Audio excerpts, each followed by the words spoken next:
Most dungeon raids, no matter how dark and dangerous they are, end in victory for humans, as has always been the case.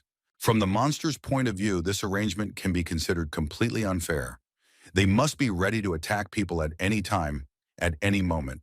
As the war continues, the dungeon becomes weaker and weaker until the humans achieve final victory by clearing it out completely by destroying the boss. However, in a world where new dungeons are constantly appearing, it is quite natural for an exception to appear that humanity simply cannot conquer. This is a dungeon of great evil, or rather 7 dungeons of great evil.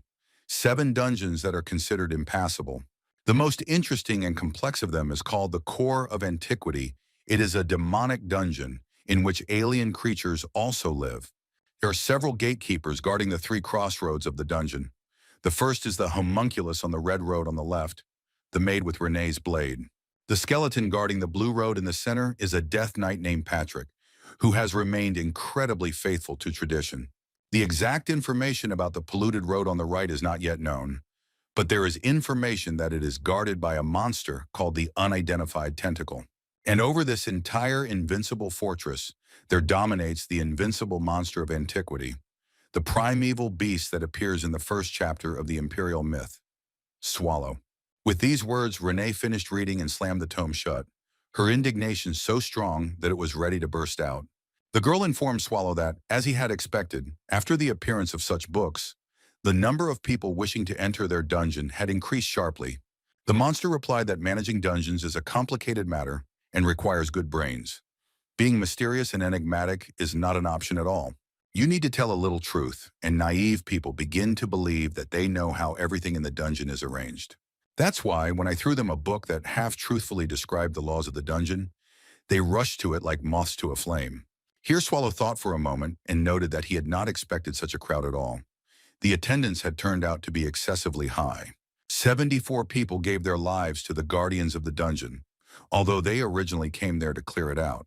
Most of their equipment had melted from contact with the black tentacles, so it was of little use to the dungeon dwellers. Quality gear is quite expensive, and Renee volunteered to select the best pieces and try to restore them. Swallow was skeptical about the idea, reminding them that everything had gone down the drain, but then he agreed to think about how best to pull off this adventure. The girl continued to look at him pleadingly. In comparison with the monster, she seemed very tiny and defenseless. The monster's gaze became warmer and warmer, becoming more human-like, and its eyes began to gradually change into their own form. Soon a human hand appeared in the dark haze. Swallow decided that it was time to take his human form so that the baby would be more comfortable talking to him. The boy put his hand on the girl's head and kindly said that, of course, Renee could try to repair and sell some of the armor. For some reason, this made her laugh, and the maid with the blade began to giggle happily. A skeleton appeared from the darkness. Patrick, his eyes glowing with blue fire. As a greeting, the skeleton asked why. Instead of holding another meeting, the two were laughing and having fun. Perhaps he would like to too. Patrick feigned affection and said in a honeyed voice that the couple was so sweet that he was about to get a cavity. And then he shouted menacingly that not only his teeth would rot from their cloying taste, but also his entire head, and then the rest of his bones, and what would then be left of him. The skeleton asked the boss in the future, when he decides to change his appearance, to do it more thoughtfully, otherwise it turned out that he stroked Renee with a 6-fingered hand. But it's still better than last time, when Swallow got 40 teeth after his transformation, and his smile made even his colleagues feel creepy. Renee reported that the rattling sound of the skeleton's chin was too loud. Patrick looked at her threateningly, and the girl became angry. Someone thought it was time to get rid of the gatekeeper's position. It was 116 tentacles, telepathically present at the meeting.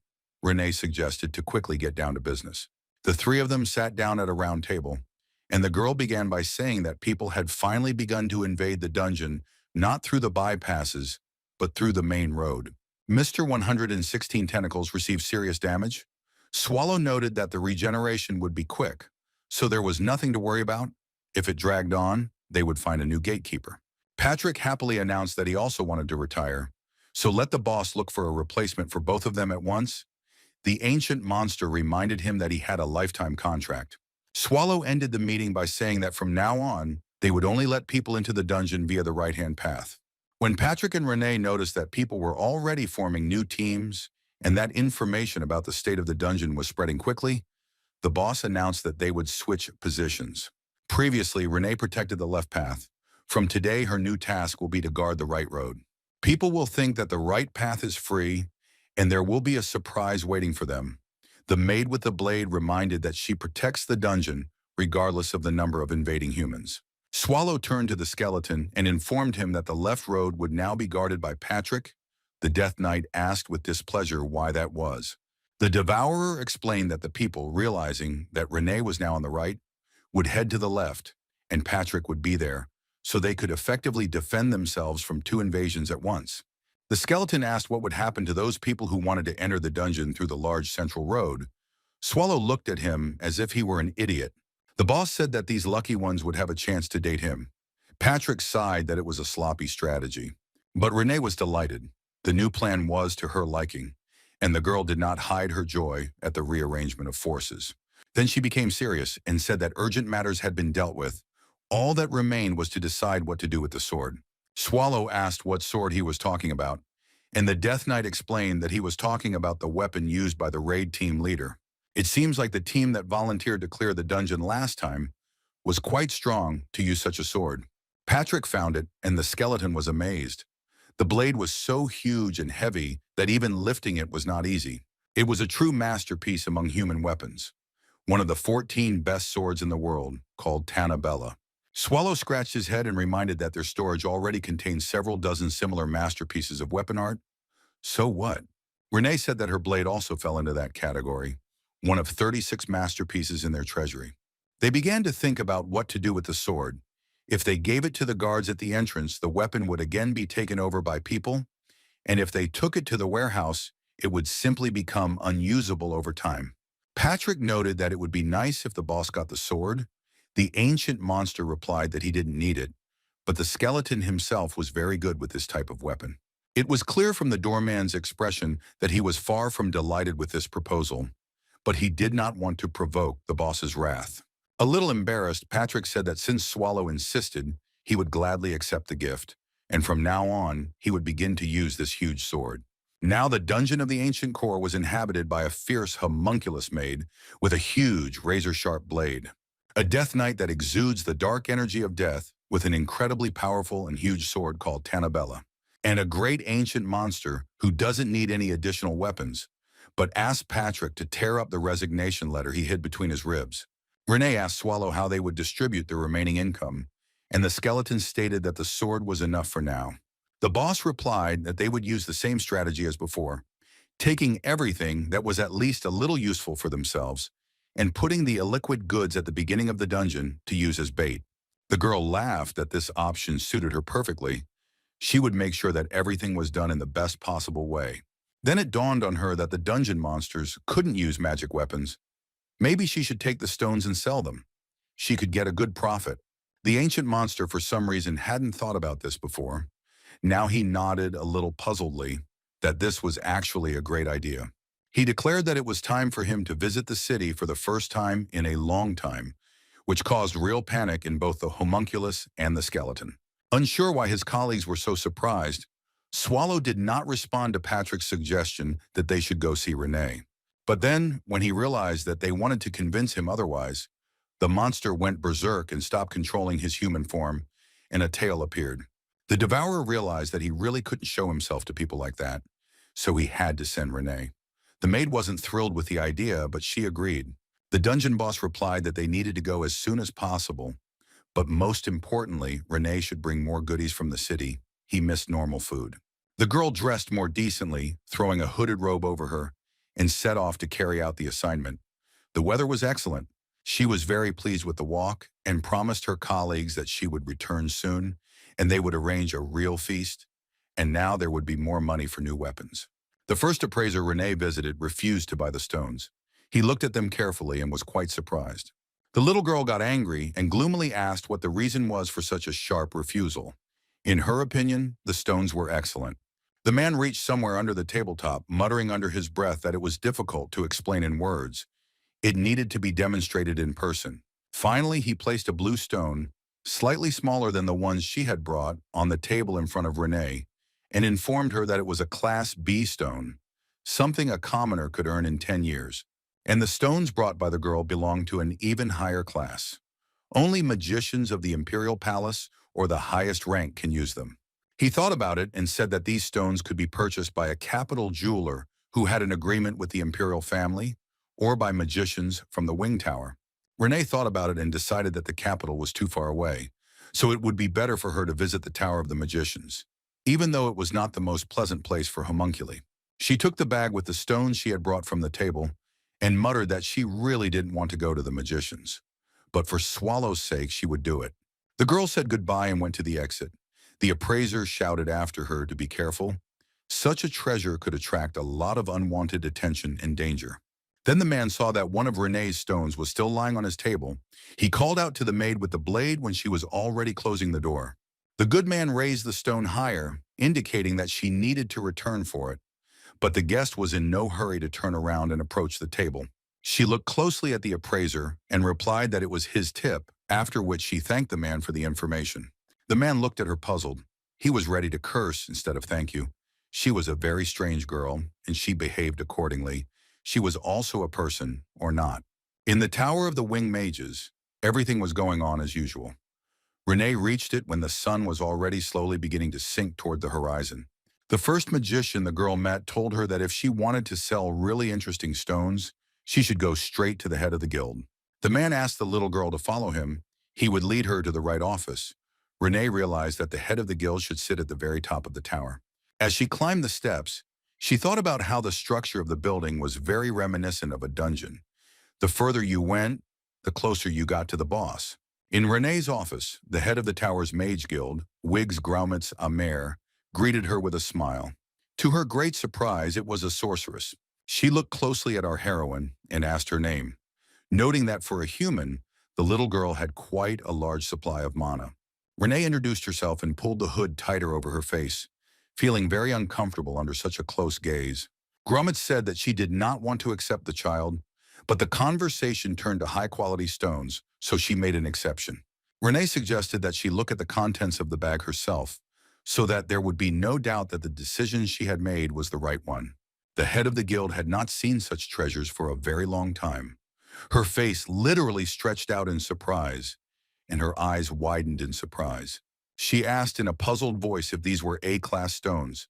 There were so many of them that it was hard to believe. The woman took one in her hand and declared that they were of incredibly high quality. The very best. She began to wonder where such an unsightly little thing could have such treasures. Wondering who was really in front of her, Graumitz Amer decided to start from afar and first of all asked where the girl came from. Renee took her time answering, and the woman began to look at her closely, several strands of silver hair escaping from under the hood of her robe. Among the 8 great families of the empire, there was one in which hair of this shade was passed down by inheritance. Could it be that the daughter of the family ran away and took the stones with her? The head of the guild had no other explanation, but she decided that the noblewoman most likely simply did not know how much her property was worth. She apologized for her rudeness and offered her guest 50 ounces of gold for most of the stones and 80 for the best of them. Renee asked if she had heard correctly, if it was true that only 50 ounces were being offered for each stone. The maid with the blade remembered how the appraiser had said about the lower-grade blue stone, that they, the commoners, would have to work for 10 years to earn it. If an ordinary person earns up to 10 ounces a year, the price of a B-rank stone is no less than 100, and her stones are A-rank. Renee told the guild leader that if the person cheats, he will die. The woman did not answer anything clear. She only thought that this child was not as simple as it seemed at first glance. Gromit Amir tried to justify herself by saying that, frankly, the guild didn't have enough funds to buy all the treasures. Then Renee, narrowing her eyes, suggested buying as much as they could. The woman swallowed hard. She had already hoped that she would now receive an excellent discount and an offer to reduce the price. The guild leader said that all they had at the moment was 2,000 ounces of gold. Not enough even for half the stones. She showed Renee the coins and offered to exchange the remaining treasures for other valuable items that the magicians had. The maid with the blade thoughtfully replied that she agreed if the item was truly of high value and could be easily sold. Gromit Amr stood up and invited them to follow her into the treasury where the goods in question were kept. According to the rules, outsiders should not be allowed into the tower's storage area, but exceptions can be made to any rule. The first item offered was a tiara with 4 carats of diamonds, complemented by magical stones. Such things are popular with sorcerers. A ring with a living black pearl has been trained to produce a howling sound if a poisonous substance is near its owner. The woman explained that the pearl was created using alchemy, which caused a storm of emotions in the homunculus, but she interpreted them in her own way. The head of the Magicians Guild hastened to hide the living pearl, saying that alchemy was not the best science, so she could well understand the dismissive attitude towards it. Next, Gromitz Amir showed off a red, heart-shaped diamond, calling it the Stone of Eternal Love. The woman told Renee that, according to legend, this stone can make true love come true. The girl's eyes lit up. This was exactly what she had been dreaming about for the past few years, and there were reasons for this, which we will learn about later. The head of the guild gave instructions. You need to pour mana into the stone in front of the one you love. Then the spirit of the diamond will be released and make this person love you for the rest of his days. Renee clarified whether it was only about people or whether eternal love was possible between any two subjects. The head of the guild gave her word that no matter who it was, love would appear. The woman noticed the girl's obvious interest and asked if she liked the diamond. Renee said that she wanted to get it. Here Graumitz-Amir began to behave a little strangely. Smiling, she began to mumble something under her breath, a little awkwardly. The woman explained that the stone was quite dangerous. It could cause trouble for the emperor, forcing him to fall in love with, for example, a servant, so it was difficult to set a price for it. Renee apparently did not understand her quite correctly. Because she did not think about the danger, she only thought that she was ready to take possession of the diamond of eternal love for any price. The girl pursed her lips and ordered the head of the Guild of the Mage Tower to give her the diamond, taking into account the money she had previously received in certain circumstances. Looking at the child's face and the objects that the little girl had pulled out from under her cloak, Graumitz-Amir found the strength to only ask where Renee had gotten it from. Her face was so surprised that it seemed like her eyebrows were about to jump off her forehead and run away under her beret, like some kind of cockroaches. Under certain circumstances, the homunculus threateningly pointed her incredibly sharp blade at the magician, which she held tightly by a special rope. When the girl left the tower, a rather interesting conversation took place in the guild leader's office concerning the diamond. One of the mage guards of the vault asked the head of the guild if she really gave that very diamond to the girl. The woman calmly replied that she gave it away. There was nothing wrong with it. The man got scared, reminding her that the baby's death was not far away. The stone was dangerous. While examining the purchased stones, Graumitz-Amir replied that the noblewoman herself wanted the diamond, so she absolved herself of any responsibility for the consequences. Smiling slyly, the head of the Magicians Guild asked the magician not to worry unnecessarily. Everything would be fine, one might even say, for the best. The girl would die anyway. As soon as the spirit was released, her boyfriend would die too, so there would be no evidence left, the woman explained. Renee was heading home at that time. More precisely, not quite home. On the way, the girl decided to look into the neighboring dungeon, one of the 7 dungeons of great evil, Castle Cheat. Saying that the tips were badly damaged, the master began to quickly cut the homunculus's silver hair. The lady's nails were red and long, completely unsuitable for such work. Renee sat in the chair and kept apologizing for bothering her neighbor with a haircut so often and without warning. For some reason, her hair grows quickly. The lady replied that there was no problem. Neighbors should help each other, and besides, the maid with the blade looked great with bangs. The woman's name was Elizabeth Bathory. She added that if a person is beautiful, then no matter how he behaves or what he wears, it will still be beautiful. Elizabeth sadly said that sometimes she envied the homunculi. That beautiful face would never age. The girl objected that Bathory also looked beautiful, to which she replied that it cost her a lot of spilled blood. Renee asked how good she looked with her new haircut, and her neighbor assured her that she hadn't seen anyone more beautiful in 100 years. The woman leaned over and whispered in the girl's ear that no one would dare refuse a beauty like her, and then asked who the makeup was for. The girl froze, and then said that she wanted to confess her feelings to someone. She looked embarrassed and a little scared. Renee held the diamond she had bought in her hands and kept fingering the facets, muttering that she had to confess. Finally, the homunculus gathered enough determination, straightened her shoulders, and proudly announced that she would do it today. Bathory did not expect that the matter would take such a serious turn and literally froze in bewilderment.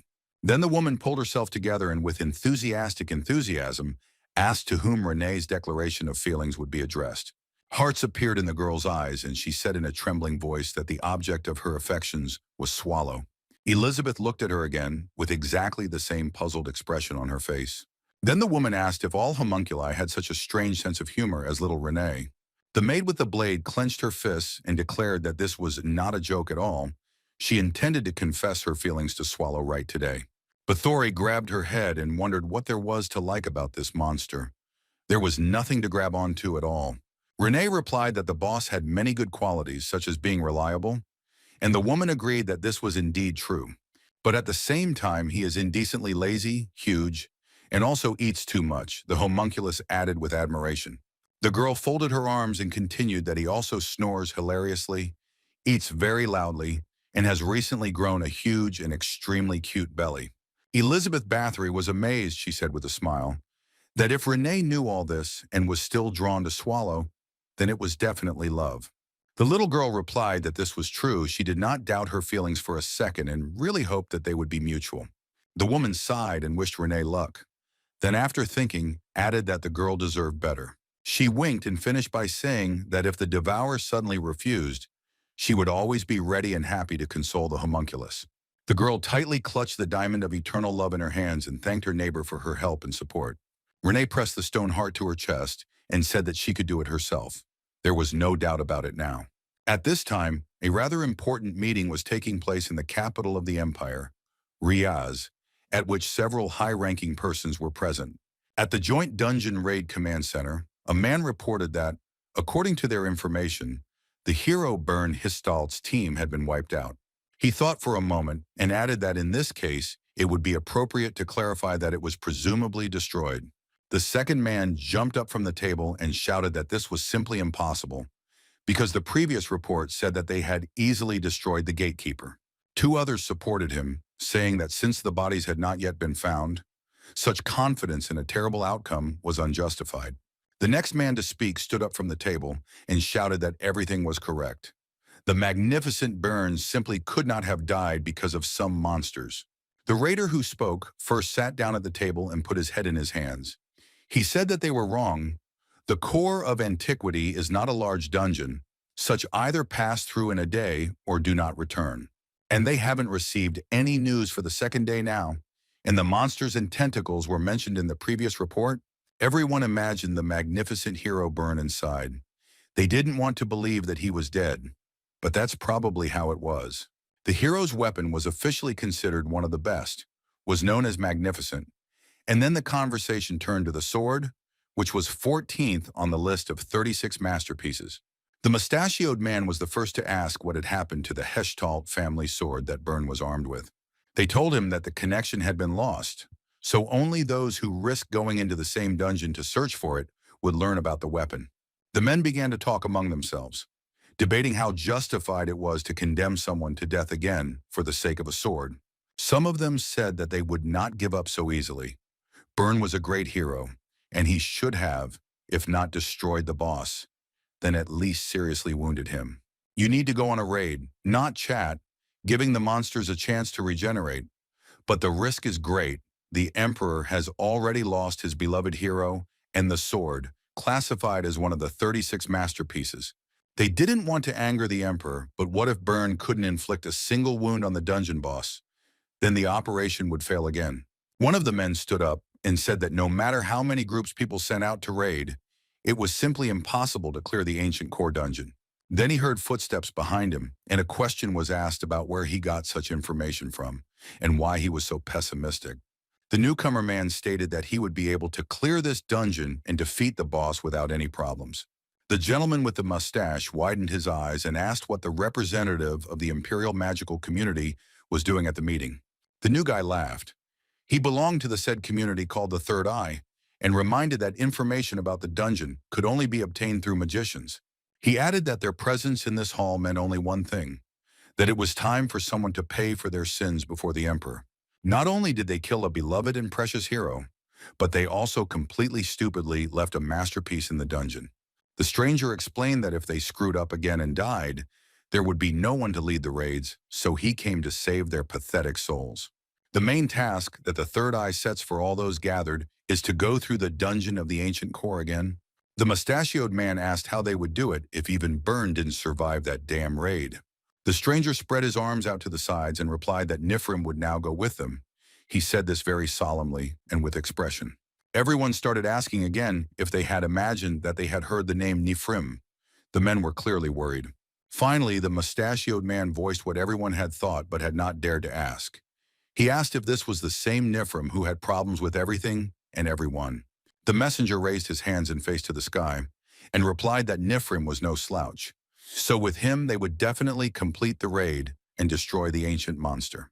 He became excited and asked why, in the opinion of those present, Byrne did not return from the dungeon, whether the hero was weak or simply let his guard down.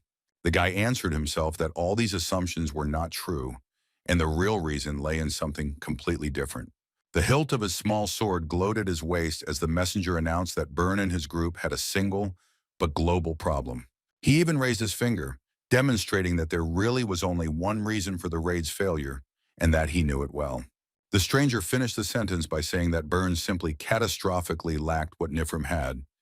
He did not explain what exactly he was talking about. Footsteps were heard in the corridor. It was the same aforementioned hero. A blue magic stone was shining on his shoulder. His blue eye was shining just as brightly.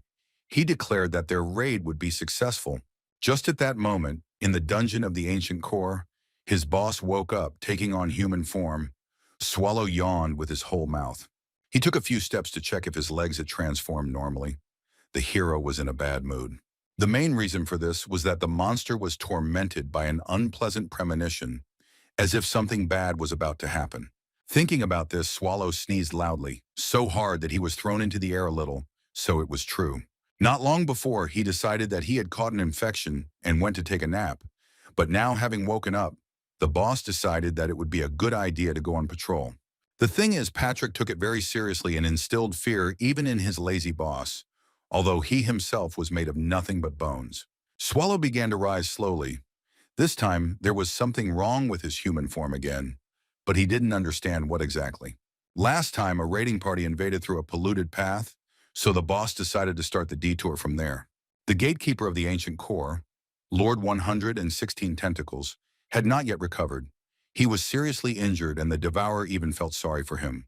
He carefully examined the wounds and decided that he couldn't help in any significant way, except to give more time for regeneration and wait.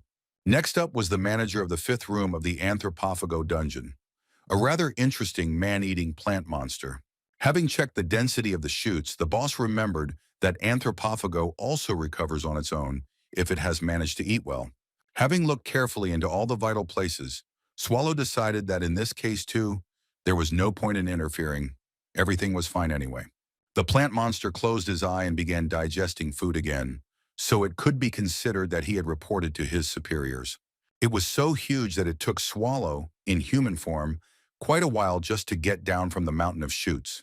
Then his patience snapped, and the dungeon boss decided to simply jump down, despite the obvious problems with his joints that appeared when he transformed into a human. Finally reaching the ground, the Devourer thought that their main problem was those who had been destroyed in the space between the first and fourth rooms. He was about to head towards the entrance, but he realized that the rooms themselves were also badly damaged and could collapse at any moment. This should have been reported to Patrick immediately, but Swallow really didn't want to do it, because the skeleton would start scolding him and brainwashing him again. The dungeon boss yawned again. He felt an overwhelming desire to sleep, despite the fact that he had only just begun his tour. His eyelids were feeling heavy, and Swallow decided that seeing the dirty path in the fifth room was already good enough, so he deserved a little rest. With the thought that Patrick would understand him if he could rest a little now, the ancient monster was about to turn around and go back. But then a blade flew past his head with a deafening whistle. The Devourer slowly turned around, trying to understand who attacked him. The blow was so fast and strong that the blade of the weapon pierced the stone wall and got stuck in it. This was something new. Dark and dense streams of mana began to creep around Swallow, which did not bode well for anyone who dared to attack. A dark voice was heard, informing the dirty little people who had decided to defile the dungeon with their presence that they would not get out of here alive. The shadow shrouded in black mana became more and more terrifying as it slowly approached Swallow. Only at the last moment did the monster calm down and realize that nothing terrible would happen to him. He recognized who was in front of him. It was Renee, who now had to guard the right, polluted path. She did an excellent job, but she also didn't immediately recognize the boss. Both were very embarrassed, firstly because they did not recognize each other, and secondly because Swallow was very frightened of his own dungeon guard at first. The Devourer looked very confused and even admitted to the homunculus that she had scared him very much. But then he realized why he hadn't recognized Renee right away. He asked cautiously why the girl had changed her clothes and dressed up, and the maid with the blade beamed with joy that Swallow had noticed. Renee happily shouted that this outfit was special and immediately wanted to know how the new look suited her. The boss was embarrassed and asked why the maid had decided to give up her maid outfit, in which she also looked wonderful. Swallow thought with horror that Renee had decided to quit before Patrick and was seriously scared that this guess would turn out to be correct. The girl asked to give her a little time, and the Devourer began to smile stupidly, nodding. He really did not want the conversation to actually turn to dismissal. The maid with the blade led him into some room and told him that it was her secret place, but now no, because she showed it. Swallow walked in. The girl invited him to sit down while she made tea. With every step, the monster prayed that she wouldn't quit. Now, finally, the hot drink was in the cups, and it was time to start that very conversation for which they sat down at the table in the secret room. Renee smiled and said that she was incredibly happy to show this place to the boss. Because it was very cozy, it seems that this phrase was already heard today. The maid wanted to add something else, but realized that there weren't enough words, so she fell silent, embarrassedly clutching an empty porcelain plate to herself. Swallow decided to try the tea, continuing to pray to every power in the world that Renee wouldn't tell him she was quitting. The girl started from afar. She asked if the boss remembered how 80 years ago he hired her to guard this dungeon. Looking at his reflection in the cup of drink, the Devourer replied that he remembered it very well, as if it were yesterday. Just over 80 years ago, the fashion for raiding dungeons began among people. The core of antiquity alone was attempted to be stormed several hundred times. Then the number of dead among the raiders reached 1,000 people. Renee did a great job, which Swallow hastened to tell her about. Since then, the homunculus has acquired a nickname, as well as several injuries, and the boss hastened to inquire about how her right eye is now. Renee happily exclaimed that she was surprised that he remembered how it was about her eye. The girl put her hand in her pocket and touched the diamond of love. She replied that she was glad to stand next to Swallow and be of use to him, and that it gave her unspeakable pleasure. Here the ancient monster tensed up. He suddenly realized that the phrase about she was glad could be successfully used as a farewell.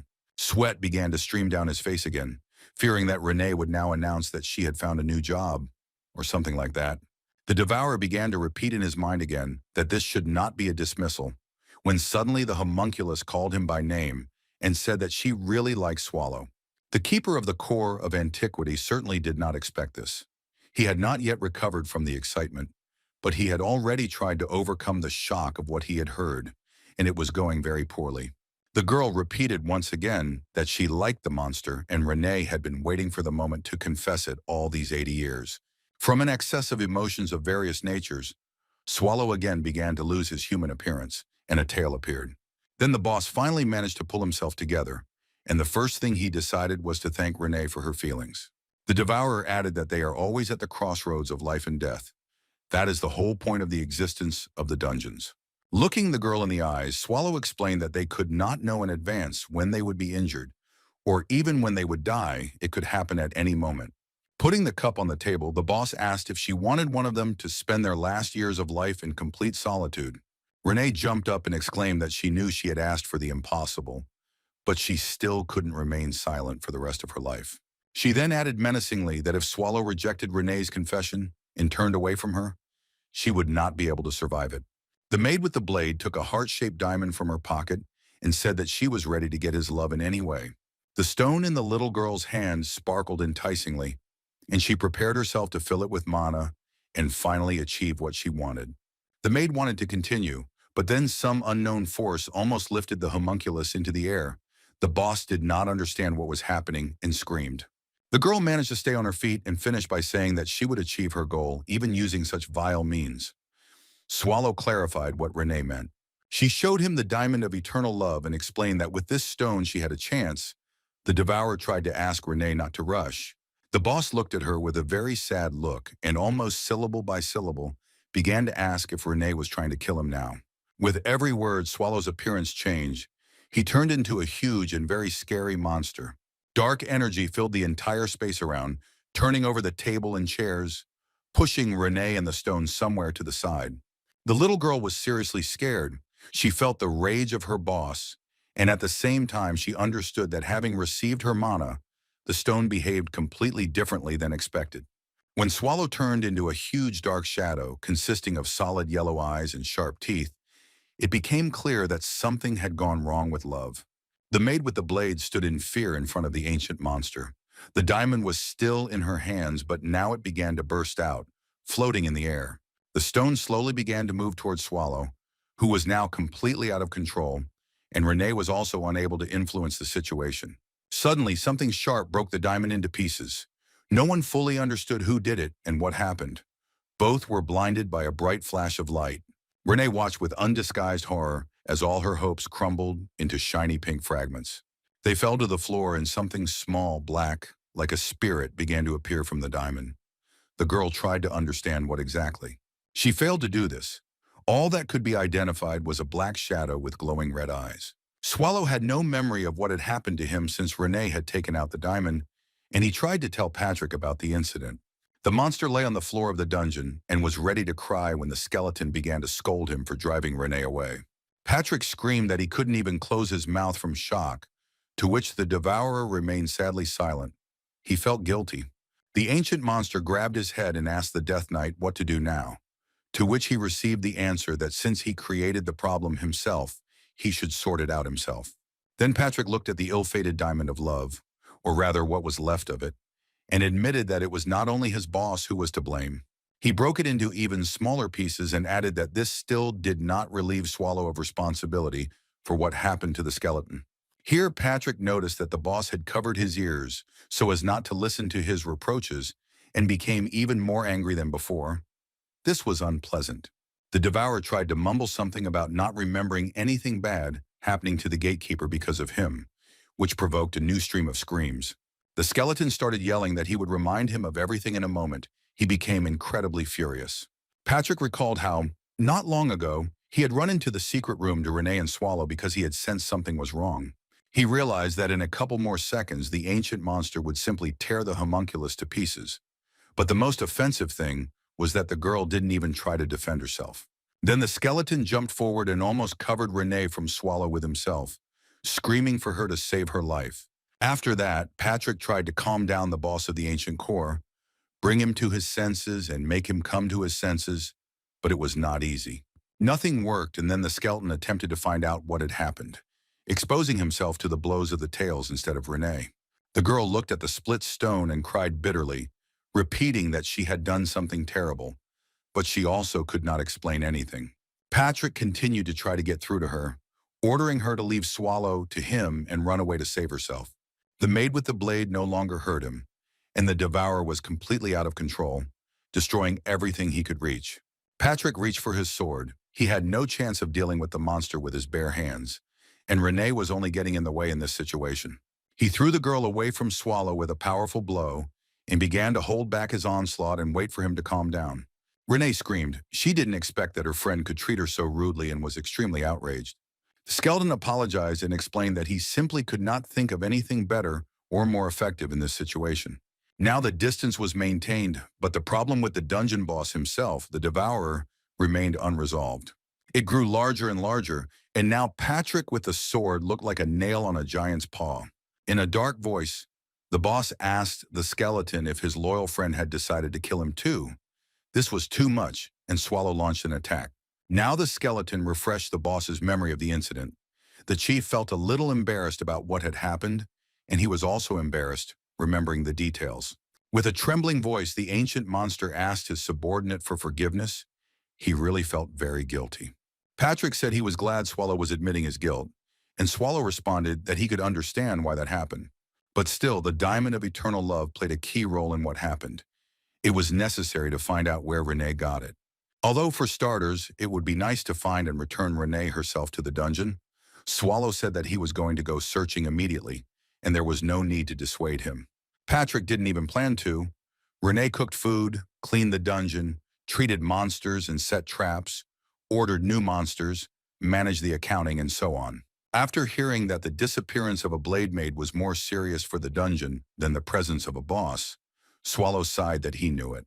The Death Knight said that the Devourer must now find and return the girl by any means necessary, but let her take the mana regulation bracelet with her. Patrick handed over the decoration and said that it was called Jamura.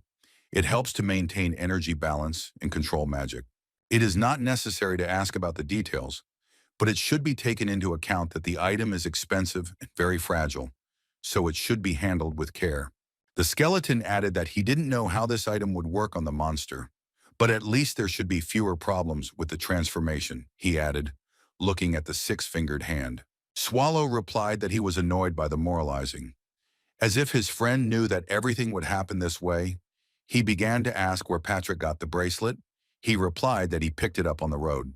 Finally, he asked to use the decoration strictly for its intended purpose, as it could break from unexpected impacts. The Devourer put the bracelet on his hand and promised to be reasonable and careful and not to get into trouble of any kind. As he left, he waved his hand to Patrick and informed him that in his absence, he was relying entirely on him. The skeleton said that it was as if he was going on a picnic. A human attack was approaching, so he needed to return no later than in 5 days. Without turning around, the keeper of the ancient core asked if he should return before the raid, and Patrick confirmed that this was the only chance to save what was there. He added that if he can't survive without the dungeon boss and people end up where they shouldn't, something irreparable could happen. So Swallow has 5 days at most, and he must not forget this under any circumstances. Listening to Patrick's instructions, the Devourer even closed his eyes. He understood all the responsibility that lay on him. Before finally leaving his domain, Swallow promised not to forget himself and to return with Renee within 5 days. As he was leaving, the Death Knight shouted that if he ended up in the city, he should behave normally. People would not be delighted to learn that there was a monster in front of them. Swallow continued to walk away, his steps clear and confident, as if he was perfectly aware and understanding everything. But then our hero suddenly laughed and muttered that if something didn't go according to plan, he would simply destroy everyone. Patrick sighed heavily and thought that in this changing world, only one thing remained stable, and that was the pathos of his boss. The gatekeeper of the ancient core checked to see if his sword was still in place, and thought that the situation was much more complicated than expected. The skeleton took out a newspaper and began to read. It turned out that the blade of Dandu's tooth had been found, one of the 36 masterpieces that Renee had just used. This was bad news. Because of her prank, the maid with the blade almost died at the hands of the boss. Patrick began to gradually guess what really happened.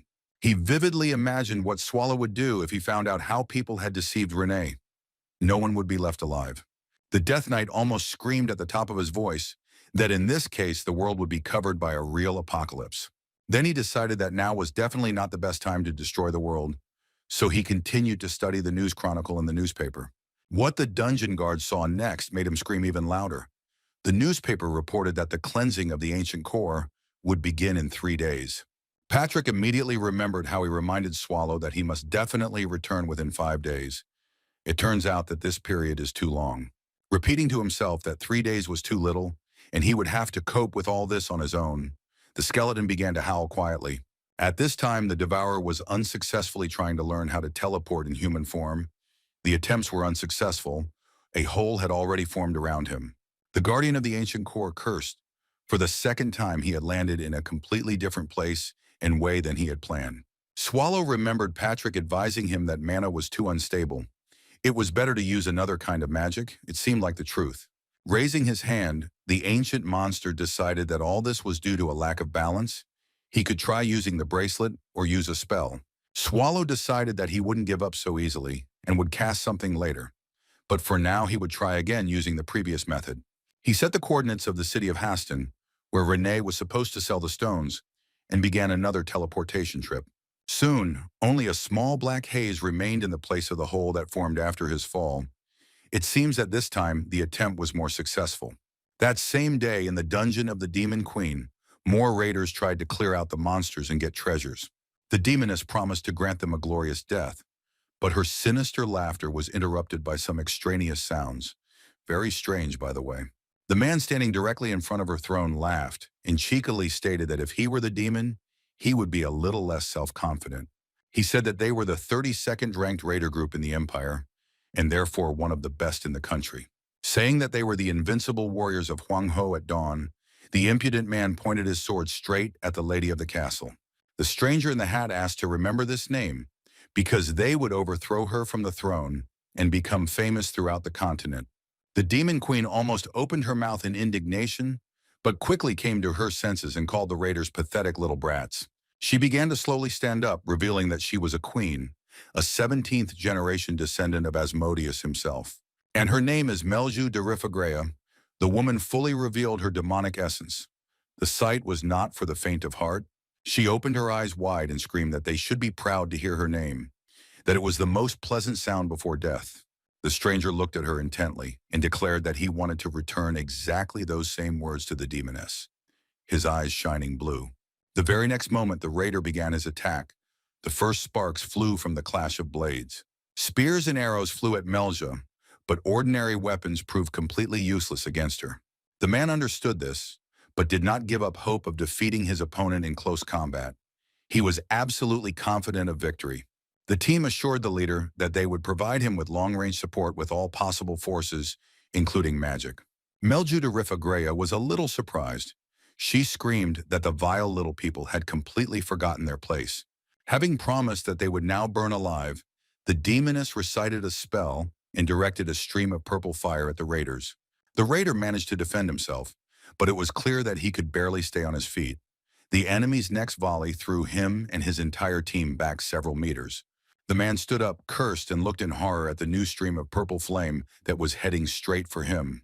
The blow was powerful and again knocked the man off the hard surface. But now something new was added to the flames. The stranger realized that razor-sharp ice flows were now flying at him. The demoness had managed to change the spell so quickly that he didn't even realize it. The man looked up and saw that it wasn't just another spell, but a completely different type of damage that was about to reach the place where he was standing. The razor-sharp chunks of ice were approaching with relentless speed, and there was little chance of survival. The Demon Queen raised her hand in victory. She was completely and utterly confident that the humans were finished. Shouting that they shouldn't think that they would stand there and die quietly, the man launched his weapon at her. The ice was getting closer, and the raider leader jumped to at least slightly avoid the blow. The demoness reported that some fools were increasingly wandering around the dungeons. How quickly he wanted to die, let him answer immediately. She raised some kind of tricky weapon to strike and immediately carried it out. It was obvious that it was impossible to survive after such an attack.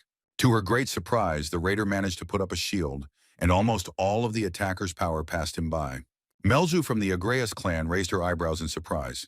She thought that she had already dealt with the magician, so who cast protection on the squad leader? The Demon Queen's eyes continued to widen as she saw that things were a little more complicated and the humans were resilient. Two men from the squad survived themselves and tried their best to help the leader so that he could attack the lady of the castle, where they came through their own stupidity. The demoness became enraged and decided that she would not wait for him to get to her, but would attack first. She was choked with rage. With her hand extended forward with terrifying long claws, Melju de Rimfagrea rushed forward.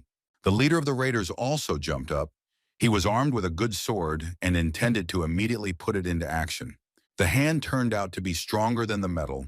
Fragments and stones flew in all directions. It was difficult to understand what was happening.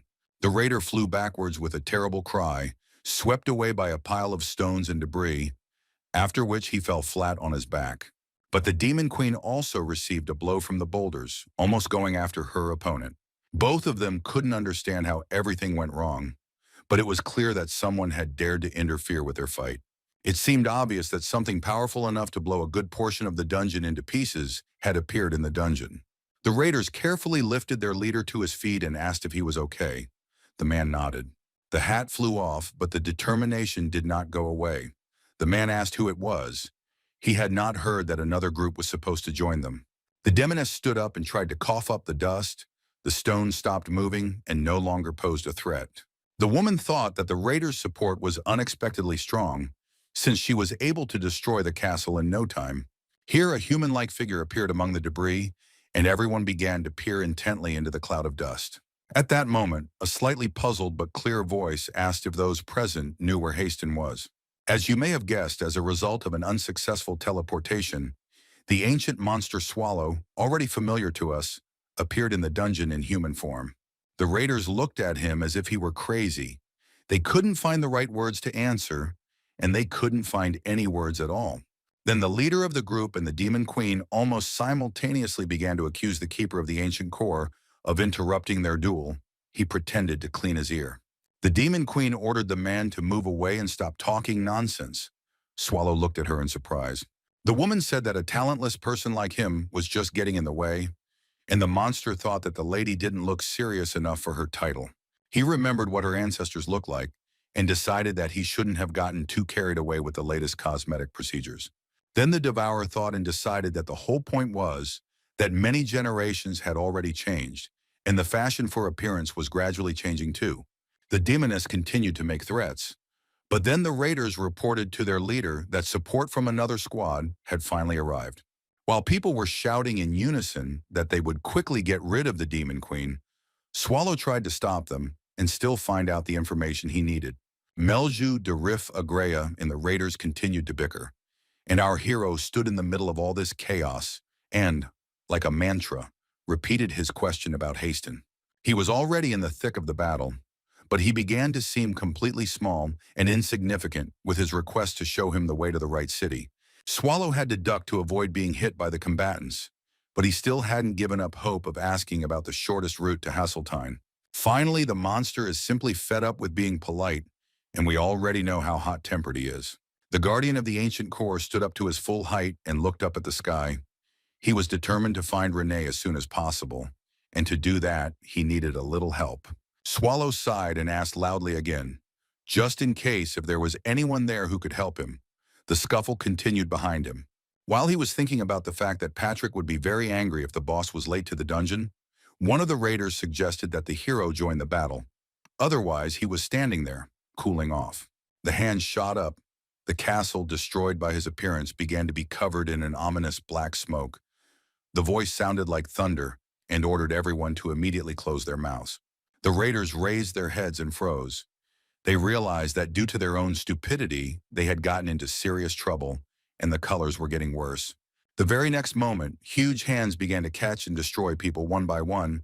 It took very little time. Swallow was overcome with such anger that he completely lost control of himself, throwing all the raiders left and right. One by one, he threw all the people out of the territory. Even those who tried to hide or grab onto something heavy suffered the same fate. When what was left of the Demon Queen's castle was empty, our hero, as if nothing had happened, assumed a calm and good-natured appearance. Only disheveled shadows scurried around his feet. Melju was so surprised she didn't know what to say. She was amazed by Swallow's power and strength, as well as his completely unperturbed appearance after everything he had done. When the ancient monster realized that the territory was finally cleared, he exhaled loudly. The sound was somehow ambiguous. The demoness gripped her weapon tighter, deciding that it would be her turn to go next, but nothing of the sort happened. Then the girl voiced her thoughts, stating that the hero was very strong, and in terms of mana reserves, he even surpassed her. The Demon Queen, forgetting about decency, joyfully shouted that she wanted to know more about the guest of her castle. She had, no joke, a million questions. Melju began jumping around Swallow, asking where he had pumped up such muscles and what was so huge that it had scattered people in all directions, and who he was anyway. The hero looked down at her, his face expressing undisguised disgust. There was too much fuss from this creature. But looking again at the enthusiastic demoness, the devourer decided that in order to get help from her, he would have to pretend that everything was normal. At this time, the woman coughed several times and apologized for not behaving in a completely appropriate manner. She spread her arms wide and pompously declared that it was time to remember the formalities and introduce herself according to all the rules. Stamping her foot, the demoness declared that she was the great queen of all demons, a descendant of 17 generations of Asmodeans, named Melju de Rimph Agrea. At the sound of her name, she made a theatrical gesture and used certain special effects, as if confirming her greatness. All Swallow could think was that his new acquaintance simply made him sick, but she clearly expected the guest to give his name. The devourer understood that in order to get information, he needed to answer at least something. And the monster began to say that his name was Swallow, but he did not pronounce the full name, remembering something. He stood for a few seconds, stumbling mid-sentence with his hand raised in a welcoming gesture. Patrick asked not to reveal his identity and to be careful. There is no point in giving away his real name. Finally, the monster finished saying that his name was Svald Rooney, a name that had been thought up in a hurry, so it didn't sound very harmonious. To cement it in his memory, Swallow repeated his fictitious name again and tried to smile brightly, then added that he was 32 years old and a bachelor. It all sounded too implausible, but there was absolutely no way to replay the scene. The demoness was not surprised by anything, and she nodded happily, asking if it was possible to call him simply Svald. The devourer agreed, and then the demon queen began to thank him for his help, not forgetting to mention that he had destroyed a good half of her castle. The girl sighed and said that if it weren't for him, she probably would have suffered greatly, while her face expressed slightly mixed emotions. But soon Melju pulled herself together and smiled, saying that she now owed him a favor, and therefore would be happy to provide her assistance in any matters. Swallow was delighted, and without further ado asked if she knew how to get to Haston. She thought for a bit. Her face looked hopeful, and the ancient monster decided that just a little more, and he would find Renee. This time his smile was real. But then Melju, with her eyes wide open with joy, suddenly asked who this Haston was and why he needed him. Although there was still a smile on his face in reality, Swallow's true emotions were far from it. It turned out that the demoness not only doesn't know the way to the city, she doesn't even know that this city is Haston, which means it's too far away. If the devourer teleported to such a wilderness where no one had even heard of Haston, then we need to find out where the nearest large settlement is and what kind it is. This was the question he asked Melj, and her face showed great surprise, as if Swallow had asked something stupid.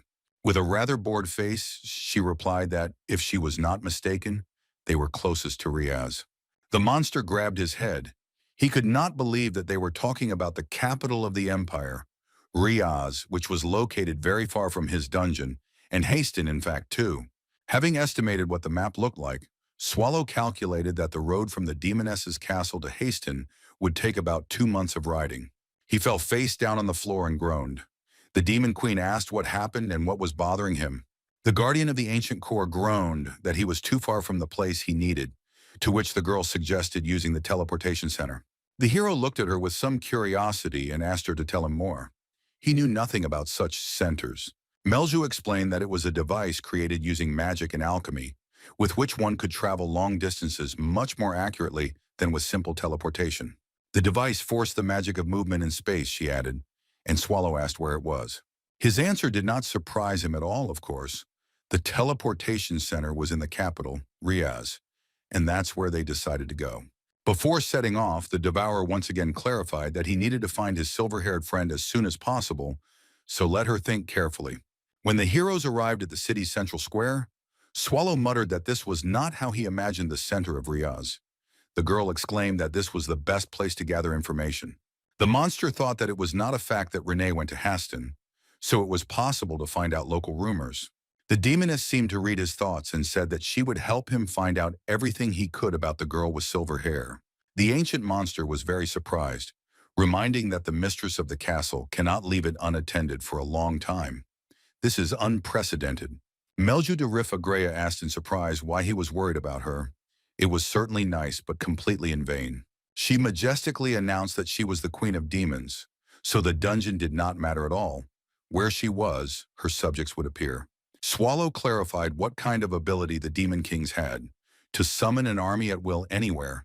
The girl nodded that this was exactly it.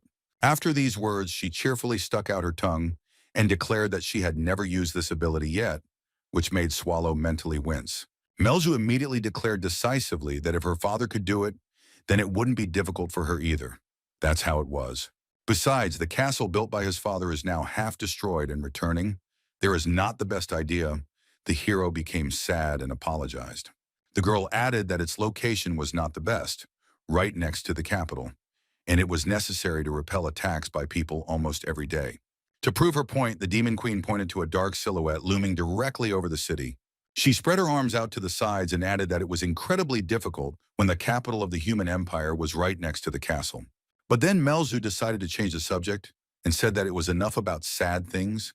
It was time to go and gather information. Swallow nodded resignedly. He knew that in the current situation, this would be a fairly reasonable step. With the thought of whether the demoness would become just an additional burden, the ancient monster walked toward the tavern with her. The first thing they did was order 2 beers from the innkeeper in order to get a feel for the situation. This was the shortest and easiest option. Looking at the huge mug, Swallow thought that his new acquaintance had a rather peculiar approach to finding information. While Melzu was emptying the first mug, he carefully asked why they had come here, whether she had forgotten that his business was urgent. Slamming the empty container on the table, the Demon Queen declared that this was the best start. Firstly, they would raise their spirits, and secondly, they would pass for one of their own in front of the locals. She explained that Svald was simply not familiar with the rules of human cities. The tavern was the best way to find out all the news and gossip. Melju waved her hand at everyone present in the hall and suggested that they listen more carefully to what they were discussing among themselves. She explained that all the conversations that can be overheard here are a real treasure trove of information. You just need to properly filter out the unnecessary. Looking at the monster's uncomprehending face, she asked Swald to choose the most appropriate topic and focus only on it. The hero turned to the waiter, who was carrying a deliciously baked chicken, and thought that filtering it would be quite difficult. But then his attention was drawn to the notice board. If other people's conversations were mostly senseless, then the printed information was at least all in plain sight. They came closer, and Melzu exclaimed in surprise that they were lucky.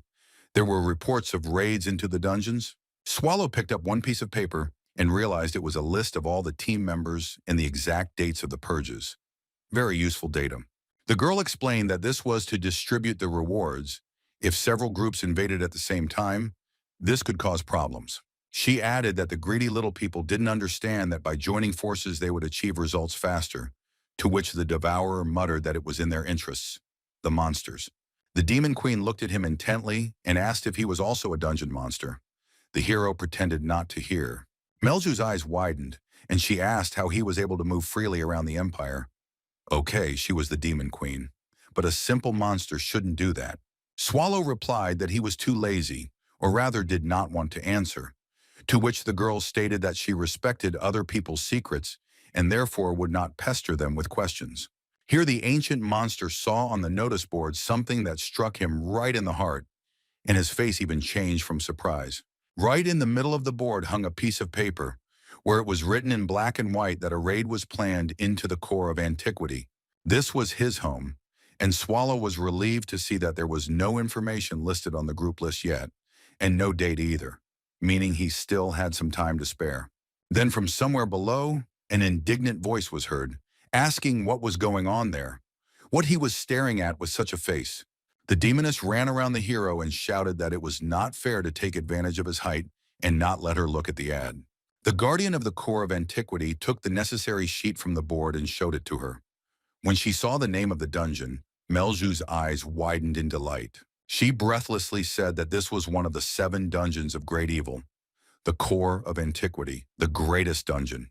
When Swallow asked if she really knew about it, the demoness enthusiastically said that absolutely everyone knew about this dungeon, both among monsters and demons, and among people. She began to admire the core of antiquity, heading towards the table with a piece of paper in her hands. The hero asked if it was possible to do so.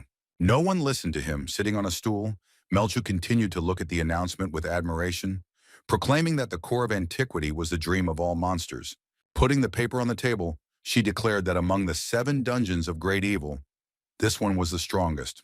The Lord of all things, the ruler of the ancient core, the guardian of God punishing the intimidated, the ancient monster standing at the top of everyone and everything, this is who is worthy of admiration. Having called his name Swallow, the Demon Queen began to shake and breathlessly declared that she had dreamed of looking at him at least once her whole life. Swallow thought grimly that he would rather be called Master than Lord, and besides, the inhabitants of the dungeon did not share such enthusiasm, pestering him. Continuing to look at the announcement, Melzu summed up in a dreamy voice that the core of antiquity was her favorite dungeon. She propped her cheeks up with her hand and said thoughtfully that she wanted to become stronger, wanted to become like the devourer. Or at least she will be able to see this ancient monster in the future if she constantly works on herself and improves her abilities. Our hero was sweating from nerves and thinking that the girl was looking at him right now. What a blessing that she didn't know about it. Looking into her beer, Melju added that being the most powerful must be really cool. The girl sadly noted that her father was also strong. He was a worthy demon king, not like her, but there were people stronger. One of these was Byrne, or whatever his name was, a fairly young hero at the time, but that didn't stop him from defeating his father. Swallow, who swallowed Byrne with just a yawn, said in a puzzled tone that he didn't want to get involved with the one who destroyed the Demon King. Melju suddenly announced decisively that she did not want to spend her entire life as the ruler of the dungeon. She explained that she dreams of monsters, attracted by her power, creating their own dungeons. The demoness smiled and finished by saying that this was the reason she decided to become stronger. It was a pretty good plan. Swallow nodded that the plan was indeed cool, and thought to himself that youth was the best time of life. He was like that too, but it was so long ago that it is no longer possible to remember exactly when he led an army capable of conquering the world. Then his goal was to master all available knowledge and skills in order to become smarter and stronger than any creature. And sometimes people would join him in his company, even though Swallow considered most of them insignificant, and then he gave in to his emotions and gave them everything. The monster finished his speech by saying that he finally realized that world domination would lead to nothing, and that now he only wants one thing in this life: to sleep. In response, he heard a snore, and Swallow realized that the demoness had not listened to the end of his story. She was sleeping with her head on the table. He hoisted Melia onto his shoulder and asked the innkeeper if he could rent a room for the night, who nodded and showed him the way to the stairs. At this time, visitors arrived who were outraged that the information about the raids had not been updated. A hammer began to knock, and a new sheet was quickly attached to the board. As Swallow walked toward the door, the innkeeper was being warned that the report needed to be updated on time. Otherwise, the inspectors would leave no stone unturned in the establishment. He swore that he would be more responsible. The new leaflet stated that the clearing of the ancient core dungeon would begin within 72 hours, and 36 participants would go on the raid, led by Nifrim. The next morning, the tavern looked the same, only Swallow didn't yet know that his dungeon was in danger. A gust of wind blew the window open, and Melju slowly stirred under the blanket. She didn't even suspect yet that she had spent the night in a tavern. Finally, the girl stuck her head out of the cozy bed a little and groaned, the sunlight cutting into her eyes unpleasantly. The demoness sat up slowly and complained in a pained voice that her head was simply splitting. Swallow just walked into the room, yawning. The girl said that she didn't remember at all what happened yesterday, when suddenly the man looked at her and screamed, covering his eyes with his hand, and collapsed to the floor. Melju, as if nothing had happened, asked what was going on, to which the hero tried to answer something, but his tongue wouldn't obey. He looked at the demon queen and couldn't understand what had happened. Had his vision really gotten that much worse overnight? Finally, he asked why she looked so small now. Melju looked at him with some indignation. She rushed at him with her fists and screamed that she was not small. The ancient monster giggled that apparently she had simply grown younger, after which he received another slap. The fists pounded him in the face, and Swallow continued to ask why she suddenly became a child. He was even scared from the unexpectedness. Continuing to strike and ignoring the hero's request to stop, Melju explained that she had not become any younger. Continuing to scold Swallow, the girl explained that until yesterday she was a second version of herself, so that the pathetic humans would not laugh. The ancient monster remembered what she was like when they met, and admitted that that image was indeed more suitable for these purposes. Showing herself as she is now, Melju explained that this was her first appearance for her loved ones and those she trusted. Swallow asked again if what he saw before him now was her true form, and the answer was yes. Then the little girl pounced on him with questions about that happy face and whether he had really eaten without her that night. Not receiving an answer, the demoness finished by saying that transformation is the magic of projecting one's future, because someday she will become like that. Melzu laughed and added that she had no doubt that she would be just as cool when she grew up. The ancient monster looked at his companion sadly and somewhat doomedly, then sighed and agreed that she was absolutely right. The girl got carried away and decided to get another confirmation of her words, pointing her finger at him and asking again. Swallow nodded in agreement. The little girl was not satisfied with this and continued to scream that he didn't understand anything, to which the hero noted that she could use some new clothes. Count Hastings' house looked more like a palace. It was clear that the best craftsmen worked during its construction, and the customer spared no expense. A group of horsemen approached the gate, and one of them shouted that a raiding party had arrived and that they should open the gates immediately. The raiders announced that they had come from Riaz to set out to conquer the core of antiquity, and the detachment was led by that same Nifrim. Hastings' master, Count Atarque, crumpled up the piece of paper with information about the raid and declared that the Emperor's mongrels, the Third Eye, had become completely insolent. To raid a dungeon higher than B rank, you first need to get consent from the owner of the lands on which it is located, and they decided everything simply among themselves. The Count hissed angrily that he could not forbid the raid because it would be the same as going against the will of the Emperor. He asked his secretary if she thought the raiders would be able to get past the ancient core this time. The girl shook her head thoughtfully, without saying a word, as if she were mute, but she was definitely not mute. The Count said that he also thought so. The Third Eye group was too weak, and he had never heard of Nifrim. What was going on in their heads anyway? Itar sadly stated that if the raiders failed again, his land would suffer again. He didn't want to allow that to happen. Maybe he should send a stronger group ahead. The assistant reported that a verified group was right under their noses. Very powerful stones appeared in the wing tower, which increased the capabilities of the magicians many times over. The Count smiled slyly, thinking that this was a great plan. And besides, after Burns' raid, the dungeon had not yet fully recovered. It may happen that there is no proper security at all on the polluted route, so there is a chance to get off with little bloodshed. Itar ordered the quest to be sent to the wing tower immediately, promising them money and glory if they completed the task quickly. Here someone began to confidently break down the door. Despite the servants' cries that they were not allowed in, the visitors insisted on meeting with the Count. A group of raiders led by Nifrim entered the chambers and asked who among those present governed the lands of Haston. Count Atarque angrily asked the leader of the detachment who he was and received the answer that it was Nifrim in front of him. He had called for a long time, but had not received an answer, so he entered without permission. The raider sprawled in his chair and behaved very impudently. The Count asked why they had come without permission, to which he replied that they had received documents from the Emperor. Looking the man straight in the eye, Nifrim asked if there were any good reasons why they shouldn't be here. Thinking that the little impudent fellow looked as if he was about to tear him to pieces, Count Itar replied that he was not. The green-haired sorceress from the raid participants said that they were guests, so let them bring some treats, tea, cookies, chocolate, all that stuff. The secretary stood waiting for further instructions. The Count confidently placed his hand on the table and commanded her to hurry. The girl nodded slowly. It was clear that she was far from delighted with the current situation and the boss's instructions. The raiders, like ordinary teenagers, sat down on the sofa and began to chew cookies. Itar asked what they were doing there. Nifrim muttered from under his bangs that they had forgotten here not a little, not a lot, but the dungeon of the core of antiquity.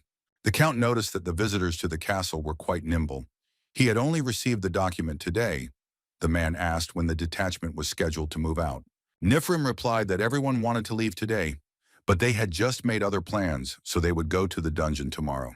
The Count attempted to delay the raid by promising shelter and a welcoming party to rest and amuse himself, but received no consent. Nifrim put his feet up on the table and declared that they would throw themselves a welcome party when they visited Wing Tower today. Without any embarrassment, Atarque asked for what purpose. Perhaps they wanted to meet with someone they knew in the tower. The head of the raider squad objected that he had no acquaintances, much less friends there, so the reason was different. With a nasty smile, Nifrim announced that he was going to simply kill everyone there, his eyes shining with a wild and insane blue light. The Count seemed to turn to stone, and with a barely bending tongue, he asked what all this meant and how to understand such statements. The raider explained that the Count had a very poor security and safety services, and the mansion was easily bugged with magic. Hearing that the raiders knew that he had ordered the quest to be sent to the mages in the tower, Itar realized that he had made a strategic mistake. Nifrim, with a carefree look, said that the small pawns should be eliminated because it was not for nothing that his squad had traveled such a long way to conquer just one dungeon. He added that it was beneficial to the Count. The strongest would go on the raid.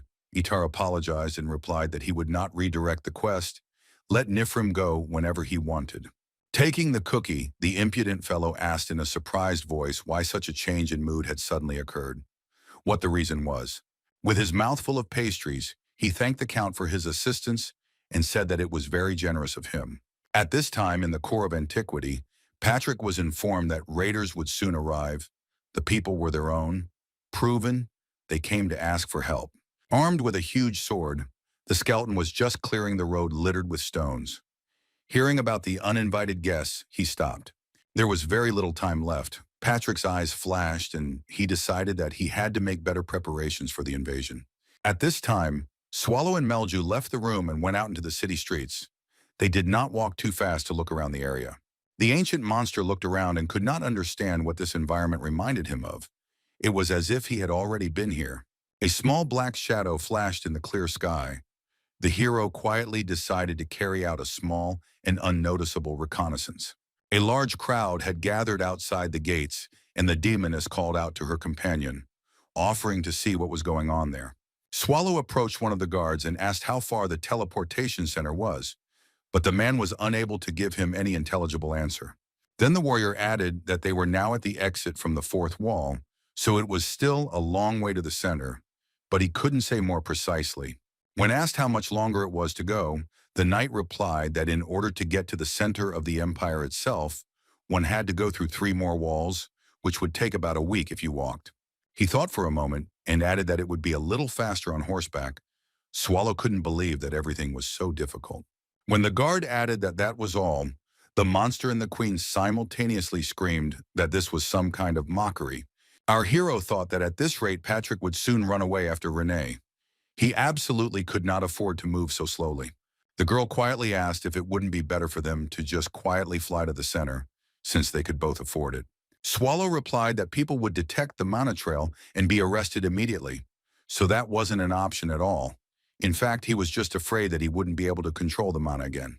Then from behind came a cautious question as to whether the 2 beautiful strangers needed a little help. A bald man bowed before them, apologizing for overhearing the conversation and offering to take them to the center rather quickly. He said that he was a coachman named Chonma Wenbir. His name translated means flying in the sky, and this is not a coincidence at all. The demon queen asked again if she had heard correctly. That was indeed his name, and the coachman nodded with a satisfied look. He announced that he had a homunculus in his possession, obtained through alchemy, and then pointed behind him.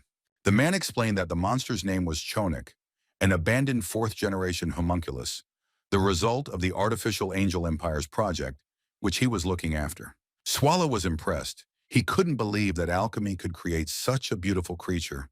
The demoness Chonik didn't like it. The man stroked the pet and said that it was strong, obedient, and could fly, and that it was abandoned because it failed to fulfill its destructive purpose. Melju asked if the homunculus program was over. Swallow sighed and thought that things weren't that simple. The coachman explained that the Empire could not simply abandon the idea of such a powerful workforce. There are rumors that mass production of homunculi still exists. Swallow asked what this large-scale process looked like. He thought they were grown magically in huge flasks. Choma Wenbir assumed that the hero was joking. Only the 1st-generation homunculi did that, about 150 years ago. The monster thought that this meant that 150 years had already passed since Renee's birth. How quickly time flies. At this point, the demoness finished examining the carriage and stated that it was reliable enough to fly. The girl asked how much the trip would cost. The coachman began to calculate. The flight would take 3 hours. The checks on each wall would take about an hour in total. So for a 4-hour trip, the sum would be quite large. For the 2 of them, he asked for 8 ounces of gold. No more, no less. And Chonma looked very pleased with himself. Swallow figured it was about 800 ounces of silver. He had paid 100 times less for the room the night before. Both of them screamed that it was some kind of robbery. Melju apologized and regretfully said that she did not have that amount of money. Swallow sighed and asked why she assumed that he did. But just in case, the devourer decided to check his pockets and then heard the very distinct ringing of coins, something the ancient monster clearly did not expect. A second later, he was already holding a heavy bag and a note in his hand. It seemed that someone had taken care to ensure that financial problems did not distract him from the search for Renee. The bag contained gold, and on the piece of paper was a wish that the clumsy boss would someday remember this and thank Patrick. A few minutes later, the carriage to which the homunculus was harnessed was already flying over the city. The speed was quite decent. Looking out the window, the demonist suddenly asked Swallow who had given him such an impressive sum of money and for what purpose. The Lord of the Ancient Core yawned. He was just about to get a good night's sleep, after which he replied that the gold was from a comrade in his dungeon. The girl asked again what kind of comrade he was, and then remembered that Svald was a monster from the dungeon, and she was again interested in how he could move so freely. The hero was too lazy to come up with something in response, and he simply said that he was kicked out. In fact, this was not far from the truth. Melzu asked about the comrade they were looking for now, whether he had been kicked out too. The guy sighed and replied that one could say so.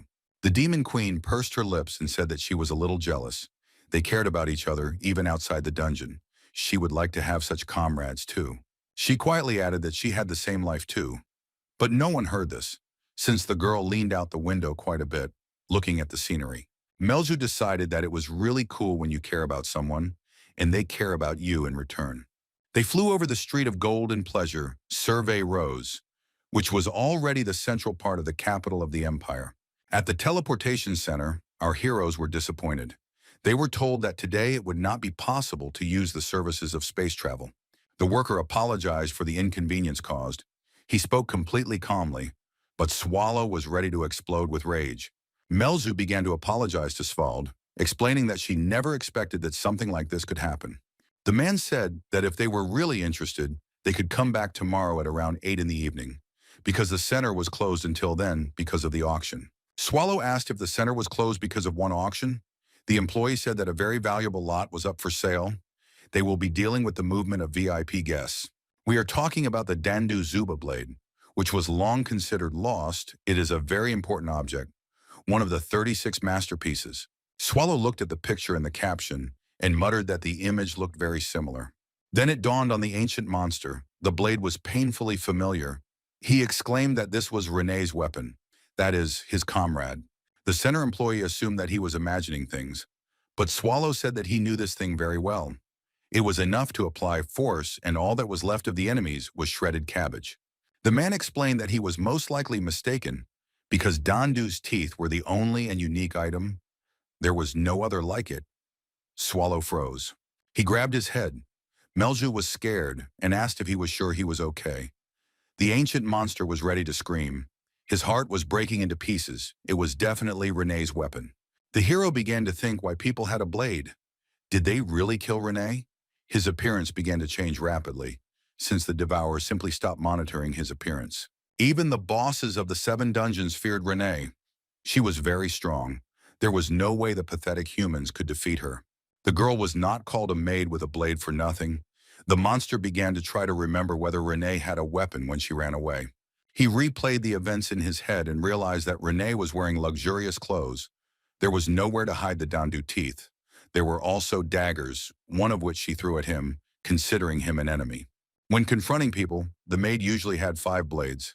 Patrick was already strong, and with a sword he simply had no equal. But Renee, Swallow was feverishly thinking about what would happen if he took the blade from the maid with the blade. How would he then evaluate her strength? Watching as his tails appeared and his appearance changed, leaving nothing human in him, Melzu cautiously called out to the hero. He raised his fist and squeezed the wisp of black smoke tightly, deciding that the people had managed to kill Renee if she had been deprived of her weapon. Having finally lost control of himself from the thought that the maid had died at the hands of the little people, Swallow turned into a huge enraged monster. The hero decided to take revenge on humanity for her, and the first person on his path, unfortunately, was an innocent employee of the teleportation center. The man screamed in horror for the monster not to dare come near him, but it didn't change anything at all. When the deed was done, Swallow regained control of himself, at least temporarily, and he took on his human form again, the demoness quietly asking him to calm down. His face began to take on the shape of a monster again. There was no need to disturb the Lord of the Ancient Core at such a moment. Melzu continued to tug at his sleeve, urging him to calm down. She really was a fearless demon queen. Swallow rushed forward down the corridor, and the little girl pulled him back and tried to figure out what had happened. He turned around and said that he would ask only once whether Dandu's teeth were truly a unique item, the only one in the world or not. Confused, the demoness slowly replied that that was true. At least that was what everyone thought. She asked why it made him so angry, and the devourer replied that it was the belonging of a comrade he was looking for, and he needed to return it. Swallow snatched the sleeve from Melju's hands and informed her that she had helped enough and could go about her business. The girl called the monster by name again, and he yelled that he had found a way to quickly get to Haston so he could handle the rest himself.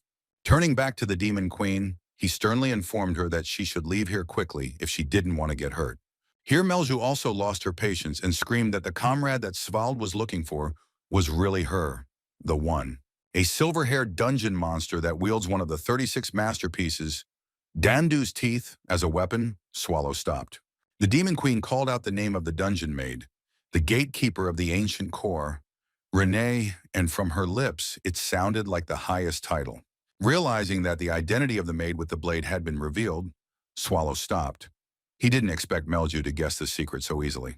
The hero didn't answer, but the demoness guessed that she had hit the bullseye. The monster in a menacing voice told the girl that she shouldn't provoke him. How much more did she want to know? Swallow's eyes flashed, and he said this in such an ominous tone that half the capital felt the blood run cold in their veins. Melju laughed at nothing more, and then added that she was not afraid of him even when his voice became so scary. With a joyful smile and shining eyes, the Demon Queen said that she already understood who was in front of her. Renee is the gatekeeper, the supreme being who protects the core of antiquity. If she is Vald's comrade, then everything is simple. Our hero was dumbfounded when Melju, as if nothing had happened, informed him that they were talking about the great ruler of the core of antiquity, Swallow. The ancient monster lowered his eyes to the floor out of modesty and wanted to say that she was right and that he really was Swallow, but he didn't have time. The girl blurted out that she knew who was in front of her, a subordinate of the boss of the core of antiquity. That's how smart she was. The devourer remained silent, but his face mentally twisted into a grimace of disgust. Despite the warmth he now felt towards Melsh, her manner of communication and stupidity infuriated him.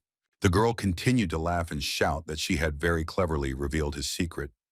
Swallow no longer knew how to make her shut up so as not to frighten or offend her. Suddenly, the demoness herself fell silent and said that she understood what dangerous things the hero was thinking about now, so she would help him. No objections were accepted. The ancient monster looked at her and asked if she could walk around wherever she wanted. Because of such logic, she was the queen of demons. Melju laughed and replied that simply being rational was not enough to become a queen, but what the Demon Queen said became logic at her will.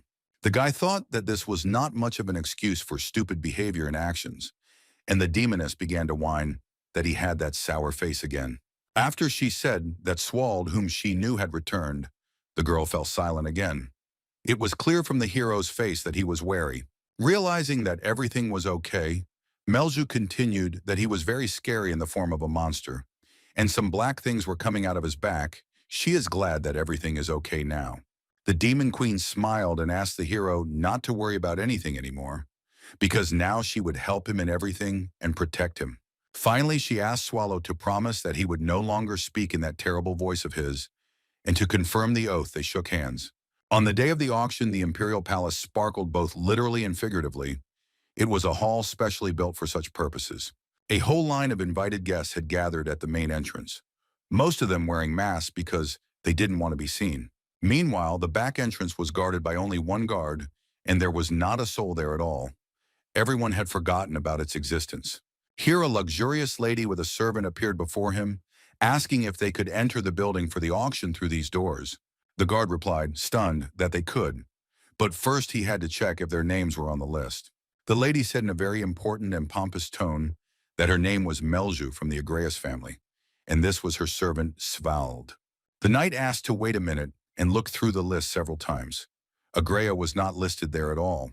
The guard reported in a broken voice that such a visitor was not listed among the guests.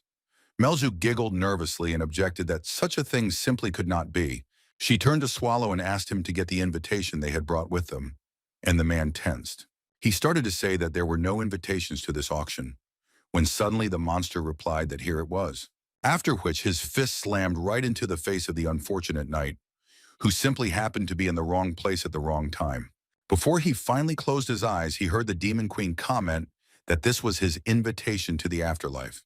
Swallow looked at his new friend and noticed that she had a slightly new look today. The girl laughed and asked if he was afraid of falling in love. The hero replied that he couldn't imagine how one could fall in love with a child, and immediately heard a shout that they had asked him not to call her that, and a scuffle began.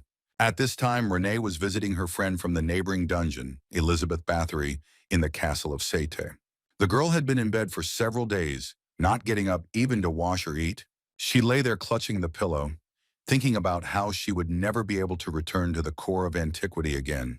The Maid with the Blade recalled the events that happened 80 years ago, when the Graffinian forest, the territory where she lived, burned. A torch was burning on the wall of the house. A young male voice said that he was very sorry that people dared to do such a thing. Nature should not have suffered. The mistress of the forest, Graffenia, also the spirit of the lands of Graffenia, nicknamed the witch, replied that she repaid them in the same coin, and the forest would soon be restored and come to life. The young man decided to behave with dignity in front of this old, powerful woman. The forest was a natural barrier on the way of the invaders to his dungeon, the core of antiquity. Swallow remembered how the witch had killed all the people who had set the fire, and he shuddered, but still, sooner or later, she should have calmed down. He was literally standing in a pool of blood when he suddenly realized that they were not alone in the room. There was someone behind the bars of the prison cell. The hero looked into the darkness and saw only a glimmer of some girl's silver hair. She clearly had nothing to do with the arson, since she was locked up. The longer Swallow looked at her, the more amazing the girl seemed. He realized that she was a homunculus, a creature similar to a human, but created through alchemy.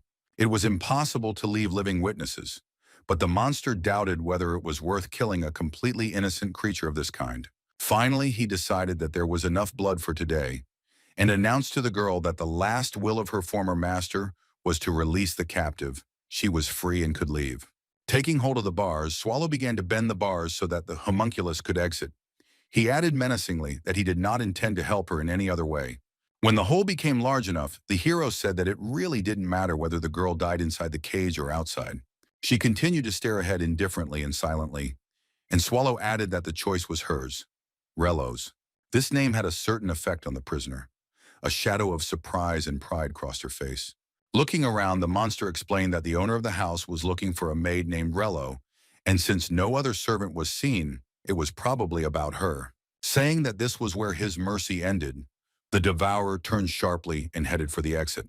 The girl stood up and carefully pronounced the name Rello, literally syllable by syllable, as if she was trying to taste it.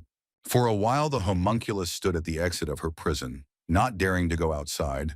The surroundings were not very pleasant. She once again pronounced the name she had heard. In fact, it was not quite a name, but a kind of title. Rello was the name of the chief of the maids, the most responsible woman of the servants. The girl carefully left. The homunculus had no right to call herself that, because things are not given names, but now her life has changed dramatically. Looking at the sky through the broken roof, the girl decided that she now had the right to call herself whatever she wanted. She said Rello's name carefully and thought about choosing something similar, but more pleasing. It was impossible to stay in bed forever, and Renee finally pulled herself together and walked out of the Chait castle to get out of the memories. Then from behind, Elizabeth's voice was heard, reporting the news that in a couple of days, raiders sent by the Empire would invade the core of antiquity. The girl replied that she still couldn't go back there, even considering what she had heard, and her friend nodded understandingly. The woman explained that she had not told about the raid so that Renee would return, but so that she would be free to choose and decide what to do. Her personal happiness was always a priority. Narrowing her eyes, Bathory asked if it was necessary to burn bridges right away. Circumstances could still change. She added that Patrick and Swallow would travel across the continent in their search, and if they found out that Renee had been deceived by people, there could be an apocalypse for humanity. If the Maid with the Blade really does plan to hide, then she needs to erase all traces of herself once and for all, so as not to provoke a catastrophe. Bathory added that it was not necessary to do everything perfectly. The raid would start soon, and they would be busy, and then Patrick would understand everything and make the right decision.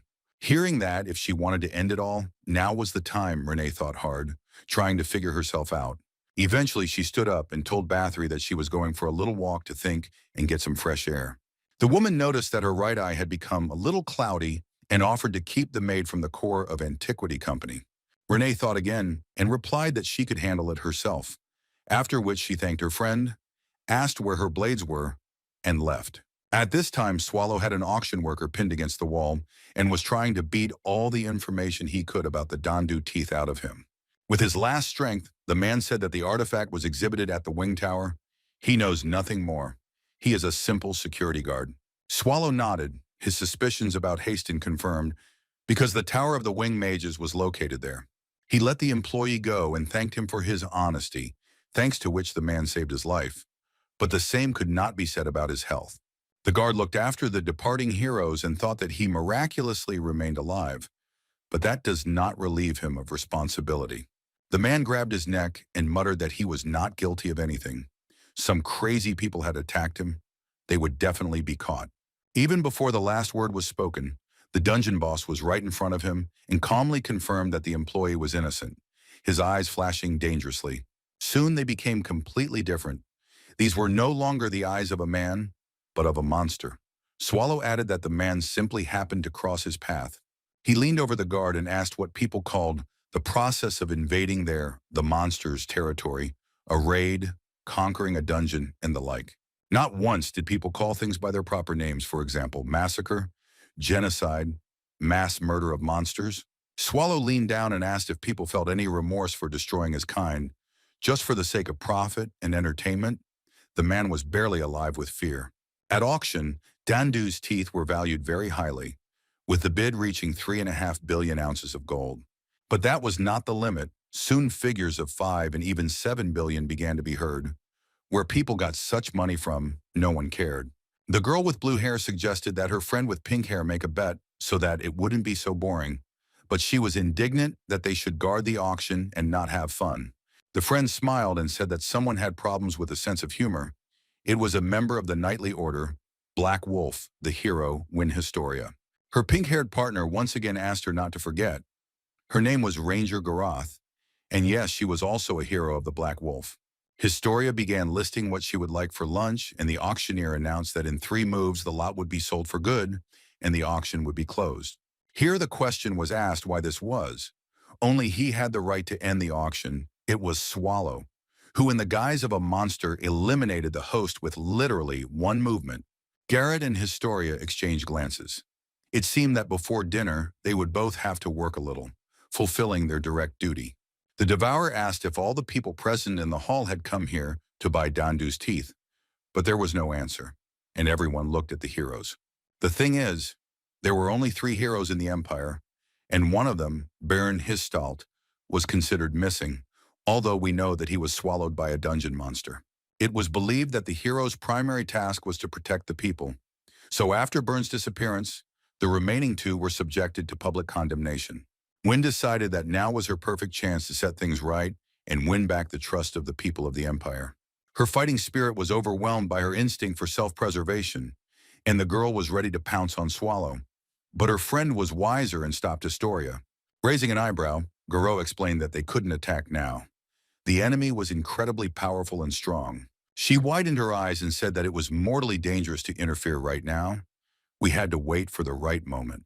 Watching Swallow move through the room with the auctioneer on his tail, the heroine was reminded that the first thing to do was think through a strategy. The monster continued to walk across the hall towards the main auction lot, and impenetrable darkness crawled across the hall behind it. Finally, the dungeon boss stopped near Dandu's teeth and looked at the weapon carefully. His face darkened even more. It was indeed Renee's blade, not a fake. Until the very end, the hero hoped that these would not be the real Dandu teeth. But no, traces of Renee's mana were clearly visible on them. Taking the blade in his hands, Swallow hissed through his teeth that it would not be easy for him to explain the situation to those present, and there was no need. He simply said that this weapon has an owner, and it needs to be returned to its owner. It's a pity that they were going to pay such a fabulous amount of money for the artifact. At this moment, someone from the crowd raised his hand and started calling for security, giving the order to seize this crazy bastard. Hearing that no one would let him go just like that, Swallow replied that he hadn't expected that. So he wrapped the blade in mana and prepared for battle. He promised that he would tear all the vile people to shreds and trample them into the ground, right along with this disgusting building. The crowd began to get indignant that this would not be left alone. There were heroes here who could protect everyone. It was Historia, who rose into the air and prepared her incredible fist in a special armored glove to attack. Swallow watched the girl fly towards him and thought that this flying squirrel had some good technology and weapons. But she was too clumsy. At the last moment, the ancient monster moved a step to the left, and the blow fell into nowhere. Historia began to gain momentum for a new attack. The dungeon boss decided that the gloves were all she had, so it was enough to simply break her arms. He once again mentally imagined the heroine and her most vulnerable spots and decided that this would be the best choice. Swallow prepared to carry out his plan, and he didn't even need to close the distance to do so. The girl was good. She launched her signature strike, Crush, but she didn't expect that the enemy would easily dodge it and instantly appear behind her. Swallow, his eyes blazing, reached forward to grab Historia's wrists and destroy her main weapon. She tried to use her fist again, but her opponent met the blow with destruction, literally with his bare hand. What happened next surprised the hero a little. He did not expect such power from the girl. Fragments of the floor and walls flew in all directions. In the clouds of dust, Swallow was not visible at all. Historia froze, trying to see what was wrong with the enemy. She turned out to be not so simple. Swallow had been thrown back quite a distance, so Win was almost certain that he had been destroyed. But then a dark figure with a glowing yellow eye appeared in the dust. To the girl's surprise, the monster was still alive. Historia was seriously scared. Crush worked even on dungeon bosses, destroying them with the first blow. Her glove, a replica of Apocalypse, could usually withstand 3 such blows, but today it fell apart from one. Looking at Swallow, the girl noticed a black haze. In front of her was not a human, but not an ordinary monster either. Smiling ominously, our hero thought that it had turned out unpleasantly, but no matter. Now he would put everything in its place. Swallow was ready to strike back. It was clear that Win had no chance of surviving, let alone resisting him. Darkness was approaching the girl, and she was already preparing to accept certain death, as befits a heroine. Then Garot appeared and called out to her partner. It seemed that her friend had an idea on how to deal with Swallow. She wrapped a protective shield around herself and Historia, and resolutely moved straight towards the monster, screaming at it not to dare move. The ranged spell was already flying toward the devourer. Gareth was determined to win quickly. Her determination could only be envied. After some time, our hero came out of the ruin. Melju rushed to him, screaming, "Is everything okay?" She was very worried. She whined that she had already decided that Svald had died, but the guy assured her that he was quite alive and even unharmed. The monster remembered Win's devastating attack and thought that an ordinary person would not be capable of such a blow. If she had hit the heart, everything could have ended differently. Out of fear, he could transform, and then the destruction and the number of victims would become catastrophic.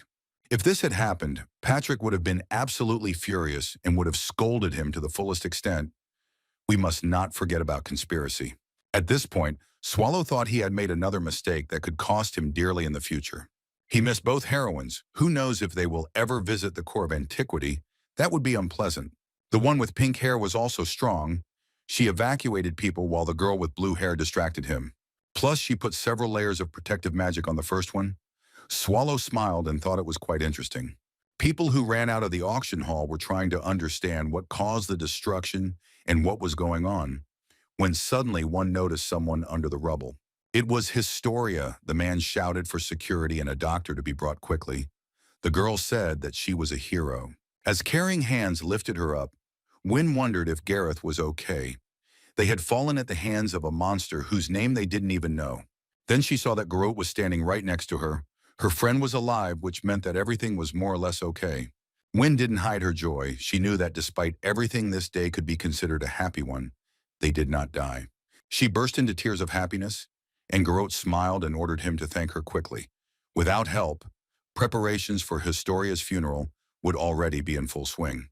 The girl had already started to say thank you when she suddenly noticed that her friend's hand was seriously injured, and she was at risk of losing it. Wynne started crying and asking for forgiveness. It was because of her that everything went wrong.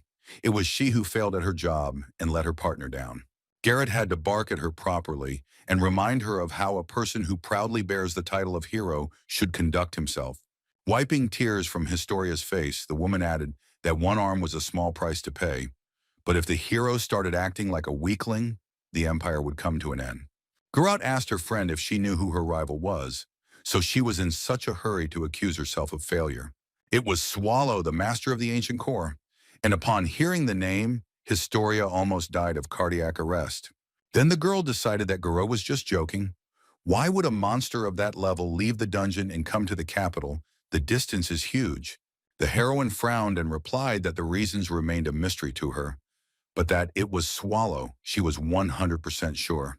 The Black Catastrophe, the ancient monster Swallow, came here, with fresh traces of the presence of the dead hero, Burn Histalt, still on his legs. It's worth remembering that Gareth was named Pathfinder, and she worriedly informed Wynne that the situation was very serious, much worse than they had originally thought. Historia sat on the ground in a doomed pose and listened in horror as if nothing was done. The Empire could come to an end. The girl exclaimed that if that was the case, they should make even more efforts. This was the land of people, so the advantage was on their side. Garrett put her hands on her friend's shoulders and informed her that this was not a problem she could handle on her own, because she had felt that paralyzing fear. The ranger added that they had no chance of winning right now, but she would head to the Joint Dungeon Raid Command Center and request support. Then she teleports with a report to the Imperial family. She won't be able to move too, because Wynne will remain. She won't be able to completely heal her friend, but she will heal the wounds. Having finished casting the spell, Garrett added that the girl should not wander around the area. She was too weak. Let her sit quietly somewhere nearby and wait for her return. Historia objected that this monster could appear at any moment.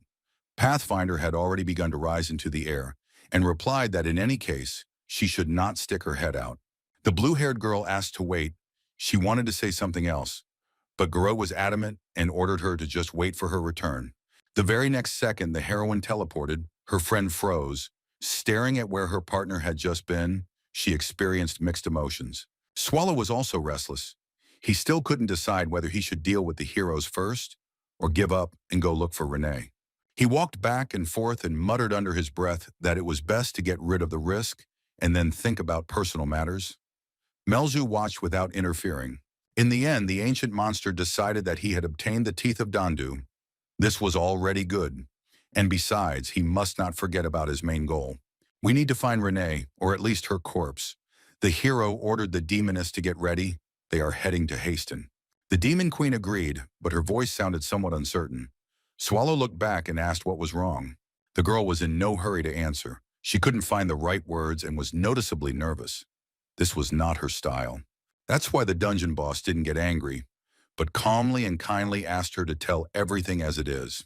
Melzu explained that she immediately realized that Svald was very strong, even in his castle, but the longer she knows him, the stronger he turns out to be.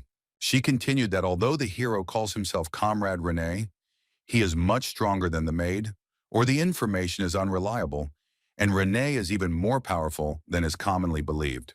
Finally, the demon queen voiced her request. Let Svald tell the truth, who he really is.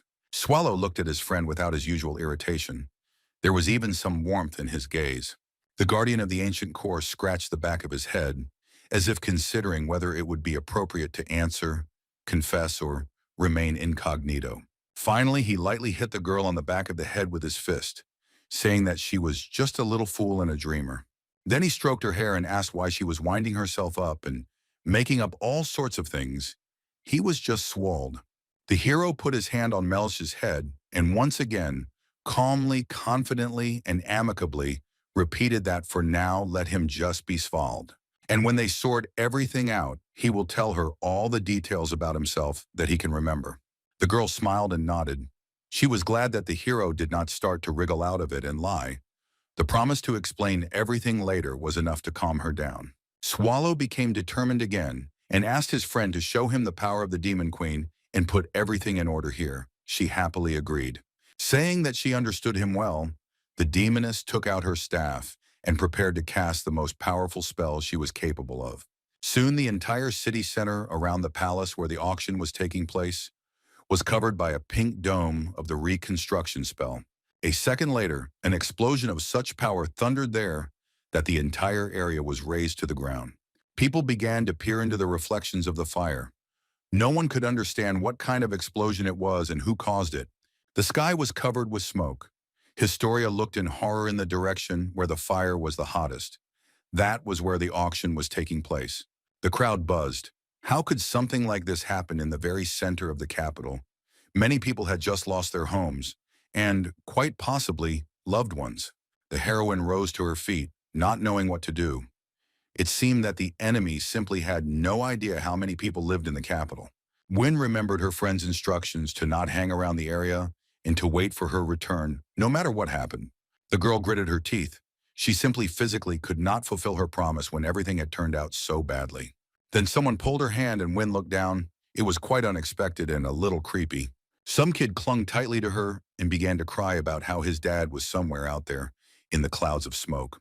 The girl jumped up and decided to quickly make her way through the crowd, declaring that everything was fine.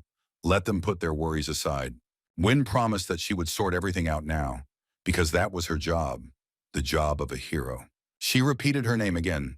Wynne Historia, the very sound of it adding confidence in her strength and determination not to lose to some monster. The Demon Queen's spell was so destructive that it blew several blocks around into pieces. It knocked Swallow off his feet and he fell on his back, kicking his legs in his pretty shoes in a funny way.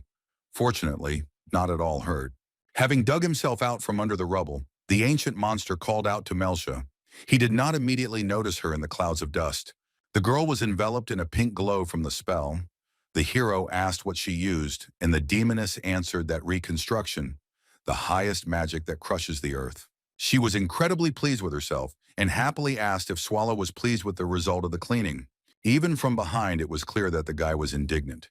He irritably asked if she had any more successful ways to clean up in her arsenal. Melju raised an eyebrow in displeasure and said that there was no need to make her feel guilty. That was exactly how she understood his words. The girl continued that there was nothing to complain about. It was necessary to explain in more detail what exactly she needed to do. Swallow sighed. What he thought, she understood herself. Then something completely different caught his attention. The ancient dungeon boss thought that the situation was getting heated. He asked the Demon Queen if she remembered the way to the teleportation center, and she replied that she did. Swallow gave the order to go there and protect the equipment. Now a lot of people will come running to the center. He also asked to prepare everything necessary to go to Haston as soon as he arrived. The girl looked puzzled. She asked where that damn Haston was. Swallow, who had already started moving in the opposite direction, froze. The Devourer asked if Melju knew the coordinates of the core of antiquity. The girl replied that she knew what the question was about. She added that this was her favorite dungeon. How could she not know? The ancient monster explained that Haston was the closest city to it. The demoness wilted and admitted that she only knew about the core of antiquity from books. Swallow sighed and told her to simply go to the center. Melju promised to protect him well, and the Devourer, in turn, said that he would try not to linger, waving goodbye. He walked through the ruins towards what had caught his attention a few minutes earlier. It was necessary to assess the number and strength of the enemies that were here. Swallow prepared himself. Several men advanced towards him, introducing themselves as a punitive detachment of the Rangir Blue Crane clan, belonging to one of the 9 pillars of the empire. The one-eyed blond man introduced himself as Casper and said that he was the leader of the squad, after which he asked Swallow who he was. The ancient monster looked at the people with some surprise. They were dressed to the nines, as if they had just finished ironing their suits. He thought that he even got a little worried when he felt the presence of so many soldiers near the auction. Apparently, they were guards for one of the guests. Swallow bowed his head slightly and asked again if he had to answer the question, if it really mattered who he was. He squinted his eyes and looked at the man. And at that moment, the black haze began to envelop the monster more and more. Taking on a somewhat more sinister appearance, our hero answered the squad of punishers that he was their enemy, or something like that. Meanwhile, the raiders were taking their first steps into one of the 7 dungeons of the great evil, called the Core of Antiquity. Sylvia, Nifrim's green-haired companion, whined that no one had ever come out of the dungeon alive. If you die here, rumor has it, your soul will be ruined. Maybe it's worth going back before it's too late. The guy asked her not to joke like that. The girl laughed and started whistling a song about how boring he was. But then something frightening blew from the depths, and Sylvia asked if this place seemed strange. The girl explained that in the first room they passed through there were tons of monsters, but here it was absolutely clean, as if someone had cleaned it.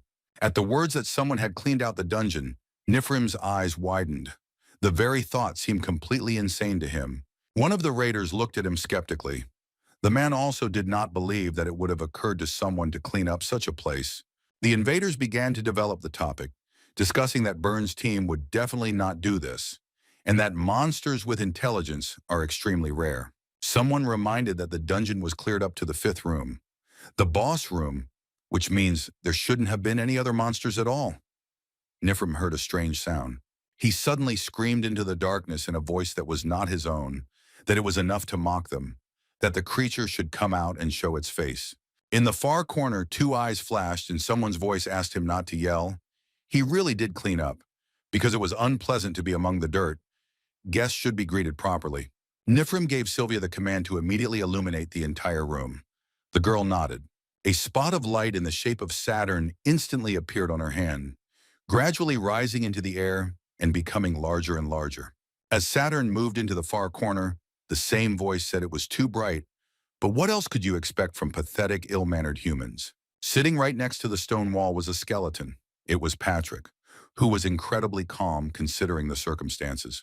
He added that he was glad to meet him, to which Nifrim hissed angrily that he recognized him, the Death Knight Patrick, and that he should not pretend to be a simple, low-ranking monster. Patrick stood up and said that he hadn't had time to introduce himself properly. Humans always ruin everything. Let the sorceress put away her staff and the warriors hide their swords. It would be better to talk first.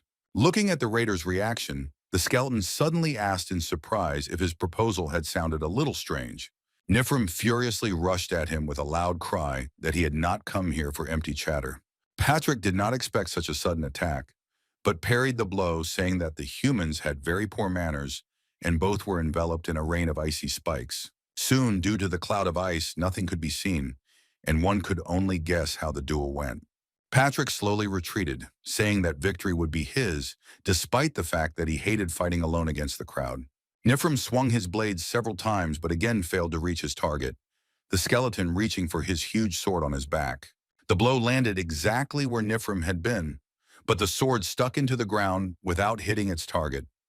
Patrick noted that it was impressive for a human. His opponent at this time managed to cast a whole bunch of spells and even envelop the blade in mana and himself in protection. The skeleton figured out that the whole secret was in the enhancing magic, and such buffs do not last long, so there is no need to worry too much. He tried to convince himself that he only needed to hold out for a minute. Just a minute, but in reality, the time dragged on incredibly slowly.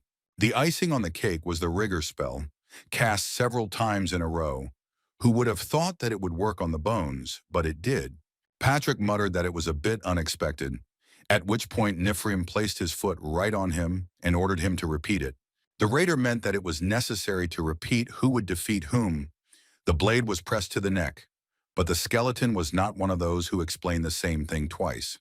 Lying on the ground, the Death Knight cheerfully exclaimed that he would never have thought that banal human magic would baffle him.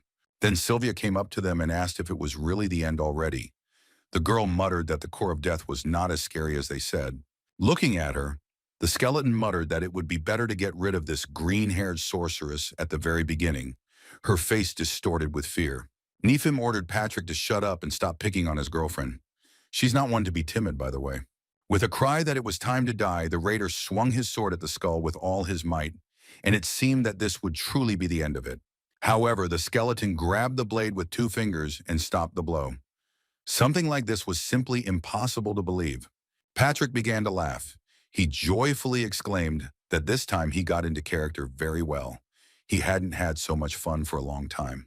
Nikifor's face twisted when the Death Knight told him that the last few years had been very boring, so he decided to try acting. The last thing the man heard was gratitude to the raiders for playing along so well with the gatekeeper of the core of antiquity. The man screamed so loudly that the walls of the dungeon room shook as if there was an earthquake. After some time, Nifrim woke up, lying on the ground. He sat up, trying to understand what happened. He was not ready for such a situation. The guy quietly asked what happened, and Patrick explained that it all ended in the few seconds that the enemy was unconscious. Pointing his hand somewhere to the side, the skeleton added that it would be better to see for himself. His gesture was not pompous, but rather demonstrative. He proclaimed that of all the people who had met the Death Knight Patrick, not a single person had managed to remain alive. The skeleton sighed and assumed that since the raider knew his name, then this information should also be available. Throwing the girl's body at Nifrim's feet, Patrick said that the only worthy opponent was the green-haired sorceress. The raider screamed in horror.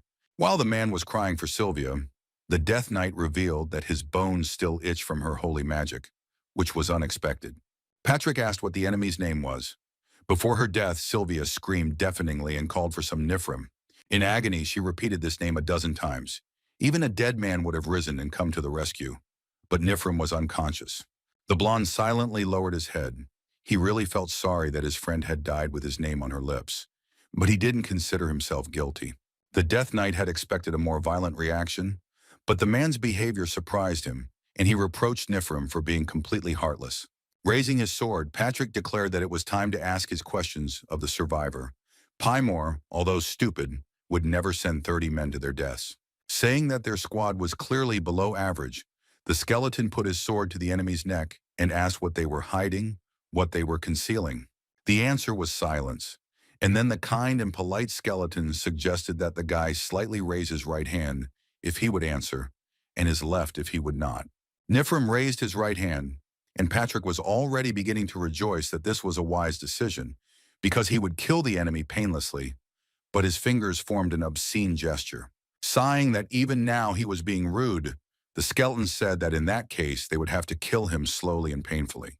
Leaving the dead raiders and Nifrim, who had been pierced through by his own blade, the skeleton walked down the corridor, muttering that he needed to clean up the place properly when he had time. Remembering that both the squad leader and his team were practically teenagers, Patrick added that this time the cleanup would be a little easier than after Burns' team. As soon as he was out of sight, Nifrim suddenly raised his head and looked in the direction the skeleton had gone. Then the boy lowered his head again and looked at his dead friend, the green-haired sorceress Sylvia. He leaned over her and called her name loudly several times, but no miracle happened. Unlike him, the girl was really dead. Her face was calm and even somehow peaceful, as if she had died quietly in her sleep and not perished in battle. Taking her face in his hands, Nifrim apologized for what he was about to do. But he needed to survive. The guy's teeth suddenly became sharp, like a predator's. Patrick watched what was happening, leaning against a rock. He noticed that the sight was disgusting. It chilled him to the bone, but still, nothing in the world is impossible. The skeleton decided that Nifrim was eating corpses to regenerate. Maybe he even got stronger every time he did it. The dungeon gatekeeper wondered if only human corpses were suitable for the raider, or other creatures as well, and also tried to guess what the source of his power was, magic or alchemy. There were quite a lot of dead people, and Patrick decided to watch a little longer, but then he remembered that Swallow would not approve of this. Thinking about the boss, the Death Knight began to pray that he would not do anything strange in unfamiliar places. He seemed to sense that this was exactly what the monster was doing. The Devourer was about to fight Historia, who had not listened to Gareth after all. Enveloped in flames to the cries of dying soldiers, the dungeon boss asked the hero why she came. Apparently, she was also impatient to die quickly. The girl replied that this was not part of her plans because she was the hero Win Historia and not just some soldier. Swallow looked at her sadly, saying that the heroine's name didn't matter. She was not able to defeat him, but her fighting spirit was truly worthy of respect. Win said that even if that was the case, she was not going to give up so easily and prepared to attack. The dungeon boss appreciated her courage. He understood that the girl would not back down and would not change her mind, no matter what happened. With the thought that she had to stop Swallow at any cost, the heroine delivered her first signature blow of crush, sending rocks flying in all directions. The Devourer again held her glove with his bare hand and said that he would not allow himself to be hit again. It was time to stop with the pampering. His face was not angry, but it did reflect a cold determination not to waste time on small fry like this girl. The Lord of the Ancient Core grabbed Historia by both hands and suggested that she try to escape again if she could, and the girl was seriously scared. The next moment, he simply lifted her by the arms and hit her with his whole body on the ground. Win realized that she had no chance of winning or even just surviving. But even in this state, the girl thought only about whether she had managed to gain at least a little time. She tried to rise with the thought that a hero must act in accordance with his status, to fulfill his duty to the people of the country. Apparently, the attempt was unsuccessful, and when lost consciousness, Swallow picked her up by the hand and sadly said that somehow it all happened too quickly. The ancient monster threw the girl onto a pile of rocks and turned to leave. But then he heard from behind him that she was the hero Win Historia and would not allow him to do this. The heroine looked at him with eyes full of determination to die but not to surrender. This was worthy of respect. Swallow even thought that he hadn't seen such willpower for a very long time. He even felt a little sorry for killing Historia. She rushed into the attack, saying that she would not allow the inhabitants of the Empire to be destroyed. The dungeon boss stopped the attack without making any special effort. Even while hanging by one arm, Historia found the strength to deliver a sudden crushing blow with her other fist. She didn't have a glove on, and she didn't have any strength left, so the hero Win Historia didn't cause the slightest damage to Swallow with these actions. But she continued, as if in delirium, to repeat that she must protect the inhabitants of the Empire, even at the cost of her own life. The dungeon boss congratulated the girl on the fact that she would not die in vain, and as a reward for such fighting spirit, he would kill her painlessly and quickly. Swallow promised that out of respect for her persistence, he would even remember Historia's name, although he wasn't sure for long. The Devourer stood over Win, determined to fulfill his promise. The heroine had only seconds left to live. But the ancient monster did not have time to carry out his intention. Some object flew straight into the back of his head. The blow was not strong, but very offensive. Swallow looked back and saw a squad of knights. He asked with displeasure, "Couldn't they all come at once?" He didn't have much time to fight with different groups. One of the warriors apologized for such rude treatment, but he needed to do something urgently to save Miss Wynne. The man said that he was a knight of the Edelbrace Order, Black Wolf R. Edelbrace Gall Riveston, requesting an audience with the great Swallow. The keeper of the dungeon, the core of antiquity, asked again what he had just called him, and clarified by what signs the knight had guessed who was in front of him. Sir R replied that one of his men had a unique ability that helped identify Swallow. The dungeon boss thought the little man looked too smug and said he wasn't in the best mood for an audience right now. He added that he did not intend to waste time. If they were going to attack, then let them do it immediately. The knight bowed and said that there was a misunderstanding. They did not intend to fight with Mr. Swallow, but intended to offer him a deal. The Devourer was almost transformed from surprise. He asked with a laugh if they were really offering a deal to him. The great Swallow, he didn't need anything. The ancient monster slowly asked if it really looked like it was missing something. If a person were to mock, they would receive a slow and painful death. R. Edelbrace did not back down, afraid of his anger. He continued to calmly listen to the answer, mentally thinking that this was a dangerous trick, but it could work. It was a gamble for the safety of the Empire. The knight reported that the original owner of the Dandu teeth was alive. Swallow froze. The knight continued that he was sure that the great monster had come all this way, not only to take the unique weapon, but that they were ready to help find the owner. Swallow took a step towards him and repeated threateningly that he didn't want anything, his voice sounding as if R was already dead. The boss of the great dungeon replied that he took the Dandu teeth simply out of boredom and that his goal was to exterminate people. He leaned over the knight and asked him pointedly what he was going to do in this case. The man replied that if Swallow was really going to destroy everything, then why not try? The monster replied that he also thought there was no time to waste. He added that he didn't want any extra casualties, so let the knight just tell him where the owner of Dandu's teeth was. Sir R looked back and loudly ordered Garot to come over. The girl was there in a matter of seconds. Both looked at the Pathfinder, and the knight reminded Swallow that he had met this heroine before. Gareth reported that in order to determine the owner's location, she would need to study the marks on Dandu's teeth. Swallow handed her the blade, saying that if she did something stupid, losing her hand would be a piece of cake. The girl nodded that she fully understood what was being discussed and promised to be prudent in handling weapons. Gareth examined the teeth of Dandu and reported that she felt the predominant traces of one person. The distance was very great, but he was located west of Riaz. Swallow realized that the west in question was Haston and reported that this information was quite sufficient for him. He imagined Renee as a maid, remembered her smile, and felt a tremendous sense of relief that the girl was alive. The ancient monster was unable to contain his emotions and exhaled loudly, which surprised everyone present. Swallow patted the knight on the shoulder and informed him that he was now in his debt to remember the names of Ara and Gareth. The man informed him that it was an honor for him to help. Muttering something like, "Get out of the way," the dungeon boss turned around and walked in the direction of the teleportation center. There a surprise awaited him. The demoness on the mountain of defeated opponents angrily declared that Svald had not kept his word and was late. Swallow cautiously tried to get closer, but due to the mountain of fallen guards, it was not so easy. Melju was incredibly pleased with herself, and having forgotten her grievances, happily reported that she had tried hard, defending the teleport with all her might. Saying that he could be proud of her, the girl began to gradually sink to the ground, her hands slipping off the staff. The demon queen simply passed out from fatigue, and Swallow picked her up and gently told her that he was grateful. Melju slept like a baby, and she looked like a very little girl. The ancient monster once again said thank you, never ceasing to be amazed by her transformations. Approaching the teleporter, Swallow tried to figure out how it worked.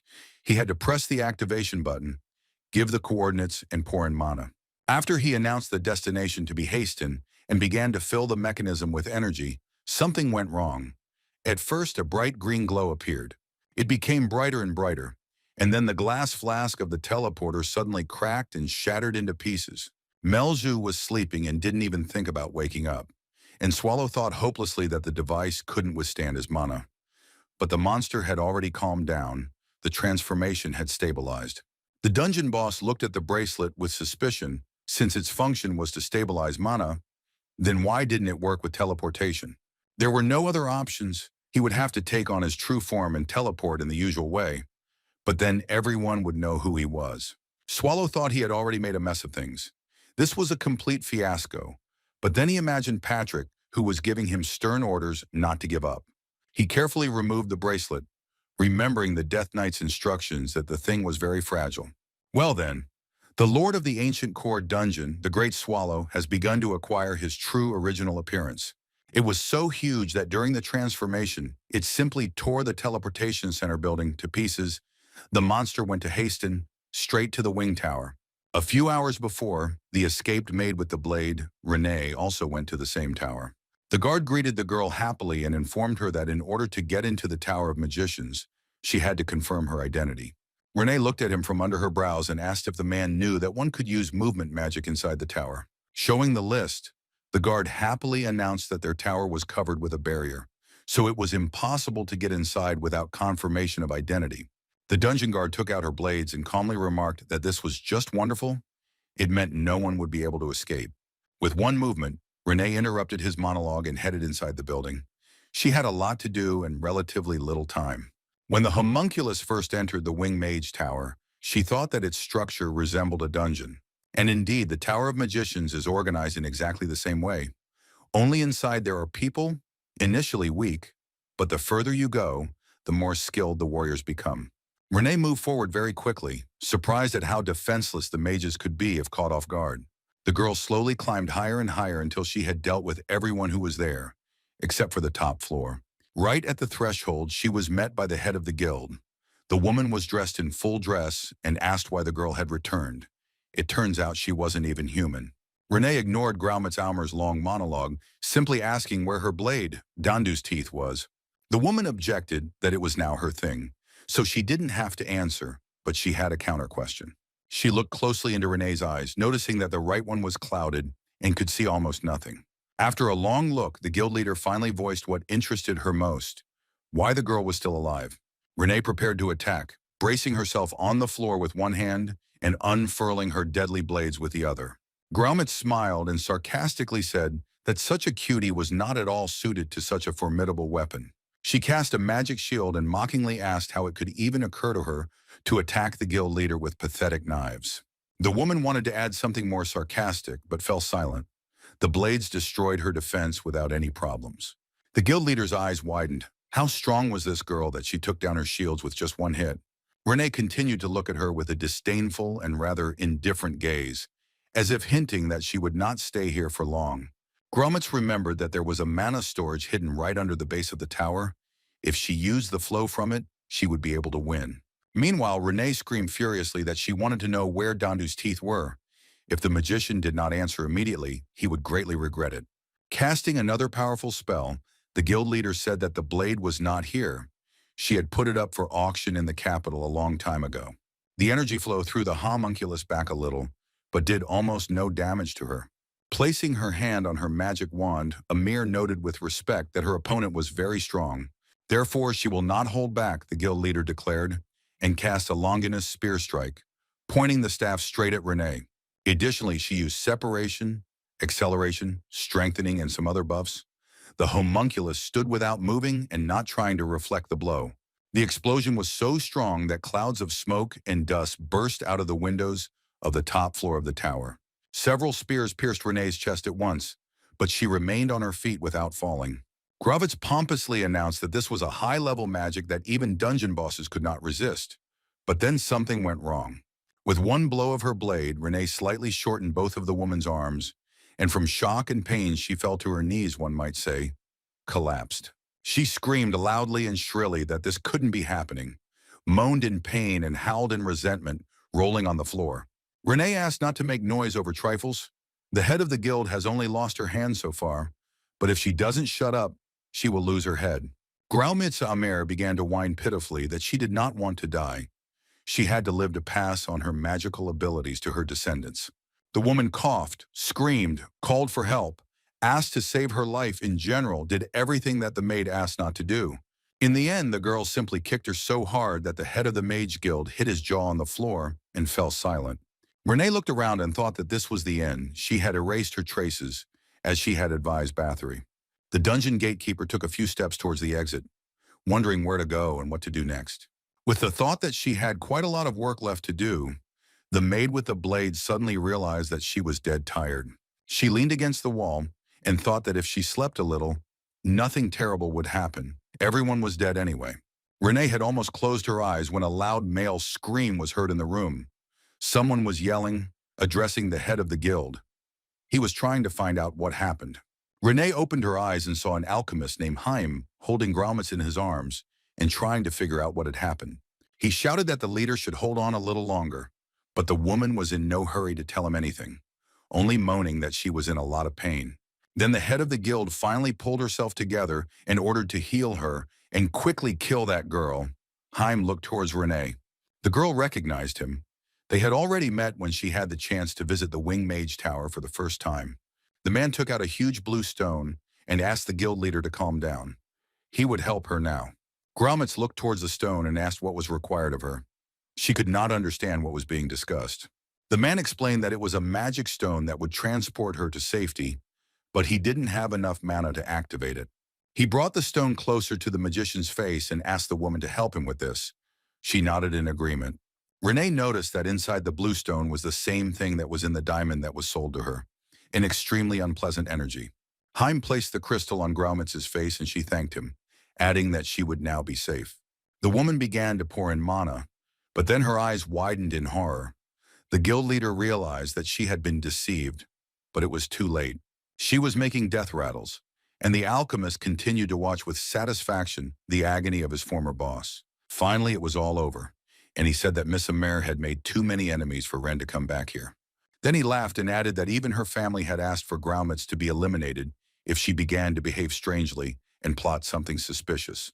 He glanced sideways at the homunculus and asked if she agreed with his decision. The guild leader had been very suspicious lately. Haim folded his hands and bowed respectfully, thanking the girl for doing all the work for him. The alchemist narrowed his eyes and continued that, at this rate, Miss Wren might well come for him soon, saying that this would be a kind of escape insurance. The green-haired man began the process of turning the former guild leader into a monster. Amir turned into some kind of clumsy semblance of a huge fish, but it was clear that the creature was very strong and was also fueled by mana from the storage. Renee thought that her right eye was blinded and her strength was almost exhausted. This was not an opponent that she was able to defeat now, especially without Dandu's teeth. Graumitz, or what she had now become, was inexorably approaching, and the girl clearly understood that she had no choice anyway. Renee thought that she was just a pathetic creature and would pay for her sins here. For the way she treated Mr. Swallow, she felt very guilty before him. Remembering the dungeon boss, Renee clearly felt his scent. It was strange, but it gave her confidence. The homunculus decided that she would not give up so easily. As the monster approached, the girl screamed at it not to dare to interrupt Mr. Swallow's scent with its dirty hands and rushed to attack, saying that if they died, they would die together. The maid plunged one of the blades straight into the right eye of the huge fish. The attack did not last long. The monster simply swept the man off with a powerful blow of its tail. Renee lay on the ground and didn't even have the strength to get up. The girl thought only about whether the boss would be sad when he found out that she died. The guild leader, in the form of a monster, continued to destroy everything around her, and dust and debris continued to fall from the top floor of the wing tower. This could have lasted a long time, but suddenly something happened that destroyed almost the entire tower. In literally a second, Swallow appeared in his true form.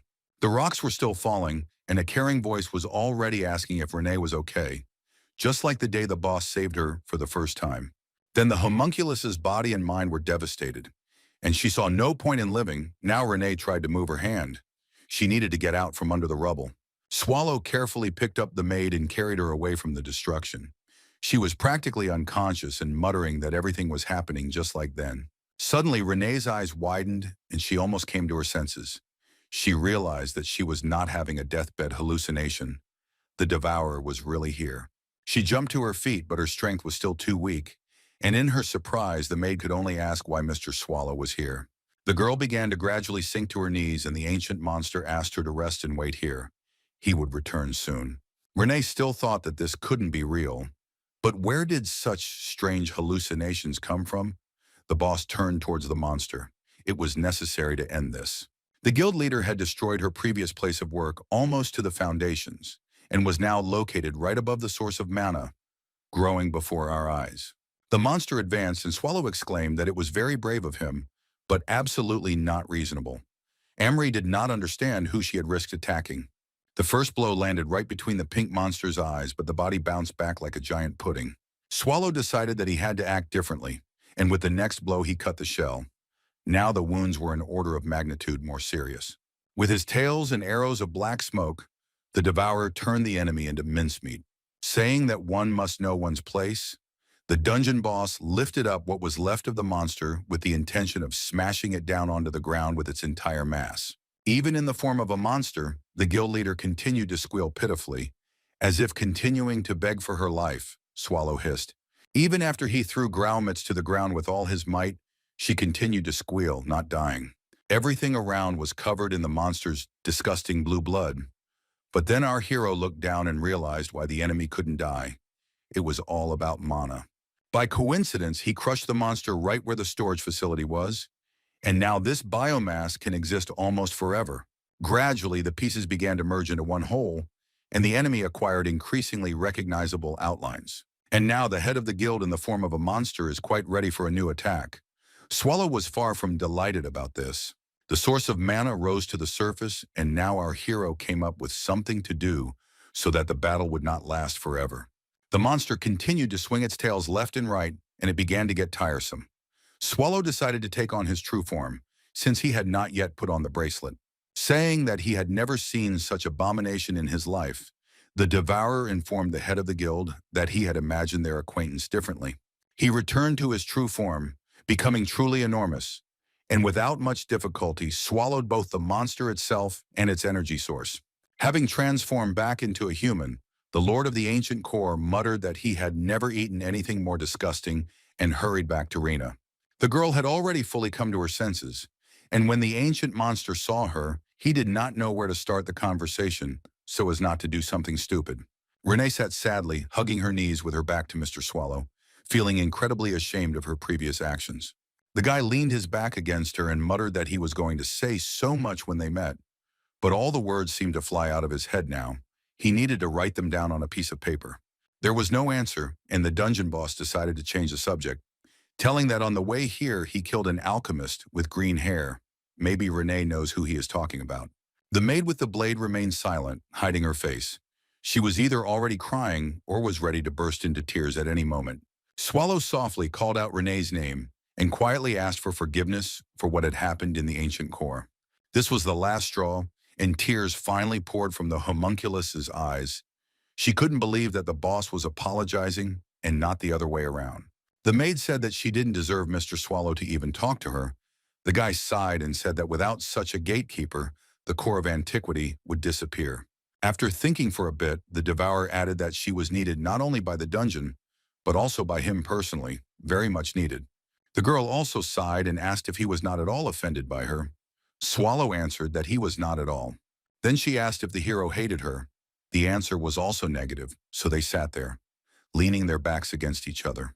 Then the dungeon boss remembered something important and stood up. He said that he had something for the fugitive. Now she could be a blade maid again, Swallow explained, handing the girl the dandateeth. Renee gasped with surprise and joy. She couldn't believe that her boss would be so caring. The girl fell to her knees again and cried bitterly.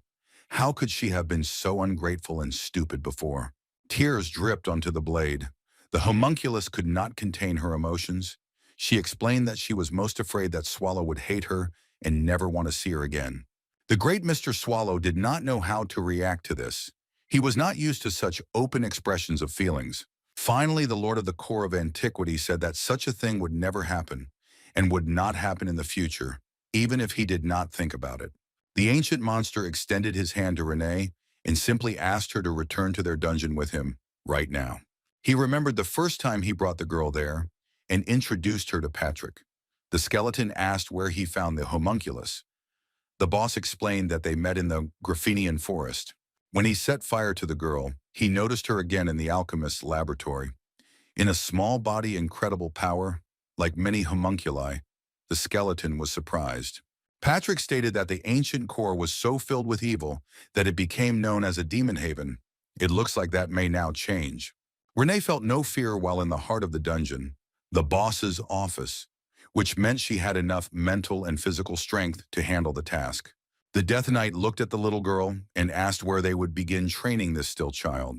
Swallow replied that she should live here for a while to get used to it. First, they would teach her to fight, and then they would see what her capabilities were. Besides, she has experience working as a servant. Maybe the role of a maid would also be suitable. Patrick was indignant that this did not look much like a training plan. Then the Devourer declared that since he was so serious about this issue, he should decide it himself at his own discretion. When asked why him, the boss replied that there was no point in showing initiative, and besides, he complained that he was bored and had nothing to do. Patrick thought that the idea wasn't so bad. He had long been interested in studying all the possibilities of homunculi. He agreed and asked what the child's name was. Swallow tried to remember the name he had heard the first time they met, but his memory was a little off. Then the baby made some kind of sound, and the skeleton tried to listen. He didn't expect that the homunculus could already speak. The girl slowly, syllable by syllable, said the name Rello. She wanted to be called the same as the head maid of the house where she worked. Patrick asked if this was the full name. It was not very nice. Maybe the boss would come up with a new one, since he was the boss here. The monster thought about it. He wasn't good at coming up with names, but he didn't want to lose face. And besides, the baby's future directly depended on it. Finally, he asked the girl if she liked the name Renee. Paired with Rello, it would sound quite nice.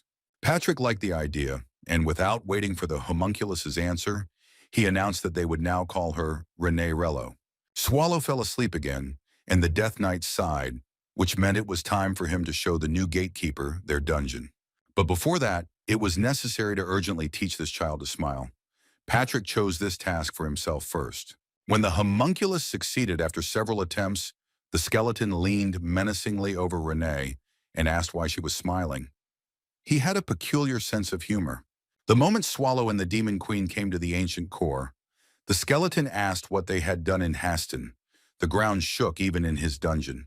The ancient monster didn't know what to answer, so he started by trying to introduce Patrick to Melia. She was still sleeping. The Death Knight replied that this was all fine and dandy, but where was Renee, who was supposed to be returned by the boss? Swallow sighed and said that it was complicated. He almost melted into a puddle of shame, and then explained that he had found the maid in Haston if we were talking only about the results of the search. Patrick waited silently for the continuation, and the ancient monster reported that he and the homunculus had talked about returning to the core of antiquity.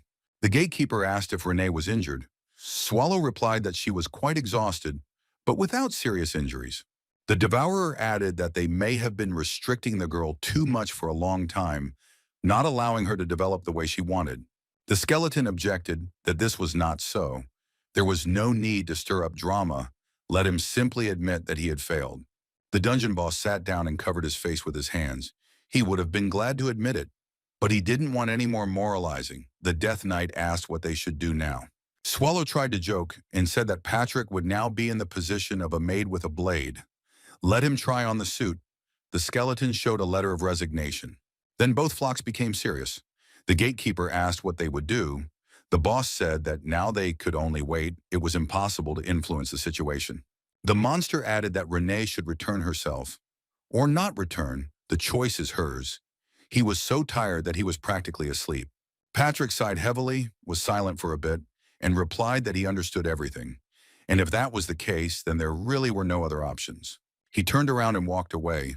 When the boss was in such a state and began to feel sad, he needed to be left alone and allowed to get some sleep. Then the skeleton saw a familiar figure at the entrance. Her silver hair glinting in the sun, she had returned. The man, the dungeon master, had been waiting for the most, asked in a solicitous voice what Mr. Swallow wanted for dinner. Patrick was overjoyed, but then he noticed the homunculus had a new yellow eye, just like his boss's. The Death Knight asked the chief in confusion if he really did this voluntarily. The monster remained silent. He consciously, voluntarily sacrificed his eye for Renee. Now it was completely obvious. While saying goodbye near the ruined tower, Swallow noticed that the girl's right eye had gone blind, after which he said that if this had not happened, she would have seen through the deception with the diamond. The devourer told her that if she still had the feelings that Renee had spoken of, she should bring him a real love stone next time. The guy raised his hand to his face. The maid did not immediately understand what he intended to do. It looked strange. But here Swallow, simply from the bottom of his heart, gave her one of his eyes, fortunately, in his true form. As a monster, he had no shortage of them. Renee beamed with happiness. Now she would always be with her beloved Mr. Swallow, at least with a part of him. The dungeon was quite damp. Water was constantly dripping from the ceiling along the stalactites, but no one tried to solve this problem. One of the drops fell on the face of the Demon Queen. Waking the girl up, she woke up well-rested and quite pleased with herself.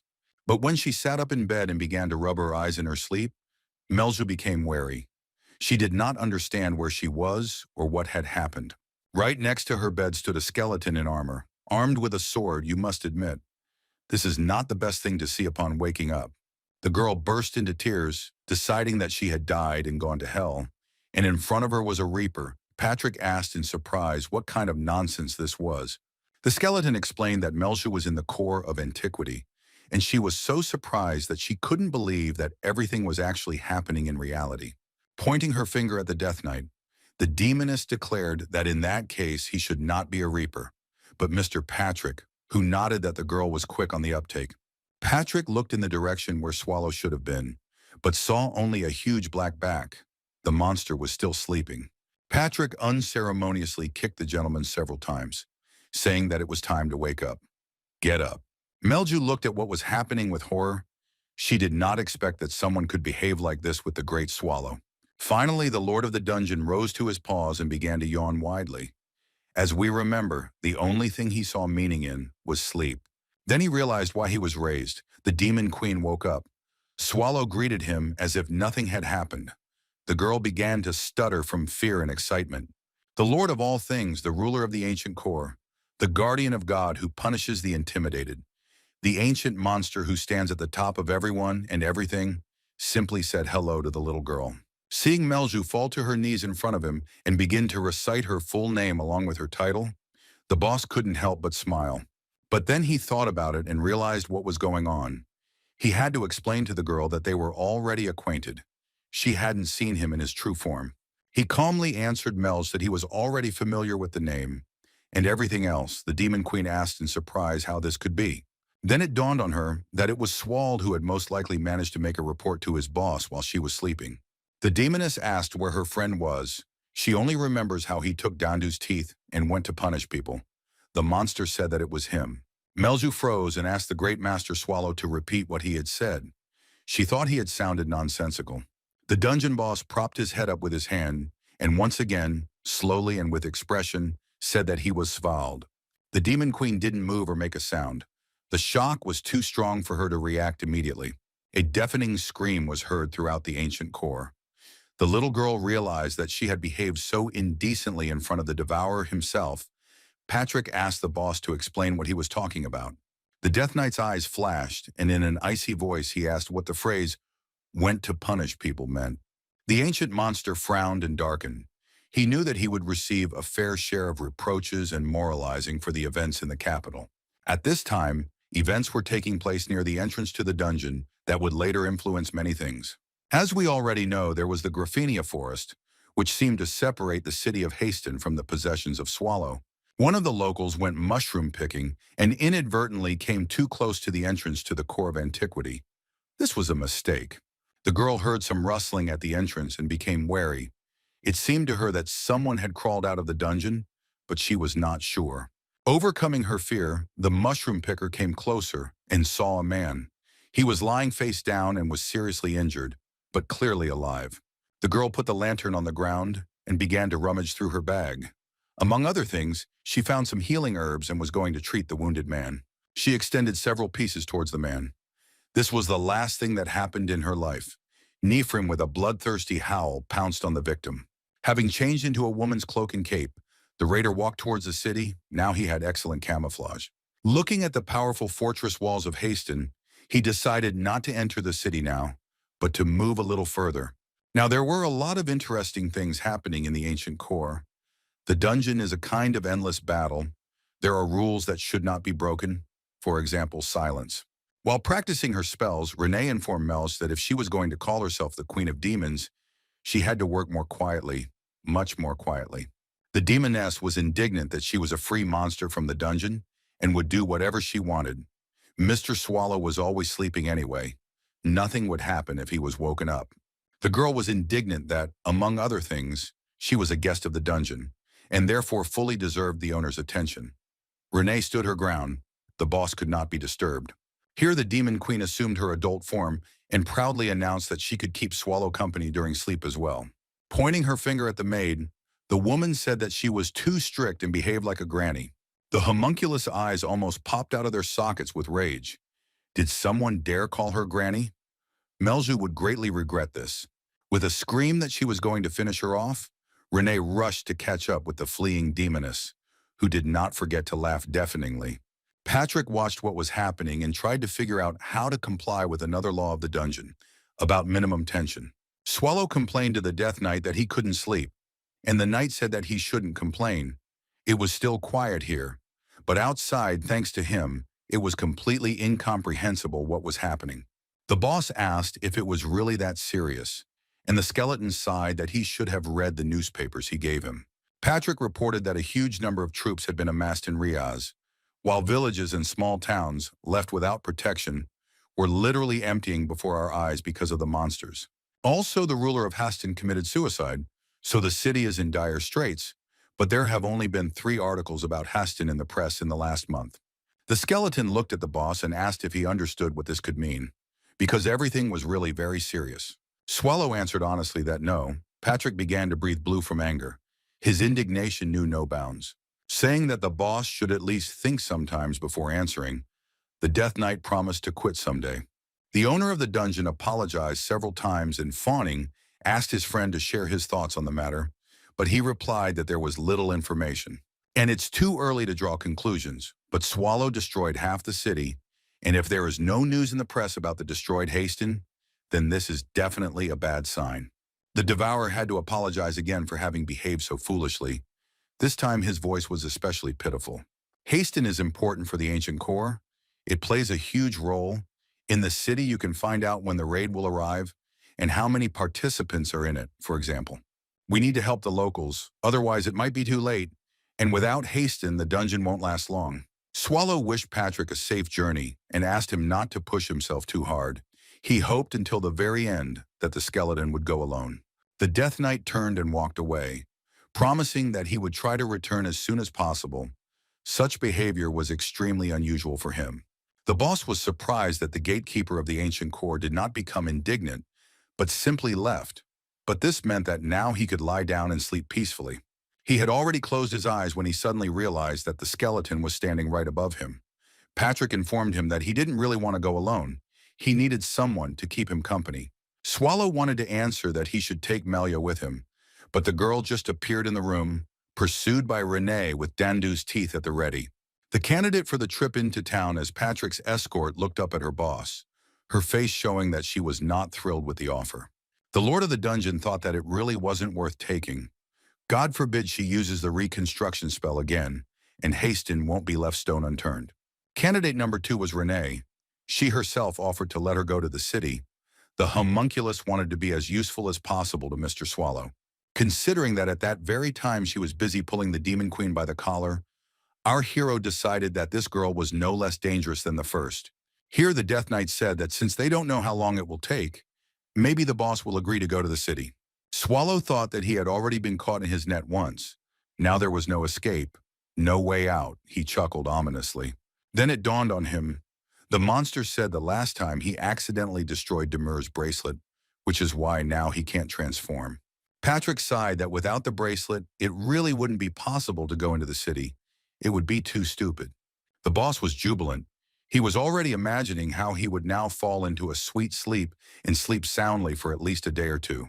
But then it turned out that the skeleton had a backup plan. Swallow became gloomy and promised his friend that his death would be painful. The Death Knight countered that he had been dead for so long that all that was left of him were his bones, and that the Devourer had cursed him so many times that he had lost count.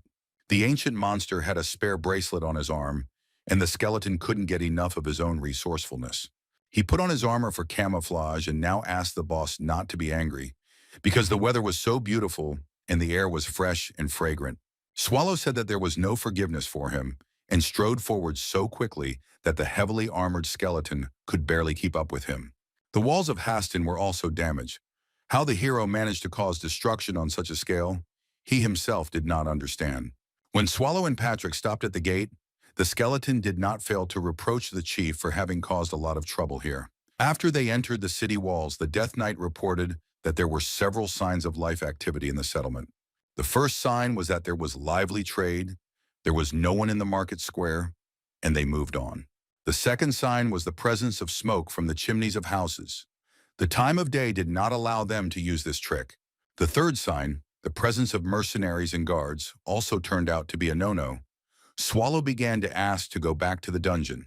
Stopping in front of the tavern sign, the skeleton said that the last sign could be studied if they went inside. Realizing that the owner was ready to fall asleep on the go, Patrick gloomily announced that they would spend the night here. While he was talking about how there must be a lot of people inside, Swallow had already jumped up and rushed towards his goal. The Death Knight shouted something about not expecting much, but that there should be a free room, but the boss was already breaking in. Inside there was devastation and not a single guest. The bar was also empty. Neither of them expected this. Patrick said that everything was very bad.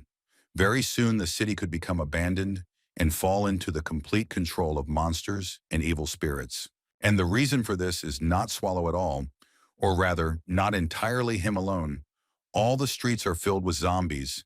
They have been subjugated by some creatures in cloaks with hoods. Their leader's eyes glowed blue as he announced that it was time to advance to Riaz, the capital weakened by the Black Horror. The skeleton with long gray hair reported that thanks to Mr. Swallow and his adventures in the capital, the perfect time had come to destroy the Empire. Our heroes didn't know about this yet. They just stood in front of the bar and realized that the hotel was completely empty. Patrick muttered that the humans seemed to have abandoned Haston for good, and Swallow suddenly snapped his fingers as if an idea had struck him. A man responded to the sound from the stairs and explained that he was the owner of this establishment, or rather, the former establishment. Grabbing his weapon, the man asked why the travelers had come here. The city was completely empty. Patrick immediately came up with some kind of story about them being knights from a punitive detachment sent here to help from a neighboring village. The gatekeeper of the Core of Antiquity added that they were planning to have a bite to eat and spend the night here. The owner immediately became more accommodating. He was glad to have guests. The man went downstairs and noticed that he had absolutely no food, and there was none in the entire city, so, unfortunately, he could forget about dinner.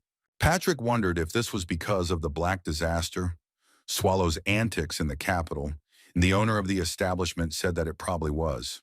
The man apologized several more times and added that he didn't have any rooms ready for occupancy right now, but that could be fixed. The skeleton raised his hand to his helmet and thought, in such a situation, it was scary to even ask about the price of water.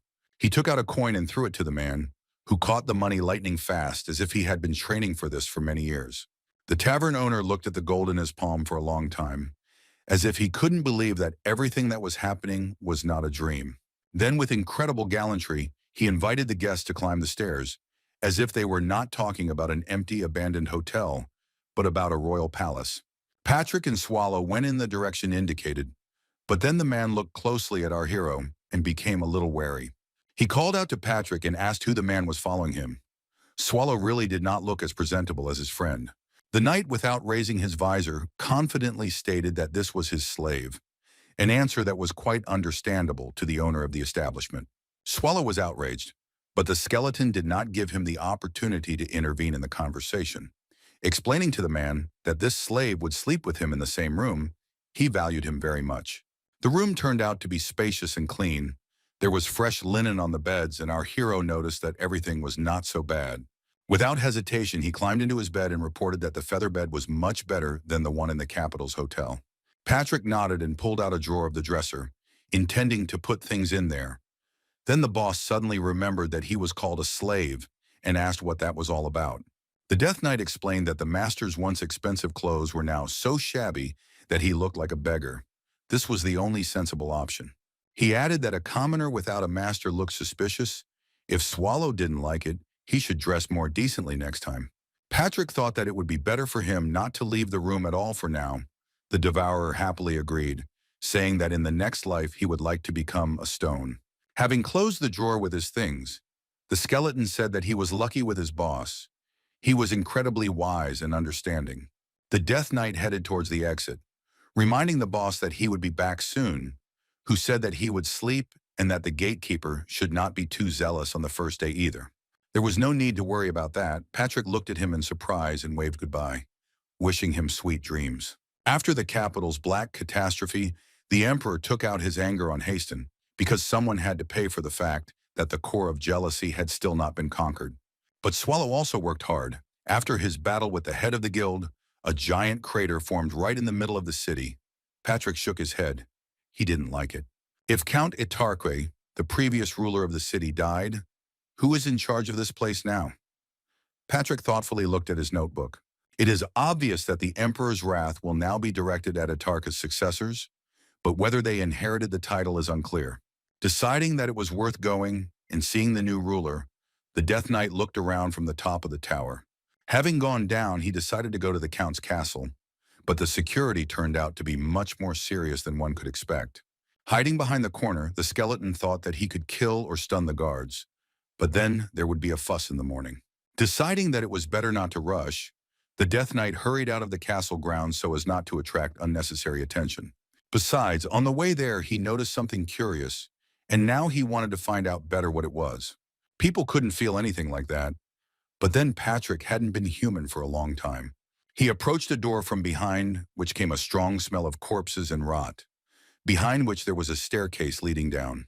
At this time, in their hotel room, Swallow was lying on the bed and thinking that it was better to sleep in the cool dungeon. But here, too, it was quite good. Then he heard some noise behind the door and got angry. Again, someone was disturbing him while he was resting. They had completely lost their conscience. It was the owner of the establishment who asked if Sir Knight was there. He had prepared a modest dinner, but Swallow replied that he had gone out for a night walk. The man sighed and asked not to refuse food. He did not want such generous guests to sleep hungry. Here he remembered that he had not introduced himself and said that his name was Novan Hedeker, but you could just call him Novan. Our hero said that he was Savald and followed. The man said that supplies were low, and he hoped that the guests would not be angry that the treat was modest. Swallow asked if things were really that bad in Haston. The innkeeper nodded. He explained that it was a disaster.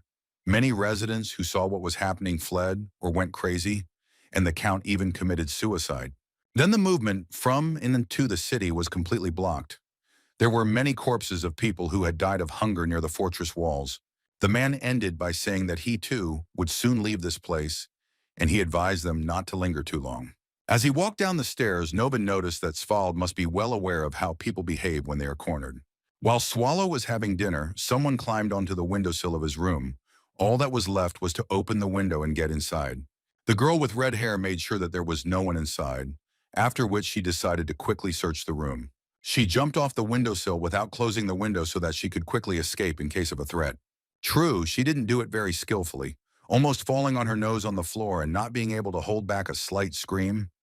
You need to be more careful. Great, she's inside. Now we need to try to find something valuable or edible. Otherwise, the hack will be completely useless. The girl knew that this was the most expensive room in the hotel, which meant that the guest was, at the very least, rich and clearly not a local. She imagined some fat aristocrat counting on a solid catch. Sometimes people can be incredibly naive. The first thing the thief noticed was Swallow's cloak. She decided to take everything that was of any value. The thing was worn out and not very clean. That was disappointment number one. Even beggars need to wash their clothes at least sometimes. And hear this. She still decided to take some rags to wrap the valuables she had found in them. So she headed to the chest of drawers. To the robber's great surprise, all the shelves and drawers were completely empty.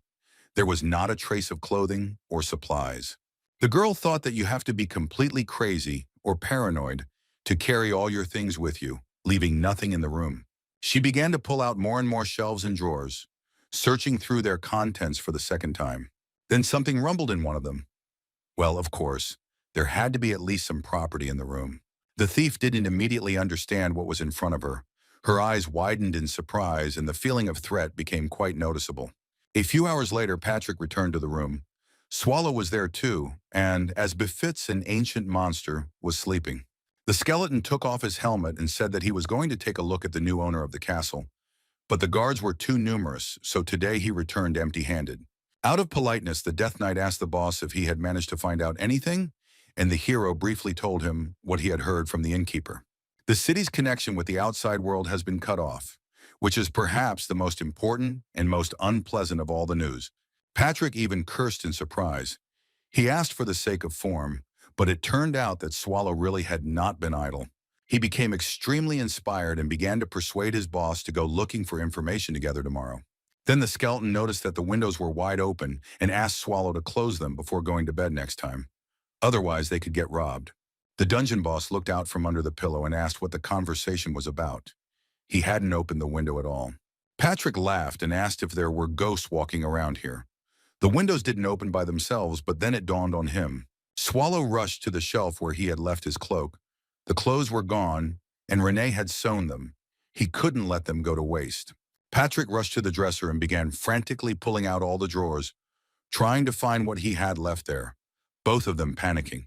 Finally, the Death Knight was convinced that the property was missing. But just in case he asked if the boss had taken his things, the hero asked what was stolen. The skeleton froze, not knowing how to explain it more simply. The situation was clearly ambiguous and required a special approach. Finally, Patrick exhaled and said that his ribs were there. At this time, the thief who robbed our heroes was running down the city street as fast as she could, clutching her catch to her chest. Before entering the house, she looked back to make sure there was no pursuit. Everything was clear. There were no pursuers. The girl had barely entered the door when she was bombarded with reproaches for going out into the city again. The man, who was clearly well known to the thief, angrily asked where she had been for the better part of the night. He recalled that he had already warned more than once that it was extremely dangerous and unwise to leave the shelter at night. Rosalina said that she had special reasons for leaving. She did it for him, so it would be better for him to praise her rather than be angry. The man shouted that nothing needed to be done for him. She walks, wastes her energy, and then only wants to eat even more. The girl asked him not to shout and listen to her. Then another man came out to them and asked Tot not to scold Rosalina and not to put too much pressure on her. He was the leader of the gang. He picked up a chair and dragged it to a more comfortable place, saying that thieves should not be afraid of the dark. There was no need to get angry about it. The head explained that the girl's main mistake was that she left without warning anyone, and that was dangerous. Before doing anything, you need to think about whether it will harm others. The man sadly added that this is no longer a home where they can welcome someone with warmth. Rosalina muttered that she understood everything and would not do it again. The leader of the gang asked what she had managed to get.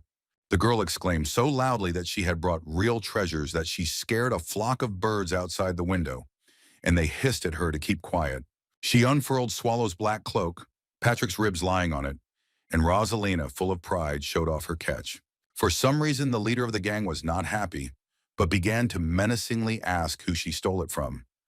The girl explained that it was from a hotel on the main street.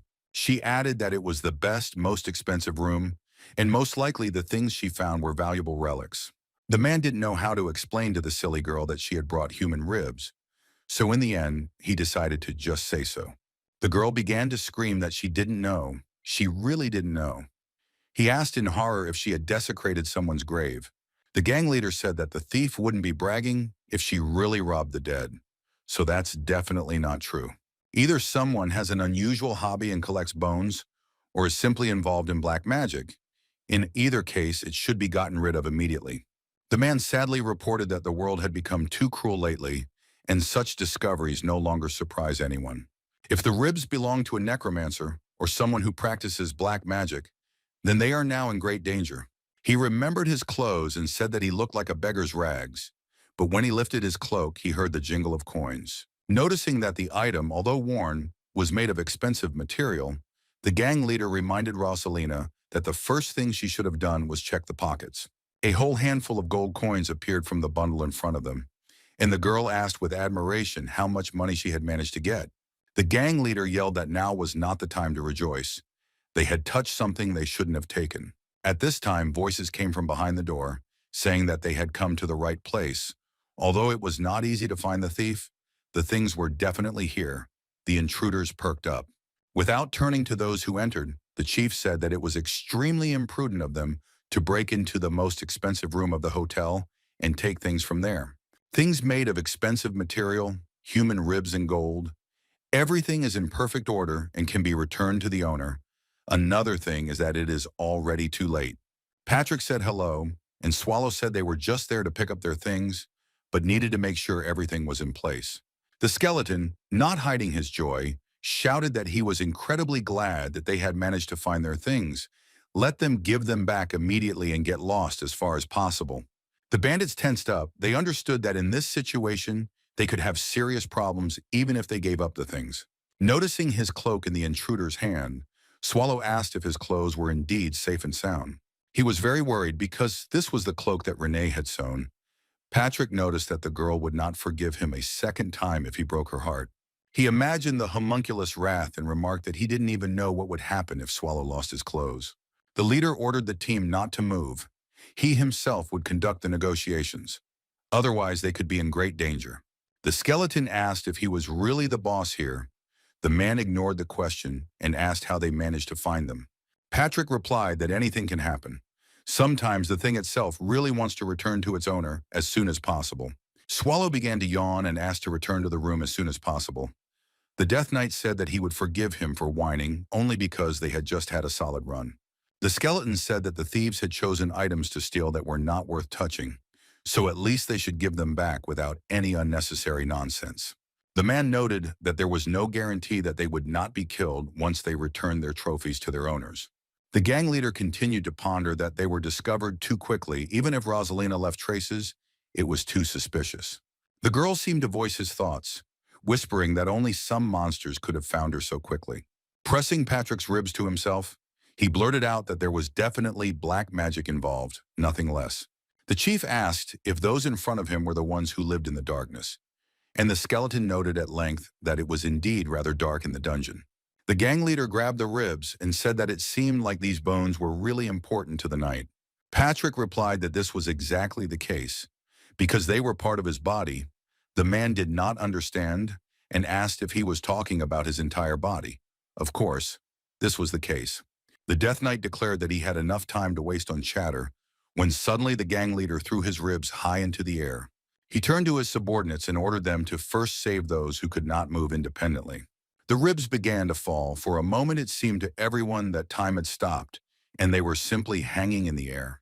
Patrick rushed forward to prevent the bones from falling. Otherwise, they could be damaged. He paid no attention to the thieves. Stretched out on the pavement, the skeleton managed to catch his ribs literally at the very ground. He hadn't been so worried for a long time. At this time, A man attacked him from the shadows. He had been hiding in the doorway for a long time in order to make a sudden attack. He hit the knight's armor with some kind of wooden board with all his might, so hard that the metal began to ring. Swallow yawned calmly. It seemed like people really didn't understand who they were dealing with. Patrick was hit with a rock or something like that. It seemed like things were really bad in the city. The ancient monster did not notice that someone armed with a sword was sneaking up on him from behind, or pretended not to notice. The hero blocked the blow to the back with his bare hand. The blade of the weapon simply fell apart. The attacker clearly did not expect this. The next moment, a powerful punch landed on the attacker's face, and his teeth left their permanent location. Swallow noticed with interest that the thieves had real weapons, after which he lifted the man off the ground and asked the knight what to do with him. Patrick replied that it was time to stop all this.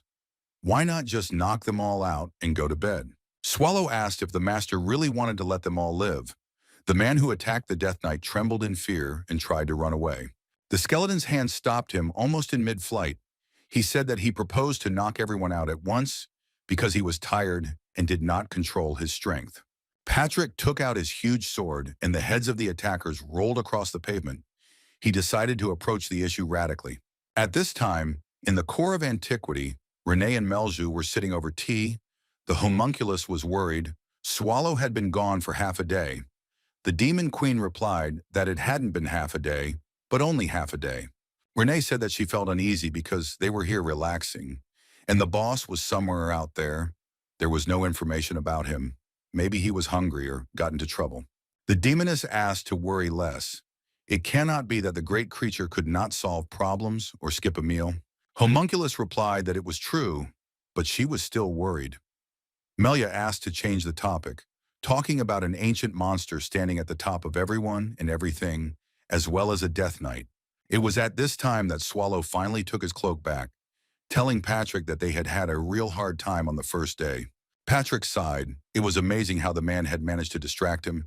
Even for a moment, he had hoped to find a map of the area, but the thieves didn't have one. The skeleton said that now it was necessary to cover up the tracks and clean everything up. There was no time to waste, so the boss should help. Swallow lay down to rest and invited the Death Knight to join them. They had nowhere to rush. There was hell going on in the city anyway. Here they saw a man from the gang who, coughing, asked permission to take up a little of their time. More precisely, it was Rosalina who asked, who said that since she stole the things, then the responsibility for it lies entirely with her. The girl knelt down and asked to spare the others. They were not guilty of anything. If they wanted, let them kill her, but only her. The bandit named Tot pulled her up and ordered her to get up. Did she really think that they would just be allowed to leave? Left alone? Swallow smiled and told Patrick that it seemed like people were just now beginning to realize they were in trouble. The Devourer ordered the skeleton to deal with it quickly, and he headed straight to the thieves, saying that it would be done. He and Rosalina were seriously scared, deciding that they would all immediately meet their end in the next few minutes. The man covered the girl with his body and shouted threateningly that if the knight did not stop and continued moving, he would kill him, and he was not joking. Rosalina brought some golden figurine to her lips and began to whisper a spell. They were not nearly as helpless as it might seem. At that very moment, the girl's appearance changed dramatically, acquiring a slightly demonic appearance. A black robe with a hood appeared on her. Patrick didn't wait for the end. He rushed forward and stopped the spell, taking away from Rosalina what she was holding in her hands. The girl froze. Now she felt completely defenseless and looked at her opponent with horror. Patrick looked at the golden amulet more closely, then held it out in front of him and asked where she got it from. It was a cross in the shape of an inverted phoenix, and the mana coming from it was very strong and unusual. It was tracking mana. He returned the amulet to the girl, continuing to wonder who had used surveillance on the poor and why. The skeleton called out to the dungeon boss. It seemed that things weren't as simple with the thieves as they thought. Patrick jumped up to the Lord and yelled that someone was watching the residents of Haston. He was indignant. Why was it necessary to raise so much noise and dust? When the girl began to pray, the cross began to activate tracking mana, meaning it only activates in certain situations. Swallow reminded that the city was not famous for magic. Saying that they needed to enlist the help of the people to find out who was behind this, Patrick walked towards the thieves. The ancient monster asked why and how he was going to do this, but still began to rise from the ground. The skeleton tapped his knight's helmet and informed the boss that a brilliant plan had just been hatched there. He approached the gang leader, who was just being helped to his feet by one of his subordinates, and apologized for what had happened, explaining that they had not attacked because of the things. The thing is, they were following the imperial order to leave no traces of the fight behind them. Tot and Rosalina exchanged glances. Raising his finger, Patrick said that they were actually members of a secret imperial organization, the Knights of the Shadow of the Luno Mist. The thieves froze in bewilderment. They had never heard of anything like this, and besides, it all looked very suspicious. Patrick continued that they could be sure that they would not harm people. The thieves began to whisper that the knights had forgotten everything and hastened. The skeleton emphasized that they did not kill them to save the city, but by doing so, they violated the emperor's order. He explained that in exchange for saving lives, he expects to receive full information about what happened and continues to happen in Haston. When he said that this was necessary in order to write a detailed report and request financial support from the Empire, the gang leader turned pale. It was clear that he had doubts. Patrick asked playfully what they would say to that. The Empire needed Haston, and they needed help to rebuild the city. People began to whisper they could not believe that the Emperor had not forgotten about the city and had actually sent knights to help them. Everyone excitedly buzzed that they had a chance to return to their former life. They should definitely help this knight. Rosalina was silent. Patrick returned to Swallow and reported that he had almost achieved his goal. He just needed to wait a little. People were very easy to manipulate, and the lower class was prone to self-deception. The Devourer asked if they could go back now, to which the skeleton replied that this was only the beginning. And the further they went, the more suspicious things he noticed. The boss looked at him with displeasure and said that he appreciated the skeleton's efforts. But they only added to the workload, so didn't that bother him at all? He turned away, hoping to sleep, and muttered that the real enemy is always behind his back. The Death Knight menacingly asked to repeat. Swallow snapped that he hadn't said anything at all, so Patrick asked him to get up quickly and join him. There really was a lot of work. The boss looked at him and asked hopefully if, since he was so inspired today, he would do everything himself. Patrick replied that they should split up. He would keep an eye on the leader, who was still suspicious of them, and Swallow should get closer to the others. The ancient monster's eyes widened at this suggestion. It was beyond his comprehension how he needed to get closer to people. The skeleton explained that there was nothing to be done about it. Between a knight in armor and a man dressed like a beggar, the poor would always find a common language with the latter faster. Swallow asked if he had just called him a beggar, to which Patrick asked him not to pick on him and quickly followed the chief down the street. The ancient monster began to think about how a person should behave and what he generally knows about people. In order to gain their trust, he needs to behave the same way. He decided that people spend most of their time sleeping, and if they don't sleep, they walk around sleepy and try to shirk work. At the same time, everyone tries to pretend that they are busy with something important and should not be distracted unnecessarily. In reality, people dream of being left alone and not being disturbed while they simply enjoy their vacation. It seemed like he just needed to act like he usually did, and Swallow was literally delighted by the thought. Then Patrick suddenly appeared from behind him, reminding him that the sooner he found out about Rosalia's cross and who gave it to her, the sooner they would return home. Finally, the skeleton added that people are very careful now, so he should show more patience. As soon as Swallow approached, the crowd began to buzz about knights, the emperor, Riaz, and so on, and it was not at all difficult for him to strike up a conversation. People started asking if there really was milk and honey in the rivers of the capital, and the boy asked why his friend was wearing armor, while the devourer was dressed like a poor man. Someone explained to the child that this was a disguise. Another began to talk about the customs of knights. Our hero grabbed his head. He was not able to tolerate so much talk. The children and adults continued to pester the dungeon boss. He was ready to explode from irritation, but he tried to endure it. Swallow thought the easiest thing to do would be to just eat them all, but then he remembered Patrick's instructions. He faked a smile and asked the nearest child what interested him most. The child asked if he had ever met Sir Byrne and Miss Wynne. Swallow winced, but he answered in the negative and asked who they were. Here the ancient monster remembered that he had once heard these names, but before he could finish his thought, Rosalina called out to him. He dispersed the crowd, and the girl tried to get through to Swallow to apologize again for stealing their things, this time sincerely. The dungeon boss replied that it was okay. They had already returned them, so there was no need to apologize again. The man introduced himself, saying that his name was Toth and that the leader had asked him to help the knights in any way he could while he was away. He asked again if they had come to save Haston. Swallow answered in the affirmative. He didn't even have to lie. The man said that if they wanted to know the true state of affairs in the city, it would be easier to see everything with their own eyes. He offered to demonstrate everything to the devourer and show him the surroundings right now. The monster dreamed of sleeping, but still agreed. It was better than answering the crowd's endless questions, and it was in line with Patrick's instructions. The dungeon boss pulled himself together and asked to start as soon as possible, while there was still strength and time. To begin with, Tot suggested looking at residential buildings. They walked along the completely deserted streets of the city, and Swallow asked where all the people were. Stopping in front of an inconspicuous wooden door, the man said that when he opened it, everything would become clear. He pushed the old wood with his hand. The door slowly moved forward. The more it opened, the worse the fears tormented Swallow. He already knew from the smell what he would see when he went inside, but he really didn't expect this. It was too much even for a monster. Inside lay emaciated dead people. He explained that they all died of hunger, and such a sight in every house, only a few survived. There are no food supplies at all. It is impossible to get food. The roads to the city are blocked. People are dying of hunger, and even those who are still alive today may die tomorrow. Swallow thought that usually in such situations the inhabitants would act immediately, directing their anger at the ruler.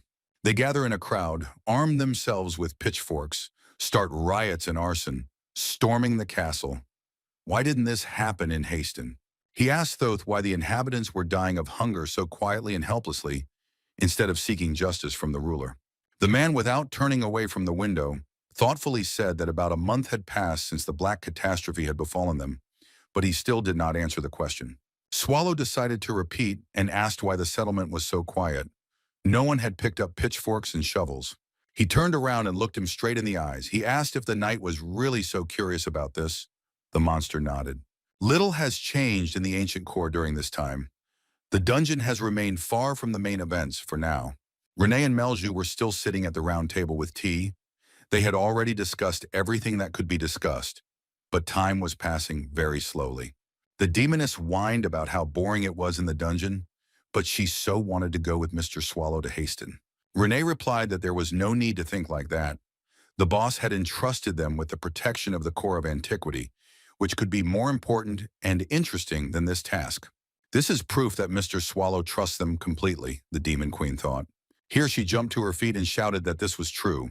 Why didn't she think of it right away? She had to start acting.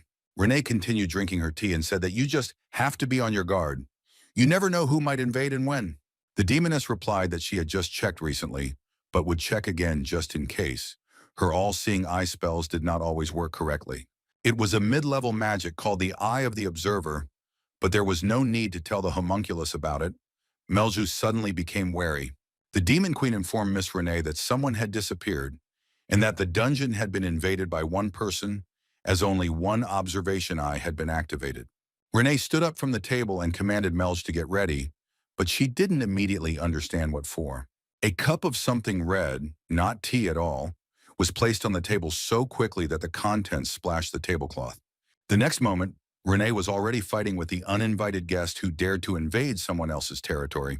After the first blow, the maid stopped, amazed to realize that it was not an enemy who had looked in on them. It was Elizabeth Bathory who asked why they were so upset and how Renee was doing in general. A flock of bats flew by and Renee apologized that she couldn't treat her friend to anything else.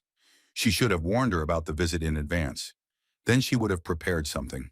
The maid handed over a cup of the bloody drink, and Bathory thanked her. Noting that she didn't need anything else, she wasn't hungry. The woman smiled and playfully added that she would not refuse to drink Renee's blood.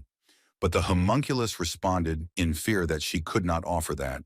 Elizabeth noticed the demoness and asked who this new girl was. She hadn't seen her in the dungeon before. Melju, hearing that they had shown interest in her, stood up and proudly announced her title and full name, and also declared that she ruled over all monsters. Bathory responded with affection that the young demon queen was very nice. She had an unusual aura. Then Renee realized that she had not introduced her friend, the boss of the castle sheet. The demoness quietly asked the maid if she would be able to meet all the bosses of the dungeons of great evil if she stayed here. This was her dream. Ren laughed and replied that Melju was very strange. Did she really expect to be able to stay in the dungeon as a freeloader? Bathory was surprised that the demon queen had not yet become part of the ancient core. She said that it was just a matter of time. Renee was indignant. The servant refreshed the drink of the ruler of the castle, Chait, and she asked where Patrick and that slacker had gone. The gatekeeper explained that they had temporarily left the territory. Bathory frowned and began to think about why they decided to leave the dungeon right now. Because she herself had not come just like that. Everything was more serious than Elizabeth thought. She covered the cup with her hand and looked intently at Renee, who became wary and asked what was the matter. Tapping her fingers on the rim of the vessel, the woman explained that the villages around the castle of Sheet had been plundered and destroyed. The servant refilled the drink again, and Bathory added that they were literally covered in blood. The entire population had perished, but there were no bodies. They had all disappeared. People clearly couldn't have done such a thing. When the corpses were moved, bloody tracks were left on the fields, and they led to Haston. She wondered what this could mean, and Melju suggested that if all the dead had disappeared, the cause could be evil spirits. Elizabeth took a very large sip and agreed that this might be true, but only a few of them were capable of such a thing. The fact is that most of the undead do not have intelligence. Only some of them, those with the rank of senior ranks, are intelligent.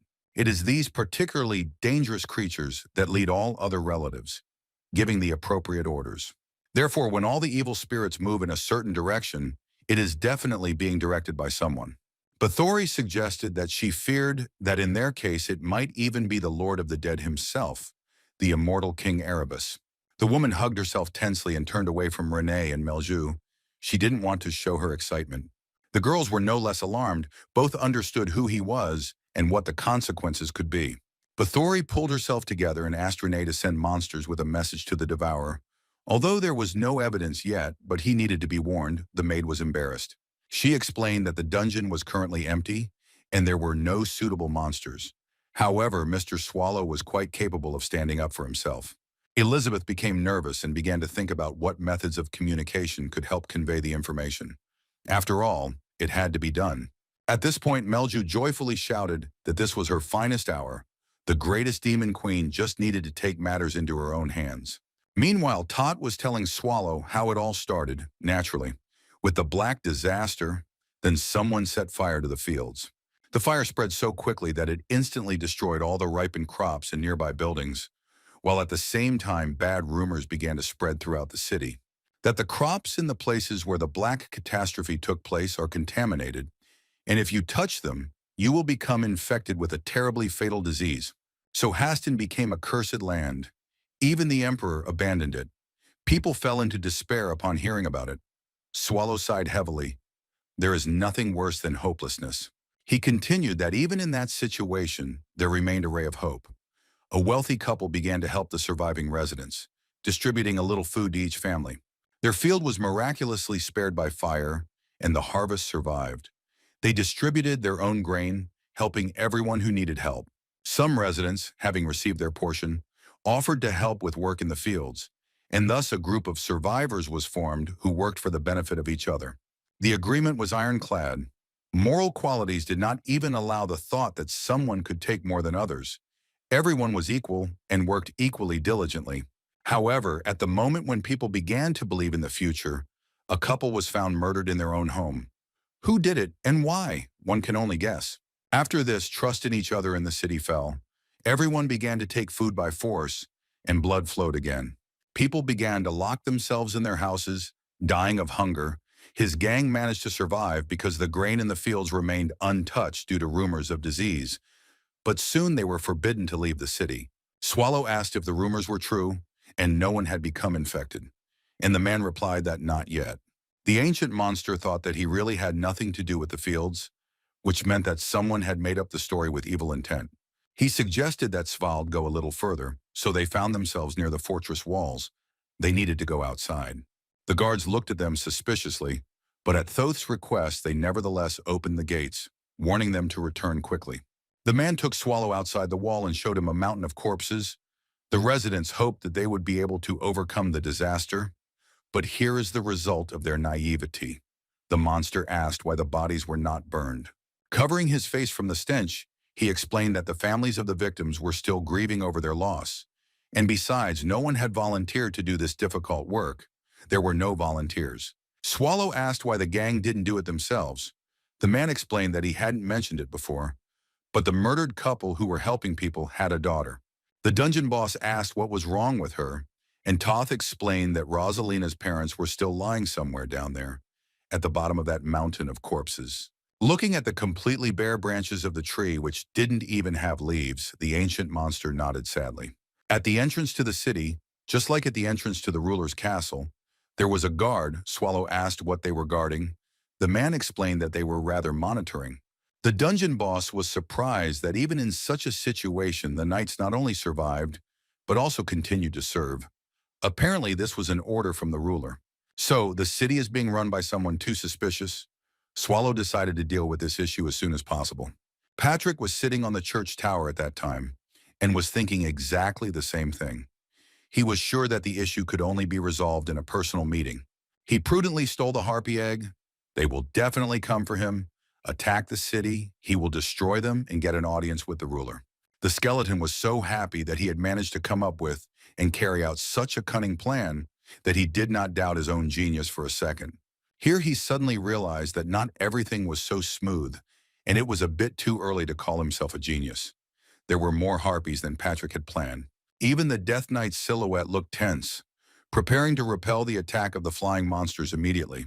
They were furious and flew around him with terrible screams, trying to take back the egg that the Death Knight had stolen. Let's go back in time to the events that preceded this tragedy by several weeks. A young girl, the sister of Count Atarka, looked at the dark figure of her brother. He climbed up on the platform and was about to commit suicide. The girl below desperately begged him not to do it, the candle flame flickering in her hands as they trembled. Her name was Lara, and the ruler of Hastina asked her to survive and restore order in the city. This is his last will, and his sister is quite capable of fulfilling it. Now the girl saw nightmares about that day at night. She constantly saw her brother's face, which reminded her that she had to live. From such dreams, Lara, the new ruler of Hastin, woke up several times a night, and in the morning too. She sat up in bed and wiped away the tears that were flowing like a stream. It took her a long time to stop crying. It happened every time. The secretary, who had worked during the reign of Count Atarka, entered the room and bowed. She delicately kept silent about the fact that the lady had been awakened by a nightmare, although it was obvious. Lara Sinevir Etarko quickly pulled herself together and smiled at the employee, greeting her and asking what she had come to ask. The secretary did not answer, but only asked whether the ruler was still going to sleep.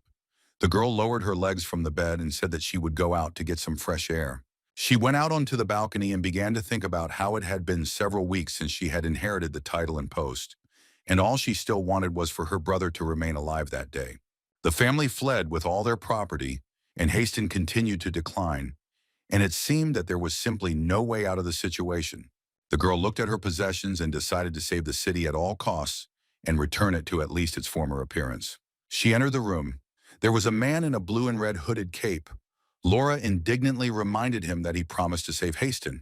Standing directly above him, the ruler said that he had promised to protect both her and her lands from harm. The man bowed, his face hidden but his voice quite loud. He replied that it was absolutely true, that's how it was. Laura demonstratively pulled back the curtain and pointed to the window, asking if the landscape really looked like prosperity. The man replied that he had kept his promise.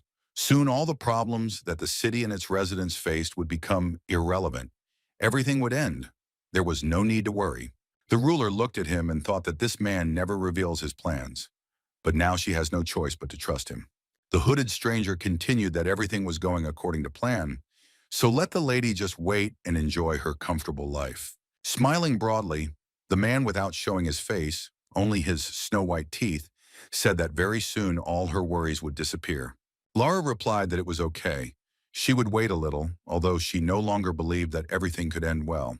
At this time, the secretary entered the hall and announced that she had information for the lady concerning the security of the lands. When asked what information exactly, the girl reported that a family of harpies attacked the city from the northern gate, but a knight suddenly appeared and repelled the attack, destroying them all. Lara was surprised how one could pull off such a thing alone, and asked what kind of knight he was and who he served. The secretary replied that the guards also wanted to know this, but did not receive an answer. The ruler wanted to meet the knight in person and asked where he was. The girl replied that she was waiting in the reception room, but then a man in a hood interrupted the conversation. He turned to the lady and asked her to think carefully about her decision. Perhaps this knight was a disguised killer. Lara replied that the fact that the situation looked suspicious did not cancel out the knight's services to Hastina, so she, as a ruler, wanted to express her gratitude. Patrick bowed and said that the wandering knight greets the ruler of Hastin. The road was not easy, but already standing before it, he feels that he is rewarded for his work. Lara replied that with his valor and honor, he had protected her city, so let him accept gratitude from the lips of the ruler. Patrick replied that it was an honor for him, but he himself thought that this was the younger sister of Count Atarka. She was not even old enough to be a ruler. The girl asked who he served. The knight continued to stand, leaning on one knee and bowing his head before the throne, but did not answer the question. Lara chuckled and asked the knight to at least say his name. Patrick sighed again and replied that he was asking to understand him correctly, but this information was also secret. Ruler Hastina frowned and muttered that he seemed to have something to hide, and if he asked to take off his helmet, he would probably refuse as well.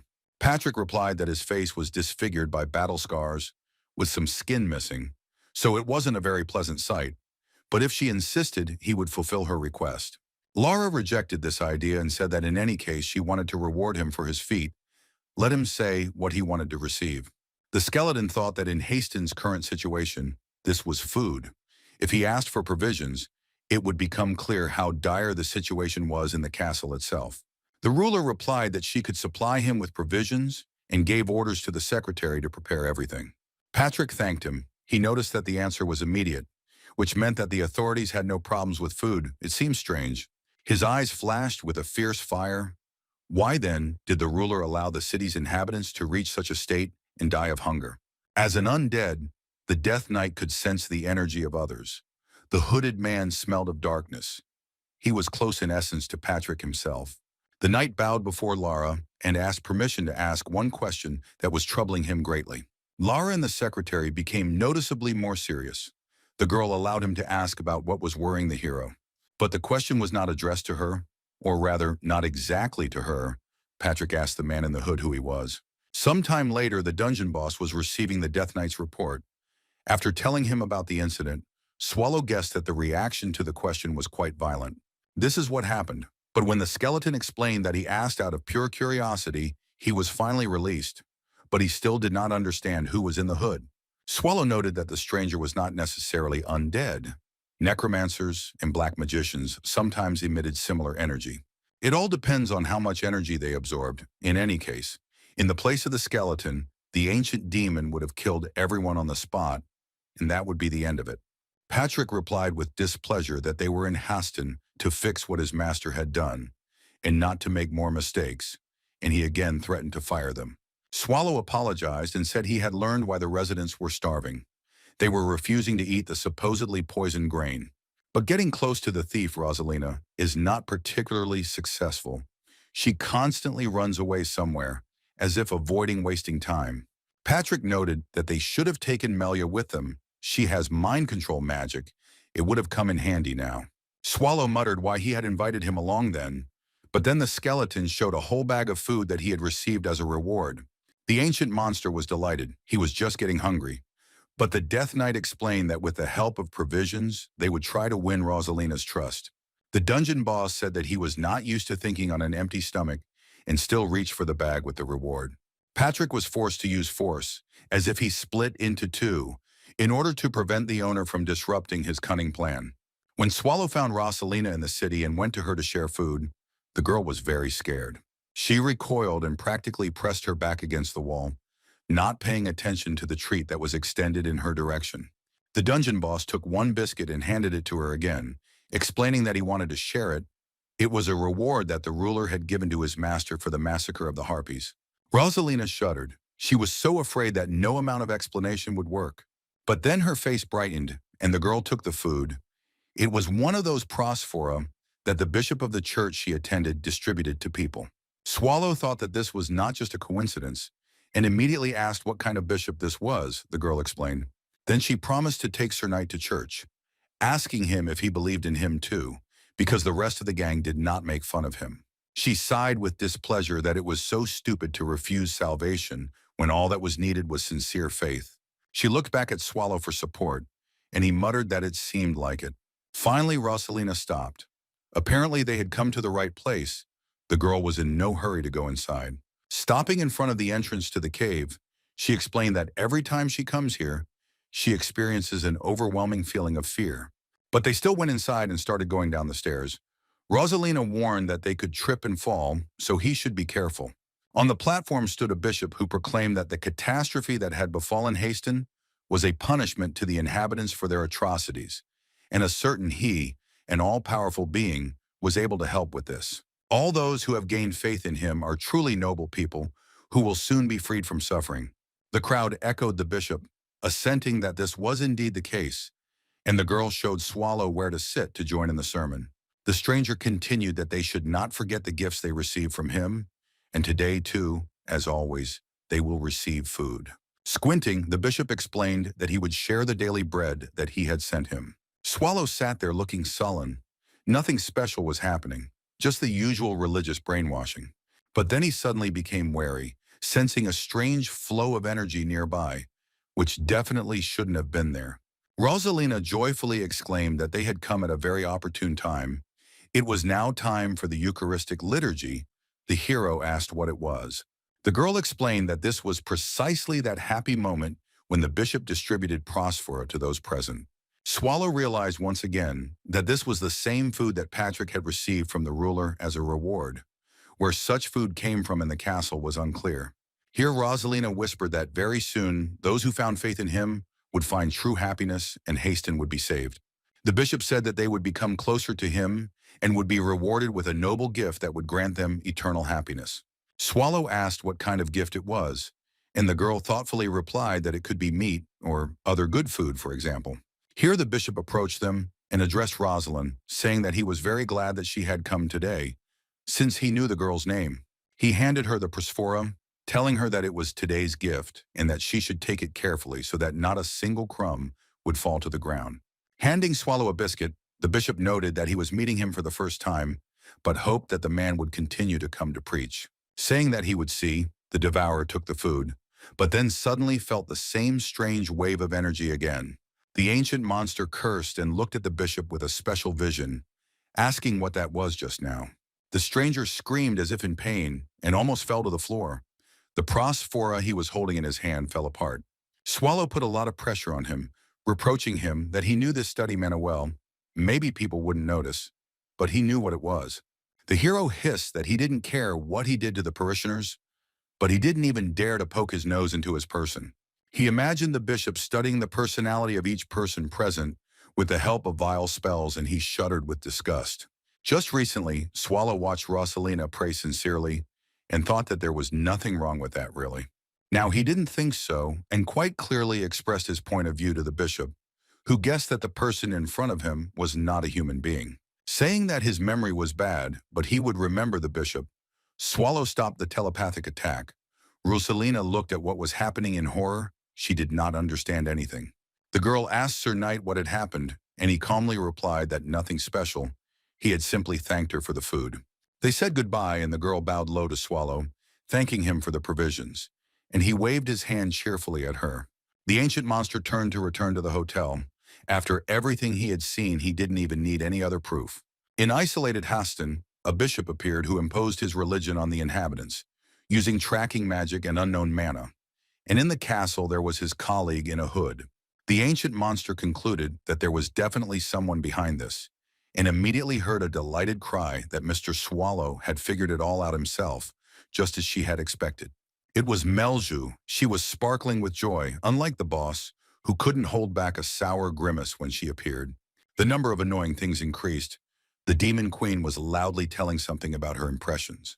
Melju looked at the ruins and said that there was a nice view from here. Swallow noticed that she was clearly not there out of curiosity and asked why she had come. The girl reported that Bathory had looked into the core of antiquity and reported that a wave of undead was approaching Haston. Around the castle of Cheat, Elizabeth noticed strange tracks in the direction of the city. The boss nodded that he thought so. The demoness became serious and added that most likely Erebus was behind this. At least both she and Bathory thought so. For a moment she remained silent and motionless to enjoy the effect produced, but Swallow was calm. He muttered thoughtfully that there was no evidence, and for now it was only an assumption, although a completely plausible one. Melju activated her magic staff and replied that she had thought about it too. Usually the undead came to a settlement with a huge numerical superiority. She added that it didn't seem like Haston, in his current state, could do anything to resist it. The Demon Queen walked along the roof, tapping her staff, finally stopping and raising it into the air, asking Swallow why he thought they hadn't attacked like this yet. She tapped the roof and a pink glow of mana flared around the end of the staff. Melju replied that if her guess was correct, they were using the mana flow on the surface. The demoness used low mana detection magic and hit the bull's eye. The entire roof of the building was shrouded in some kind of spell, apparently surveillance. At this time, someone in the form of a black raven was sitting on a tree branch and talking loudly about what was happening in Hastina. The bishop stood before the mountain of corpses that Swallowtoth had shown him shortly before when he told him what had happened. He was excited. Raven feathers were flying around, and his cloak had a clasp in the shape of an inverted phoenix like Rosalina's. Finally, the man fell to his knees, his hands emitting the same magical glow that the Demon Queen had just discovered. It was the gatekeeper of the dungeon of the great evil place of rotting corpses, Lich Simon Magus, in person. He bowed in greeting. A flock of crows circled above him. The harbingers of Erebus. It seemed that Bathory was absolutely right. Erebus greeted his faithful servant and asked why he had requested a personal meeting. What was the reason? The bishop bowed and greeted his master. He said that he wanted to give a report. Before invading Haston, it is important to know exactly what the situation is in the city and what to be wary of. Before he arrived in Haston, Erebus had to be sure of success. He promised that he would not forget the faithful work of Simon Magus. The bishop replied that he was merely doing his duty for a great purpose, and therefore asked permission to provide a report. Simon began by reporting the intruder who had suddenly begun to interfere in his affairs. Erebus laughed that Umel told him about the same problem. Apparently it was not a coincidence. He asked if the intruder was wearing armor and emitting an undead aura. The Magus reported that he did not sense any undead, and there was no armor, but he sensed a great darkness in the intruder. Erebus thought he couldn't understand what kind of creature with deep darkness could be. Usually they don't meddle in other people's business. The bishop asked the bishop if he had any guesses, but he muttered that no, the one he was thinking of was too lazy and wise. Erebus added that no matter what, they would begin the conquest of the empire from Haston, so let Magus be extremely careful and strictly follow their great plan. The Lich muttered that he had been entrusted with a great task, and he regretted not having carried it out to the fullest. Erebus said that Umel asked for reinforcements for the castle, so he sent Masham to the underground dungeon to see if he needed reinforcements too. The bishop replied that everything was fine, and that if necessary, he would immediately inform his master that help was needed. Saying that he would leave it to his discretion, Erebus fell apart into separate pieces and, turning into a flock of crows, flew away. His servant remained sitting under the mountain of corpses, bowing low. The last thing he said was a promise to fulfill everything in the best possible way. Then he stood up and straightened his shoulders. Rising to his full height, Simon Magus was confident that soon evil would rule the world. The bishop whispered that no matter who stood in their way, he would not be able to stop them. He used mana again. At this time, Swallow was trying to find out from Melju where the one who cast the tracking spell was. She replied that she couldn't say for sure, but to maintain such a wide web of magic, a source of mana was needed somewhere on the surface. This means that the mage himself must be somewhere nearby. The dungeon boss sighed that this is not always the case. Sometimes a conductor can be used, for example, a crystal.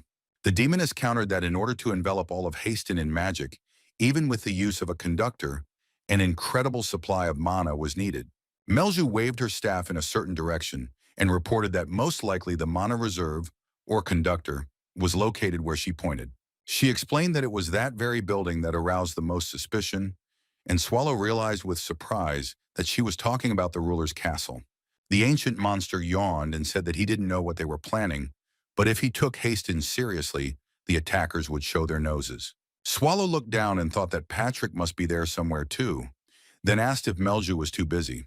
The demoness replied that she did not, after which she immediately received an invitation to go with him to the castle. This request took the Demon Queen by surprise. She was a little afraid considering what she had said before. Swallow smiled mischievously and thought that it was time to destroy one of the 7 dungeons of great evil. Patrick was also in the castle. He stood near the house of the ruler Haston and thought that this place was the most suspicious. It was worth checking the basement. Having opened the passage to the dungeon, the knight noted that the stench of rotting corpses had become much stronger. He needed to go down and see what was below. He walked up the steps, noting that the torches illuminated the passage quite well, and that the sounds coming from there were rather strange. A huge creature appeared on Patrick's path. In order to move forward, he had to get rid of it. The only thing that could prevent this was the huge cleaver that the monster held above his head, ready to strike at the next dead body. The skeleton thought it was no wonder where the smell came from. Such a cleaver is convenient for cutting up corpses. The knight greeted him and apologized for distracting him from his work, but he would like to know who such a cute monster served. He didn't turn his head but glanced behind him. His eyes flashed an unpleasant yellow light. This did not bode well. The next moment, the cleaver fell on Patrick, but he easily dodged it. After all, he had colossal experience in battles. He respectfully informed that such a blow was quite suitable for the monster's physique, but still, who was his master? Instead of an answer, the weapon was again used in battle, to which the knight noted that such a slow attack did not frighten him at all. The monster tried to get the cleaver stuck in the stone. Patrick was surprised that it was not so strong, and also that it was possible to openly engage in cutting up corpses in the castle. He tapped his fingers on the wall and assumed that the ruler and the hooded man had entered into a criminal conspiracy. Sticking his hand right between the monster's teeth, the Death Knight concluded that he now had no reason to act covertly.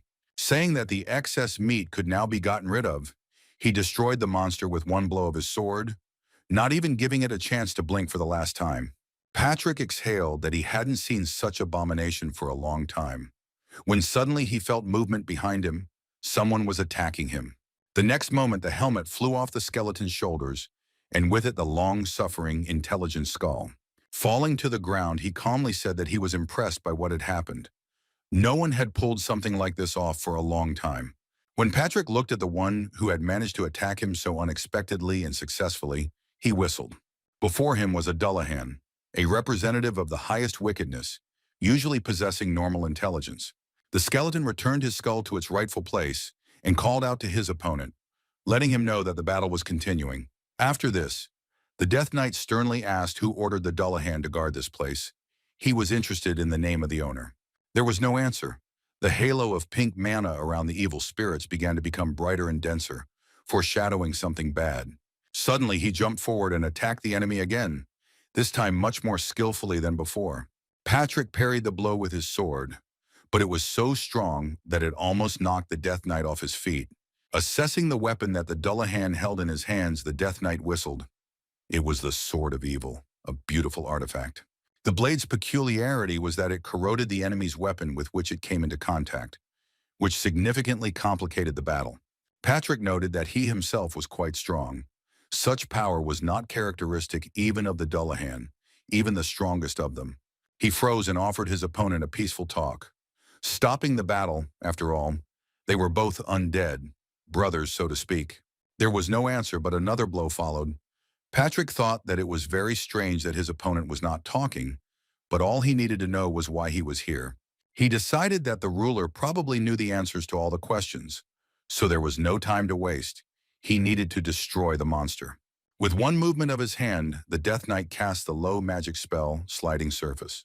It worked flawlessly. The Dullahan, or someone very similar to him, lost his balance and began to fall. Taking advantage of the delay, Patrick picked up a cleaver from the ground. In such conditions, an extra weapon would not hurt. The Death Knight struck the enemy. It was quite successful. The armor came apart a little again. Patrick wielded his cleaver, constantly wondering why his opponent was so taciturn.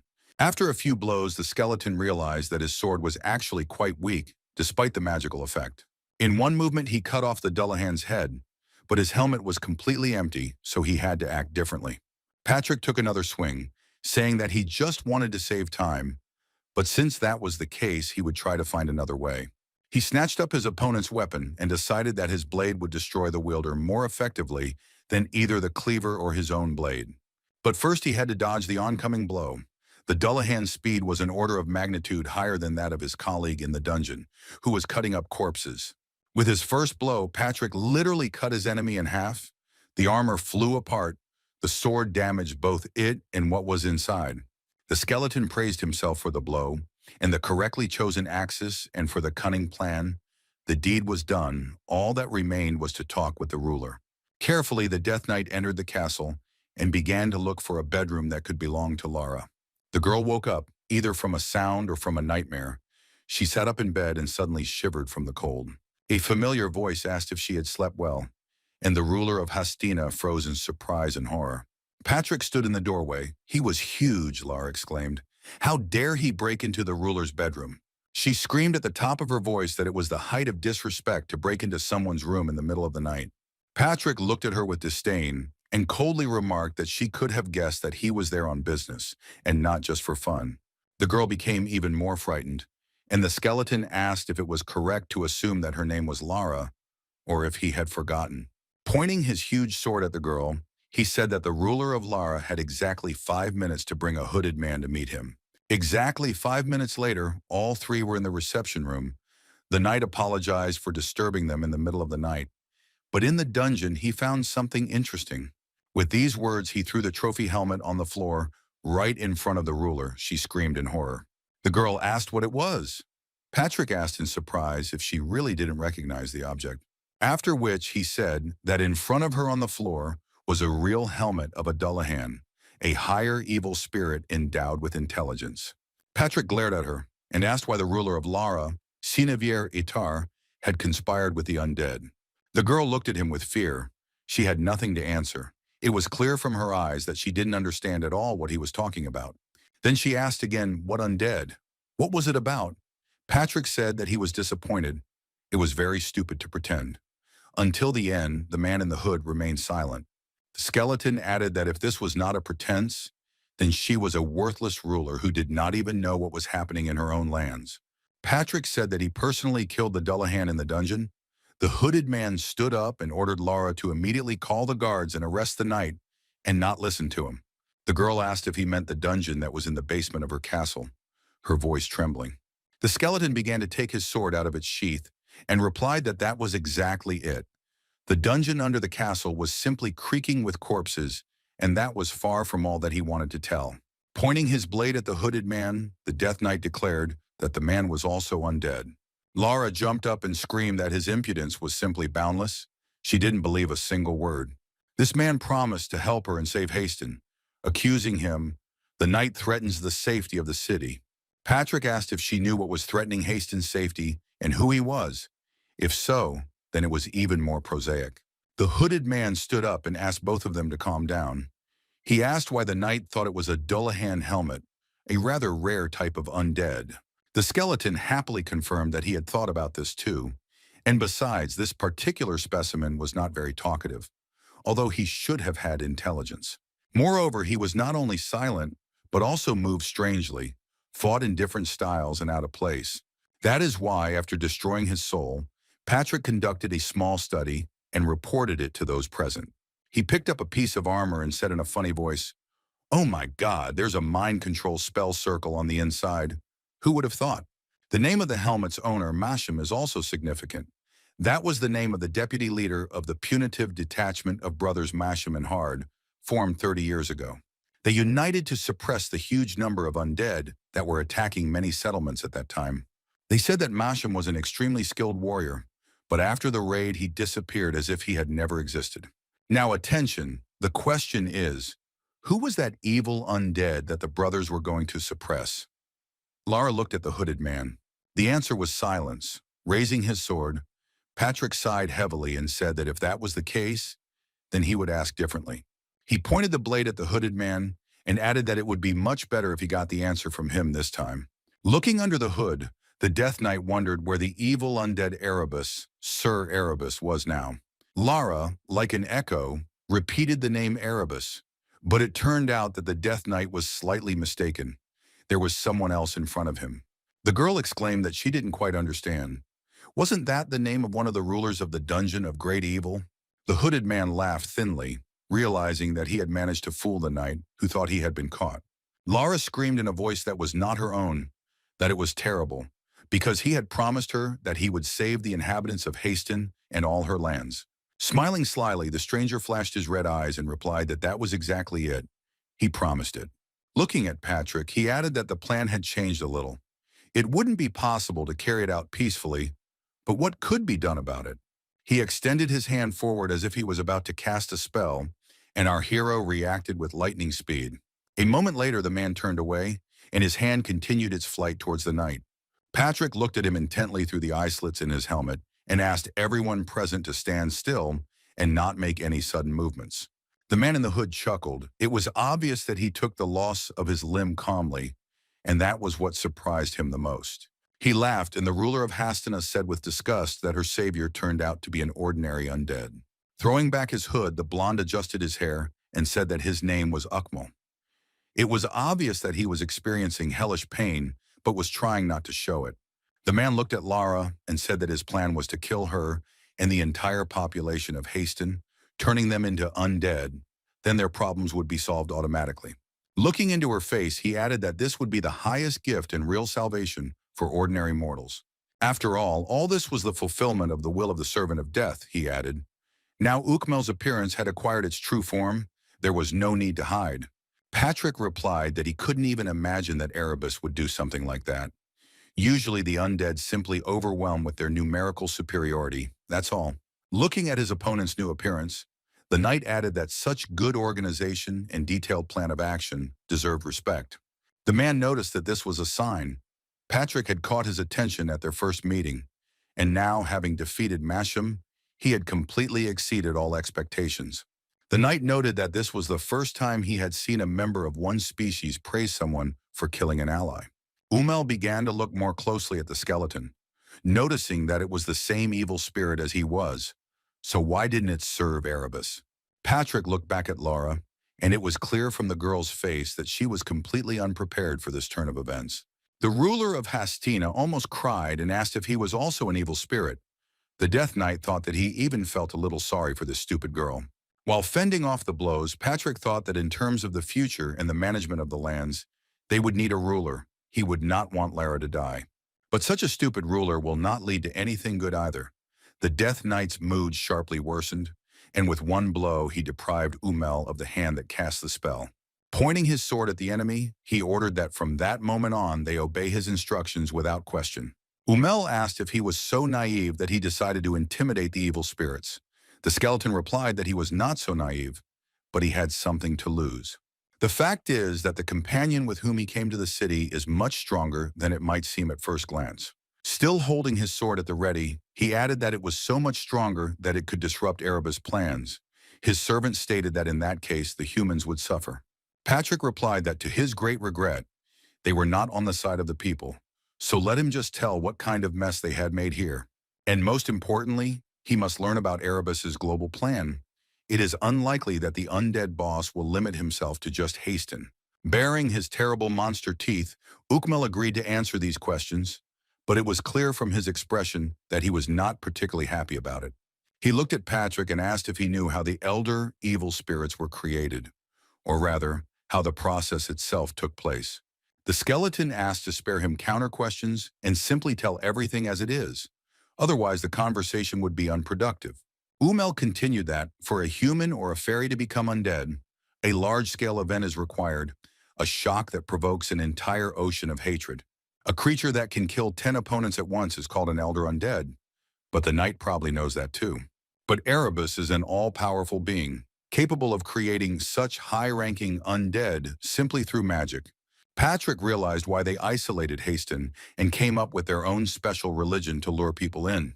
Umel confirmed that the best people to create elder undead are those whose bodies are still alive, but whose souls are weak. The isolation of the city allowed for the preparation of a sufficient number of corpses to be converted into simple zombies and weakened, desperate people to be converted into elder undead. This is the purpose for which religion was invented. Brainwashed people are more susceptible to magical influence. Patrick wondered if all the piles of corpses that had accumulated in the dungeon and near the fortress wall would really be used. Umel grinned and replied that this was true, and that this was not the limit. Their plans included the destruction and conquest of the entire empire. The Death Knight realized that if this was accomplished and the humans were destroyed, Erebus' next target would be the 7 great dungeons. As soon as he voiced this thought, strange things began to happen, as if the future had become reality for a second. Umel's huge mouth formed something like a smile, and he shouted that realization always came too late. He cast a high-level magic spell called Growing Dark Curse.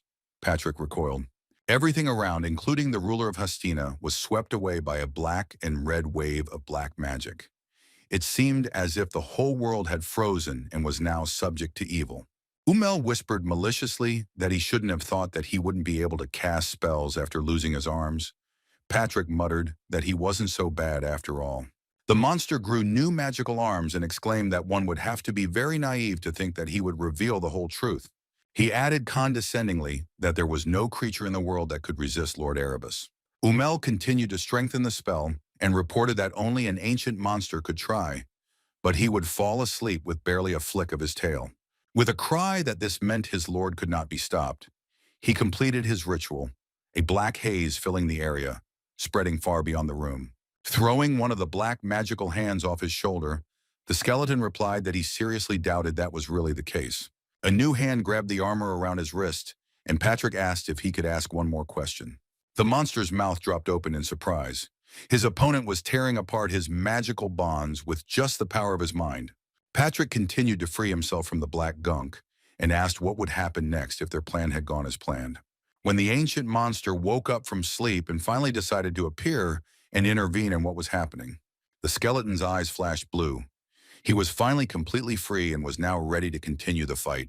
Ukmal sent another stream of black smoke in his direction and laughed, explaining that this was some kind of nonsense.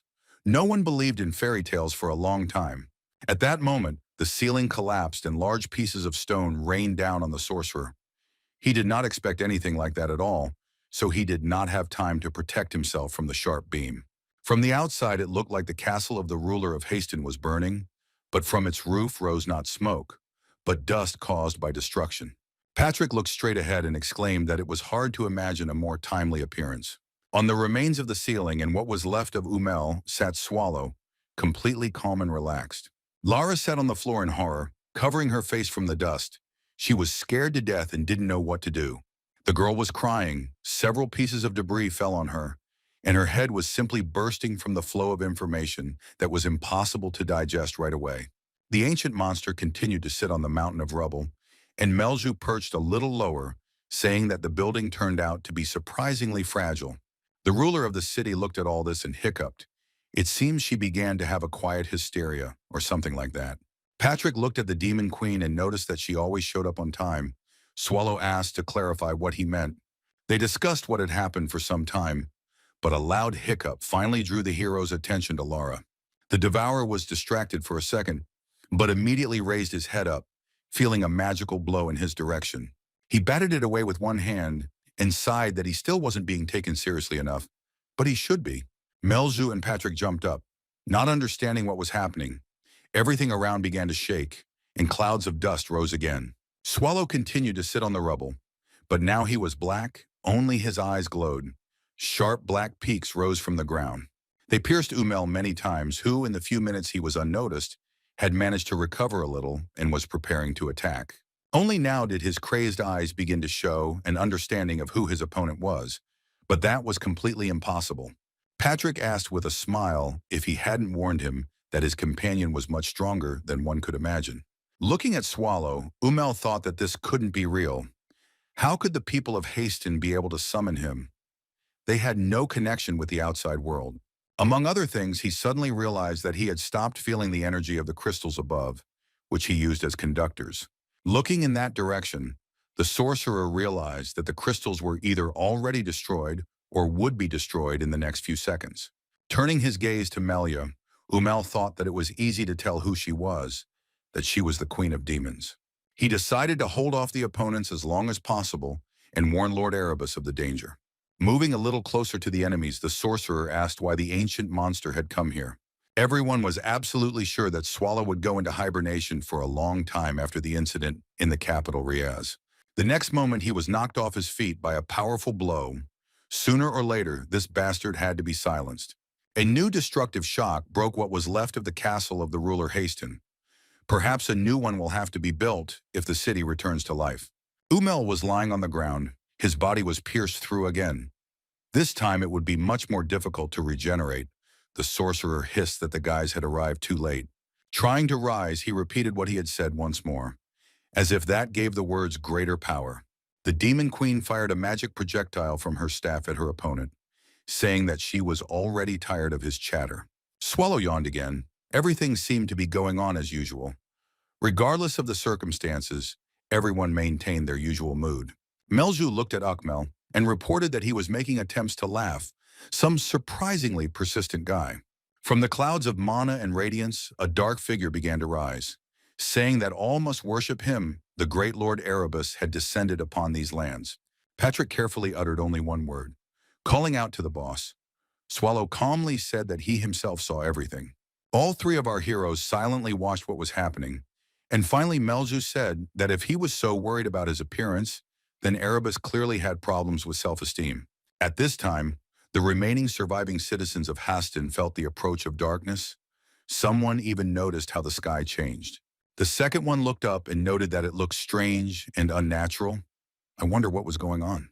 At first, black clouds very quickly gathered towards the castle and gathered above it, and then in a matter of seconds they covered the rest of the sky.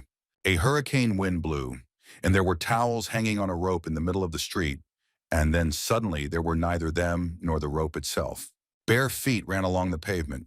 These were the now familiar feet of Rosalina, who continued to break the rules by leaving the shelter at night. The girl jumped out so quickly that she twisted her leg. Now she was thinking about whether to go back or continue on her way.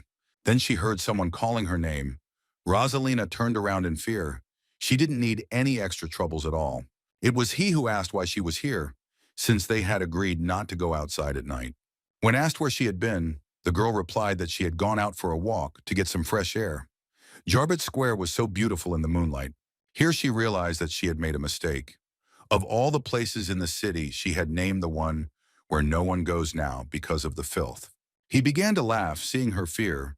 The girl realized that this time he was not too angry at her for her misdeed.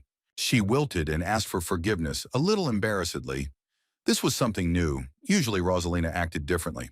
Instead of scolding her, Toth reported that the chief and the others had come to a decision at a meeting to leave the city. The man explained that they would leave here tomorrow night. He didn't care what Rosalina thought, but the chief didn't trust these new knights. When she asked how this could happen and what she should do, he asked her to follow him and explain everything in more detail along the way. The man entered the torch, and now they are standing behind the fortress wall near a mountain of corpses. Somewhere there are Rosalina's parents. He looked at the number of bodies and thought that there was no chance of getting to them. The girl's relatives were at the very bottom. He said that after they left Haston, the way back would be closed to them for some time, after which he added that the choice was hers. Rosalina replied that she did not quite understand why he should leave the city when he was about to be saved by the bishop. Wouldn't it be easier to just wait a little longer? He replied that he would not try to persuade her. Faith is a personal matter. But was she really ready to just sit and wait while her parents rot in this mountain of corpses? The girl became very sad. She was silent and thought that her faith gave her the strength to live and not think about it. The man added that not only God can grant salvation, but man's own actions can also bring it closer. The girl repeated like an echo about actions and salvation. It seemed she was trying to make a decision about her fate. He stood and waited, the torch blazing brightly in his hand, and his eyes looked warmly at Rosalina. He clearly cared what would happen to her. Finally, the girl sighed and replied that Toth was right. She showed him with her eyes that she was ready to do what was expected of her. The man looked warmly at the little girl again, and it was clear that he felt better at heart because she had made a sensible decision. He silently handed the torch to Rosalind, and she took it carefully. It was necessary to begin acting immediately. The girl slowly took a few steps forward before setting the corpses on fire. She wanted to mentally say goodbye to her parents. One step, one more, Rosalina stopped. He assured her that she could handle it because it was the right, good thing to do, which everyone had been waiting for a long time. Suddenly, someone stopped the girl, putting his hand on the handle of the torch and saying that he did not expect to meet anyone here in such darkness. He looked with horror at the man in the long coat, who appeared out of nowhere, and asked who he was. There was no answer. The stranger asked Rosalina why she was here. The girl did not know what to answer. Besides, it was necessary to calm Tot, who was seriously nervous. It was a bishop. The girl saw him without a cape for the first time. The man's eyes were burning with a red, dangerous fire. The man continued to hold the torch tightly, and Rosalina was indignant that he had no right to behave like that towards them. The hand's grip on her wrist became even tighter. The girl tried to break free, screaming in pain. The bishop continued to silently hold her hand. Suddenly, Rosalia noticed that the bishop's hand began to burn. The fire spread to her, but the man did not even notice. She was seriously scared. Soon the whole hand was ablaze, but the priest continued to stand as if nothing had happened. He shouted at him to retreat immediately, whoever he was. The thief smelled the rot and corpses from the bishop, which was even stronger than from the mountain of dead bodies nearby. All this time he continued to hold Rosalina's hand, in which the torch was clutched. The girl reminded him that the fire continued to spread. Finally, she jerked with force and slipped out of this death grip. Flying back, he caught his friend. Together they fell to the ground, but the torch remained with the bishop, and now he and Rosalina could not carry out their plan. The man cursed as he fell. The girl twisted her leg, and the whole situation looked surprisingly paradoxical. Looking at what was happening, the thief could not contain his emotions. He himself was seriously frightened by what was happening. The bishop's figure darkened, completely engulfed in flames, but he did not even cry out in pain and acted as if nothing unusual was happening. His appearance continued to change rapidly. The monster no longer had any need to pretend to be human. Rosalina couldn't believe that the bishop was actually undead. All her faith evaporated in an instant. The former bishop stood much taller. A mountain of the dead rose behind him. He shouted to the people to behave quietly and respectfully, treat the arrival of the Lord. He fell silent, but Rosalina continued to scream. She was completely unable to control it due to fear. Some movement began among the corpses. The fingers of a hand began to move. A little further on a leg began to twitch. Suddenly, one of the dead opened his eyes and groaned, his head practically turning into a bare skull, which made the sight even more eerie. Rosalina finally fell silent, not because she was no longer afraid, but because she realized that something so terrible was happening that it was time to hide. He picked her up in his arms and prepared to run, but to do this, he had to get up from the ground, and his legs felt like cotton wool.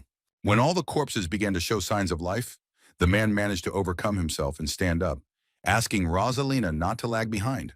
They rushed back behind the fortress wall as fast as they could, and behind them, not yet too fast, the undead moved. With each passing second, the zombies became more agile and faster, and Rosalina couldn't move fast enough even with huge jumps. There were a lot of them, all the inhabitants of Haston who died from hunger, or at least most of them, turned into undead. He and his girlfriend ran into the first house they came across that looked at least a little bit secure and barricaded the doors with furniture. He began looking around for some more heavy junk, saying that this way they would gain a little time. The girl said her leg hurt so much that she was now unsure if she could move any further. The comrade looked at her with a stern gaze and replied that she had to try. They had no other choice. Then he suggested going up to the second floor. It should be safer there. Rosalina couldn't stand up, and the man offered to carry her on his back. He slowly climbed the steps. Fortunately, the girl was quite light, but even so, the task was not easy. Rosalina noticed that he was also a little hurt and apologized for herself, adding that she really appreciated his support and protection. Through the window, people looked down at the zombies that filled the street. There were a lot of undead, just a little more, and they would start storming the house. He was very scared and was feverishly wondering if they could survive together. They needed to come up with a backup plan. Rosalina put her hand on his shoulder, trying to calm him down, but she herself was beside herself with fear. The girl looked at her friend and said that what scared her most was the smell. The house also stank unbearably of corpses. They went to look for the source of the stench and soon noticed that it was spreading from behind a wooden door. Having thrown them open, the thieves noticed the dead owners of the house. Apparently, they had died of hunger, although they were clearly afraid of an attack, having made a kind of pike out of a kitchen knife. But these people have not yet become undead. The girl asked if they were safe here, to which Thoth replied that they were not safe anywhere now. He headed into the room with the owners, saying that there was something there that could be useful, but that they still needed to come up with a new plan of action.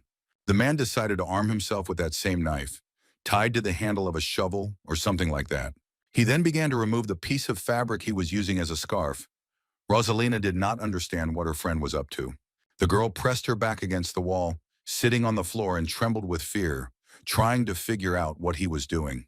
He removed the cloth and looked closely at the baby, his eyes flashing with an unkind red fire. The man approached Rosalina with a knife at the ready, and she stuttered again and asked what he had in mind. The answer was silence. He made one single sharp movement with his blade, but it was enough. Rosalina closed her eyes, preparing to meet her death here, on the second floor of the house surrounded by the undead. But time passed, and death never came. The girl opened her eyes and tried to wipe away the tears that were flowing like a stream.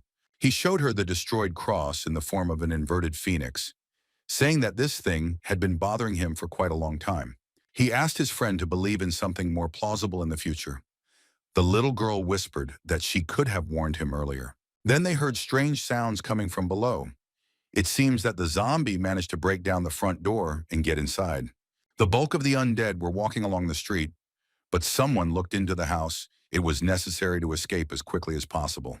He stood up, and Rosalina decided that she too should find some semblance of a weapon to defend herself. The girl still couldn't move on her own, so when her friend stood up and walked off somewhere, with determination, she got really scared. The man walked up to the door and paused for a second, as if wondering if he had made the right decision. He closed his eyes and tried to smile. Rosalina called her friend, but he did not answer, but did not continue moving either. Despair flashed in the girl's eyes. She suddenly and clearly understood that something irreparable was about to happen. The girl stood up, overcoming the pain. She begged Thoth to wait and not leave her here alone, intending to go with him. The doors slammed shut with a loud bang, and Rosalina screamed her friend's name at the top of her lungs as she heard him lock the door. The man wrapped the door handle in a cloth that he had previously stained with blood. This was necessary so that the zombies would lose their scent and not find the girl. Rosalina pounded on the door and begged him not to leave her. He replied that she should calm down and start taking responsibility for her own life, since she was used to relying on others. Footsteps were heard from below. The zombies were approaching, a little more, and they would start climbing to the second floor.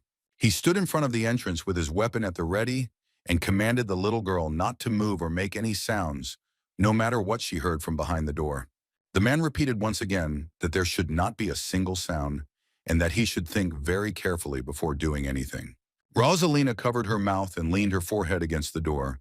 She realized that her friend had decided to sacrifice his life for her. He understood that she had listened and thanked her for her prudence. If the girl had acted differently, his sacrifice would have been in vain. There were a lot of undead. They had already risen to the second floor of the house and were preparing to attack in order to feast on something fresh. Once simple townspeople were now angry and ferocious zombies who had completely lost their former personality. Finally, they went on the offensive. He would knock down the first row, the next one would immediately appear behind him, and so on ad infinitum. The man quickly wielded the club and knife. Speed was his only advantage. But this could not continue forever. There were too many undead. The last thing the girl heard through the door was a request to forgive him for constantly making fun of her. Tears streamed from Rosalina's eyes, but she remained motionless and silent, fulfilling Thoth's last will. The sky above the city turned crimson. Despite the fact that neither sunset nor sunrise was approaching in time, the light from the street lamps was weaker than this red glow. The zombies continued to besiege the house where Rosalina was hiding, and all the surrounding houses. There were a lot of them.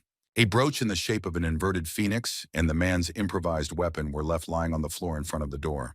More and more undead continued to break into the broken windows, having smelled the smell of fresh blood.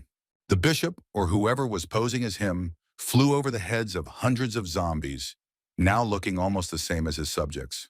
He looked at the horde of zombies like a general surveying his troops. It was a look full of pride.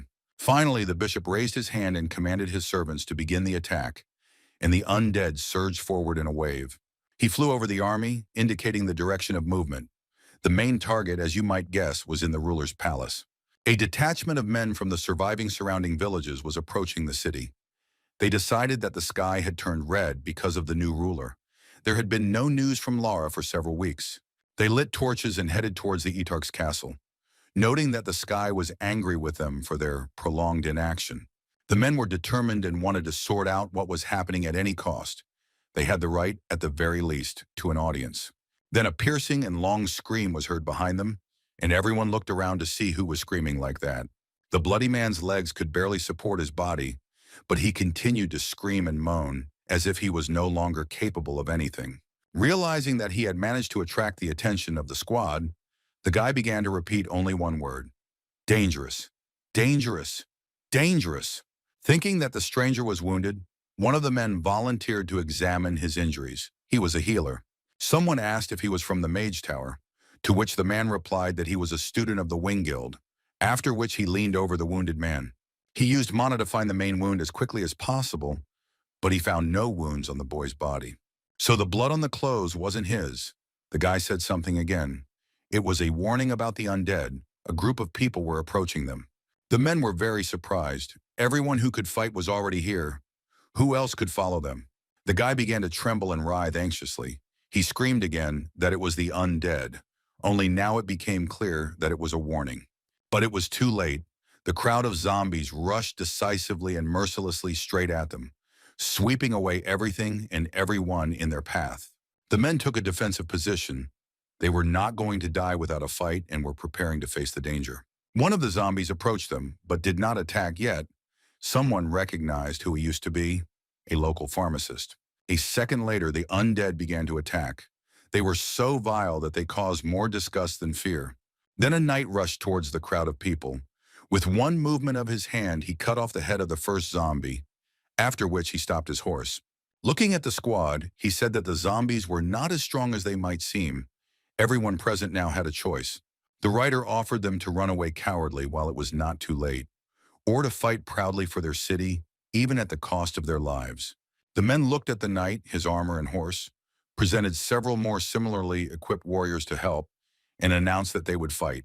3 hooded mages said that they received a special mission during the Black Disaster, and so they miraculously survived, and now they want to take part in the battle too. Someone else from the crowd raised his hand, declaring that he would not flee his city like a rat from a sinking ship. After a few minutes, almost everyone present decided to protect their beloved Haston at all costs. The knight looked around the crowd and declared that this was excellent news. Let those who could hold a weapon in their hands stand in the front line. The rest would hold the perimeter. The men happily obeyed the order, finally having a leader who could command the process and take responsibility for the fight. The undead were approaching, and one could already hear the clumsy bare feet slapping on the pavement. Thousands of bare, clumsy feet. The knight warned everyone present that everything would begin soon, and that they should prepare to repel the attack. He ordered the mages to begin preparing their ranged spells immediately, to strike the undead before they got too close. The first thing that was done was to create a protective dome, after which the first magical projectiles rained down on the evil spirits. The leader of the gang of thieves, whom some called the captain, passed by the house where Rosalina was hiding. The undead were no longer on the street, but dust was flying out of the window. He looked up, trying to understand what was going on. The man was looking for Tot and his girlfriend, who had not been seen for a long time. The captain carefully entered the house and saw a girl near the stairs, sitting on the floor with a completely devastated look. Coming closer, the leader of the gang realized that the baby was simply unconscious, but the main thing was that she was alive and not injured. He called out to Rosalina, and she slowly, with obvious effort, opened her eyes. For the first couple of seconds, it seemed as if they could not see. The girl looked at the commander, but did not show any particular emotions, and he asked what had happened to her. The heroine then explained that she was sitting there because Thoth had ordered her not to leave the room. But she didn't listen and came here because it was too scary there. Here, Rosalina's nerves gave out, and she burst into tears, telling about how her comrade died. The captain listened to the story and thought that this was a serious loss. Tot was one of the best in their gang. He looked at the girl and asked if Thoth was angry with her before his death.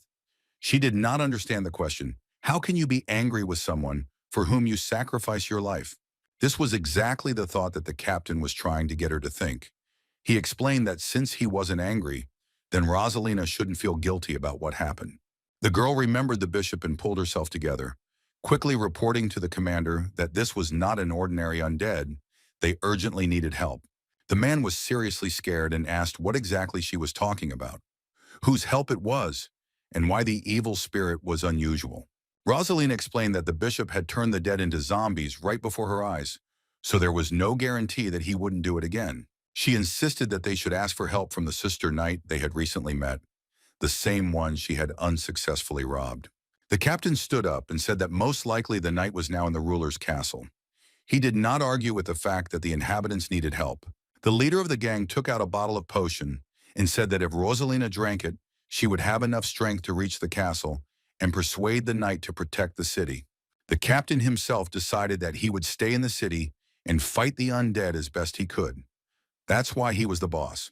In fact, the man thought that it was safer in the castle and that Rosalina would be saved, and Tot's life would not be wasted. He looked at the girl again and gave her the task of bringing the knights, and they would all try to hold back the zombies as much as possible. The crimson sky attracted the attention of not only the inhabitants of Haston, but also the inhabitants of the dungeon. Patrick called out to Swallow and said that he should take a look. They had no idea that the people would decide to fight for the city and a battle would begin. The ancient monster asked why he would look at something there if it had nothing to do with them, and the skeleton replied that it did not. After all, they came to Haston to correct the consequences of the Black Catastrophe, and at the moment the city's residents have shown themselves to be quite good. Swallow asked how long it would take. The Death Knight replied that it would not be long. Despite the valor of the party, the undead had a colossal numerical superiority.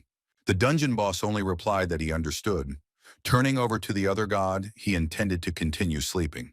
Patrick added that if Umel's words were to be believed, there should be at least one senior representative among the undead, and that would be a problem for humans. He added that Erebus had invested too much in preparing this invasion. They could have paid him back handsomely for all his expenses. Hearing this, Swallow smiled mysteriously. The idea of retribution seemed extremely successful to him. He jumped to his feet and said that he had urgent business. The Death Knight was afraid that the boss would cause trouble and asked him not to do anything rash. The ancient monster did not listen to the gatekeeper's instructions. His goal was to talk to the head of the city. A few minutes later, Swallow stood next to Lara and in a menacing voice asked the girl to remind her what her name was. Stammering, the ruler said that she was Lara Sineviere Etarque, the younger sister of Count Etarque, the former ruler of Haston. Swallow replied that he would try to remember the name, and in turn he called himself the Devourer. He touched the girl's chin to make her raise her head and look into his eyes. The beauty trembled. And yet she plucked up her courage and looked into the demonic yellow eyes opposite. Swallow asked if she wanted to live. The remains of a cloak lay on the floor. Damaged furniture huddled nearby. The ancient demon once again reminded him that he was a devourer. Lara started crying. She was scared to death and was shaking violently, but she was in no hurry to answer the question. Swallow was pleased with the effect produced and once again, more cheerfully, asked if the girl wanted to live. Patrick called out to the boss and asked what he was saying. There was no point in wasting time. We just needed to kill the ruler. The ancient monster replied that he had planned to do so, but then changed his mind. The skeleton asked what the reason for such a decision was. Swallow turned his head and began to explain that they had decided to leave Haston to her fate because of the undead. What if all the undead in the city disappears, and the ruler begins to act in his interests? Isn't that a bad option? Patrick replied that he expected to hear something absurd, in the style of the boss, but the idea really wasn't that bad. But then the skeleton noticed that people have long tongues, and a person who knows the truth cannot keep it a secret for long. Swallow looked at Lara and said that not everyone is like that. He thinks that this person has enough reasons to want to live. He noticed that the girl was quite brave. She saw his true nature, but still did not look away. Such a girl could be useful. The ancient monster thought to himself that this was truly amazing for a human. Perhaps the ruler of Hastina even had a special gift. All the heroes he met had a gift, a certain special feature, and something similar could be felt in Lara. He thought that she had a strong character, which allowed her to keep her mind even after seeing him. At that moment, the girl whispered that she wanted to live. She had a reason to live. Patrick and Melju asked him what reasons he had to believe that this man was worthy of living, and Swallow replied that it was mainly his intuition. The skeleton sighed loudly and said that usually in such things the boss is right, so he agreed with his decision. The Death Knight turned around and announced that if anything went wrong, it would be on his superior's conscience, and his alone. Swallow approached Lara and informed her that she probably understood how it worked. Everything would be settled as soon as the ruler said that he agreed to everything and asked to save Haston. She asked what would happen after that, and the dungeon boss explained that the undead would be destroyed and Patrick would help solve the rest of the city's problems. The skeleton screamed that there was no need to try to push everything onto him. Swallow pretended not to notice his displeasure. Lara asked what they wanted in return. She really wasn't that bright. The ancient monster replied that they would take the easy way. The ruler of the city will have to give him everything he has. The girl looked up at him in horror. She didn't expect this. Patrick, Swallow, and Melju repeated in unison once again that she would have to give everything to them. What was so unclear about that? Lara immediately began to cry. She realized that she would definitely die, if not at the hands of the undead, then at the will of this monster if she refused. Now the dungeon boss seemed to her to be an even bigger problem than the zombies. At least those weren't in the palace yet. The girl clenched her fists, trying to make a decision. At that moment, the ruler of Hastina thought about what her brother would do. Swallow and Patrick were frankly tired of waiting for an answer. The skeleton again suggested simply killing Lara and not bothering her. Suddenly, they heard someone running down the corridor limping, which made the situation even more interesting. Everyone began to guess who it could be. There was a pounding on the door. Judging by the sounds, it was not zombies or monsters. Just as knights and men would not have started pounding their fists on wood so chaotically. Melju said she could block the door with magic, but Swallow said there was no need. The demoness replied that she understood. The boss had already guessed who was behind the door, and that someone did not pose a threat to them. Finally, the door swung open, and Rosalina was standing there, having spent almost all her strength trying to get to the castle as quickly as possible. She beamed with joy that Sir Knight and his servant were really there, and immediately began to beg them to help them save the city. The girl didn't have time to catch her breath, but she already started telling that Haston was overflowing with the undead. The men were trying to hold them back, but their forces were not equal. They couldn't survive without help. She added that Tot had died, and the leader of the gang of thieves had sent her to ask for help. Tears flowed from her eyes at the thought of her dead friend. When Rosalina reminded him that Sir Knight had made a promise to save Haston, Swallow sighed heavily. He didn't like to break his word. The little girl realized that he was almost ready to agree, and again began to tearfully beg for help. Tears continued to roll from her eyes. The ancient monster yawned again, and Patrick replied that he had also promised help. But everything depended on the choice of the city's ruler. Only now did the girl notice that there was a skull under his helmet. She looked in the direction indicated. Lara was sitting there. Rosalina did not understand why she should be the one to decide for their fate. The ruler literally crawled on all fours, but when she heard that the inhabitants of Haston were dying en masse, she perked up. Patrick said that very soon people would reach their moral and physical limits, after which he asked Melia for a favor. The demoness agreed. She was also interested. The demon queen used the all-seeing eye spell and sent him out into the city streets to conduct reconnaissance. Finally, she asked the eye not to stray from the path and to move straight ahead and then back in order to return safe and sound. Flying over the city, the messenger, like a reporter, carefully recorded everything that was happening there. Everyone stared at the ceiling, waiting to see what the eye would show them. Even Rosalina intuitively guessed what would happen. What they saw was chilling. Zombies were devouring people right in the middle of the streets. The few survivors were fighting with all their might, but most were trying to escape. Both Lara and Rosalina were frozen, their hearts breaking at the thought that all of this was happening right now. Patrick and Swallow weren't thrilled either. They didn't like zombies because of the unpleasant smell, and they were also too sloppy in their work. The skeleton noted that at this rate there would soon be no people left at all, and Rosalina burst into tears. She repeated that this should not happen. She remembered how unpleasant the city's inhabitants could be, but even these memories could not cover up the pain of what was happening. The girl screamed that she could not watch any longer and began to beg the knights to stop this mass murder. Realizing that there was little hope for help, Rosalina, in tears, asked to simply kill her so that she would not have to see this nightmare. She accused the knights of being able to easily help people, but just continuing to watch. And here Lara also asked Swallow to save the city. Rosalina looked at the city's ruler and angrily asked what she was doing while her subjects were dying from hunger and now in battle with the undead. She didn't have an answer, The girl got really angry and shouted again that she was interested in what Lara was doing. The girl realized that only she could influence the situation now, and once again asked Swallow to save Haston. He looked at her carefully, expecting the ruler of the city to add that she agreed to all the conditions that had been voiced to her. Lara burst into tears and screamed that she was begging to save at least those residents who had managed to survive at the moment. The ancient monster turned around and took a few steps towards her. It was clear that he had been waiting for this moment. Saying that it wasn't that difficult, why not, Swallow? Melju and Patrick headed for the exit. Rosalina and Lara looked at this in shock, not believing that such a decision could be made so simply, playfully. Our heroes did not look worried at all. One could even see joy in anticipation of the battle on their faces.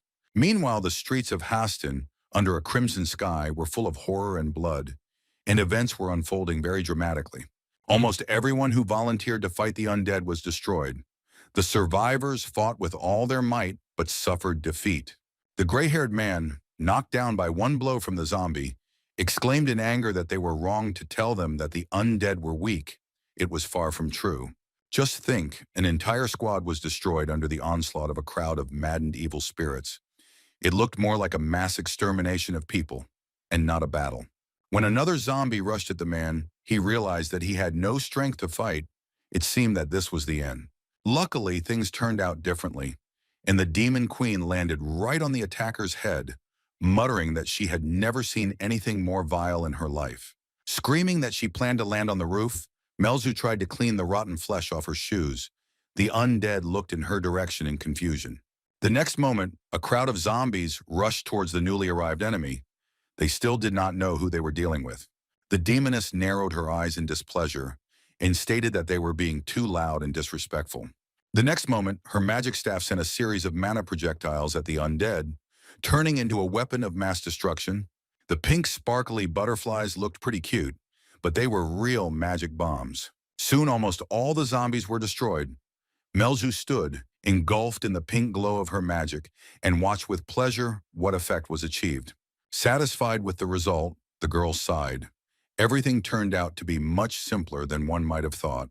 The man she saved from an attack by crushing a zombie asked with a smile if the man in front of him was an angel. This made the demoness really angry, and she asked what kind of nonsense this pathetic little man was talking. She kicked the elderly man, and he regretted his assumption, but it was too late. The blow was quite strong. Melzu screamed that if he valued his life, he should never show up in her sight again. She was furious. Watching the man run around the corner, the Demon Queen hissed that it was beyond her mind to compare her to some angel. Looking at the ruler's castle on the hill, she thought it was very strange to realize that she was now helping people and not killing them. Here Bones appeared in space, a sure harbinger of the materialization of a representative of the elder undead. Indeed, a bishop appeared behind the demoness, shouting that in front of him was apparently not a man, but a demon possessing a huge amount of mana. He guessed that perhaps she was the Demon Queen herself. So why was she fighting on the side of the humans? Melzu angrily replied that she was doing what she thought was right, and no one dared to reproach her for it.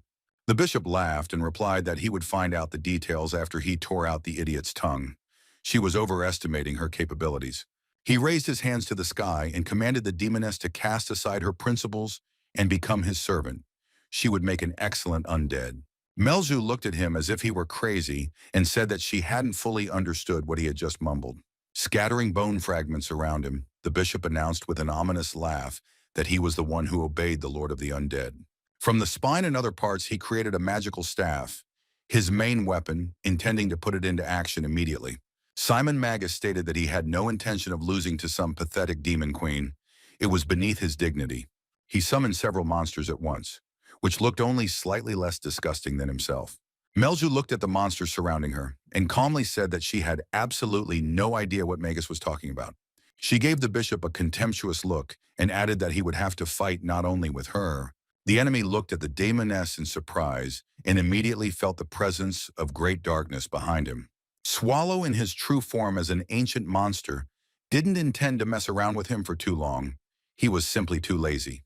The next moment, the dungeon boss's hand fell on the bishop's shoulder, and he cheerfully said that he had promised that he would remember him. Then the fist came into play, and Simon Magus did not have time to block or parry the blow, the force of which was incredible. He widened his eyes and shouted that it was not worth playing such jokes on him. Now everyone present would regret it. But then Swallow's fist came down on him again, and this time it didn't look like a joke at all. The bishop flew back several meters, raising clouds of dust and small pieces of rock into the air. The devourer looked at the effect and was pleased. It looked like he wouldn't have to dirty his hands with the undead anymore today. The ancient monster raised his fist and proudly said that it was not bad and even surprisingly pleasant. Under the pile of stones, apparently, lay Erebus's chief assistant, the lord of one of the 7 dungeons of great evil. Winking at Melch, Swallow exclaimed that he seriously doubted that the bishop had died from one blow, and that he should immediately get up and come and talk. The demoness was surprised by both the power of the ancient monster and the fact that he apparently did not strike with full force so as not to kill the enemy. She asked if they knew each other. The boss replied that a few hours ago the bishop had tried to use special vision on him, and he simply didn't like it very much, so he deserved a good beating before he died. Swallow glanced around the street and replied that there was no good in lingering among people anyway, and he wondered if Erebus was there. The Demon Queen narrowed her eyes, assessing the situation, and replied that most likely no, Erebus was not in the city. She pointed to the red sky and explained that this barrier was created to keep anyone out from inside. Swallow responded in surprise that he hadn't even noticed. He was going to destroy it anyway. The demoness added that that was correct. The caster was most likely outside. Then the boss asked the Demon Queen to deal with the undead, and he himself was going to meet with Erebus. He explained that it would be nice to minimize casualties among people so that the city could exist. Residents should remain in it. Melju replied that she would try, but she was not sure. Swallow sighed and replied that he would start himself then, since the Demon Queen was afraid of screwing up, and then he would head to the barrier.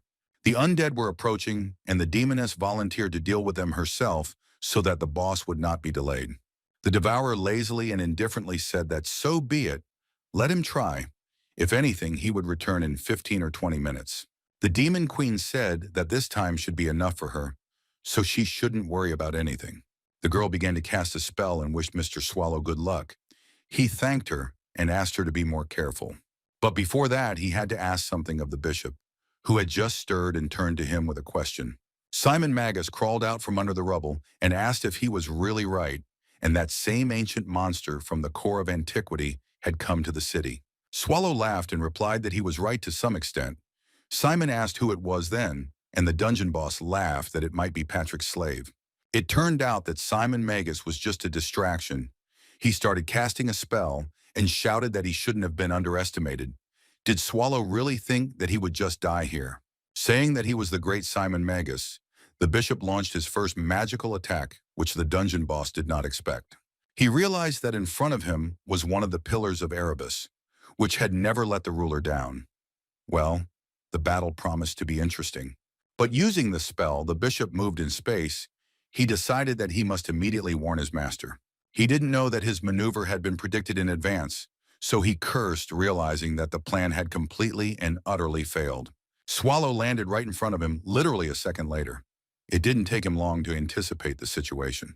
He raised a real sandstorm around him, once again taking on the appearance of a monster, saying that Magus had already begun to irritate him. The Lord of the Ancient Core was not accustomed to being treated so self-confidently and prepared to repay the enemy in full. Only now did the one who pretended to be a bishop begin to understand who fate had brought him together with. His last hopes for success had collapsed. Simon Magus stopped trying to defend himself or influence the situation in any way. In the face of the great Swallow, the boss of the Ancient Core, he was completely helpless. Meanwhile, our hero fell into a real rage and could no longer stop the transformation, increasing the size of the monster. Only the thought that he had to warn his master kept Magus from giving up completely. He rose into the air and tried to fly straight toward the dome created by Erebus, developing more and more speed. Swallow intended to simply swallow his opponent, so he went after him, opening his huge mouth wide. Magus was practically inside her, but his desire to curry favor with the boss gave him speed. The teeth almost completely closed right in front of him, but the bishop made some incredible dash, having first decreased in size and slipped through. The ancient monster clicked his jaw and realized that his mouth was empty. The rogue had turned out to be quicker than he had expected. As soon as he realized that he was still alive, Simon began casting a spell and created a portal to move behind the dome. The deed was done, and he leapt into it without waiting for Swallow to come close again. The dungeon boss decided that maybe this situation wasn't so bad. He didn't want to waste his energy on two opponents one after the other when he could devour both of them in one fell swoop. He scratched his head and thought about how to do this with the least expenditure of effort, because we remember that Swallow was very lazy. Here the monster remembered that Melshu had promised to take on all the undead and became worried, because he had promised to return quite quickly.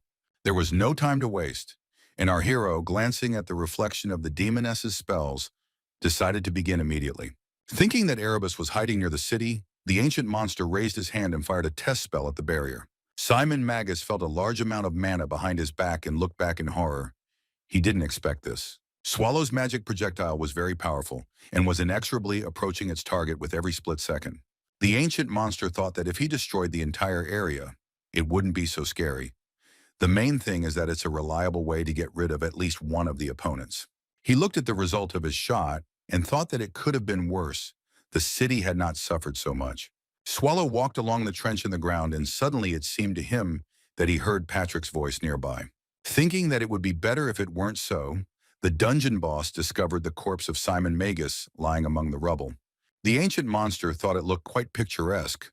Although, can one really call something that died hundreds of years ago a corpse? He picked up the enemy by the cloak and said thoughtfully that Haston was in complete ruins. Maybe Patrick would have some ideas on what to do about it. Moving on, Swallow reproached Simon for not showing off. Then he could have stayed alive, but instead he died in vain. He approached the second layer of the barrier and thought that this dome looked much stronger than the previous one. Even Melzu would have had difficulty destroying it, but still, our hero was much stronger than the Demon Queen. Swallow had never encountered anything like this before and was interested in trying out the barrier by touch. The next step, naturally, was an attempt to overcome the barrier. The guy's hand easily passed through the wall of the dome, but something strange began to happen to it. The cells grabbed the limb and began to squeeze and twist it very hard like a rag. The bones cracked. Taking out his mangled hand, Swallow exclaimed in delight that this barrier was much more interesting than he could have imagined. The monster thought that he could break it without removing the bracelet that limited mana, but he still wasn't completely sure. Or maybe it would be better to remove it, because if it breaks, Patrick will pester him with reproaches, that's for sure. He raised the former bishop and told the corpse that if the plan failed, he would put all the blame on him so that he would learn a lesson. Swallow looked around to make sure there was no one nearby, and there would be no need to get rid of witnesses. There was no one on the street except the undead, so it was quite possible to take a risk without fear of being exposed. The dungeon boss turned around and walked in the opposite direction from the dome. There needed to be enough space. Stopping, he decided that there would now be plenty of space to make the transformation. Swallow's eyes changed first. Then his entire appearance went through the not-so-pleasant process of turning into a monster. A lot of black tails broke free. It was very nice to stretch, but the human appearance greatly limited the possibilities. The monster opened its mouth and began to think about what exactly to strike at the protective dome erected by Erebus. Eventually, Swallow pushed off and flew into the air. Developing maximum speed, he decided to ram the barrier. He left behind a bright trace of mana. Such a powerful flow of energy had never been observed in the city before.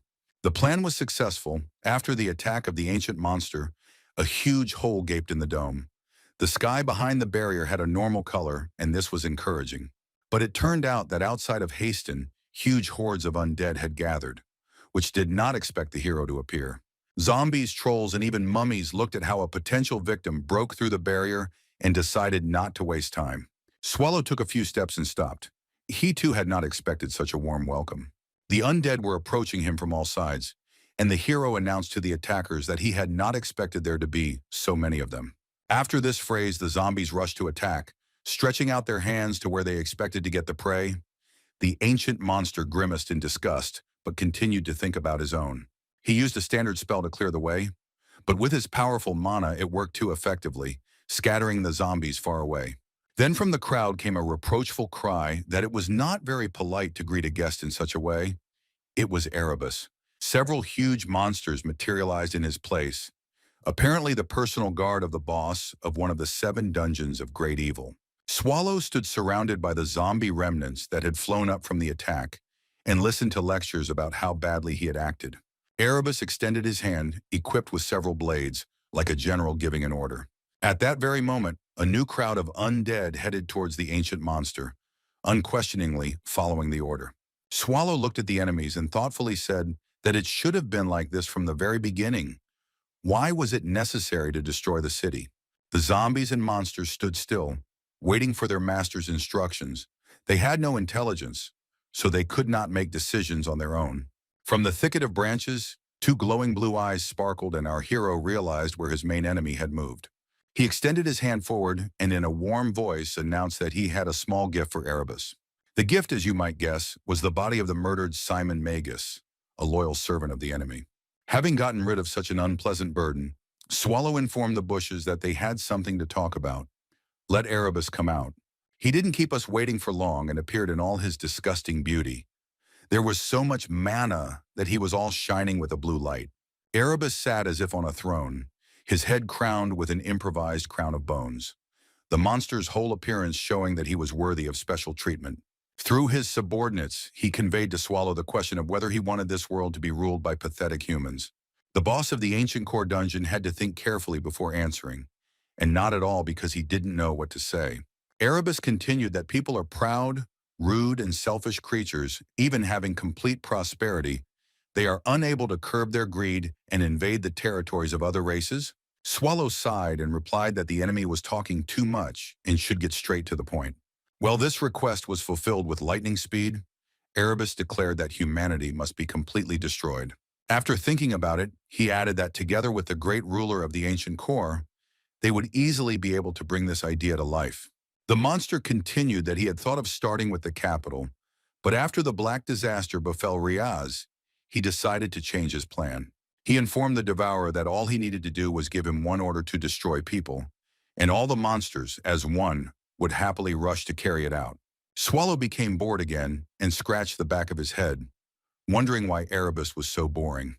Let him tell him straight out what he had in mind. He finally voiced his complaints. If the ancient monster had not stood aside, hundreds and maybe even thousands of monsters would not have lost their lives. They would have a chance to destroy the entire human race. Hearing this, our hero thought.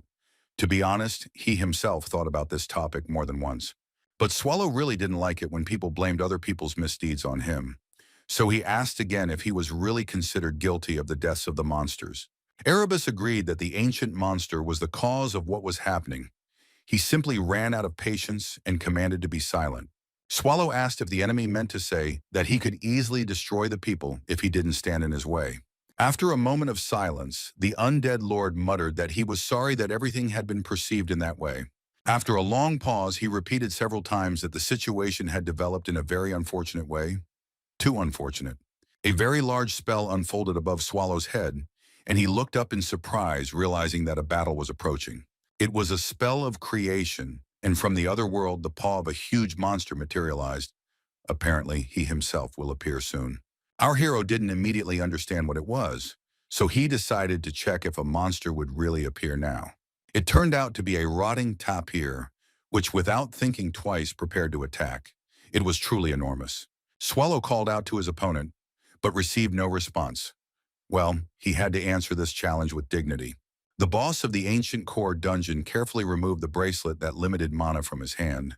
He had to protect it for the sake of Patrick's peace of mind. Now our hero could go up against the rotting tapir on equal terms, if not in scale, then at least approaching its level in physical strength. The creature had already taken a running start and was now rushing forward at full speed, its protruding bones moving as it ran with a strange sound. When the barrier was destroyed and the sky returned to its normal appearance, Melju thought that the boss had dealt with it quite quickly. The demoness herself had not yet made much progress in completing her part of the job. There were a lot of undead. It was necessary to come up with a universal spell with a wide field of action, and this took time. But when the pink flame of magical fire fell upon the opponents, things went much faster and more fun. This technique had only one drawback, along with the zombies. The fire also destroyed people, but the Demon Queen was not one to regret this much. Finally, she had a free minute, and Melju looked at the sky again. The barrier was a divine-level spell. Swallow overcame it very easily. As expected of the boss, he was very strong, The demoness thought with admiration that she was lucky enough to cooperate with the lord of the ancient core. Then from behind the demon queen, heavy breathing was heard. Someone called the sorceress, and Melju looked back. Such an address was not very to her liking. It was the captain, the leader of the gang of thieves, who saw how she dealt with the zombies and asked if everyone else was safe. The demoness replied that if his question was about people, then they were burning along with the zombies over there, very close by. The man's eyes were closing from weakness, but he still held on. The captain asked if the sorceress was the knight's companion. To make it clearer, he described one as large and in armor, and the other as skinny and dressed like a homeless person. Melju understood who he meant and nodded. Then she explained that calling her a companion is not entirely correct. She is simply an assistant, one might say, a servant of these great personalities. The man's eyelids began to droop again, but he realized that judging by the way the girl spoke respectfully of the knights, she was on their side. This caused him great pain. Rosalina, without wanting to, went for help, but called for certain death for the inhabitants of the city. The captain thought angrily that Toth had not died in vain, and Haston would be saved, but not the townspeople, at least those who survived. Here the man felt that he was starting to turn into the undead. He had to do something to prevent this from happening. He again turned to Melsh. The demoness reported that she saw him turning into a zombie. The captain himself could hardly see anything. He said that he did not dare ask the sorceress for help, but still counted on her to help. The leader of a gang of thieves asked to give him a weapon, or something that could replace it. He does not want to turn into a zombie. His vision became that of the undead, and he saw Melju's true nature, realizing that she was not human, but it no longer mattered. The man once again turned to the demoness with a request to give him a weapon if there was anything lying around somewhere nearby. The demon queen looked at him with respect. It was very rare that she could feel it towards a person, but this was exactly the case. She looked at the captain and walked away a little, leaving him alone while she looked for what the man had asked for. Saying that he was a real warrior, the girl brought the head of the gang of thieves a spear.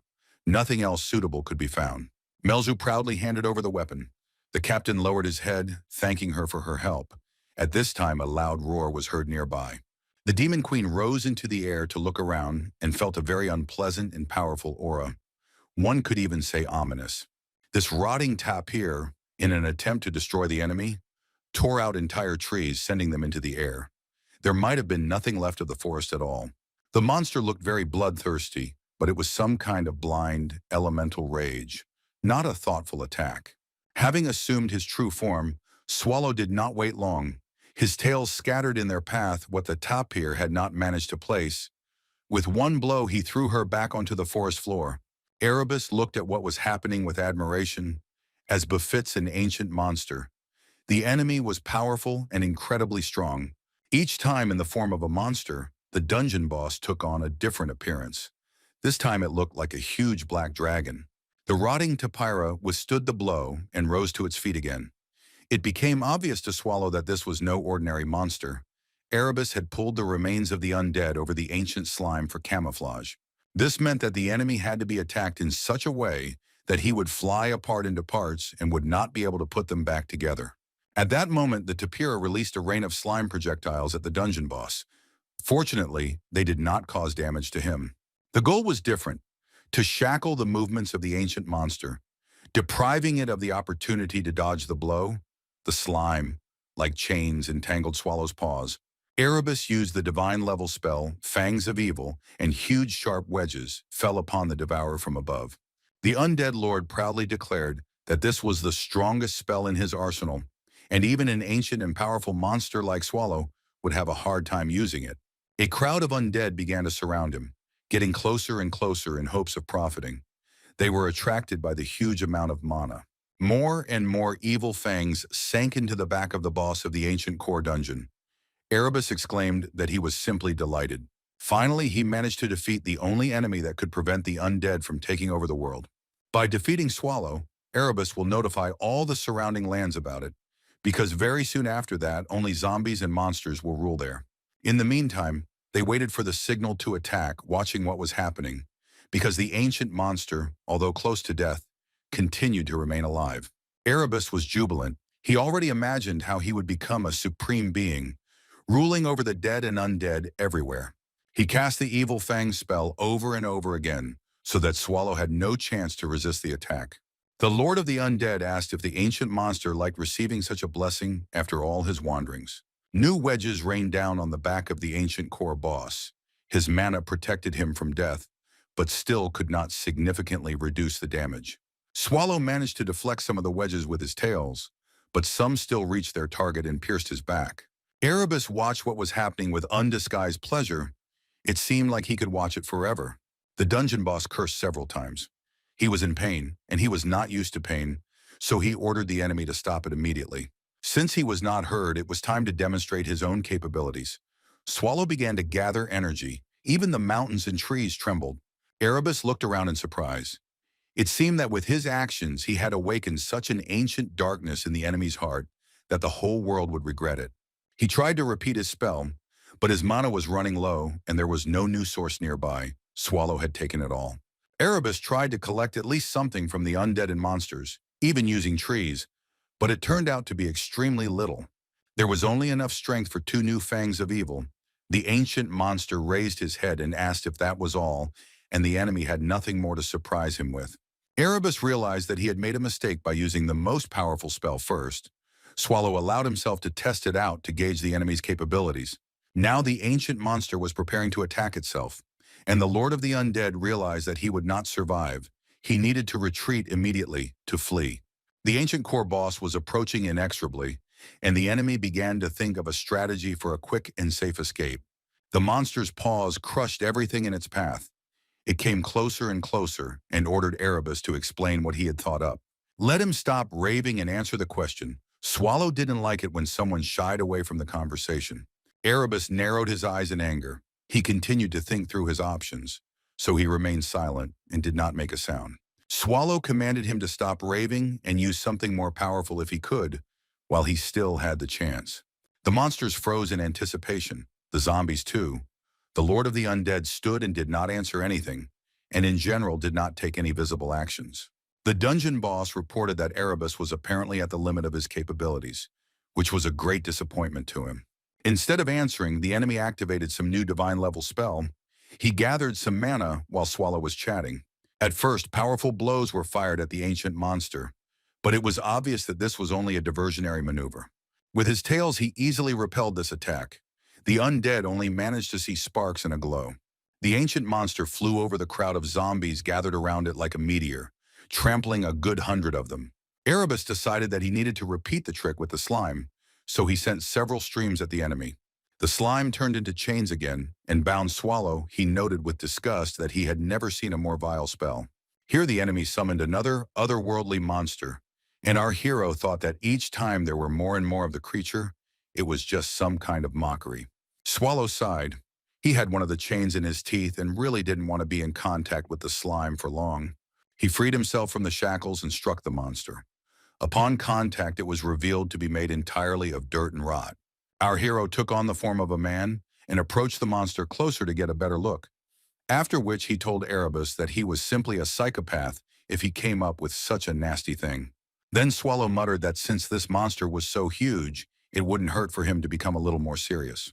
He took off his bracelet again and began to take on his true form so that the ancient monster would live up to his rank. Erebus and his subjects watched in horror as the boss of the ancient core assumed his true size. Now the mountains and trees seemed like toys compared to Swallow, who swept them away with his tails like flies. It was not for nothing that he was called the Devourer.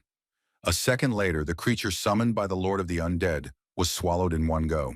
Swallow closed his mouth with a satisfied expression. He had done his best not to taste it, and he had succeeded. Erebus watched the events with horror. He could have taken the opportunity to escape, but he was so shocked that he missed his chance. But then another thought appeared in the brain of the undead lord, which even made him smile. After all, Swallow's power was colossal. He approached, scattering the hordes of undead with his tails. His power was so natural and organic that it did not need special effects. Zombies, monsters, trees flew in all directions.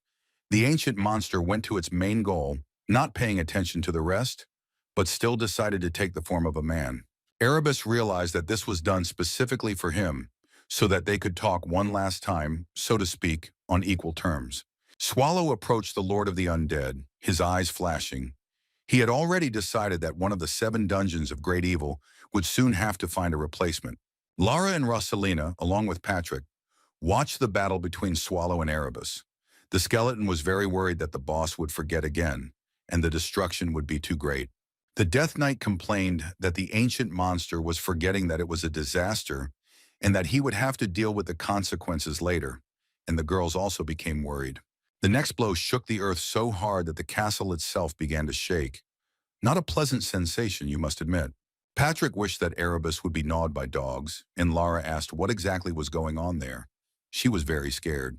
The skeleton said in his heart that Swallow was doing something crazy, then corrected himself and added that the boss was fighting an army of the dead.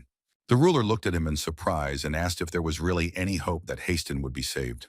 Patrick replied that he personally could not influence the outcome, so he would not make any promises, but there was a certain probability, after which he asked to behave less nervously. He reported that there were no undead left in the city itself. Melzu had done a great job. She had done a very clean job. Just at this phrase, the aforementioned demoness teleported into the castle. She collapsed on the floor and declared that she was dying of fatigue. She blissfully closed her eyes, preparing to fall asleep, saying that she hadn't spent so much mana in a long time. Patrick began to praise the Demon Queen and thank her for her wonderful work. Hearing that they couldn't have done it without her, Melju asked if Swallow was doing most of the work, to which the skeleton replied that her share was also very large. The Demon Queen asked in surprise why the boss hadn't finished yet.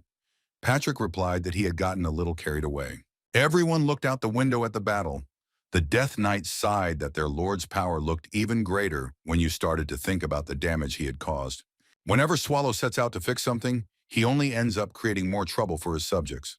He concluded that he would not be able to rest anytime soon, and Rosalina realized with horror the true scale of the destruction. Patrick didn't understand why the boss was dragging out the process for so long. He could have hit him a couple of times and finished everything a long time ago. He didn't think at all that he would have to spend weeks cleaning up the area after him.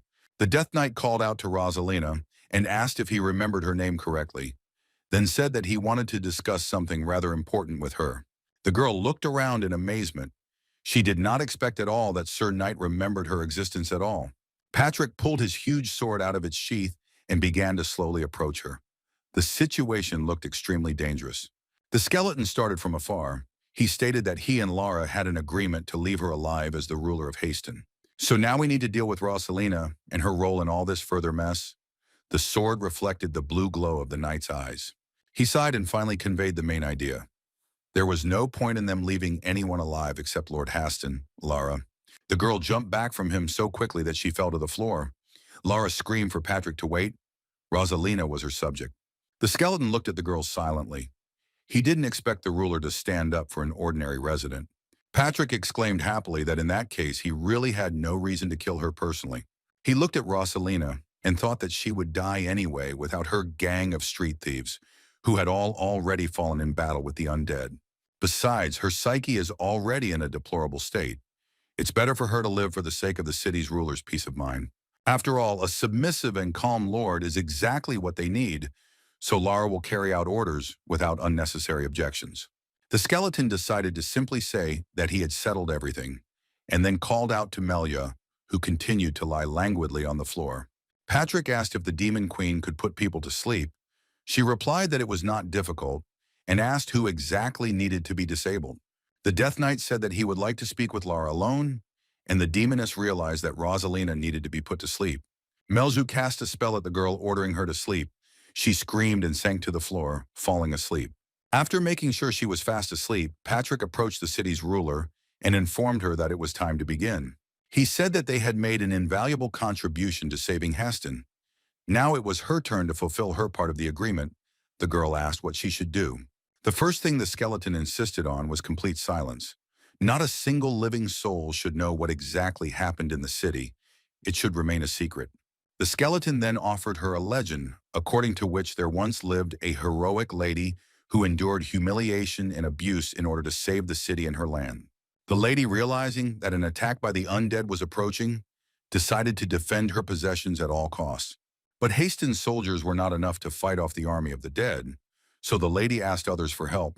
There was no help for a long time, so their own subjects accused the lady of not being able to provide support to the enemy and of dying en masse. She endured the reproaches, but she felt truly guilty, waiting for help to appear. Finally, the imperial soldiers arrived and quickly destroyed the entire army of the dead, and then everyone lived happily ever after. The lady kept all her lands, and under her rule they only prospered, the cities grew, and the inhabitants became rich. Patrick looked at Lara and said that she would not act like that lady from the legend. She had her own path. She would become the lady who sacrificed herself to save her subjects. The girl asked if he wanted her to lie. Patrick pointed out the window and asked the ruler of Haston if she hadn't said that she wanted to live. The city was almost half destroyed, but the ruler's castle towered over it, remaining virtually undamaged. Lara began to cry and lowered her head. It seemed that she was beginning to understand what the skeleton was getting at and what exactly he wanted from her. Patrick ordered her to go out to the survivors and distribute all her supplies to them. Help would arrive soon, and the people needed to hold out until it arrived. Lara asked him why he thought help would arrive. Patrick replied that he was sure of it because he himself would facilitate it. He intends to do everything possible to make Lady Hastina appear as a true hero. It is in their interests. The Death Knight finished by saying that it became suspiciously quiet. Probably Swallow had just finished the fight. So it would be nice to go to him, preferably by teleportation. Melju objected that she had spent almost all her mana and doubted that it was possible. Lara interrupted their conversation and asked permission to ask a question. The skeleton agreed if it didn't take too much time. The girl asked why they, the monsters of the dungeon, had gone so far to save Haston. Patrick and the demoness had not expected such a question at all.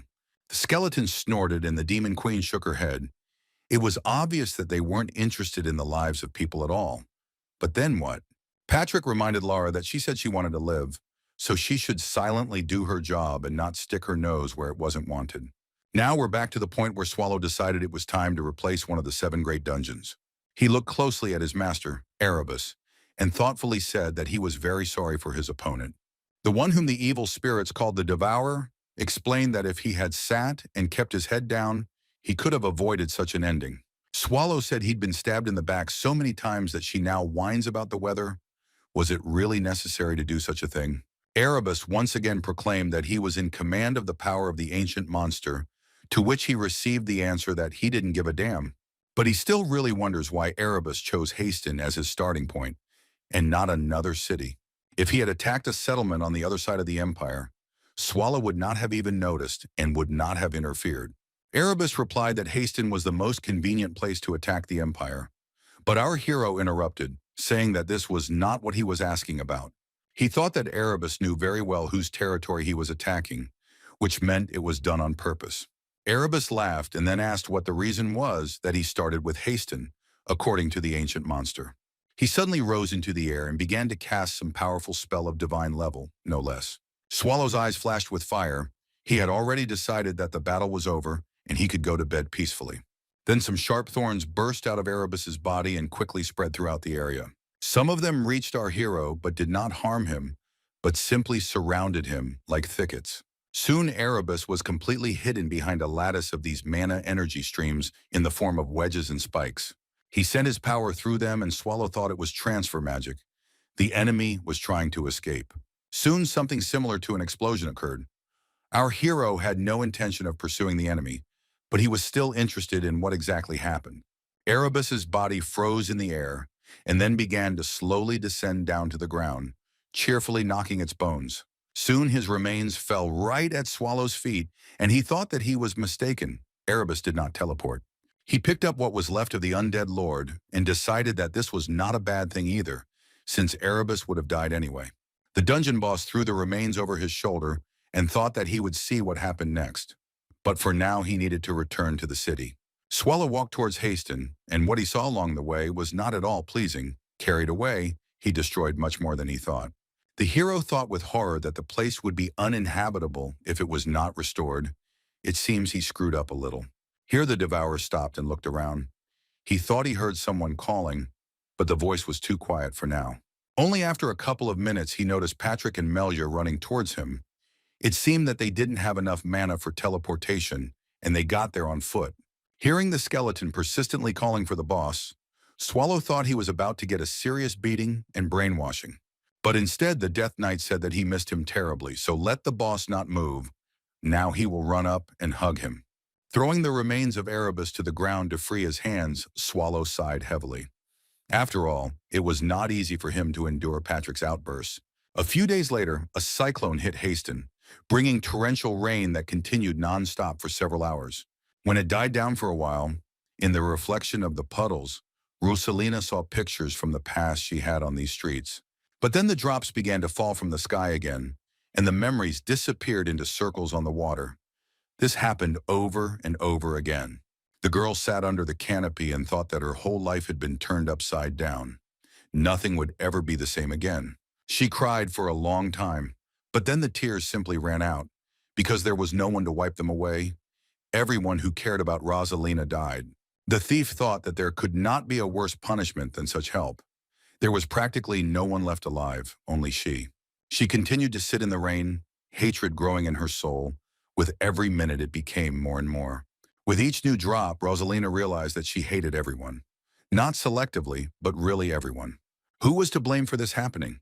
The girl thought about it for a long time and realized that she knew the answer. Rosalina whispered that the one who killed everyone was to blame, and he must be held accountable for it. She raised her head, her eyes glowing red. It was an uncontrollable thirst for revenge on the one who destroyed all the life of the city. Everything was going on as usual in the core of antiquity, when suddenly Renee asked Bathory to be silent and abruptly put the cup with the drink on the table. The very next moment she jumped up and ran with a smile to the other end of the room, joyfully greeting Mr. Swallow. The boss said gloomily that he was back. Melju glanced at him with a displeased look, and she had to listen to Patrick's lectures the whole way. The maid with the blade reported even more cheerfully that she had been quietly and calmly waiting for their return, really waiting. As soon as she said this, a piece of stalactite fell from the ceiling. It seemed that something had changed in the dungeon. Patrick and Melju exchanged glances.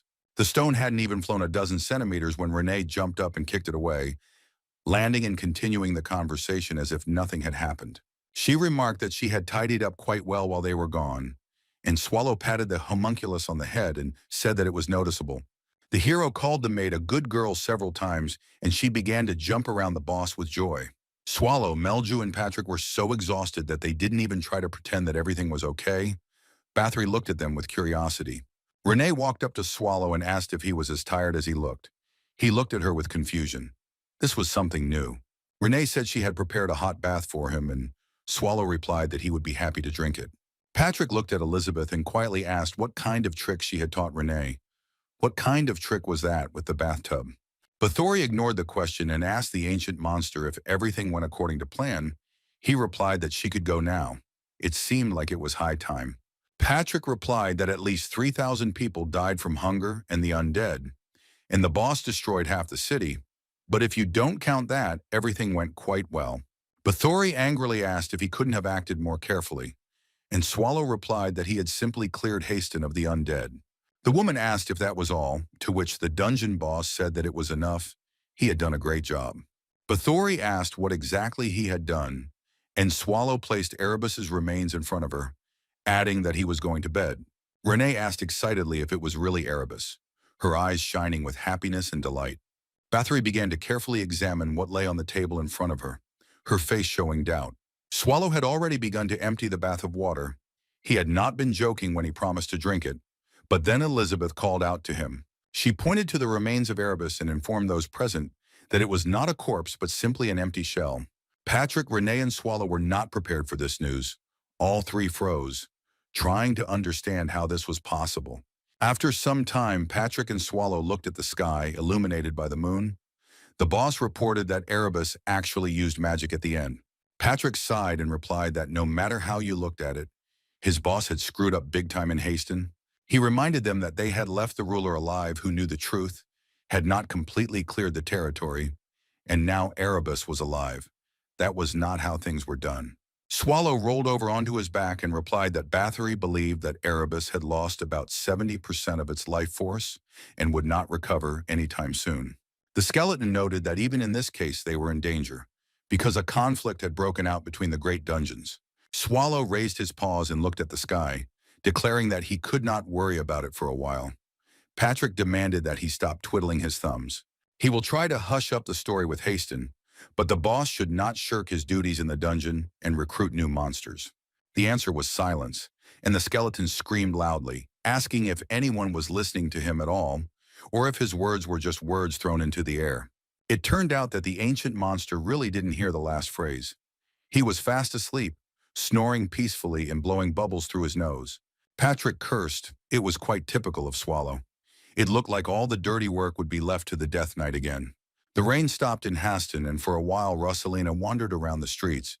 Then her feet carried her to the outskirts. The girl came out to a huge tree. She looked gloomily at the corpses of people and experienced mental pain of such strength that she simply went numb. Several surviving men sat nearby, mournfully arguing that there was no point in praising the Lord for food when all their loved ones were dead. One said that it would be better to follow his family into the afterlife than to live like this. The second said that he still needed to eat. They noticed Rosanna and invited her to join the meal. Even if she was desperate and wanted to leave too, it wouldn't hurt.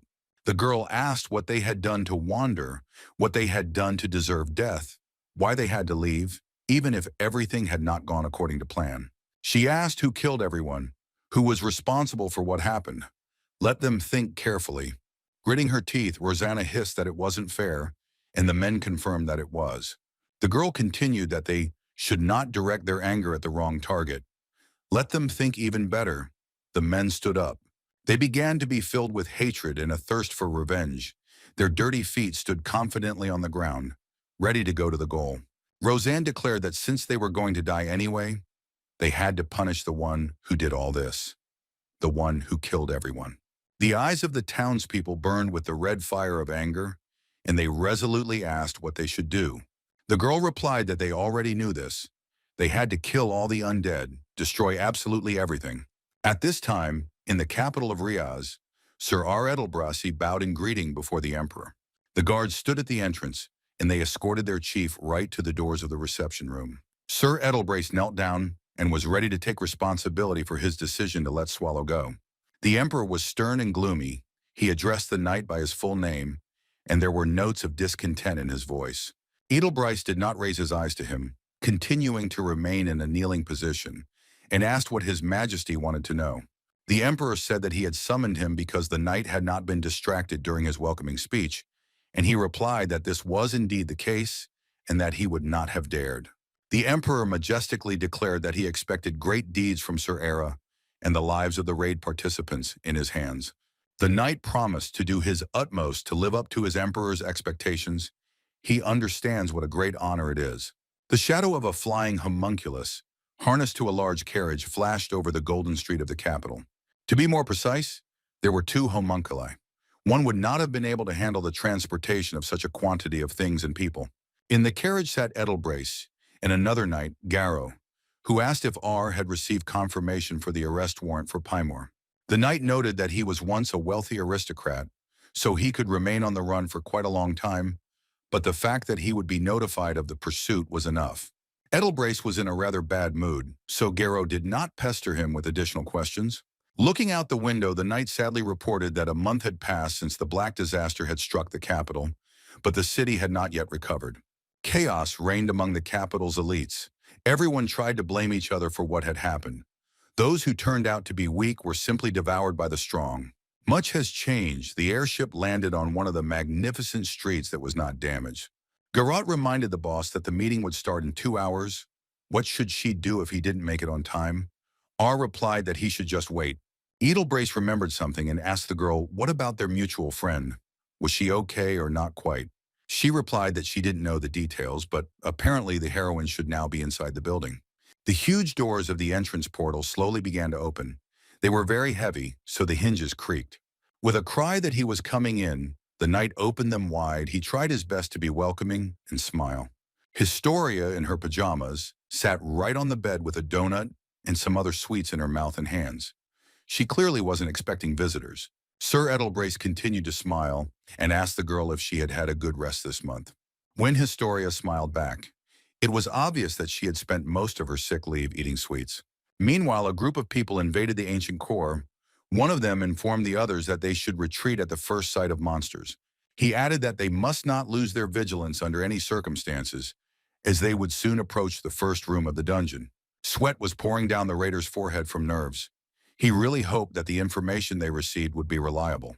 A portal to the first room appeared ahead, and the men stopped, not daring to go there. But no one came out to meet them. It seemed that the first room really was not guarded, the man said with relief that everything seemed to be true. The news that the monster had not appeared 2 months after Histal's raid was very timely. The stranger turned to the others and said that they would definitely be able to profit. They began to chatter in anticipation of the profit. They passed through the first room without any problems. The second one also turned out to be empty. The raiders' joy knew no bounds. There were no monsters in the third room either, but there were no treasures there either, just like in the previous ones. The raiders began to speculate that the information might have leaked out and someone had already been to the dungeon ahead of them. They argued about whether the ancient core could be that ancient, or whether someone had simply taken all the treasures already. The squad leader said that in the next room there is a dangerous plant growing called anthropophago, and that they need to be very careful with it. This is a spiky monster with vines. Its stems are so strong that they can serve as material for weapons and armor. The main thing is to process it correctly and you can sell it profitably. The raiders said that they would definitely try to get the vines. That way, they would definitely come out on top. Someone asked what would happen if the fifth room turned out to be empty. One of them said that he wouldn't go if there were monsters there. They would die with one hit because the squad's rating was only C. The first man replied that he did not intend to return from the raid empty-handed. It was not in his interests. He added that those who want to return can do so right now, but then they should forget about their share of the spoils. They entered the room and began to look around, and indeed there were many branches of a plant with thorns. The leader of the squad squatted down, armed with a knife. He suggested cutting up as much as they could carry and quickly getting out of there. The man raised his dagger and was ready to start working that very moment, but something made him freeze in place and not move. With empty eyes full of primeval horror, he looked at what was happening, never lowering his blade. He didn't finish his sentence and fell silent. One of the raiders asked him to repeat what the captain said. He didn't hear. The huge mouth opened wide to swallow the entire squad in one gulp. The people turned around and ran away. On the floor of the fifth room of the dungeon, gloves, a bag, and a huge dagger that had never been used were still lying around. Patrick and Renee looked over the trophies and sighed that again they hadn't found anything worthwhile. The pathetic little people had died because of greed, but they could have survived if they had turned around and left. The homunculus hissed angrily that she hated people for their greed, and then the skeleton decided to ask if Swallow had eaten his fill. The dungeon boss replied that his stomach was still growling, but the raiders turned out to be little better in taste than those undead from Haston. Patrick cheerfully noted that this was predictable. Judging by their clothes, these were not residents of the Empire, but guests from the Western Kingdom. He was simply not accustomed to the taste of foreigners. Picking up a piece of cloth with a coat of arms that confirmed the skeleton's guess, Renee reported that the invaders had come a long way. Swallow laughed and joked that the world had become much more convenient. The exotic delicacy was now available for home delivery. Patrick did not appreciate the humor. The skeleton reminded them that it was high time they hired new monsters. Rumors that the ancient core was empty were spreading too quickly. The boss yawned, and the Death Knight was indignant that he couldn't be so irresponsible. A little more, and he himself would fall into apathy. Patrick reminded them of his resignation letter and demanded that the boss come down to them immediately. The skeleton smiled ingratiatingly and turned to Melch, proclaiming that the lady had come to visit them at just the right time, which was a great stroke of luck. Thanks to her detection magic, they instantly know about the invasion and take the necessary measures. The demoness laughed happily. Swallow continued the topic and added that the demon queen was very reliable, which caused a storm of indignation from Renee. The girl reminded him that she also had magic powers, and the boss gently stroked her head, telling her that she was wonderful and also a great girl. Now it was Melch's turn to get angry, and she said in an icy tone that she was glad to help the great dungeon. Patrick exclaimed enthusiastically that her help was simply invaluable. They were able to avoid many problems only thanks to the demon queen. Here Melzu began to shyly squeeze the hem of her dress. She clearly wanted to ask something, but didn't know where to start. Finally, she plucked up her courage and asked how long she would remain in the ancient core as a guest. At this time, in a completely different dungeon, one monster bowed to the second and informed the master that the preparations were complete. Baring his sharp teeth in a disgusting manner and flashing several pairs of yellow eyes, he added that they could immediately move towards Utica. The second monster looked at him with a pleasant, calm gaze. It was His Majesty Ubar, the Demon King. Melju decided to leave the dungeon and take a walk. She needed to think. The demoness sat down on a rock and looked at the moon.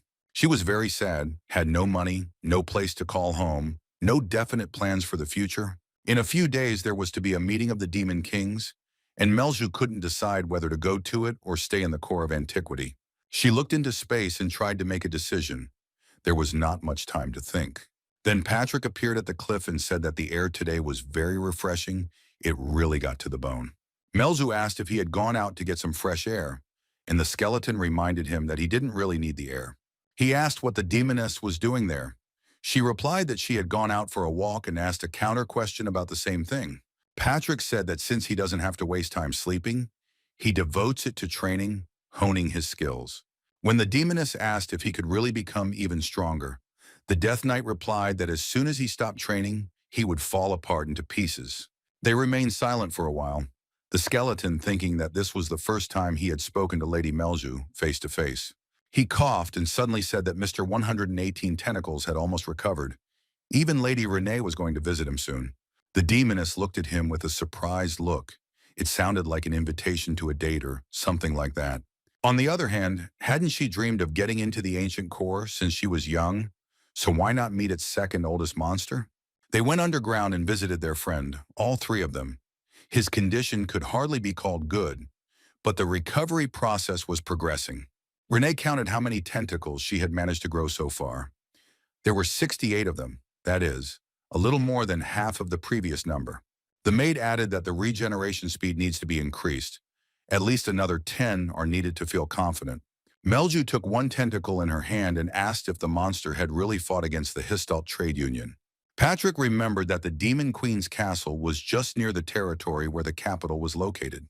The girl sighed. News didn't reach her right away, so it was difficult to keep abreast of events. She knew firsthand about Baron Histalt's squad, which had maimed Mr. 118 Tentacles. It was their leader who had killed Melia's father. How powerful was Swallow if he ate Burn without even noticing and dealt with the rest of the raiders in the same way? Melju gently stroked the tentacles and thought that she herself would not be able to cope even with one of the opponents of Burn's level. The demoness became very sad. The girl felt that being in the core of antiquity was simply not her honor. She muttered that if the tentacles didn't recover soon, they should think about recruiting more new monsters. Renee immediately became cheerful and suggested that they only accept men, like those golems from the fourth room. Patrick objected that this was too much, and they began to argue, but then Melju loudly called out to her comrades. Both fell silent and looked at the demoness in surprise. Such behavior was completely out of character for her. Melju looked each of them in the eye and in a confident voice announced that she was leaving and was going to go to Utica. At this time, Sir R continued to talk with Win Historia. He was interested in the condition of the girl's wounds. She replied that everything was fine, to which she was advised to keep quiet about it. Nothing good would happen if people noticed her regeneration speed. Edelbrace suggested they have some tea. He had some goodies in stock. Win reminded them that the night's meeting was about to begin. The guy stopped right next to the open closet. He pretended that he had completely forgotten about the upcoming event. He looked into the closet and asked if the maid had come. The girl replied that she had not, but that she had left the room and gone out into the city. Sir R asked in a puzzled tone to go to the meeting room without him. He would join everyone a little later. Win and Garou asked not to linger. They were alarmed by the need to sort out the paperwork right away. The guy stopped in front of the cupboard and asked a question into nowhere. Whether he knew which maid washed the tea set. There was no answer, and Edelbrace asked again, emphasizing that this was important for him and for all the knights. Then something flashed in the darkness, resembling a barely noticeable face in a mask, and promised to sort out the issue in the near future. Thousands of confidential documents were scattered around the room. Anyone could read them, and she had to be gotten rid of immediately. Sir R looked into the darkness and ordered to find all the maids and get rid of them within 4 days. No need to send a report. It was approaching 12 o'clock. Time to join Garoth and Historia in the boardroom for the night's meeting. Edelbrace thanked everyone present for taking the time to come and discuss the black catastrophe and the ancient monster that had caused it. One of the men countered that the imperial court had ruled that the black catastrophe was not Swallow. Hadn't that been the case, Scout Leader Cart clarified. Sir R replied that the announcement of the court's decision was made only to calm the townspeople. Cart asked if there was any evidence that it was the Devourer. Edelbrace replied that he had seen it with his own eyes. Swallow had fought with Wynne, and Miss Garetha Zanalaya had lost her arm because of him. Someone shouted that this was a blatant lie, to which the knight asked to look at the girl. She was present in the hall. When Historia became sad, remembering the events of that day, the man who doubted calmed down. After all, the word of a hero meant a lot. He asked where in that case there was a guarantee that the ancient monster would not descend on the capital again. Then they would be in trouble. Sir R replied that there were no guarantees, but since Swallow had come without any warning last time, it could happen unexpectedly, and we needed to prepare. Everyone present became gloomy and began to think about the difficult situation they personally and the Empire as a whole found themselves in. Then one of the men asked if the Black Wolf Knights had a plan for their preparations, or anything at all. Another replied that it didn't look like there were any gaps in the capital's security, meaning that it was simply impossible to stop Swallow, no matter how hard you try. Edelbryce replied that Duke Rolfos was absolutely right, so he proposed to discuss his question. He looked at the man carefully and reminded him that they absolutely needed to get their hands on the 36th masterpiece. Everyone gathered at the round table began to mutter that it was not so easy to find him. They were making every effort, but so far without success. Someone else added that, in addition to the masterpiece, even the brachycephalic tooth that was recently found is now a swallow, are sighed that they are powerless against it.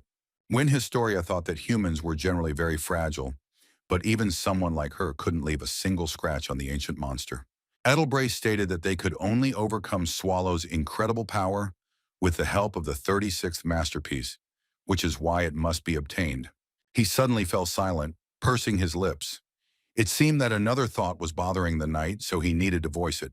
Sir R stated that Bishop Riaz had been behaving very strangely lately, and everyone looked at him with bewilderment and indignation. The guy explained that he was spreading rumors that the Black Disaster was God's punishment for the sins of the Empire. The woman jumped up and screamed that she had never heard such nonsense. Someone objected that the Emperor had always oppressed the Church, and that was the result. Here she flew into a real rage and ordered everyone to watch their words. They could be tried for treason. Edelbrace nodded gratefully and looked down, glad that he didn't have to voice it in person. The woman became even more angry, mistaking his joy for mockery, and shouted that soon they would all stop laughing. The voice sounded so loud that it seemed to everyone that the walls in the room were shaking. It was already beyond Edelbrace's patience. He said that everyone has the right to their own point of view, but he did not mock her words at all. The woman continued to be angry. An unpleasant grin appeared on her face, but the screams still stopped, which was good news. The leader of the knightly order, Black Wolf, told her that she should not overestimate her own strength. He added that he did not intend to treat this carelessly. The outline of the invisible man's face flashed again on the left. He nodded as if he had received an order regarding the woman. If no action is taken, the Empire risks splitting into two camps because of the bishop, and this cannot be allowed to happen. 3 masterpieces out of 36 are in the hands of the Church. They are called sacred relics, so the bishop cannot be allowed to break away. Otherwise, they would have to start a war. A great holy war, Edelbrace concluded pompously. At this time in the core of antiquity, Patrick informed the boss that Melzu had left, and he asked in surprise how long ago it had been. The skeleton got angry. Did he really have nothing more to ask? The Demon Queen had left them, and there was a chance that she would not return here. The Death Knight began to accuse Swallow of laziness and indifference. It was because of him that Renee left them, and now Melju he reproached the monster. He tried to justify himself by reminding them that there was a meeting of demon kings in Udic. He would take a walk and return. There was no problem. Patrick put his hand on the monster's paw and said that things might not go according to plan. What would they do then? He screamed in a loud voice that he wouldn't survive if Melju didn't return. Without her, the dungeon was completely defenseless. Swallow replied that the demoness had not said that she was going to stay there. So why all the stress and trouble for no reason? Patrick said it was because Lady Melju had been acting strange before she decided to go. Instead of saying when she would be back, she said she had to go and that was it. Maybe it was skeletal paranoia, it's hard to say. Renee said that she also found it strange. Maybe the Demon Queen wants to gather her own powers. The maid was preparing something magical in a huge cauldron, and Swallow's appetite woke up. It smelled very delicious. He asked what kind of dish it was, to which the homunculus happily replied that it was a stew filled with manna. The boss seemed a bit sluggish to her. Time to perk up. Swallow shouted that she apparently wished him dead. Patrick did not understand what caused the displeasure, but nodded.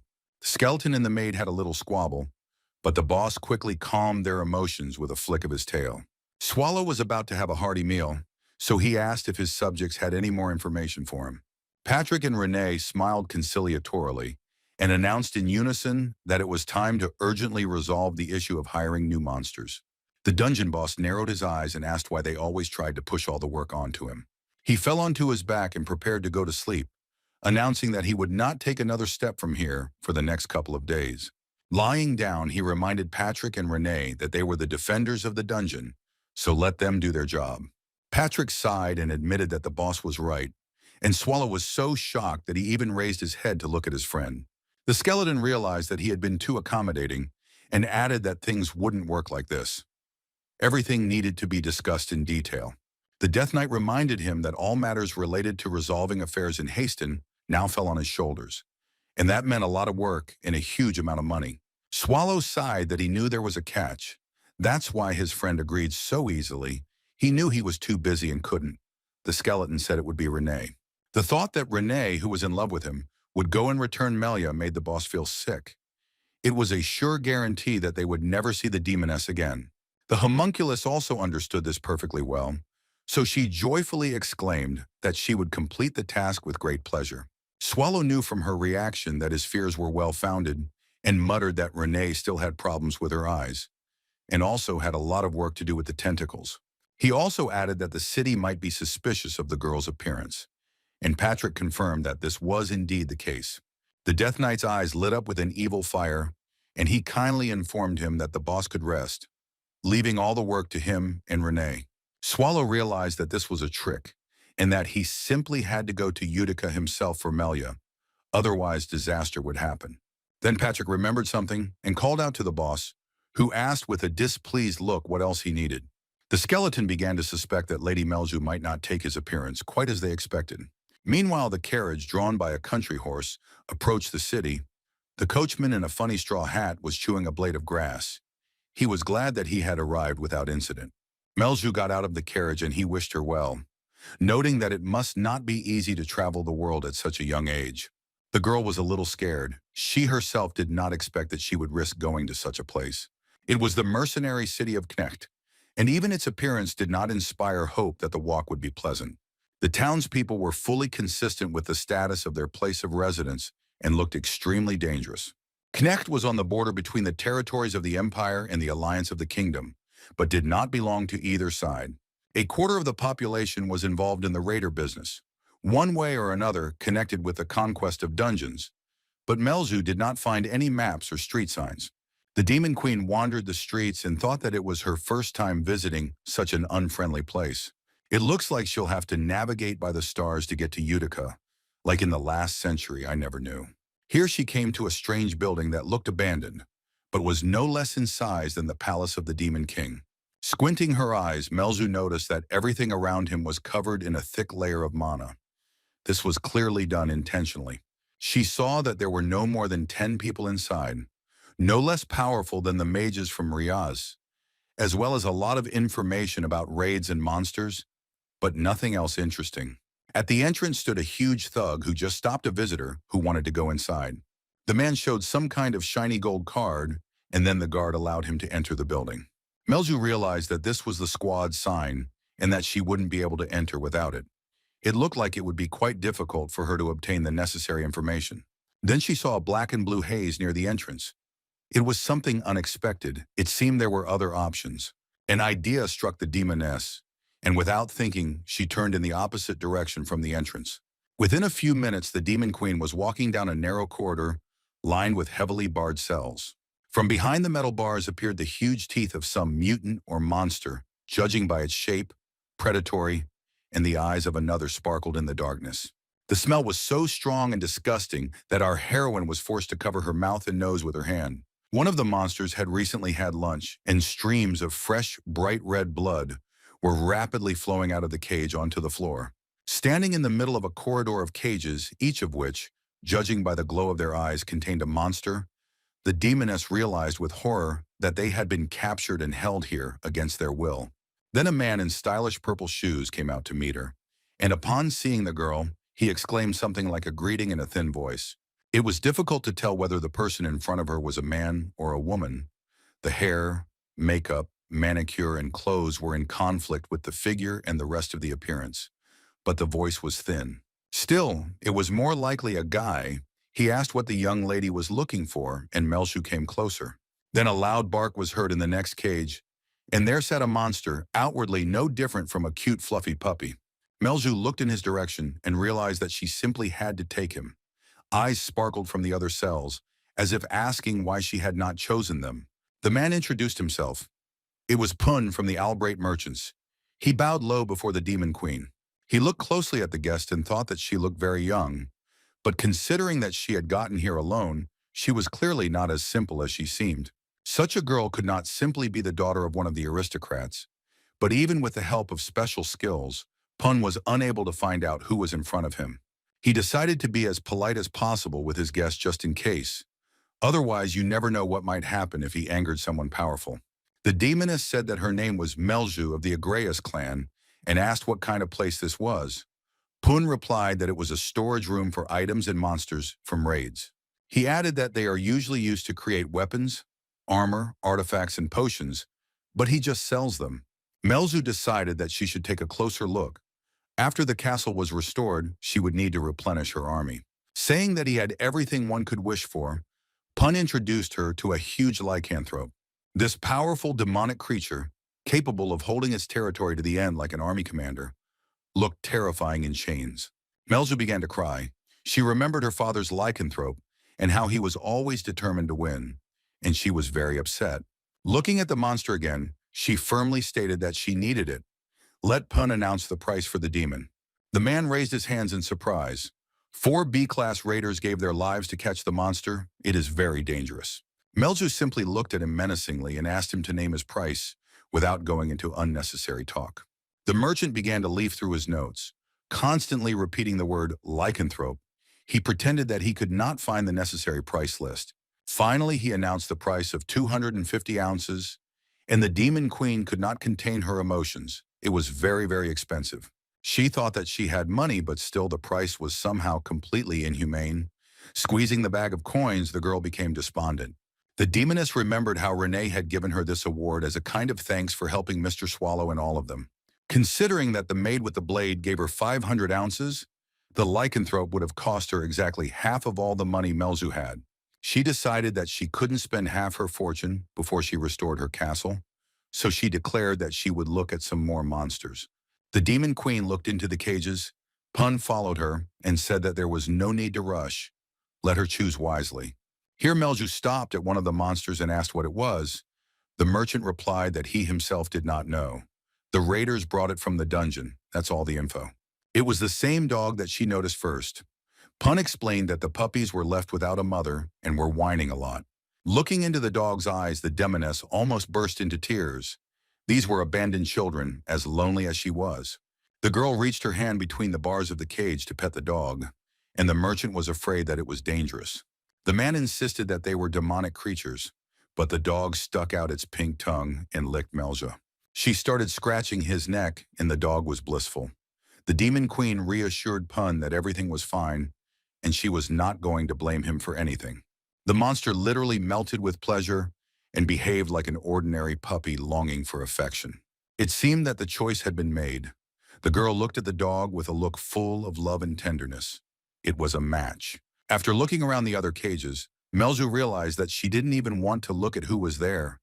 She asked Pun how much this child cost. The moon brightly illuminated the area, and the Demon Queen was happier than ever before.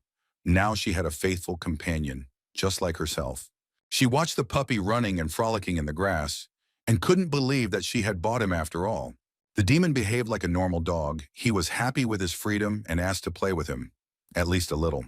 But the most amazing thing is that it changed in size literally in a matter of seconds and was now 10 times larger than in the cage. But the demoness was not particularly smart.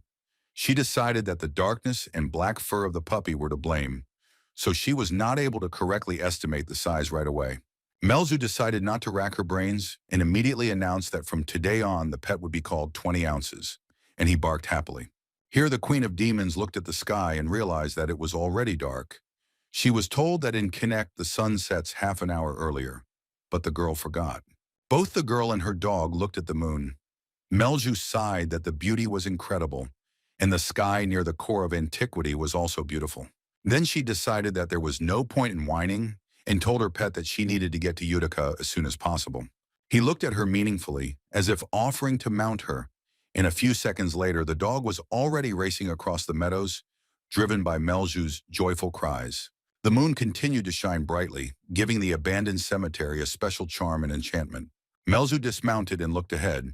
It seemed they had arrived at the right place on time, not a minute late.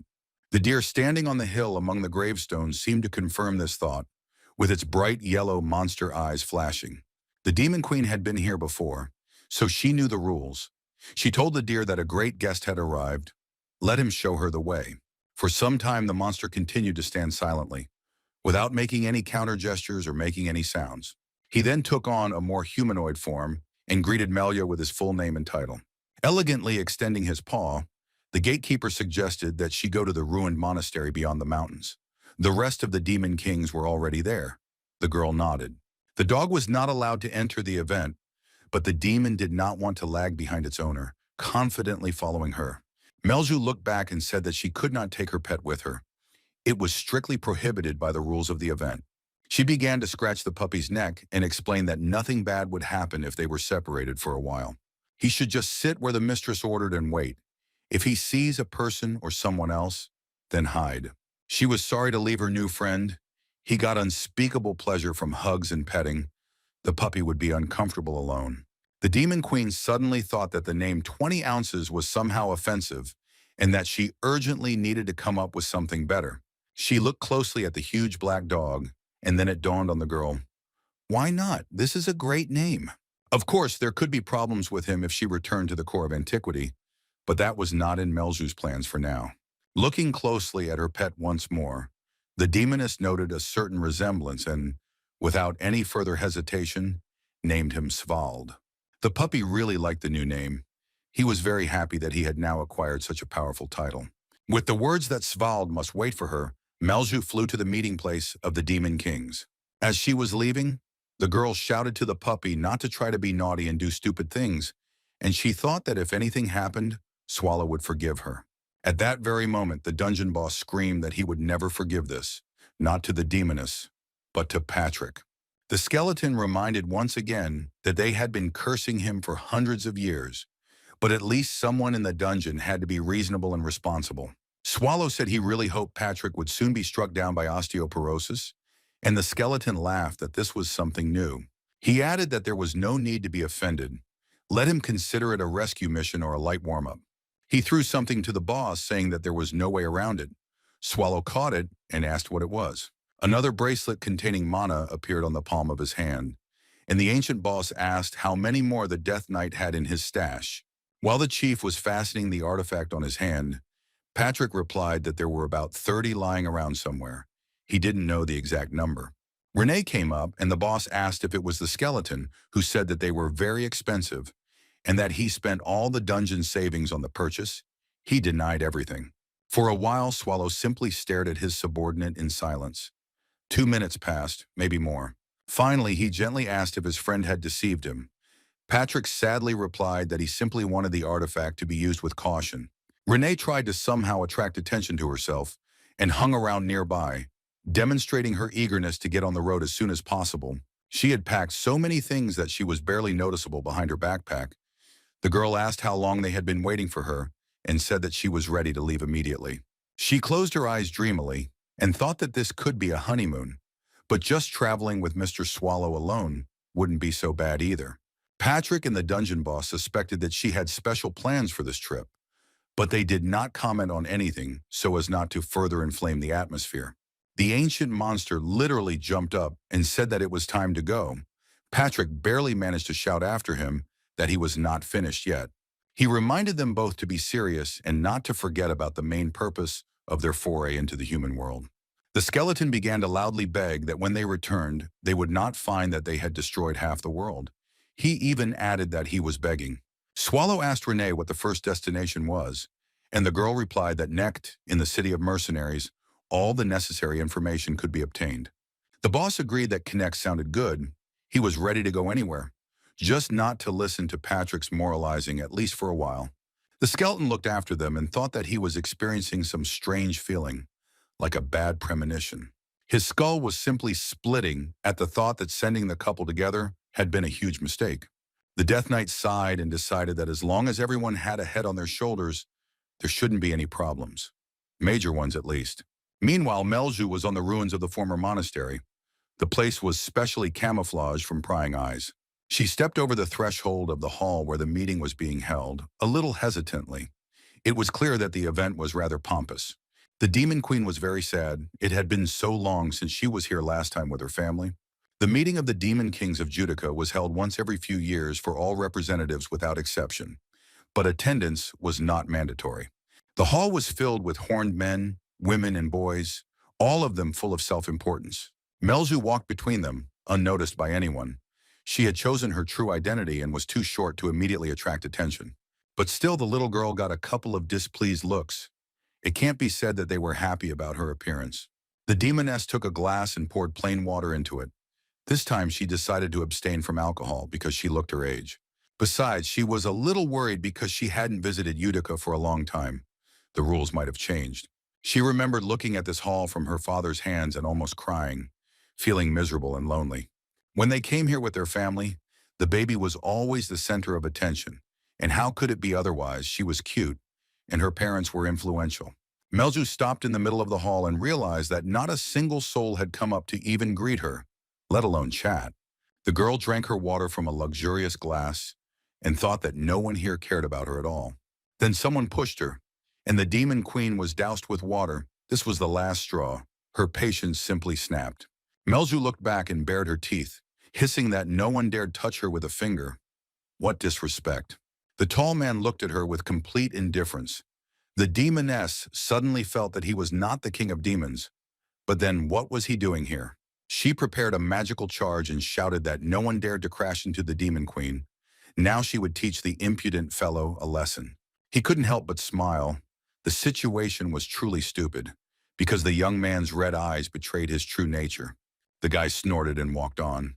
This angered Melja even more than before. She was ready to rush after the offender and give him a slap. She was so much smaller than her opponent that laughter was heard behind her. Everyone was unanimous in the opinion that such a small fry had no right to be called the Demon King. Melju cried and thought about how these bastards looked down on her, although they had no moral right to do so, before they kissed her father's feet. The girl said that let them laugh. A little later, she would make everyone regret it as soon as she gathered her great army and returned here. Then someone's hand fell on the demoness's shoulder, and she widened her eyes in fear, deciding that someone had decided to teach her a lesson for her insolence right now. Melju turned around menacingly, shouting that no one dared touch her. For the second time that evening, it sounded even more comical. The blonde looked at the girl in surprise. There was surprise and joy on her face. She asked if Melju had really come here. The girl looked at her childhood friend in surprise. It was the demon queen named Marmalia. She grabbed her friend in her arms and started chattering about how she was just happy that Melju was alive. She was very worried. She hugged the demoness and tried to remember when they saw each other last. It seemed to be during their studies. She tried to break free from her embrace.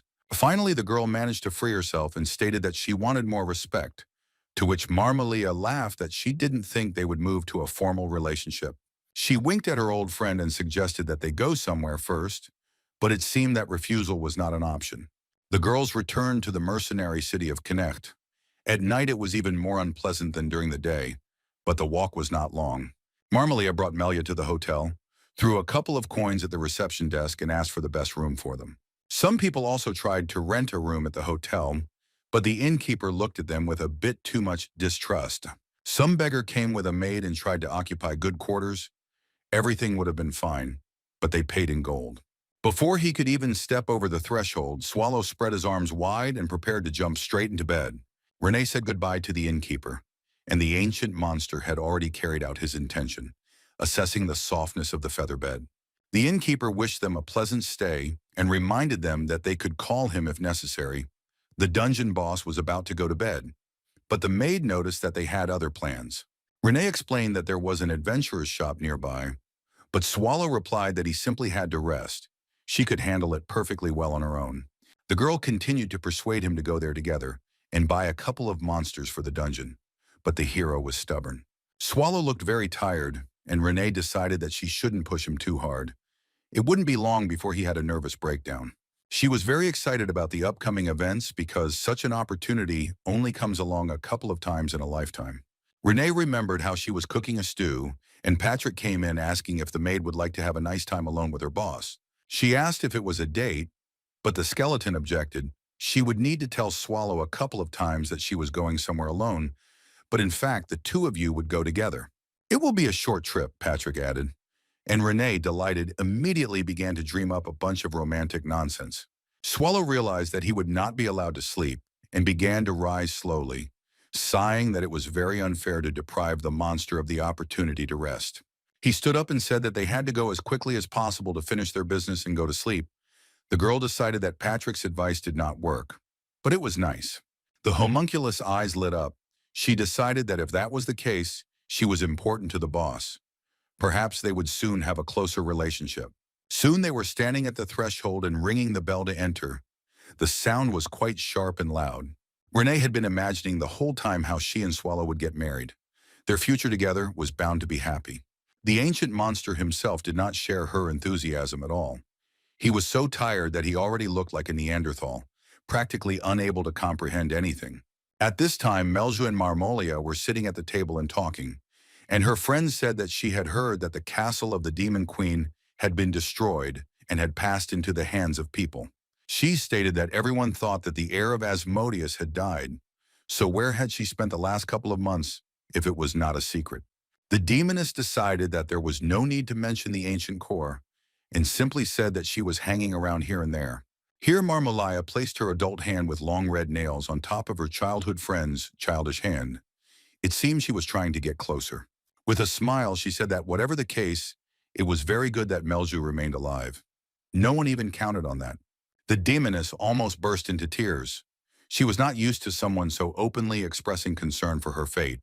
Marmolia listened in surprise to her confession that she should have hated her friend, just like all the other demon kings. Melju explained that this would be logical, since their fathers didn't get along well with each other either, if her memory serves her right. The girl laughingly replied that these were their problems, which did not concern their daughters. Let the squabbles remain in the past.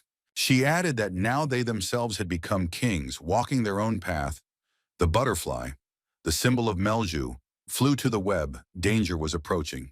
Marmolia smiled and asked her friend if she understood correctly that she came to Utica expecting some help. The Demon Queen remained silent. She was thinking hard about how her childhood friend could know about this. A spider was approaching the same butterfly that had fallen into the web, and the tragedy was getting closer and closer. Marmolia stated that she was speaking as a friend now, not as a demon queen, and that if Melju put in enough effort, she would be able to solve all of her problems. She extended her hand and called Melia to return to the castle and restore everything. She replied that unlike her, Marmolia had matured a lot. The demoness looked gratefully at her childhood friend and thanked her for her help, promising that she would definitely rebuild the castle and return all of her father's possessions to herself. The only answer was a smile. It was impossible to say whether it was joyful, sympathetic, or sarcastic. Just a smile. Shaking Melch's hand, Marmolia said in an uncertain tone that the girl would cope with everything. There was no doubt about it. The spider grabbed the butterfly with its paws and was preparing to deliver the final blow. The victim found itself in a hopeless situation. Melju remembered how, as a little girl, she constantly argued with her friend, declaring that her dad was stronger, that he was a true descendant of Asmodeus. Marmolia screamed that her father had a cooler horn, so he would win any battle. He was much more powerful and strong. The girls fought and quarreled constantly. They did not have any particular disagreements, but they found a reason for the conflict without any particular problems. Their fathers never got along with each other. Most likely, this was the result of their subconscious influence on their daughters. When there were rare hours of calm, the girls could well consider each other good friends. There was a wonderful moment in their lives when they both fell asleep next to each other and saw a wonderful magical dream. There they played among the butterflies together, and Melju thought that it was at that moment that they began to change. The fact is that their fathers also watched this dream together with their daughters after the girls woke up. The phenomenon itself was too curious and rare. At that time, the young demon queen was bathed in the love and adoration of her parents, and this became the main factor that shaped Melju's character. Marmalia's family did not have open displays of emotion. She looked at her friend's happiness and slowly began to hate her. Now she took Melia by the hand and led her to the door, saying that she wanted to show her something interesting. The girl followed her and thought that her friend had become quite an adult, while she herself was still a perfect child. She seemed to read her thoughts and looked back. Melju asked where they were heading. Marmalia said that she couldn't help her friend rebuild the army on her own, but the other demon kings could help. Melju entered the room behind the door, full of hope and gratitude to her friend and her fellow demons. But after a couple of seconds, her face began to change. It became full of fear and disappointment. Everything was not at all as it should be. The demon kings greeted Melja with contemptuous, hateful looks, and it was immediately clear that no one was even thinking of helping her. Marmalia bowed and reported that she had brought her. Melju looked in surprise at her childhood friend who had betrayed her. Melju realized that since then Marmalia had not changed at all and remained a mean and envious hypocrite. Melju de Lymphagrea knelt before the demon king Ubar, who represented the fourth generation of direct descendants of Satan. He sat on the throne, towering over his subjects, and shouted loudly that she had greatly disappointed them all. Marmolia glanced sideways at her former friend and contemptuously called her little silly Melju. Did she really expect that the demon king, who had lost his entire army, power, and territory, would be welcomed here in Utica? The girl replied that she suspected that she would not be greeted with fanfare, but that she could not even imagine that everything would turn out so bad. Ubar turned to Melch once more, indicating that she was a descendant of Asmodeus himself, and that was worth something. He continued by saying that he was going to give the demon queen a chance to justify herself, and she asked him in confusion what that meant. There was no answer, and then Melju began to explain that there had been a misunderstanding. In fact, she had not lost the battle with the people. Looking at the faces full of distrust, Melju, almost crying, added that she was not lying at all and was not downplaying her guilt. Everyone looked at her as if there was no worse and more despicable creature in the world. Someone said that the loss of an army was precisely a defeat. Another added that a demon king without a castle and subjects is not a king. There is no point in coddling her, you just need to kill her. Someone suggested that Melch look at herself from the outside. Whether it could be said that she really had not lost, the girl became completely dejected. She realized that facts were facts that could not be refuted. A demon king who had lost his army was no longer a king. The demoness lowered her face in shame and said in a trembling voice that she admitted her guilt before everyone. Everyone around her began to shame her and accuse her of having the audacity to show up in Utica. They suggested killing her and stripping her of the title of Demon King. Melju listened to all this and did not even try to object. She herself believed that she deserved such punishment. At first, suggestions to kill her were made once or twice, but now calls for reprisals were heard in chorus from all sides. Someone reminded them that their meeting had a different purpose, and that it would be better to decide what to do with Melju on the last day rather than today. But what to do with the disgraceful woman until then? It was necessary to figure out how to prevent her from escaping from here and avoid punishment. Ubar asked for silence. He needed to think before voicing his decision regarding the fate of the descendant of Asmodeus. Finally, he ordered Melja to be locked up in prison until the last day of Judica's meeting, and then they would sort things out. At this time, Swallow and Renee started arguing outside the artifact shop, each having their own point of view on how to choose monsters, but first they had to get inside. There was a security guard at the entrance who categorically refused to let them in without showing their insignia. It was a restricted area. He didn't understand why the beggar and the maid had come here at all. Besides, they looked extremely tired. The maid had a solution for this case too. She showed 2 gold badges of A-class dungeon raid participants. Clearly, no one expected this. He escorted the guests to the entrance with honor. Swallow asked where the badges came from. Renee shrugged and explained that she found them in the dungeon and chose the cleanest ones.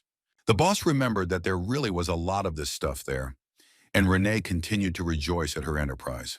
They looked at the wall with leaflets about raids into dungeons. There were so many of them that doubts arose that the heroes would have time to read them all. Swallow asked what they were supposed to be looking for. Renee muttered something, and they got to work. The main goal now is to find a strong monster that people can't defeat. This will be the main candidate for entering the service of the Ancient Core. Swallow immediately imagined Patrick's reaction to any option. He thought that he could just take any monster. There would still be some complaints. Renee took the task very seriously and really studied the information. The boss decided to rely on her choice. She thrust a stack of dossiers at him on monsters, just below the level of the great dungeons of evil. But the devourer yawned, too lazy to study them. The seller apologized and said that they had been there for quite a while. He was going to start cleaning, so he suggested that the guests come back tomorrow. Renee asked to hold off on closing a little longer, but the man replied that everyone had already left long ago, and for the sake of the two of them, he had already hung around there a couple of extra hours. Renee thought that if it dragged on until tomorrow, the date would fail, and Swallow just wanted to sleep, not waste another day searching. The girl said that she would never come here again tomorrow, and the boss suggested simply killing the annoying merchant. But money became the best solution. All the claims disappeared at once, and our heroes were able to continue searching for monsters. The homunculus saw data on another interesting raid on the top shelf and ordered it to be retrieved immediately. They looked through the information in several more weighty folders, but still could not find the right candidate. Swallow was practically asleep, but suddenly he suggested that the maid read about some ancient slug, and she became interested. The girl looked and admitted that the choice was excellent, but his dungeon was too far from them. There would be problems with transportation. Swallow sighed and asked if it wouldn't be better to just recruit Melia. Renee replied that having the Demon Queen watch the room was a bit petty. The ancient monster admitted that in reality he was simply too weak to ask her about it, that's all. Renee replied that given the level of people attacking the dungeon, Melju would reach her limit in about 3 years, but the role that suited her best was that of a demon king. It was in this image that the demoness made the greatest impression on the maid. She was magnificent. Who knew that it was not always like this? Swallow leaned back on the couch and sighed that she was right, but he still should have at least asked. He continued that it was Melju who helped Renee the most in returning home. Perhaps he let her go too easily. The maid calmed down when the boss remembered that, on top of everything else, he had completely destroyed the Demon Queen's castle. Swallow stood up and asked how long the meeting of the Demon Kings would last. The maid replied that it would be about 2 days. If he wanted to make it in time, he would have to hurry. When asked if he could handle it, the ancient monster replied that he would try. There was nothing he could do if Utica ended up too far away. Renee added that in order to find the gathering, one must be able to read the stars. She heard that it was a hereditary skill of the Demon Kings, but she didn't know how at all. The boss turned away and was silent for a while, then said that he could do it. The maid looked surprised but left the phrase without comment. They left the building and Swallow looked carefully at the starry sky, needing to refresh some memories. In the same way, sometime later, he looked at the starry sky, standing on the ruins of the monastery where the meeting of the Demon Kings was taking place. The gatekeeper deer and the demon dog sniffed the air and almost simultaneously felt a strange sense of unease. Swallow took a step forward.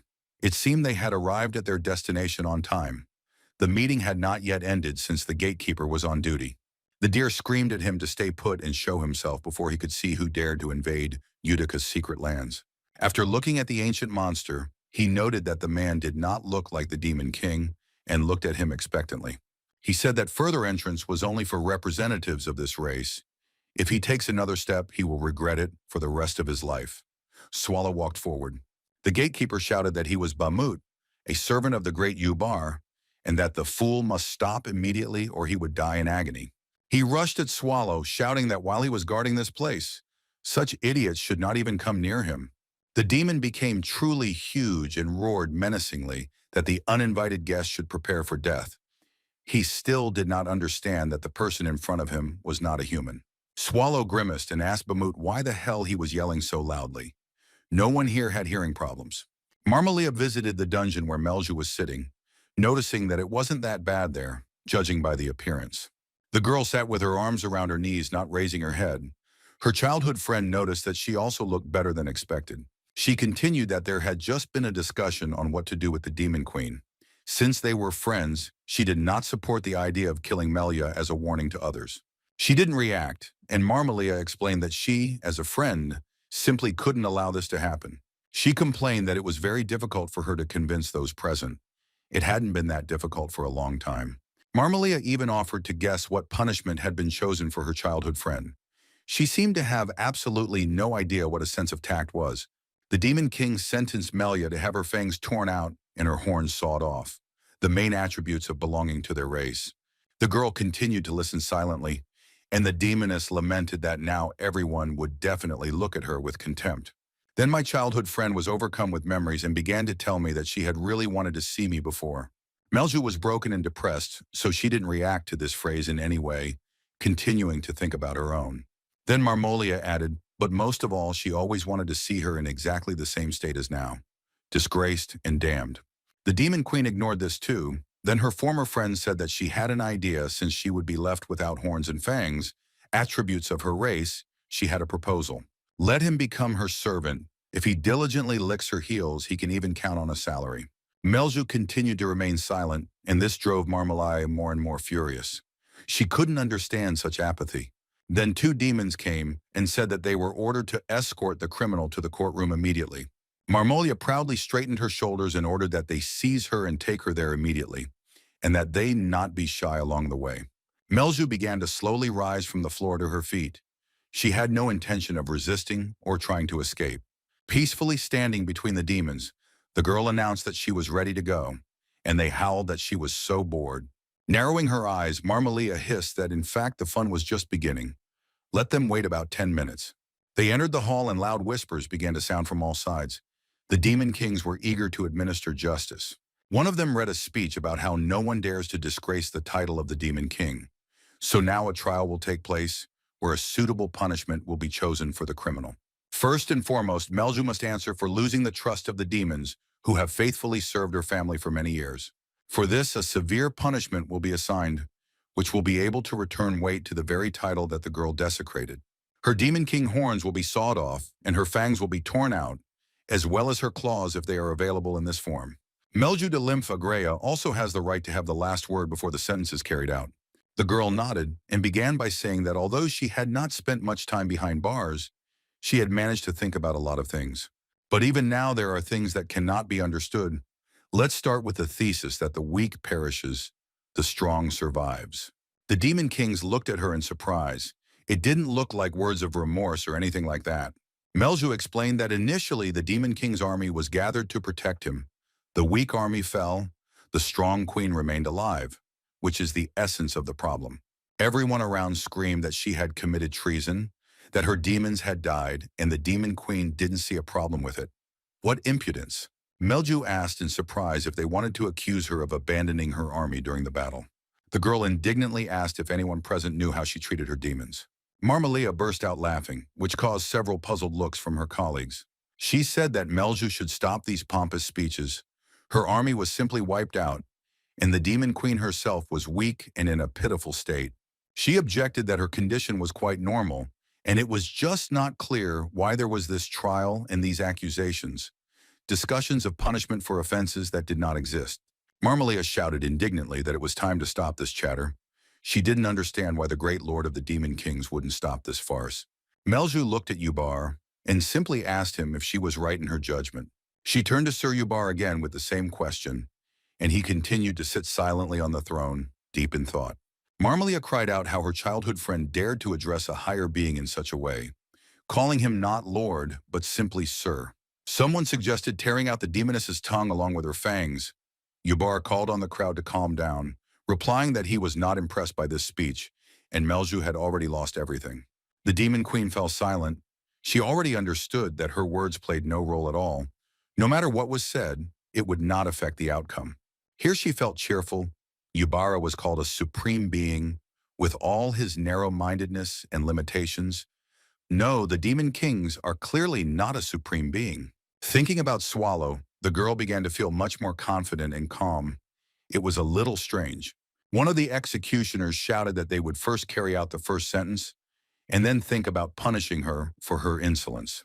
The demon with the cleaver approached him and chuckled, saying that apparently they should work well together. He turned to Melz and said that now it would be very painful for her. Let her try to enjoy the moment as much as possible.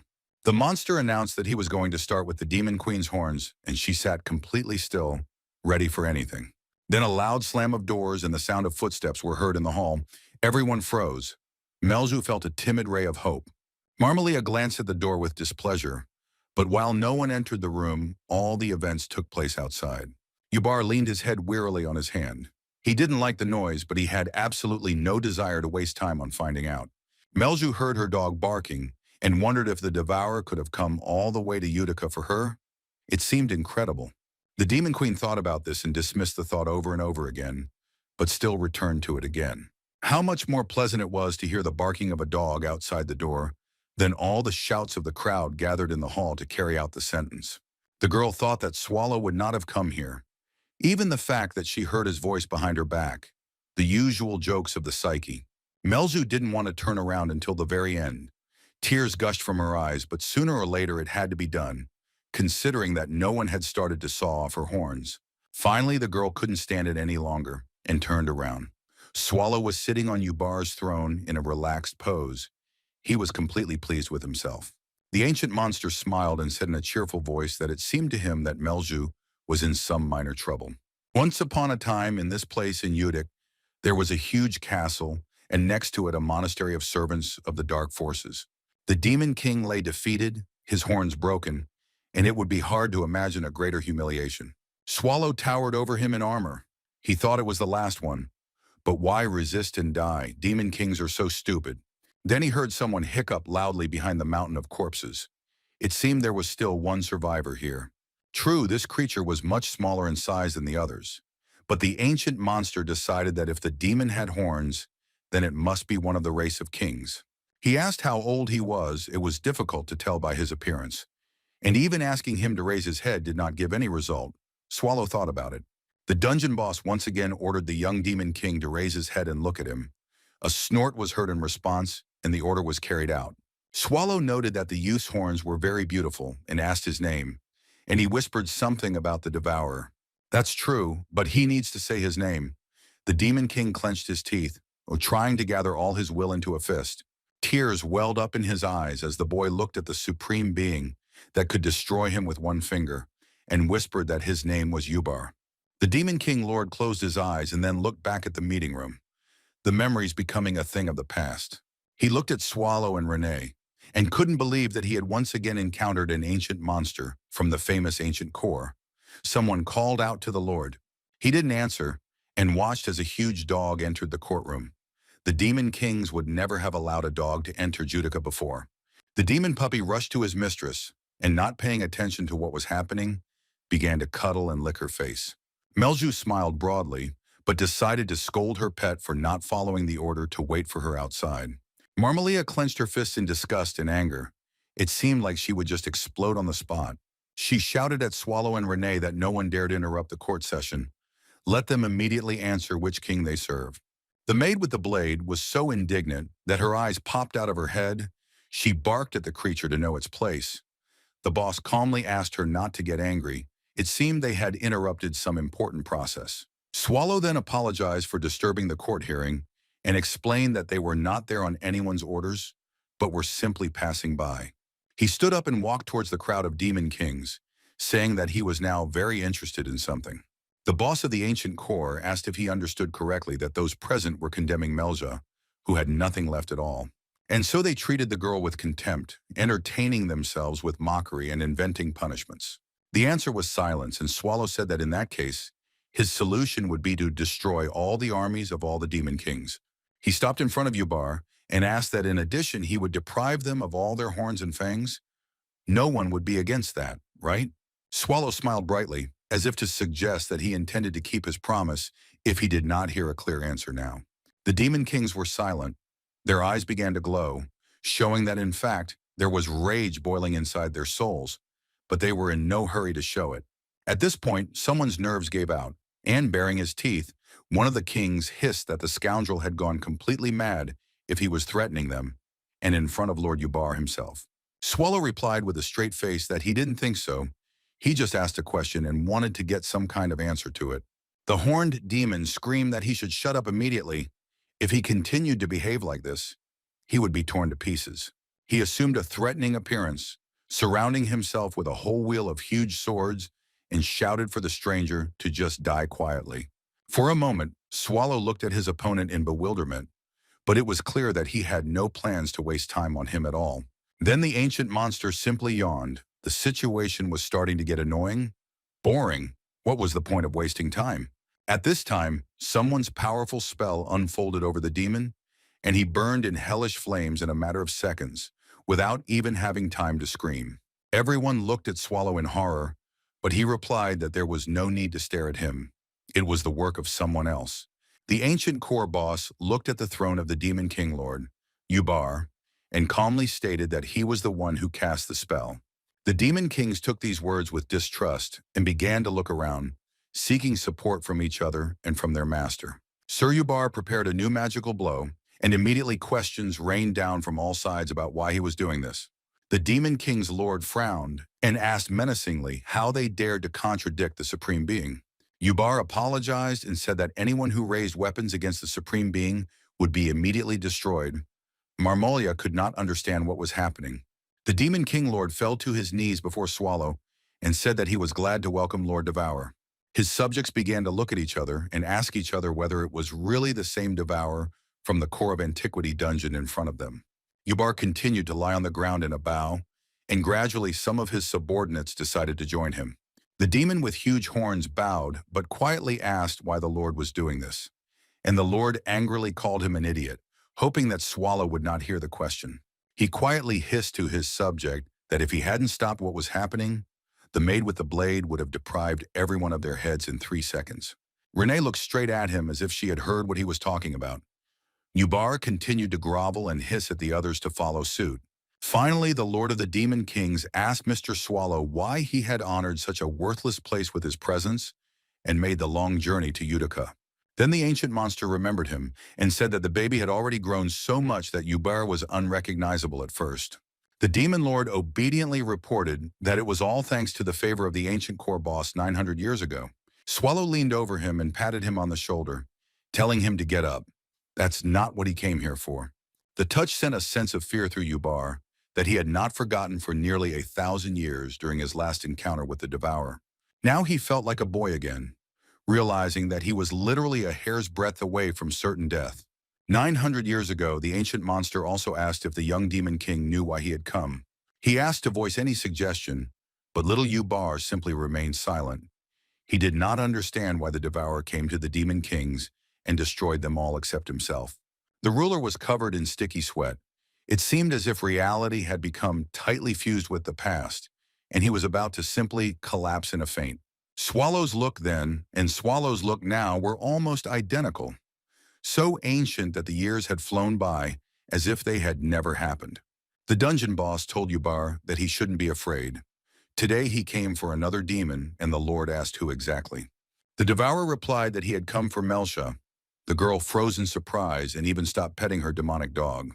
Renee called out to her and asked her to listen carefully to what they had come to say. Indeed, they had come a long way to get there. The maid began by saying that she, Patrick, and Mr. Swallow had discussed everything, and had come to the conclusion that she would be useful to the Core of Antiquity. She invited the little girl to become a member of the ancient dungeon, and she could not find the right words to answer from joy. Renee continued that since Melju came here to renew the army, they offered her to become the manager of one of the rooms of the Core of Antiquity. She can choose monsters at her own discretion. The girl carefully asked again if she could really become a manager and use a new army of demons in the Core of Antiquity itself. Renee confirmed, but added that they would have to give it their all, like everyone else who lived in the dungeon. And then Swallow noticed that there was no one else except him. He explained that, in fact, that was why they came here, because he had not rested for a long time, as a boss should, and could not leave the Core of Antiquity unguarded. Renee and the Devourer dropped down to Mel's to help her up, but they were really interested in her answer. Swallow extended his hand to the Demon Queen and asked if she would agree to join them and take up a new position in the dungeon. Tears welled up in the demoness's eyes. She still couldn't believe that she was being offered such an honorable mission, but she nodded in confirmation of her agreement. She extended her hand to Swallow with words of gratitude, but the handshake did not take place for unrelated reasons. Marmalia jumped up to our heroes with a sharp squeal about how she simply couldn't allow this. It was unfair. She started yelling that how could a stupid idiot who couldn't even manage her own castle work in the core of antiquity? Marmalia screamed that she was constantly compared to Melju, always put in second place, and as soon as there was a chance to punish the upstart, something strange happened again. She went to Swallow with the words that Meljuju was deceiving him, being completely useless. But the legitimate queen with an ancient lineage, herself, was another matter. The demoness said that she was ready to fulfill everything that Mr. Devourer wished, to give him her body and her soul. Swallow continued to watch the proceedings in silence and contempt, but a sinister light flashed in his eyes when Marmolia tried to touch him. The next second, Dondu's teeth flashed in the courtroom. Renee did not like such familiarity. She asked menacingly how the demoness dared to touch Swallow with her dirty hands. Marmolia realized with horror that this would not happen again. With a terrible scream, she looked at her bloody hand, on which there were now several fingers less. She could save on a manicure. Melju continued to sit on the ground. She even felt a little sorry for her childhood friend, and the girl called out to her. Ubar approached Swallow and began to offer his deepest apologies for such impudence, who shrugged and said that everything was fine. The Demon King Lord objected that this was not the case, but he would punish Marmolia so that she would not allow herself to do such a thing again. The guards silently approached and took the demoness by the arms, intending to drag her to the dungeon. She kicked angrily and called Melja for help. She resisted with such force that she even began to dig her heels into the floor, making a terrifying screeching sound. The sight and sounds are not pleasant, you must admit. Swallow yawned widely again. It was obvious that if he didn't get some sleep soon, a couple more cities would end up in ruins. Melju hugged her dog, and Renee carefully asked if she regretted agreeing to the offer but refusing revenge. If she asked to destroy all the Demon Kings present at the meeting, Swallow would do it in a few seconds, and then their armies would follow. The little girl became sad, but replied that the core of antiquity would not benefit from this at all. She then explained that she had not left the Demon Kings alive out of the kindness of her heart, since now they would not look down on her. They might be useful in the future. Then she asked how they had discovered Judica's location, and Renee explained admiringly that Mr. Swallow could read the stars. Although the stupid gatekeeper refused to let them in, they found a cute demonic creature that clearly conveyed the scent of the Demon Queen. Melju began to pet the dog, calling him her soldier number 1 and almost voicing his name, but stopped in time, correcting herself to Swan. She did not turn to face Renee out of shame and asked if they were completely satisfied with her candidacy.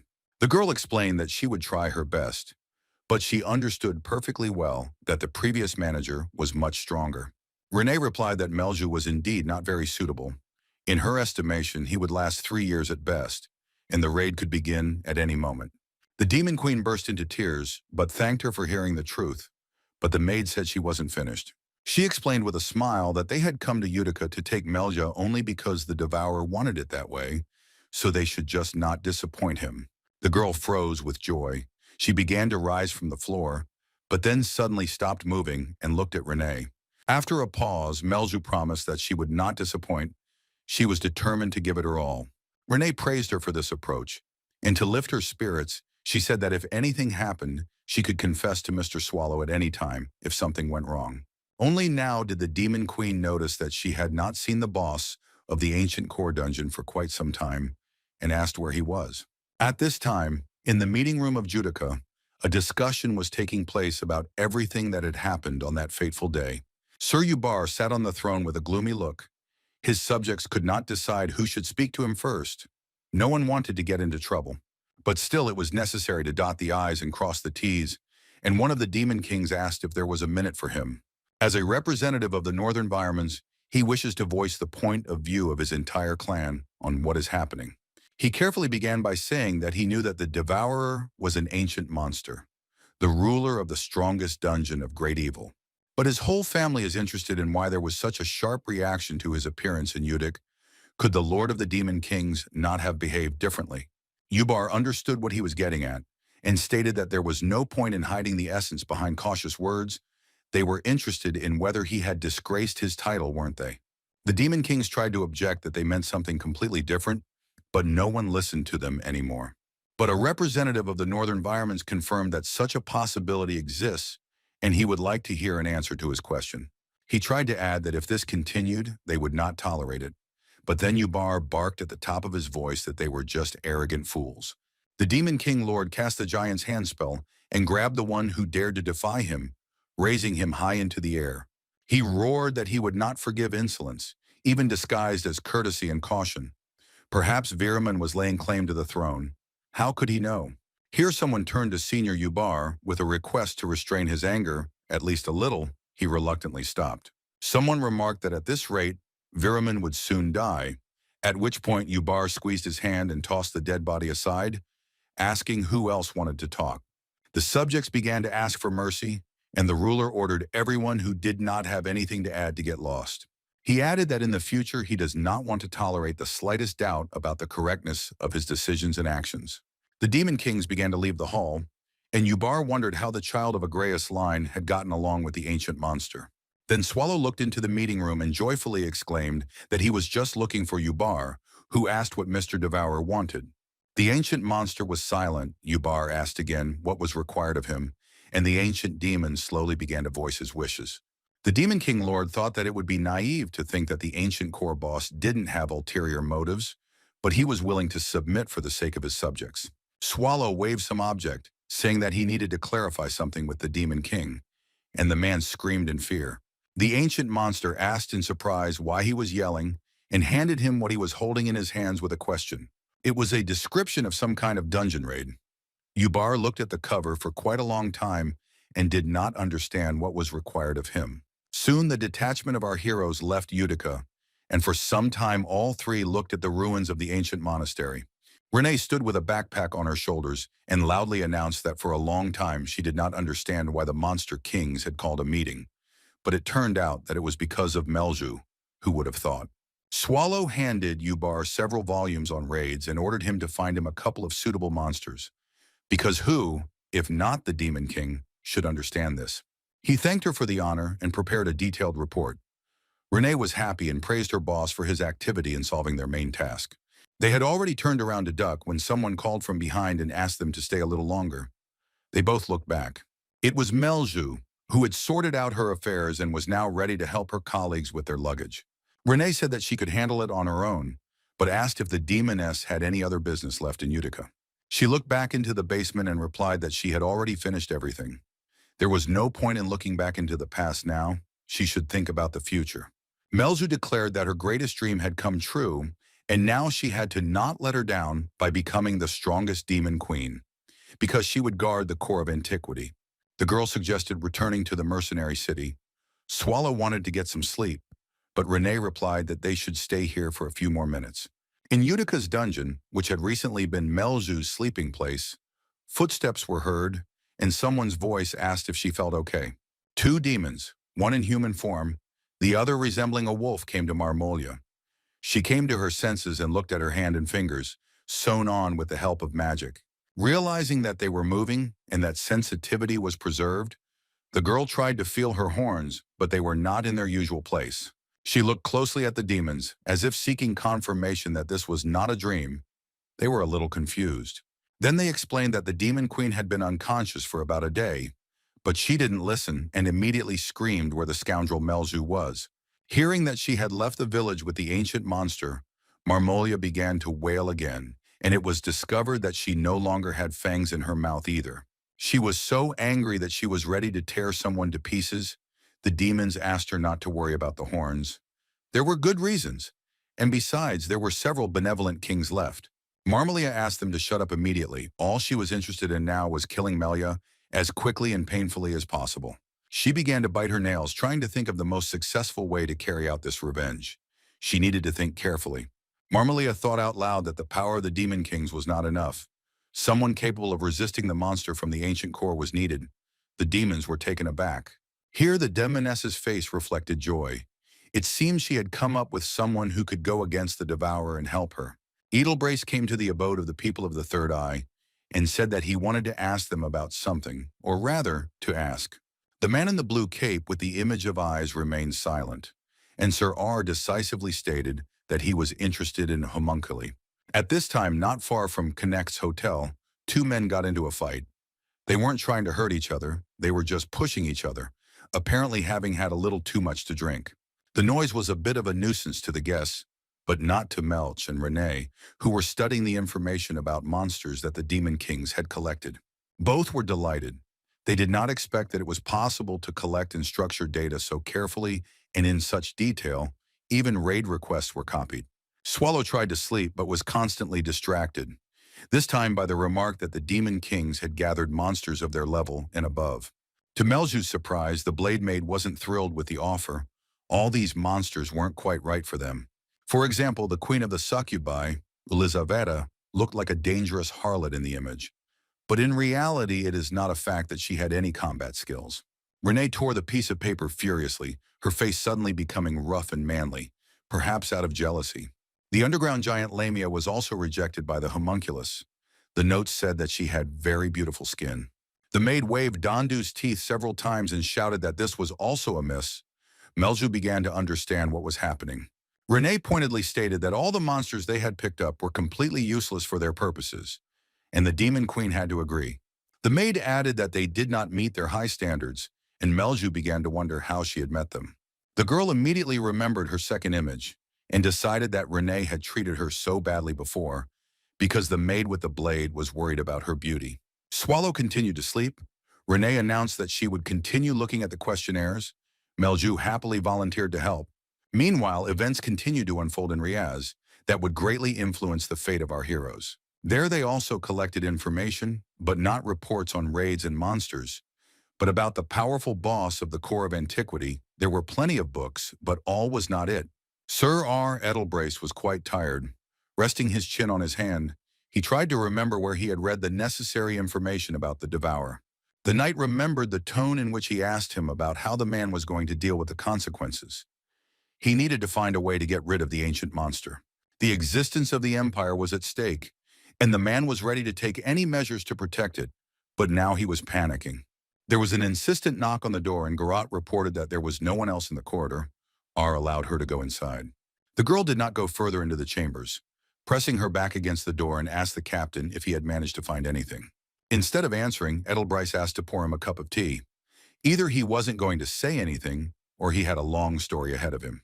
Garot was a skilled magician. She did not approach the cups and tea, but solved the issue exclusively with the help of magic.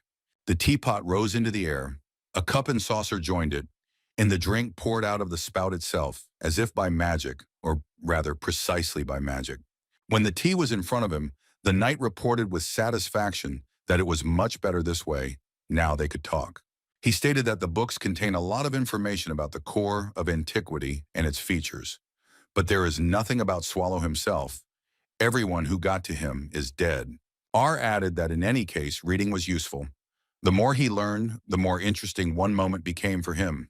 Edelbrace became interested in the identity of the guards and the very meaning of the existence of this ancient dungeon. At the same time, so many raiders and heroes died there that the gatekeepers were clearly no pushovers. And it wasn't just the boss.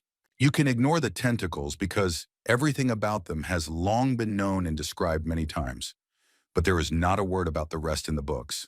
Even if we take random factors into account, it seems strange that all the dungeons are concerned with increasing power, but the ancient core does nothing of the sort.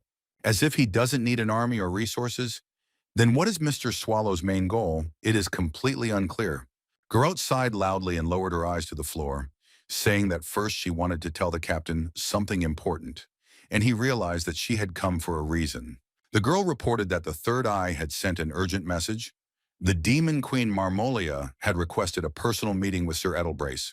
Sir R and the knights went to the mercenary city of Nate, not even suspecting that his enemy was there. Only not at the Third Eye, but in the inn. He walked down the street and climbed the steps of a fairly large building, somewhat reminiscent of a museum, a university, or an ancient temple. The man in the blue cape with 3 golden eyes on it thanked the knight for agreeing to come. He added that the demonic side was clearly in a hurry, which is why they chose this meeting place. But he personally would not advise people to go there. It was too dangerous. Before he could finish speaking, Marmolia's voice was heard from behind him, and she stated in surprise that she had expected the old man to come, given his status as the leader of the people. Garrett was about to launch a spell at the impudent girl, but Edelbrace gestured for her to wait a bit. The Demon Queen, accompanied by her familiar companions, declared that Sir R was a real handsome man and that they should work well together. The knight stated that his name was R. Edelbryce Gar Livestein, and the message sounded rather ambiguous.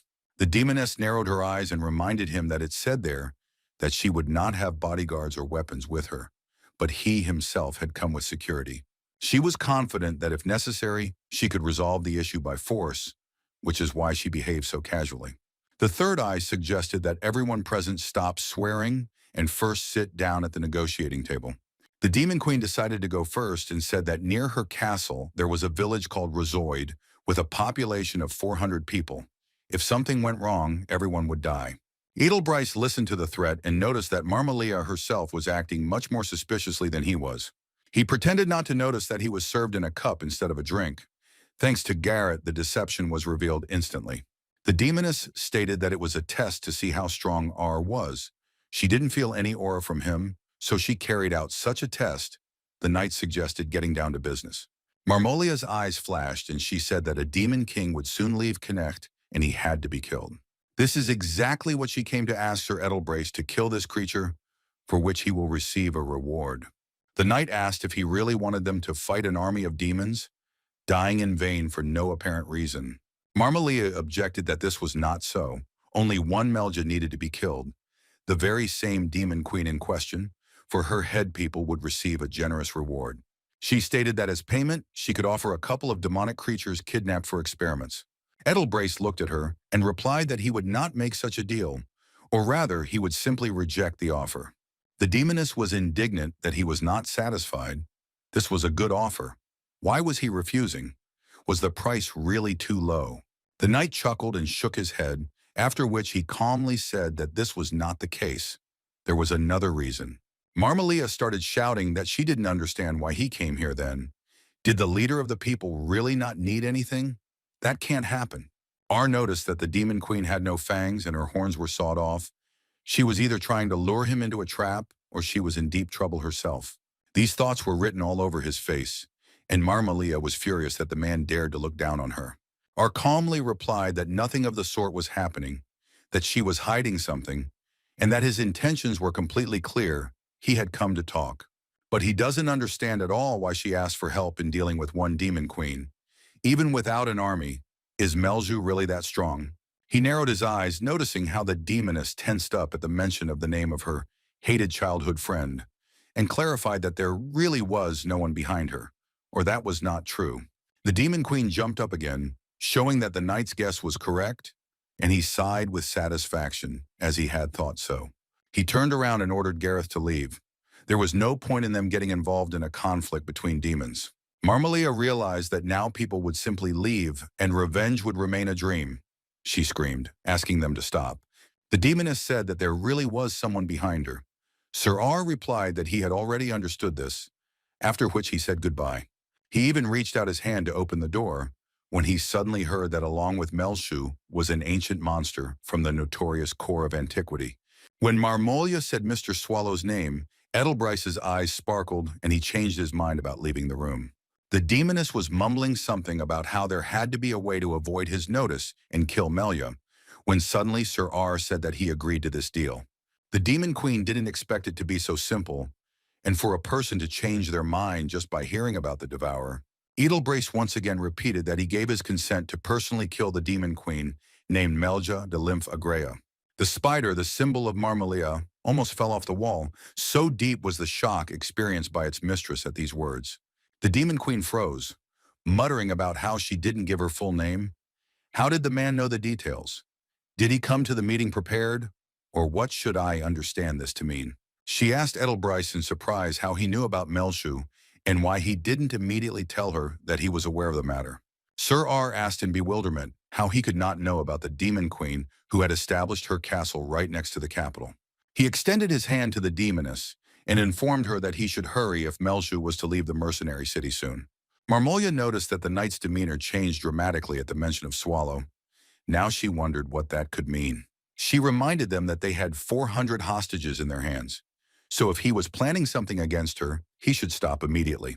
Edelbrace calmly replied that she could very well kill these people, destroying the village completely if she really wanted to. The demoness raised her eyebrows in surprise. Such an approach seemed very stupid to her, to which the knight replied that if this sacrifice would help to revive the greatness of the empire, then it would not be in vain. Sir R narrowed his eyes and said that he was sure that the inhabitants would accept death with honor for such a goal. It was unclear whether he really did not value human lives or was simply bluffing. The Demon Queen was really angry. It seemed like she had been tricked. Edelbrace reminded her that the conversation was over and the deal had been made. It wouldn't hurt to pay up. The spider began to move towards the opponents, and the knight declared that he wanted to get the promised demonic creatures for experiments. He added that fortunately, there was already one of these right in this room, and that was quite enough for him. The Demon King is a fine laboratory specimen, Edelbrace explained. Marmolia screamed, and her companions tried to cover their mistress with themselves. The Demon Queen screamed that a mere human had doomed himself to certain death and gave the order to the demons to kill everyone present. The knight only raised an eyebrow. Then a sinister smile appeared on his face.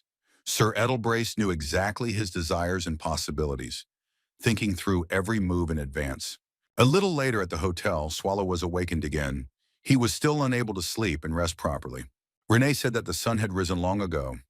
It was time to get up. The monster asked for at least 5 more minutes, but the maid replied that he had already said this 3 hours ago. The boss raised his hand to shield himself from the sun's rays and asked since when they had been concerned about the morning and the daily routine. The homunculus looked at Melia and replied that it was time to take extreme measures. Let him use that very spell. The Demon Queen pointed her magic staff at the target and prepared to perform magic. She was extremely proud of the honor bestowed upon her. At first, the mercenary city looked quite ordinary, but then the light clouds in the sky began to evaporate rapidly, and there was more and more light. A stream of sunlight hit Swallow right in the face, so much so that he thought he was blinded, and he shouted that he understood everything and was already up, and that they should stop immediately. He noted in surprise that he didn't know demons could use light magic. Melju explained that the spell was called genocide and used radiation, not light. Renee immediately announced that if Mr. Devera was completely awake, it was time for breakfast. This news did not please the monster too much. The homunculus handed him a bowl saying it contained roast goat and stewed vegetables, but the dish was green and fluorescent. Swallow asked where the original ingredients had gone. The food looked like a homunculus. Renee asked what he meant. The boss looked embarrassed. Here Melju noticed that Mr. Patrick's pigeon had already arrived with an answer. The ancient monster asked what kind of answer it was. Renee ignored the question and added that the letter also contained an insert, some kind of piece of glass. The maid demonstrated the object. It was a mirror. Swallow yelled that if this was a hint that he needed to take better care of himself, he was offended. Melju explained that it was a means of communication. She took a piece of mirror in her hands and explained that she needed to pour mana into it. If she was not mistaken, the attempt was successful. Immediately, an image of the Death Knight appeared in the mirror. He coughed and asked how he could hear. Swallow first reported that Patrick's nostrils were all over the screen. The skeleton screamed, "Why start with complaints right away?" He then said that he had contacted them because he had heard from Renee about Miss Melju's success and wanted to talk about monster recruiting. The girls pretended not to hear, and the ancient monster simply ignored them, asking where Patrick got that thing from. The skeleton explained that he had borrowed a piece from Bathory. It was a mirror in her room. Everyone was surprised that Elizabeth shared. The Death Knight replied that it wasn't free. Bathory wanted blood, but he was a skeleton, so he promised some blood to Renee when she returned. Here he realized that he had said too much and asked in fear if the maid was nearby. Patrick could tell from the look on the boss's face that he had screwed up. Renee looked into the mirror and screamed furiously that she was there and heard everything.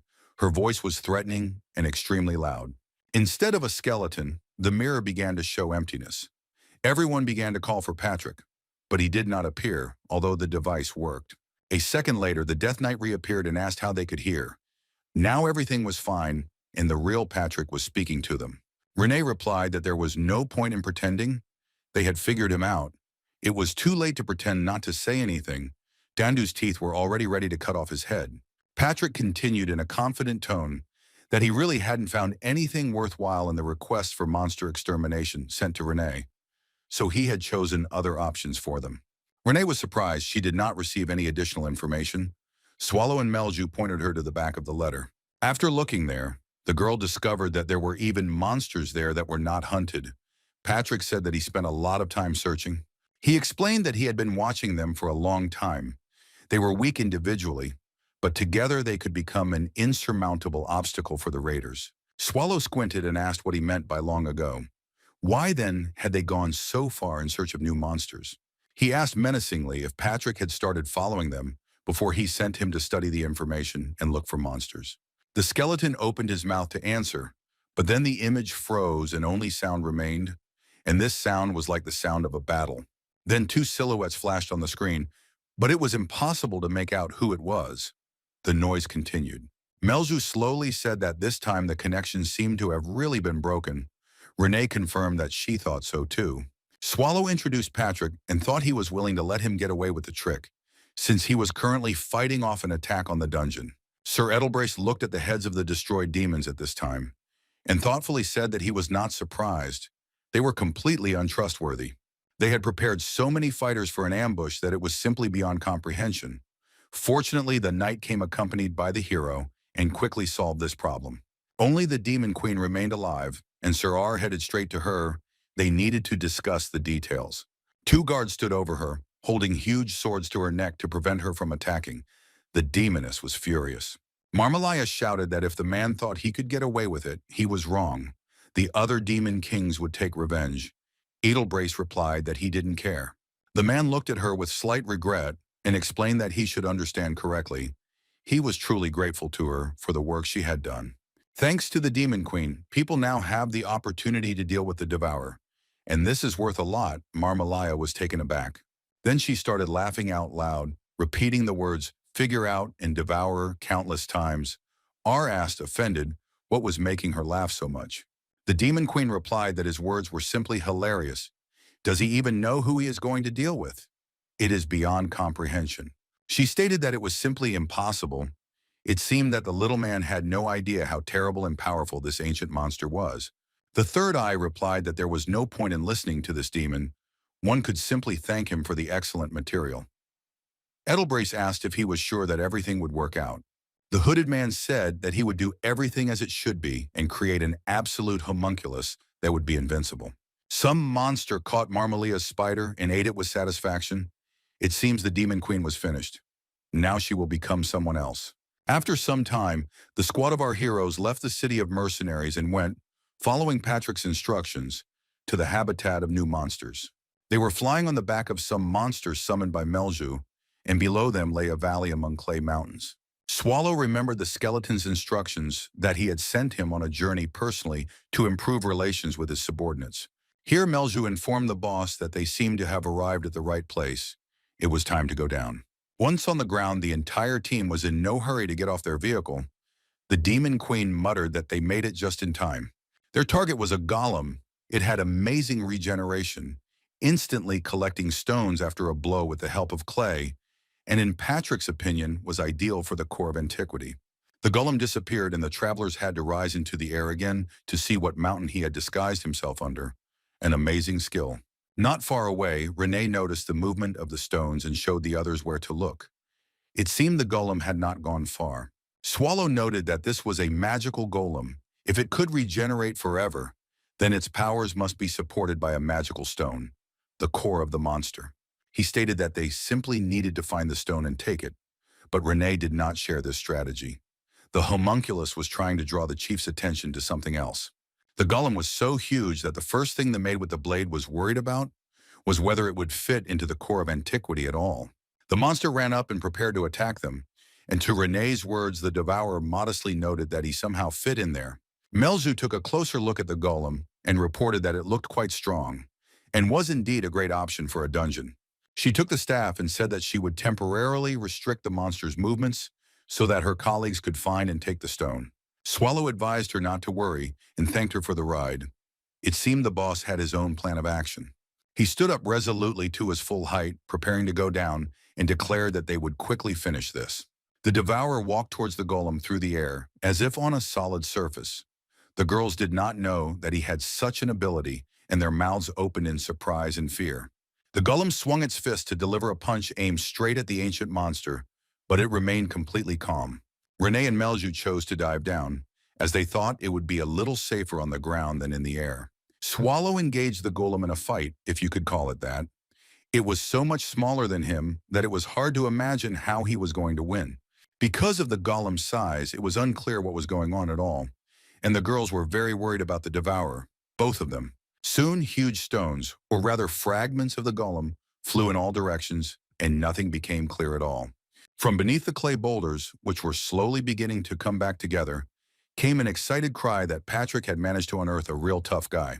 A second later, the golem was again shattered into small pieces by the impact, some of which rose so high into the sky that they would have significantly slowed down regeneration if they had fallen a kilometer. The ancient monster was extremely pleased with himself as he tested the strength of his fist.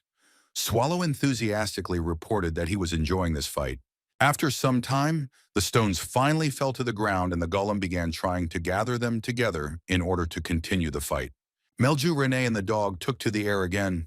Now it was dangerous to be on the ground again. You could get hit by debris. Then the maid called out to the demoness and asked her not to stand there like a pillar. They needed to find the magic stone. Swallow stood in a crater left by a huge boulder and hid something under his cloak, saying that they had sorted it out and who was next on the list. They went to another area, a little more swampy, where monsters of a different type lived. One of them told his colleagues the news that, according to rumors, the golem from Stone Mountain had disappeared after yesterday's earthquake.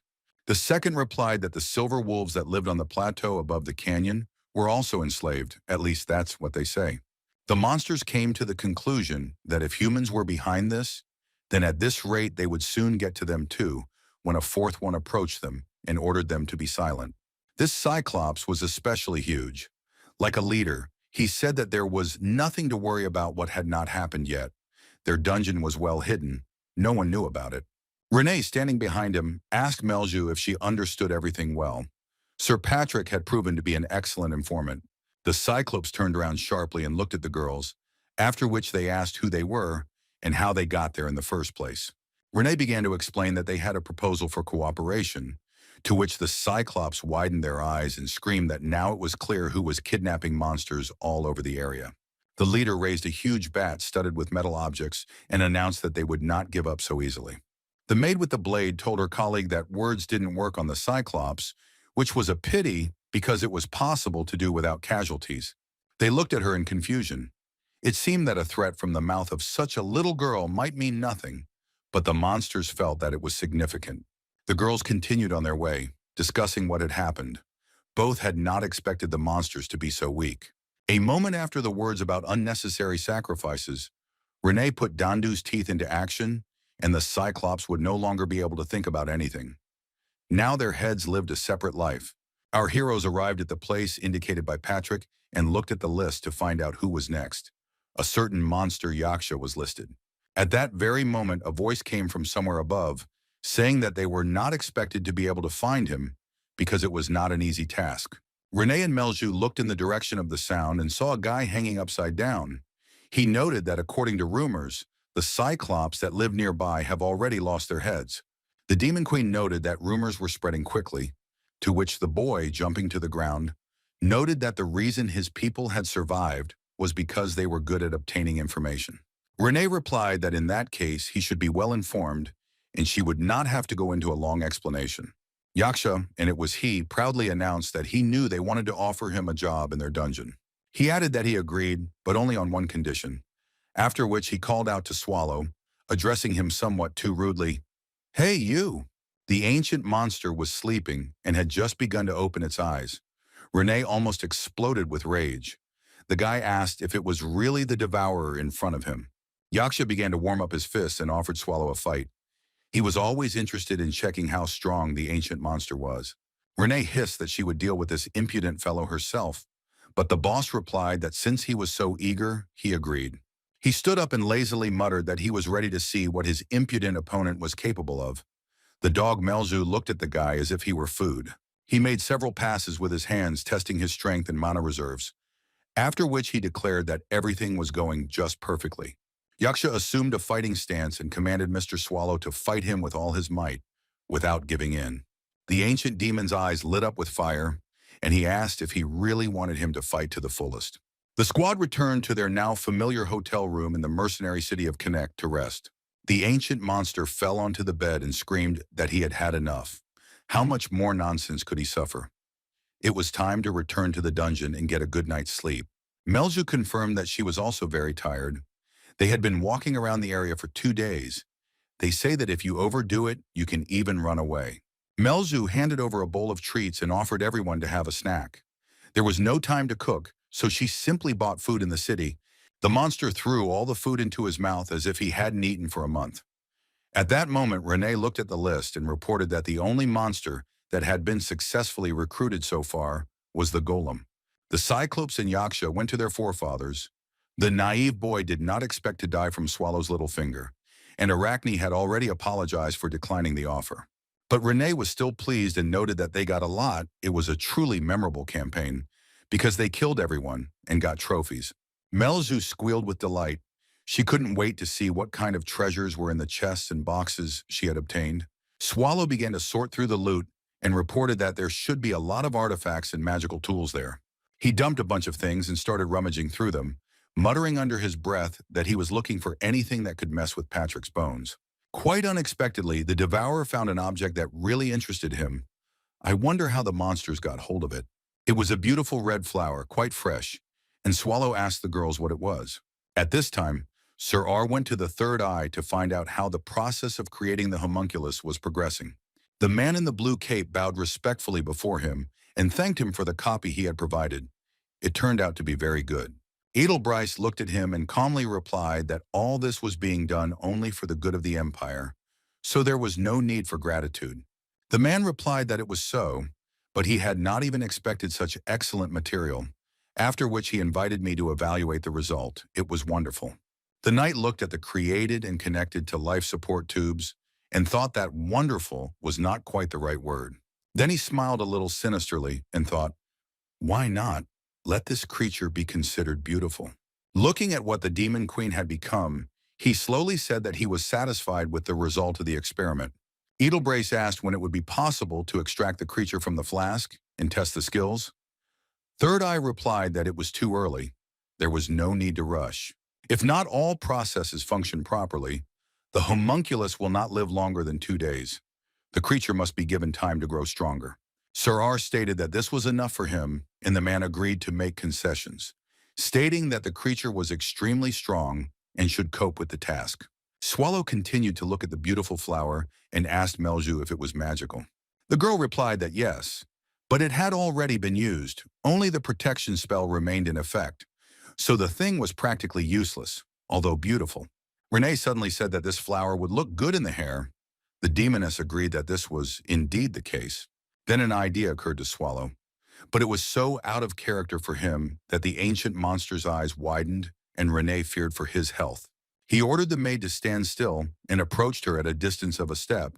The girl did not understand at all why this was necessary and what he was doing. Melzu covered her mouth with her hands in delight. Renee continued to fuss, and the boss ordered her not to move. How many times can I repeat this? A second later, the deed was done, and Swallow took a couple of steps back to assess the result. Melzu continued to cover her mouth with her hand so as not to squeal with delight. Renee looked stunningly beautiful with the flower in her hair. Even the Death Eater complimented her, saying that she looked very cute. He thought that Renee had always worked very hard, but after arriving in Connect, she had changed a little, as if she had rested and become more cheerful. Swallow felt that she seemed to be expecting something from him, and besides, he had never given the maid gifts, which is why he decided to do such a thing.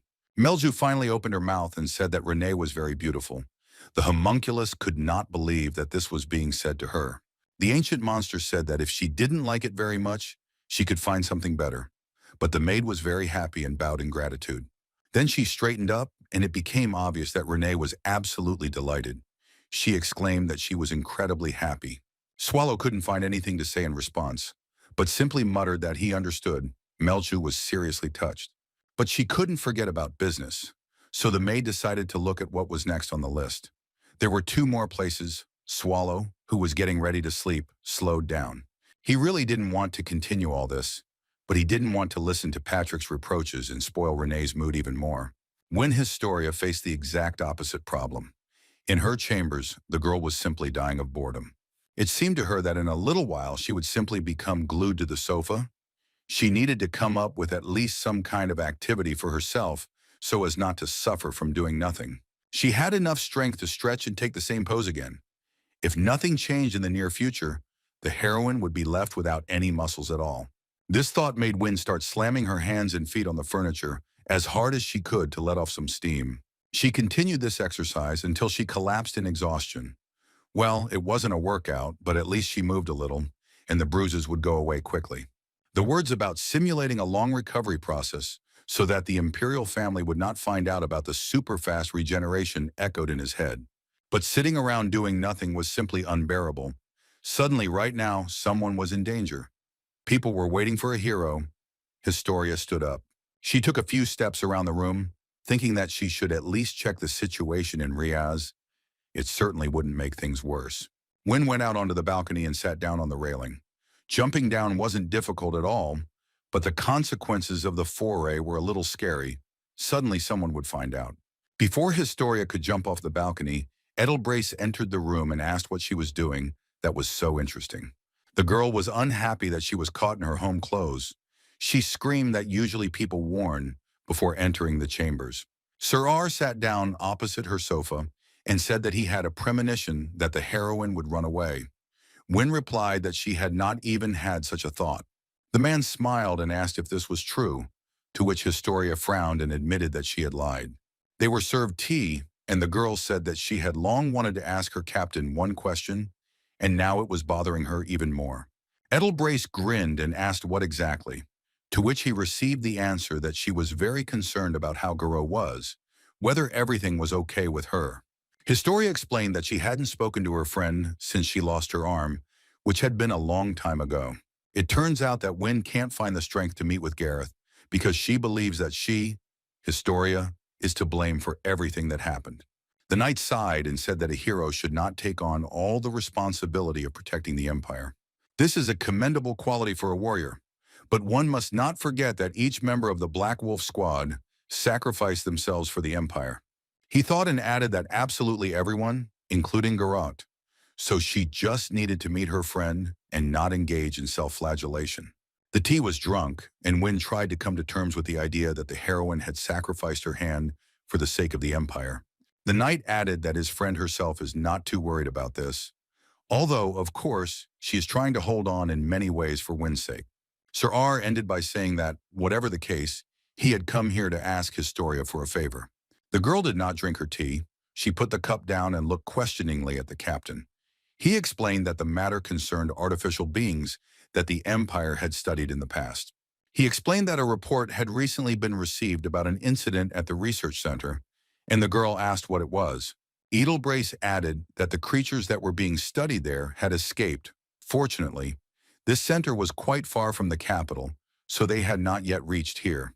When Historia jumped up from the couch and said in fear that everyone needed to be notified about this immediately. Edelbrace didn't react in any way. He only asked to bring a second cup of tea. The girl understood that he didn't think so. Historia guessed that Sir R generally wanted to keep information about this incident a secret from the public. And not only. He confirmed the guess, stating that it was necessary not to spread the word about what had happened, limiting the number of people in the know to a minimum, and that she herself should not fight so as not to arouse suspicion. Wynne had no idea what he wanted from her then, so she asked him to explain it better. Sir R replied that they would use the teleportation center, he would transmit the coordinates and go first, and she should follow him in exactly 3 hours. Historia replied that she understood and jumped up, saying that she would start preparing right away. Edelbrace asked her to stop. The girl turned around. She again did not understand anything. This day had become full of unexpected events and surprises for her. Sir R showed her his 3 fingers and reminded her not to forget, exactly 3 hours later and not a minute later. The blue-haired knight replied that it would be done and went to train and pick out suitable equipment for the sortie. Edelbrace exhaled loudly and put the empty cup on the table. He only had 3 hours left. He should hurry. He leaned against the sofa for a while, then went to the closet, thinking about some urgent matters. When the man pressed the handle and opened the door, his face literally stretched in surprise and his hand began to tremble. There was someone standing behind the closet door leading to the secret corridor. He said that it was very kind of Edelbrace to open the door for him.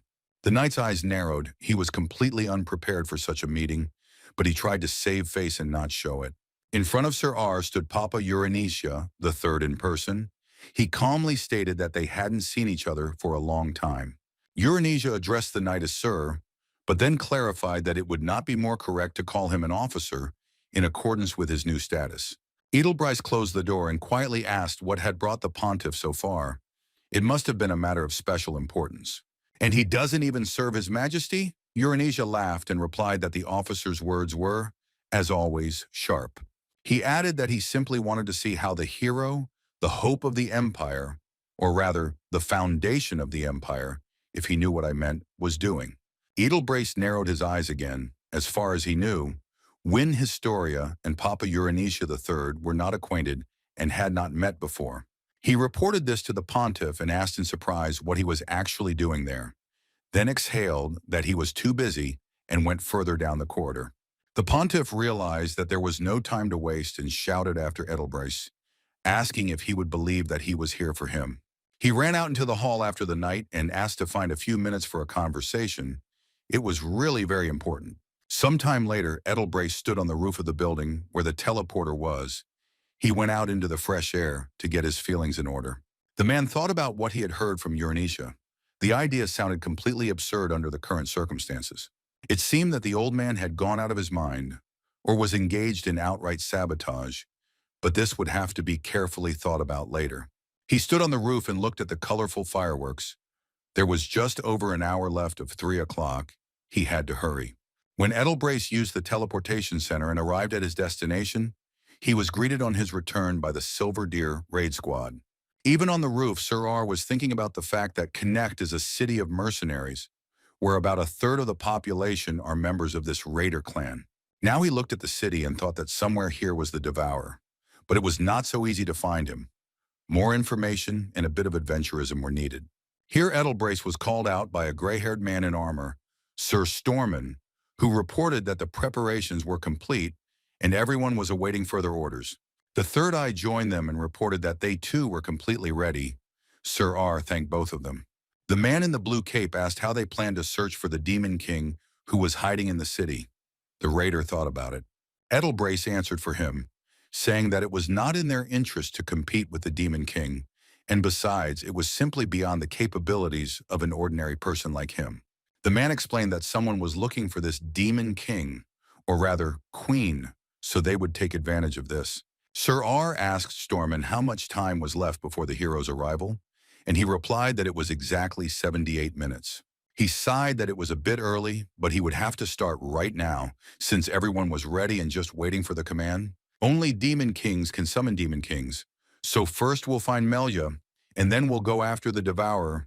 Sir R promised a rare sight. In the tavern, everything was going on as usual. Beer was flowing like a river. Common people, raiders, and mercenaries were having a good time. One of the raiders shouted that they had something to celebrate. Today's dungeon was dangerous, but there were no casualties. Barkus stood up and said that he would be back soon. He needed to relieve himself. He waved his hand to his friends so that they wouldn't get bored for now.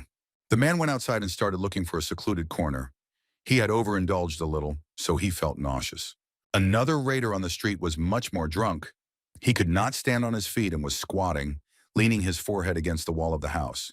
Barkus called out to him and asked if everything was okay, but the stranger only covered his mouth with his hand so as not to vomit right then. The next second, the man was attacked by some very strange and bloodthirsty monster, its fangs biting right into his carotid artery. The second one pulled out his sword, screaming that there shouldn't be any monsters here at all.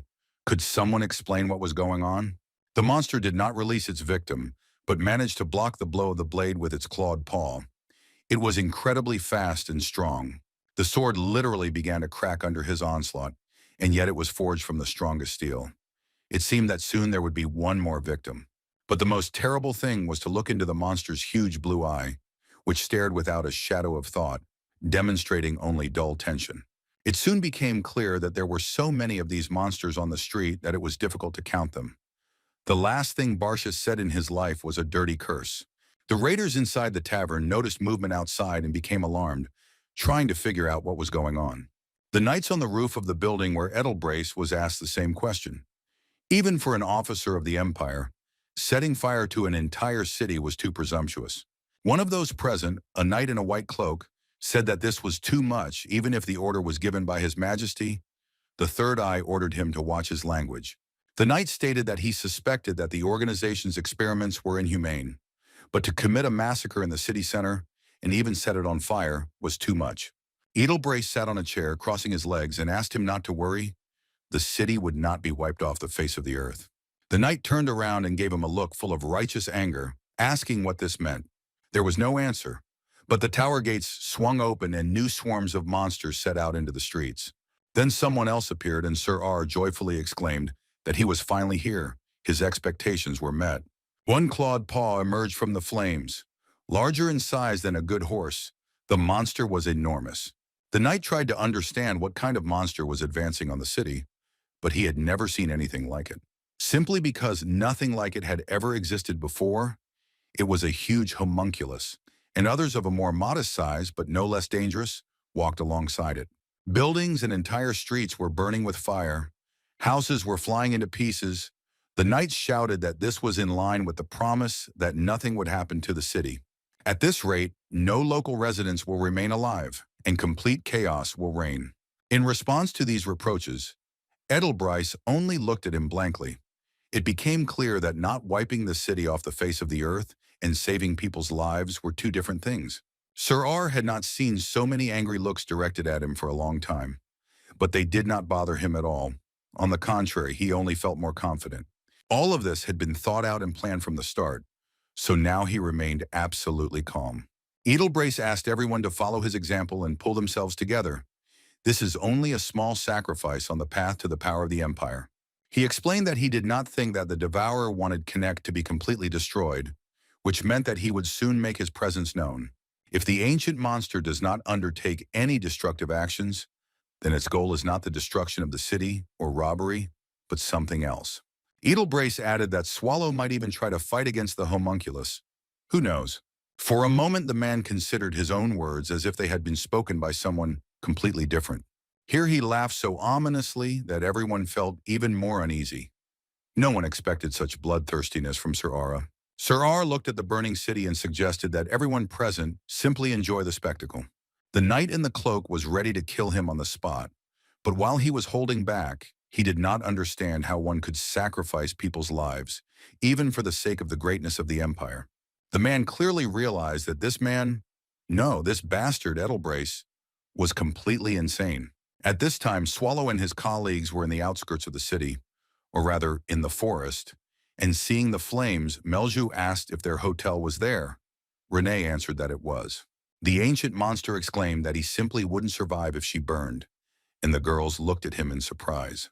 The next moment, Swallow screamed that his bed was there. How could they not understand? His bed, where he was going to have a wonderful sleep today. Before that, they were walking through the forest, and the boss noticed that the trees here were as huge and old as in his native forest of Grafenia. He asked if he could just lie down for a while if they were done with the monster set. Renee replied that she would lie down in the room. Here the dog Melju became alarmed and began to sniff the air. The girl stroked him to calm him down and asked what was wrong. The demon dog bristled its fur and began to bark and growl loudly at the gust of wind that brought a specific smell of manna into the forest. Melju also caught this flow of manna with her hand and grimaced. It was unpleasant to her, simply to the point of disgust. Now, as they looked at the mercenary city burning, she felt that manna again. Something was fishy here. Swallow continued to lament the destruction of the hotel, and Melju took the opportunity to console and reassure him. The Devourer was again overcome by a wave of panic. He imagined his bed, which was now completely inaccessible. Renee smiled and said that the boss could rest on her lap. She too tried to soften the blow. Here Melju felt not just mana, but a completely clear beam of demonic energy that was going straight in her direction. Looking at the blazing connect, the girl wondered if it could be Marmolia. The mana clearly smelled like the Demon Queen. Just at that moment, Swallow reported that some idiot was spraying his mana into the air. I wonder for what purpose. Melju was glad that he noticed too, but she looked extremely worried. The boss asked what was the matter. The Demon Queen fell to the ground and, leaning on her hands, called out to Lord Devourer and Lady Renee. Then she stood up and asked her colleagues if they would mind if she went and saw what was going on. A real hell on earth was happening in Connect. Monsters were killing people. The city was blazing with fire. It seemed like there wasn't a single building left intact. The raiders, accustomed to fighting against monsters, were not prepared for such a number of homunculus monsters with incredibly fast regeneration. The residents fought with all their might, but they could do nothing against such a number of opponents. At the same time, people tried to cover each other. While one fought off the attack, others were given the opportunity to slip away and hide. The raiders even had time to thank each other, and in the rare moments of calm, they thought out tactics and strategy for the battle. But there were too many of these strange creatures which regenerated almost instantly to be able to counter them with anything. Reinforcements from the Red Lion Ursus raiding party have arrived. Perhaps this will help contain the monster invasion. It was an elite A-class raider squad, and the locals began to have a glimmer of hope for salvation, and they rushed into battle with even greater fury. The newcomer asked if anything was known about the enemy. Bertius from the Silver Deer squad replied that no, but there were a lot of them. After some thought, the raider added that they looked like artificially created creatures, but were not at all like other homunculi. Then he looked at the largest of them and noticed that apparently he was in charge of them. At least that was the impression he got. A raider from the Red Lion of Ursus reported that they were also trying to get close to that thing because there had to be a target. Berkus replied that he would go with them, although you wouldn't say so, but he was also an A-class raider and was ready to fight. The newcomer looked at him with distrust and replied that he shouldn't do that if he didn't want to die. Then he added that this applies to him too, and to all of them. Let him try to listen to the sounds around him. On the way here, he heard someone looking for him. Mr. Bertius. The raider put his hand on his shoulder, and the man felt it trembling. Then he listened to his feelings and realized that it was actually he who was trembling, and not the one who was dissuading him from going to his death. The newcomer added that one must take care not only of others, but also of oneself. By restoring balance, one can fight much more effectively. He ended by asking to leave this mission to the Red Lion Ursus raiding party. Bertius sighed and nodded. The man looked at the raider in the red cloak and asked him to make every effort to ensure that at least something remained of Connect. He replied that it was accepted. In fact, the guy was still quite young, but had enough experience in battles. He rushed forward towards his goal as if there was a hot bath and ice cream cake waiting for him there, and not a disgusting homunculus. Berkus fell to his knees in exhaustion, leaning on his sword and feeling relieved that the responsibility had now fallen on someone else's shoulders. The knights of the Red Lion Ursus squad were experiencing terrible discomfort from some kind of sound. Their ears were literally ringing, but it didn't sound like magic. They paused, trying to figure out whether to attack right now, or whether it would be better to first figure out what it was. A completely new kind of monster appeared before them, resembling a mushroom, an insect, and a dinosaur all at once. He looked simply comical, but he had a serious supply of mana, and he easily destroyed an entire district. It soon became apparent that the monster possessed not only mana, but also intelligence. Several powerful spells began to unfold around it at once. As soon as the knights mentioned this, a magical attack fell upon them. The commander ordered them to retreat a little back, immediately. The raider in the hat explained that this was a simple magical detection reaction. Not dangerous for them, the monster was looking for something. He suggested that they take advantage of the moment right now and destroy the homunculus with long-range spells.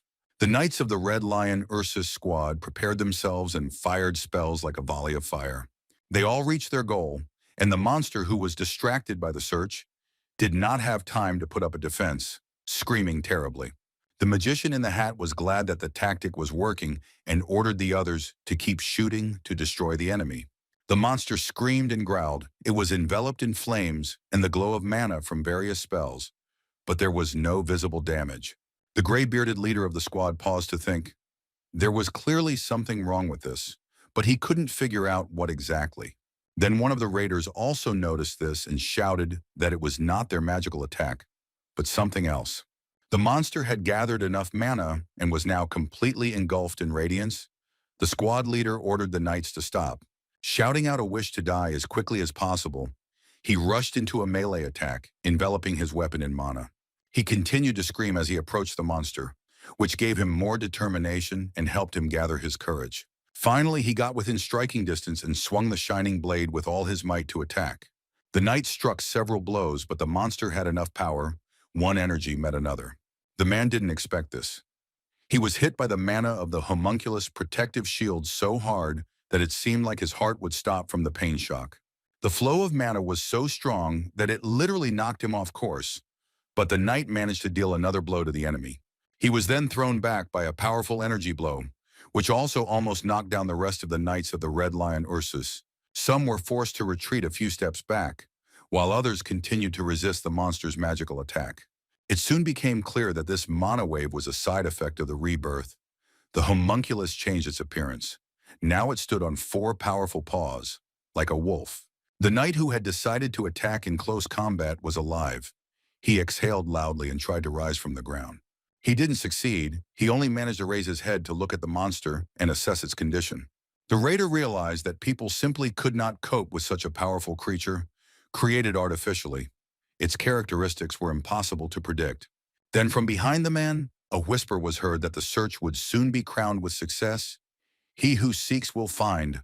The knight did not understand what these words were and to whom they were addressed. A figure with pink butterfly wings appeared in the sky above him. The first thought was that it was an angel, but we know very well that this is not so. Melju found Marmalia, or vice versa, it is difficult to say, but the Queen of Demons came to the call, reporting that her childhood friend had turned into absolute chaos. The demoness tightly clutched her magic staff in her hand and added that resentment was not a reason to disfigure oneself like that. The homunculus bubbled and stared with round, empty eyes, shouting out only one word, the name of our heroine. Melzu raised her weapon and offered to finish everything right here and now, without putting it off for a long time. She cast the highest level magic Black Destruction and unleashed this powerful spell on the homunculus. Having gone to the city, Melzu tried to understand why she constantly felt Marmalia's energy and connect, since several days had already passed since the verdict, and she had no reason to stay there. She flew through the streets of the burning city one after another, and everywhere she heard demonic energy calling specifically to her. The Demon Queen clearly felt that this was the energy of her childhood friend, or someone who was pretending to be her. It took a long time before Melju realized that the monster the raiders were fighting was Marmalia. But as soon as she realized this, she rushed forward at maximum speed. The sound became louder and louder, and Melju realized that her guess was correct. The girl wondered if Marmalia was so offended by her that she turned into this monstrosity of an incomprehensible shape. She thought that she didn't know what had happened to Marmalia, but she felt no pity, feeling a clear desire to destroy the enemy. The supreme magic of Black Destruction, as we remember, achieved its goal in a matter of seconds. Having finished, Melzu lowered her magic staff and looked at where the homunculus had recently been. Where the purple flame of her magic was burning and the black energy of the enemy was swirling. The knights looked at what was happening in horror. They couldn't believe their eyes. The Demon Queen had just defeated a huge monster. They did not understand why she did this and noted with relief that the demoness was not interested in people and were not ready to fight her, deciding to retreat. Melju was busy thinking about something else. She used very powerful magic, but she couldn't believe that she managed to destroy Marmolia with just one attack. Something was clearly wrong here. Then the girl glanced at the raiders and thought that the members of the A-class squad retreated too hastily, which was also suspicious. The monster was sprawled on the ground, but something continued to happen to him. Apparently he was not dead yet. The man in the hat turned around, feeling some new energy. He realized that they had been a little hasty in their conclusions. The properties of the mana had changed, and now the homunculus was spreading some kind of light green demonic glow around itself. Melju also noticed this.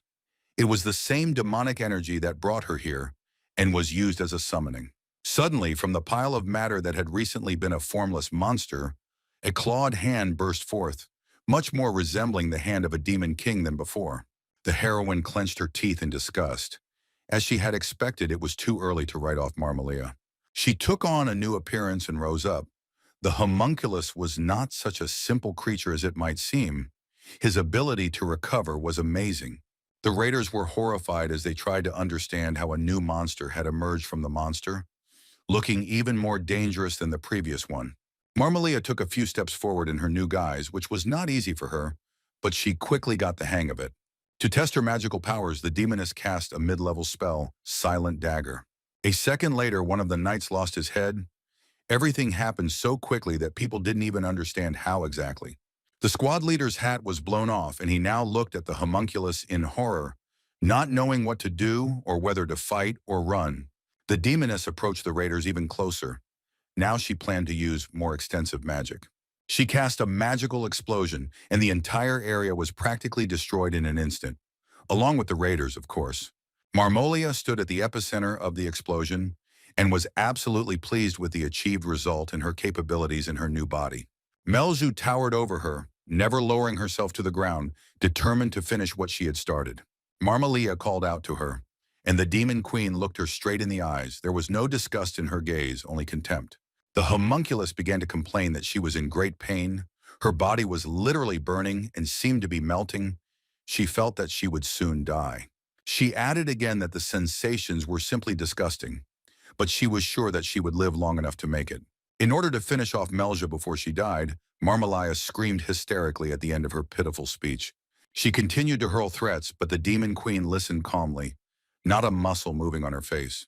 Melzu used the top-tier spell Earth-Piercing Gust and launched it straight at the enemy. Marmalia grouped herself and tried to jump to the side. She was only slightly hit, but that was far from the end. The demon queen used her magic again, and this time the blow reached its full strength, causing considerable damage to the homunculus. But Marmalia was not going to give up. She cast a protective wall and was ready to fight for her existence, at least not to die without taking revenge. She moved through the city's ruins in huge leaps, using mana to strengthen herself. Melju could not understand for what purpose. Soon a magical explosion thundered nearby, clearly caused by the actions of the homunculus. But why this was necessary remained unclear.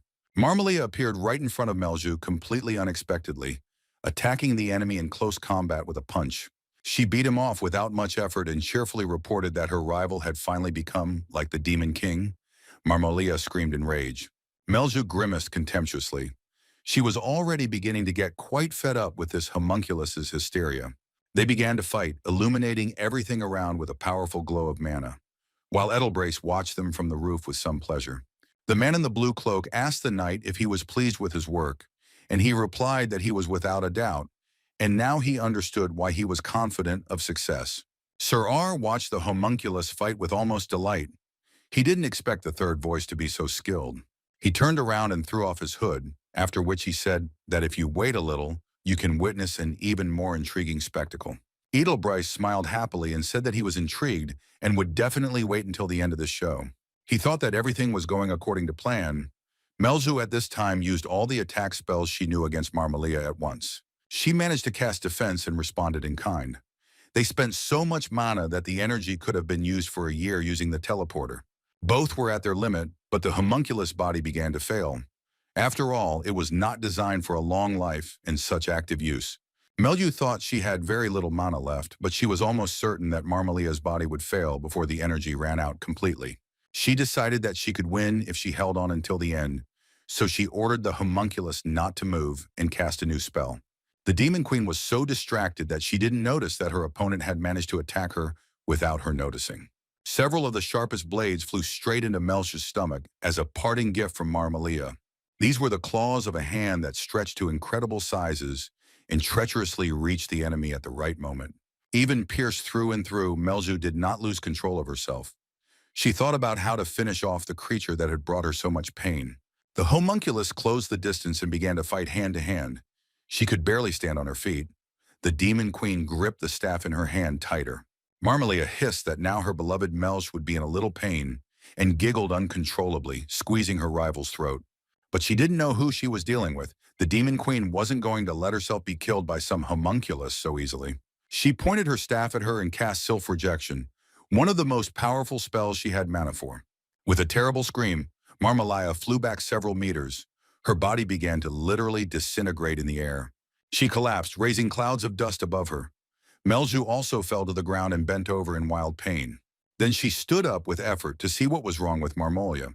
She had absolutely no mana left, but she had to hold on. She thought that everything was exactly like when she defended the teleporter on the orders of Mr. Swallow. A little more, and her consciousness would fade. Melju was bleeding and thinking about how the Devourer had appeared at the last moment and saved her. But the girl didn't understand why thoughts about this were creeping into her head now. She raised her head to the sky and thought that now she knew what it was like to die. But the Demon Queen did not want to die at all.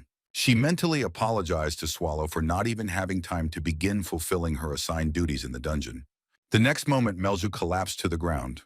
Her last thoughts were about her family and her dead father. Finally, they would be able to meet. Renee and the demon dog looked down from the mountain at the blazing mercenary city. The maid wondered how Melju was doing.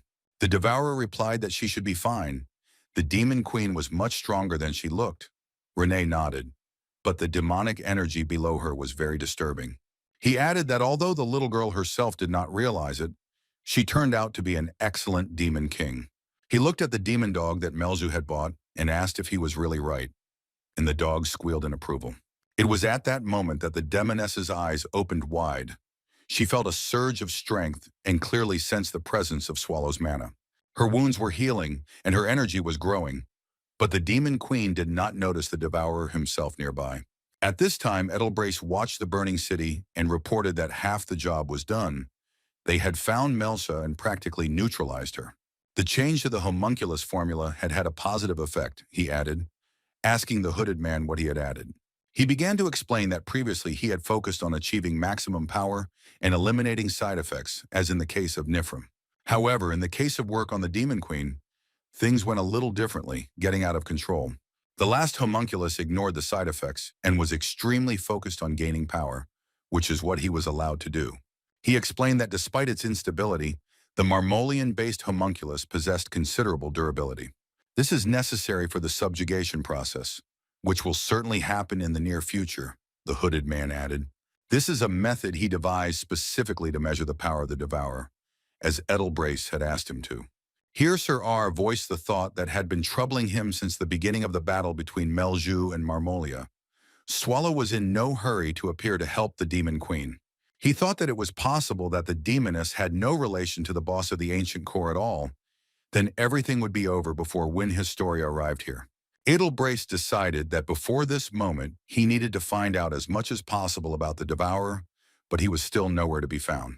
Here one of his subordinates called out to him and suggested that he look at what was happening in the indicated place. Sir Era's eyes widened. He saw what he had been waiting for so long. It seemed the plan was really good. At this time, Mr. Swallow's mana descended on Melia, and she could not understand why there was so much of it, but he himself was still not there. Marmolia also felt it. She was on her feet again and trying to get closer to the Demon Queen. The Devourer's mana enveloped her from all sides. It seemed like the ancient monster was both here and elsewhere at the same time, but it was truly enormous, and its presence was too. The homunculus let out a shrill cry, like a battle cry before a new attack on Melja, who stood on her feet quite confidently. Marmolia gathered the rest of her strength and, like a harpy, rushed straight at the enemy. Wings even appeared from somewhere. As they approached Melch, they became hands again, the homunculus intending to use her claw blades again. This time, the Demon Queen prepared for the attack and blocked the blow with her magic staff. Fortunately, it was really durable. At the same time, Melju cast the Ice Spear spell, and it worked just fine, hitting the target right on target. The girl dropped her staff in surprise. The effect of the spell turned out to be much more powerful than she expected. Instead of an ice spear, she turned Marmolia into a real ice sculpture, freezing her completely.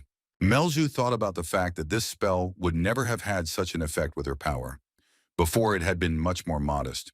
She thought that she should have died long ago from blood loss and mana depletion, but somehow she remained alive and strong.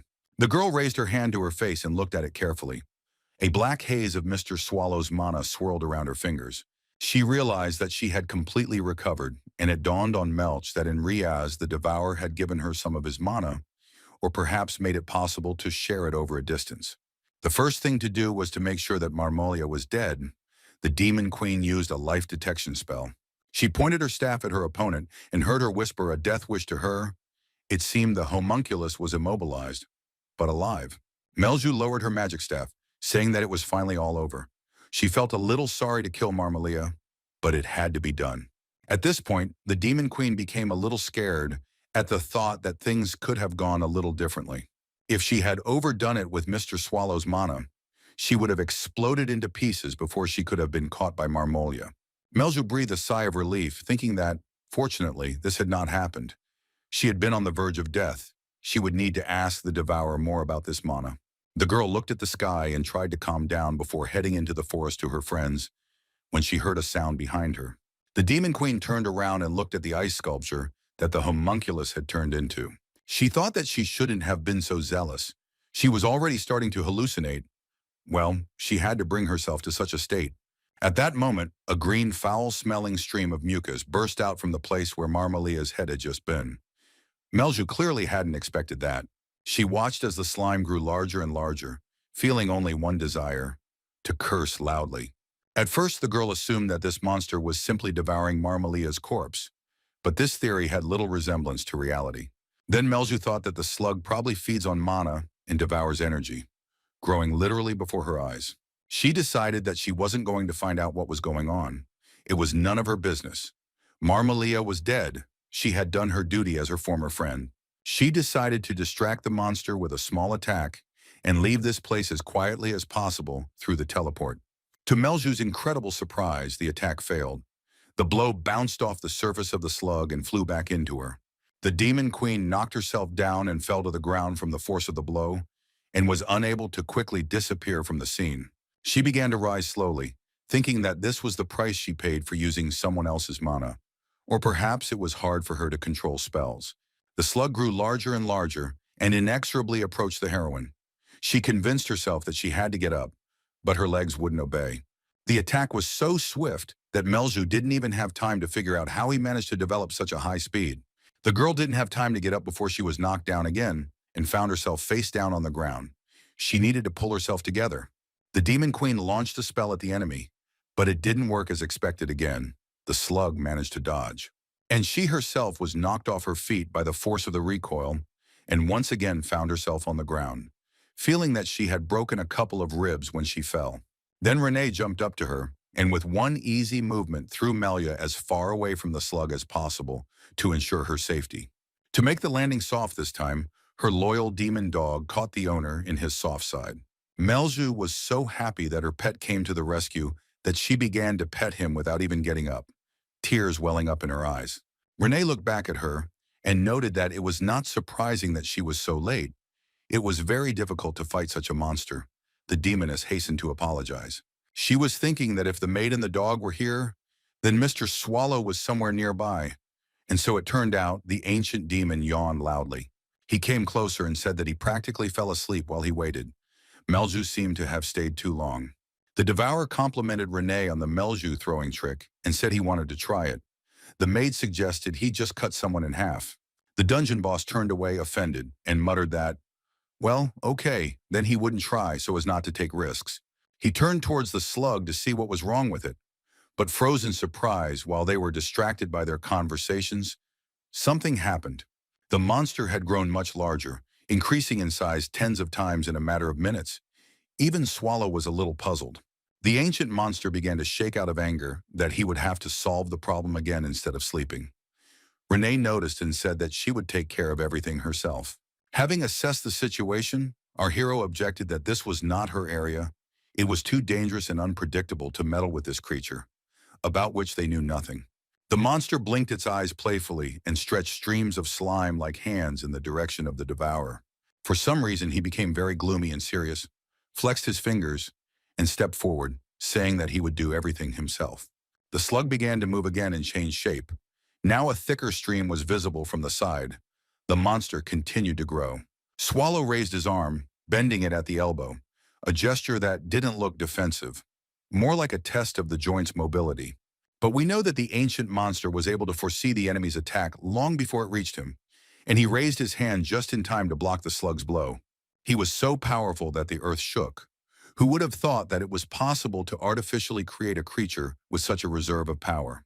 At this point, the slug began to change shape again, as if growing limbs, and the devourer asked if he would like to shake his hand. He stopped the monster almost at his face, its eyes flashing a dangerous yellow glow. Renee offered Mel's a cup of tea, and the Demon Queen's jaw dropped, wondering where the teapot and cups of drink came from. The maid reported that such a level of training was necessary for a servant, while the boss dipped his fingers into the disgusting slime and groaned in disgust. He managed to tear off a decent chunk of it, which looked like a tentacle, quite easily, and the slug became a little smaller. Then he grabbed a couple more appendages and tried to spin the monster around himself like a giant ball in a bag. The spectacle was quite amusing, as if Swallow were standing inside a hurricane of slime, controlling it. It was clear from the monster's face that it was beginning to suspect its future fate, but did not yet realize the full scale of the disaster. A second later it burst. Pieces and liquid flew in all directions like a fan. Now it will be difficult to recover, if at all. The main part of the monster stuck to the rocks like a huge green lump of plasticine. The impact was so strong that cracks appeared in the stone. Melju asked Renee if she needed to help the boss. What was unfolding before their eyes could hardly be called a normal situation. The maid smiled and replied that everything was in perfect order. After all, it was Mr. Devourer, and not just anyone. Swallow was heading towards them at the time. His tentacle draped elegantly over his arm like a waiter carrying a towel. A second later, he threw it behind his back and approached the main part of the slug, the monster still not dead. The ancient monster looked at him with respect and declared that his opponent was quite strong.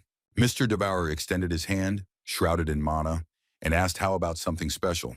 Mr. Swallow began filling the slime with his mana like a balloon with helium, expecting that sooner or later the volume would be completely filled. And that's what happened. In the end, the slug simply burst. This time the pieces were much smaller than the previous one. The boss of the ancient core became a little sad. He was already feeling tired, and now he had also used up a decent amount of mana. Inside the slug was a blue liquid, which immediately fell down as rain. Renee opened her umbrella. It was surprising where she got it from. The rain from the monster's entrails also captured other areas of the city, even slightly extinguishing the fire that was raging there. Melzu knelt down in a puddle. She was soaking wet and thought that the slug had turned out to be a strong opponent. She thought that she was even stronger than some dragons and demon kings, although you wouldn't even know it by looking at her. Then she looked at the scraps around her and added that it could have just seemed that way to her. Maybe everything was not like that at all. Swallow approached the girls. He yawned again and said that he really wanted to sleep. Renee replied that this was out of the question. Suddenly, this disgusting thing would get into his mouth.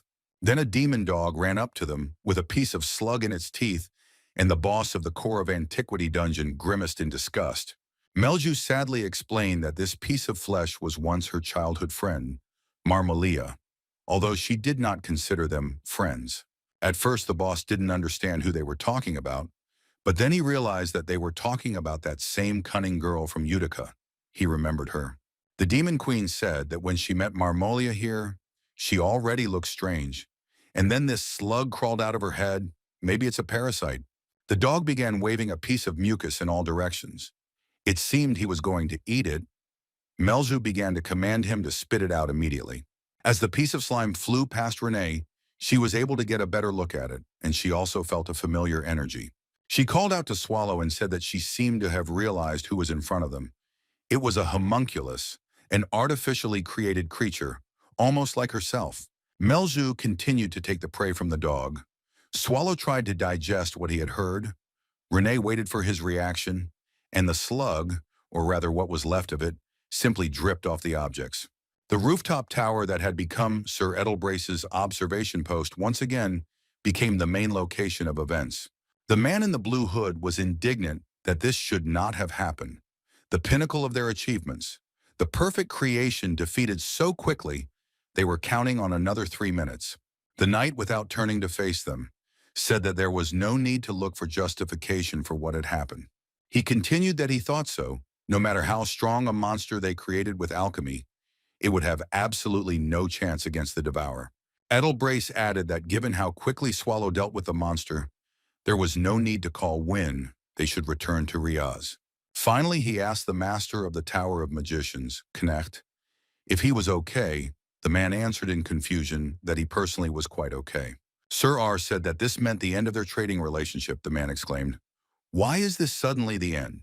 Seeing the knight simply turn around and walk towards the teleportation center, the mage indignantly ordered them to stop.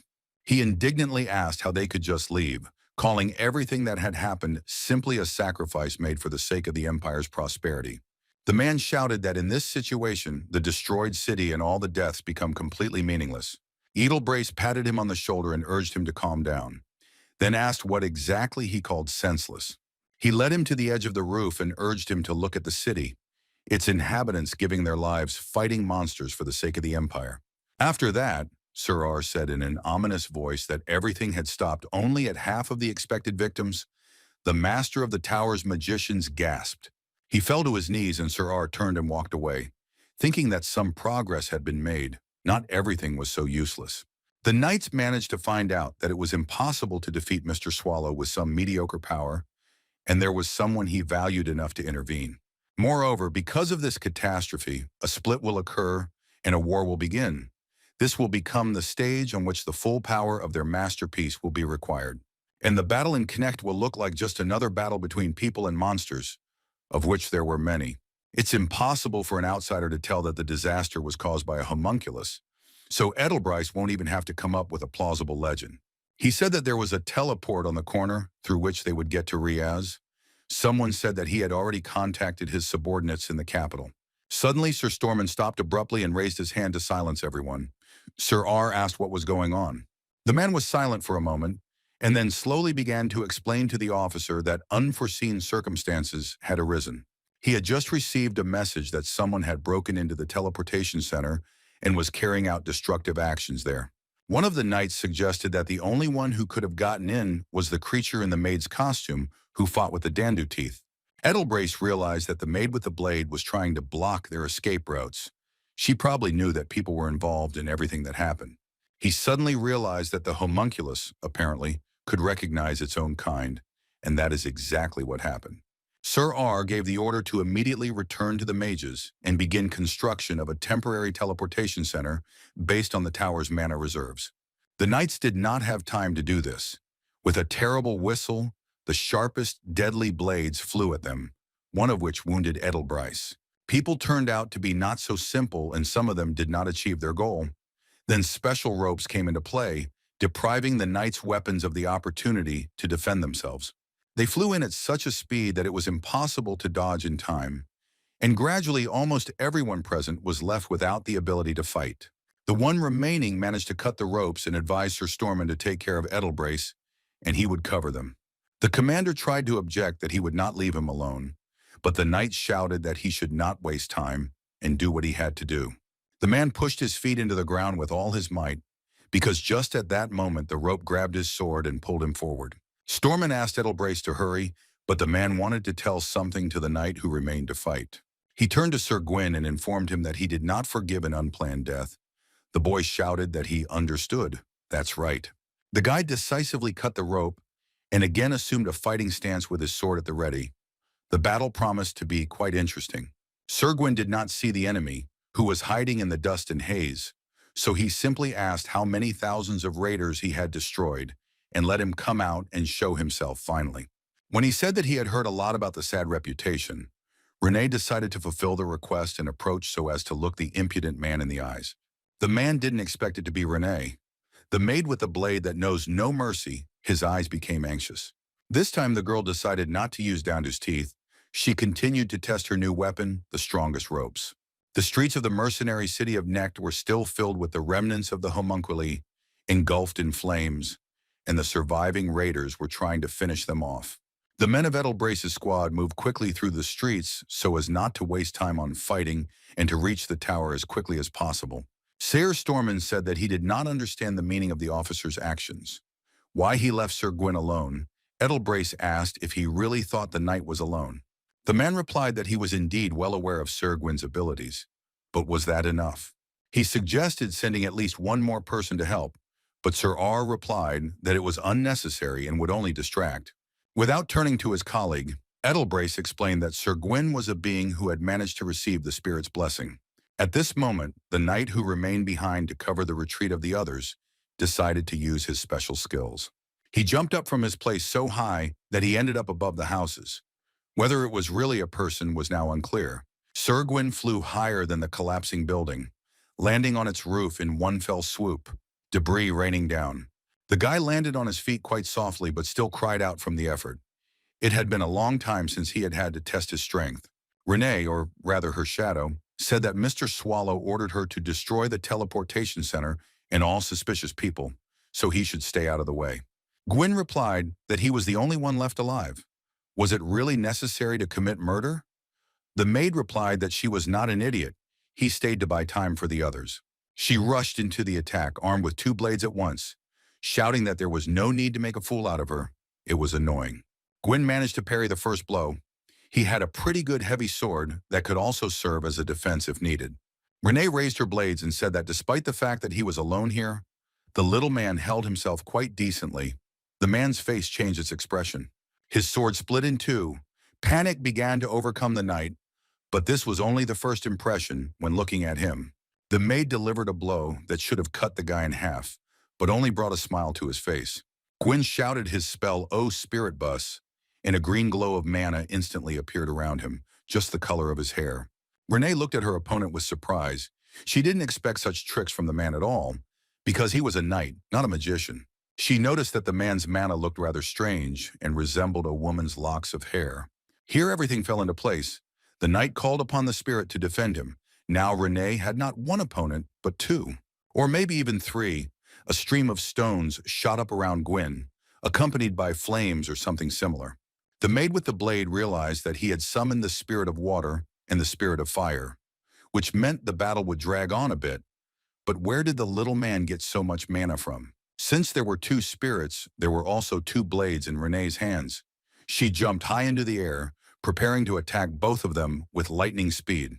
But the most amazing thing is that her attack was predicted and repelled quite successfully.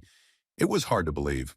In response, Renee received a volley of debris, hot as fire and resembling gold ore in appearance. She had to jump quite high to avoid damage. Gwyn was clearly lying when he said he was alone. Several pieces of debris still caught the maid and knocked her down, and Renee simply could not let this go. She accelerated so much that stones flew from under her feet, but then she braked sharply. She should have slowed down a little. Both spirits clearly had no intention of slowing down and were preparing to carry out another attack, not even suspecting who they were dealing with. Ludixum Gwyn cast his spell so quickly that the maid found herself sitting on the ground again, still wondering where the man was getting his mana. I didn't get to think about it for long. The enemy used a new, especially powerful spell that was already interesting.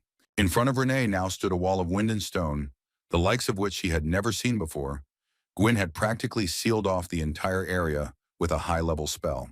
The man shouted that this was retribution for the fact that she hated the entire human race. Let the monster now remain in captivity.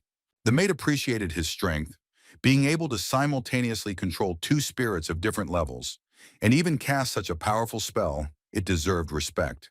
But not Renee. She smiled sweetly and contemptuously at the same time, saying that she had a cute opponent. To keep the little man from getting too cocky, the maid reached for her favorite weapon, Dandu's teeth. In Connect, a temporary shelter was set up for the surviving raiders. Someone was arguing loudly with Burkus. A man kept saying that the Red Lion Ursus squad was wrong. They couldn't sit here with their hands folded.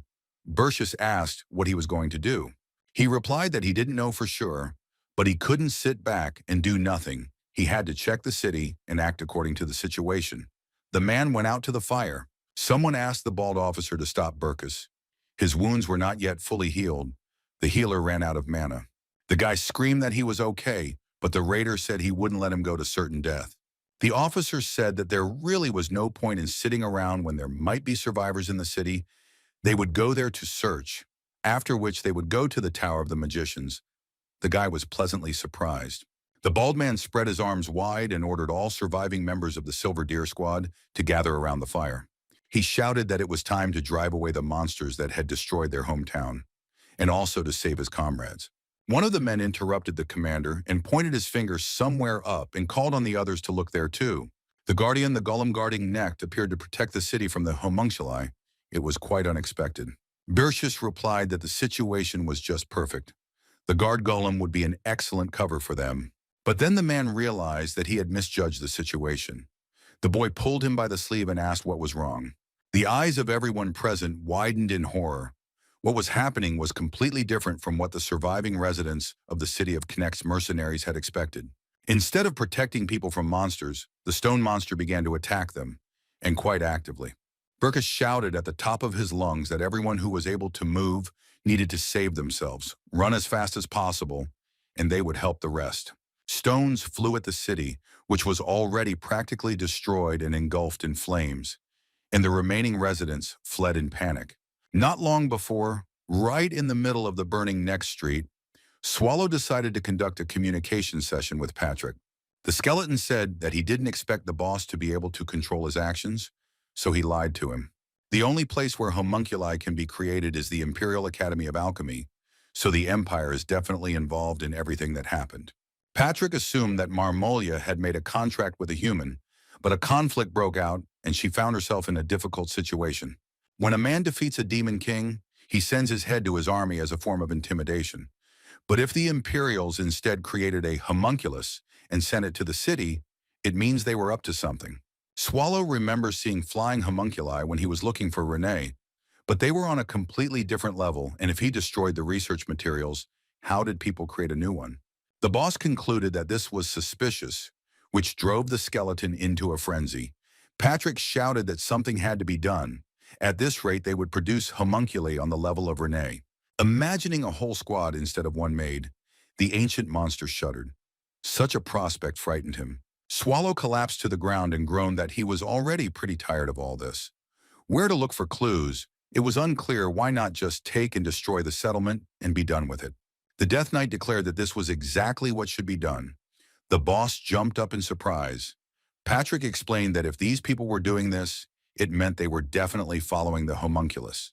The skeleton added that if that was the case, then they had seen both Melia and Swallow, and even blamed him for the destruction of the city, so it was necessary to immediately clean it all up. The ancient monster replied that he understood. He would do everything, but let Patrick keep in mind that it was he who pushed him to this decision, so let him not complain later. Patrick agreed, but added that if it came to a fight, they would simply raze the entire city to the ground.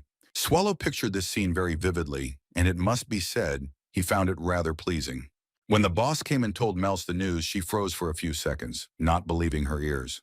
Then Swallow added drama and raised his hand, shouting that the great Patrick had given permission to destroy everything here to hell, and the demon queen and the dog jumped for joy. But looking at the city, they suddenly became quiet. The boss could only say the word wow, so impressive was what he saw. The huge golem was destroying the remains of the buildings and finishing off the inhabitants. Necht was blazing with fire. It seemed that our heroes had almost no work left. Here Swallow felt an unfamiliar mana. Apparently it was a teleport for two different spirits. He thought that Renee was now having to fight with quite strong opponents. The amount of energy was simply off the charts. Swallow noticed that such a strong fighter remained in the city, which meant that the main leadership was also hiding somewhere. Melju replied that the boss did not need to worry about the main gate. She used the all-seeing eye spell and has been watching them for a long time. No one has come out through the gate. The demoness said that she was already fully recovered and ready to go there. The ancient monster noticed that the gate was on the opposite side. Sighing when he received no answer, Swallow replied that since everyone was in position, it was time for him to begin. He stood on the bell tower and decided to use what was already at hand so as not to complicate his life. The boss of the ancient core lifted the huge bronze bell, weighing several tens of tons with one hand, and froze, looking for a suitable target. His attention was drawn to the Tower of the Mages. While most of the buildings were destroyed or burning, this structure remained unharmed. Deciding that this needed to be rectified immediately, Swallow launched his improvised projectile straight into it. The knights and servants of the Third Eye, who had almost reached the tower to use its mana to create a temporary teleport, did not expect this. They stood around the crystal in a slight panic, asking Edelbrace what it was, if it was the work of an ancient monster. The tower began to tilt towards them. The situation was becoming extremely unpleasant. They needed to run away. But what about the teleporter and the crystal? It was impossible to leave them, and the magicians unanimously used all their abilities to create a protective dome. The tower collapsed, but the dome helped people save themselves and their equipment. but they had to speed up the process in order to save themselves. The mages reported to the officer that they would try to transfer the mana to a temporary teleportation node, but this would take at least 10 minutes. Edelbrace asked Stormin how long it would take for Win Historia to arrive, and he replied that it would be in about 5 minutes. Edelbrace thought that Win would arrive at next old coordinates to where the maid was. The heroine would hardly fail to defeat her, and if Swallow was there, then there was no chance. He realized that in this case, they would all die. Then a knight approached Sir R and asked to give the order to return to the old teleportation center. It was Sir Sherman, who said that he intended to prevent the heroine Win Historia from dying and would do everything possible to do so. Meanwhile, Gwyn realized that the power of spirits was far from limitless. Summoning required both time and mana. It was necessary to think through a battle strategy in order to hold out. It was not profitable to prolong the battle, because the resources would be exhausted and it would be necessary to fight in close combat, and against a maid this was tantamount to suicide. The only chance was to block Renee's path with the help of the Earth Spirit when the Storm Wall spell ended. The man thought that he must not forget about his main goal. He did not need to win, but to gain as much time as possible. Having assessed his mana reserves, he figured that there were about 3 minutes left before complete exhaustion, which should be enough. But then something went wrong. Gwyn realized that his plan had failed, and the enemy turned out to be more cunning and dangerous than he had expected. He saw something he had only read about in history books and knightly legends, and the sight was both terrifying and fascinating at the same time. A renowned weapon, one of the 36 masterpieces, the artifact of Dandu's teeth, was rushing towards the knight. The guillotine-like weapon seemed small in the sky, but as it fell upon Gwyn, he realized it was only an illusion. How the maid learned to handle this object so skillfully remained a mystery. The knight thought that she had many years of practice. Apparently that was the secret. The spirits he summoned were no match for Renee either, and she tore them to pieces in a matter of seconds. Gwyn lay flat on the ground and kept trying to comprehend how it was even possible for a monster to be so strong and powerful, yet look like a fragile little girl. As if hearing him, Renee replied that the blade and the wire it was attached to could easily cut through the magical storm by stretching to the required distance. The maid asked if the little man really had the blessing of protecting spirits, and she was also interested in the enemy. The knight tried to rise, but Renee took his sword and replied that healing would hardly help when it was cut in half. The advantage was now in the hands of the maid, and she added that there was still nothing wrong with checking whether this was so. Suddenly, someone from behind Renee loudly called out to her, calling her a maid with a blade. It was clearly a person. Renee glanced back to see who dared to interrupt such an exciting and fascinating activity. Sir Stormin noticed that the girl had stopped. This was just what was needed, since Gwyn had a blessing. Even a short pause would give him the opportunity to regenerate. But what followed next made the knight literally freeze in mute horror. Now everything was not going according to plan. Renee thrust Gwyn's sword straight into him with all her might, thus depriving him of a chance to recover. The man was apparently dead. The Stormin prepared to defend himself, and the maid noted that she could get a little more information from him than from this corpse. The blade immediately rushed towards the target. The girl was not going to delay in resolving the issue. The knight initially thought that such a small weapon did not pose a serious threat to him. He was not aware of the Dandu teeth, unlike his dead colleague. He lunged forward, swinging his massive hammer, but now both the man and his weapon looked tiny compared to Renee's blade. Sir Stormin somehow managed to block the first blow. It took a lot of effort, but he managed it.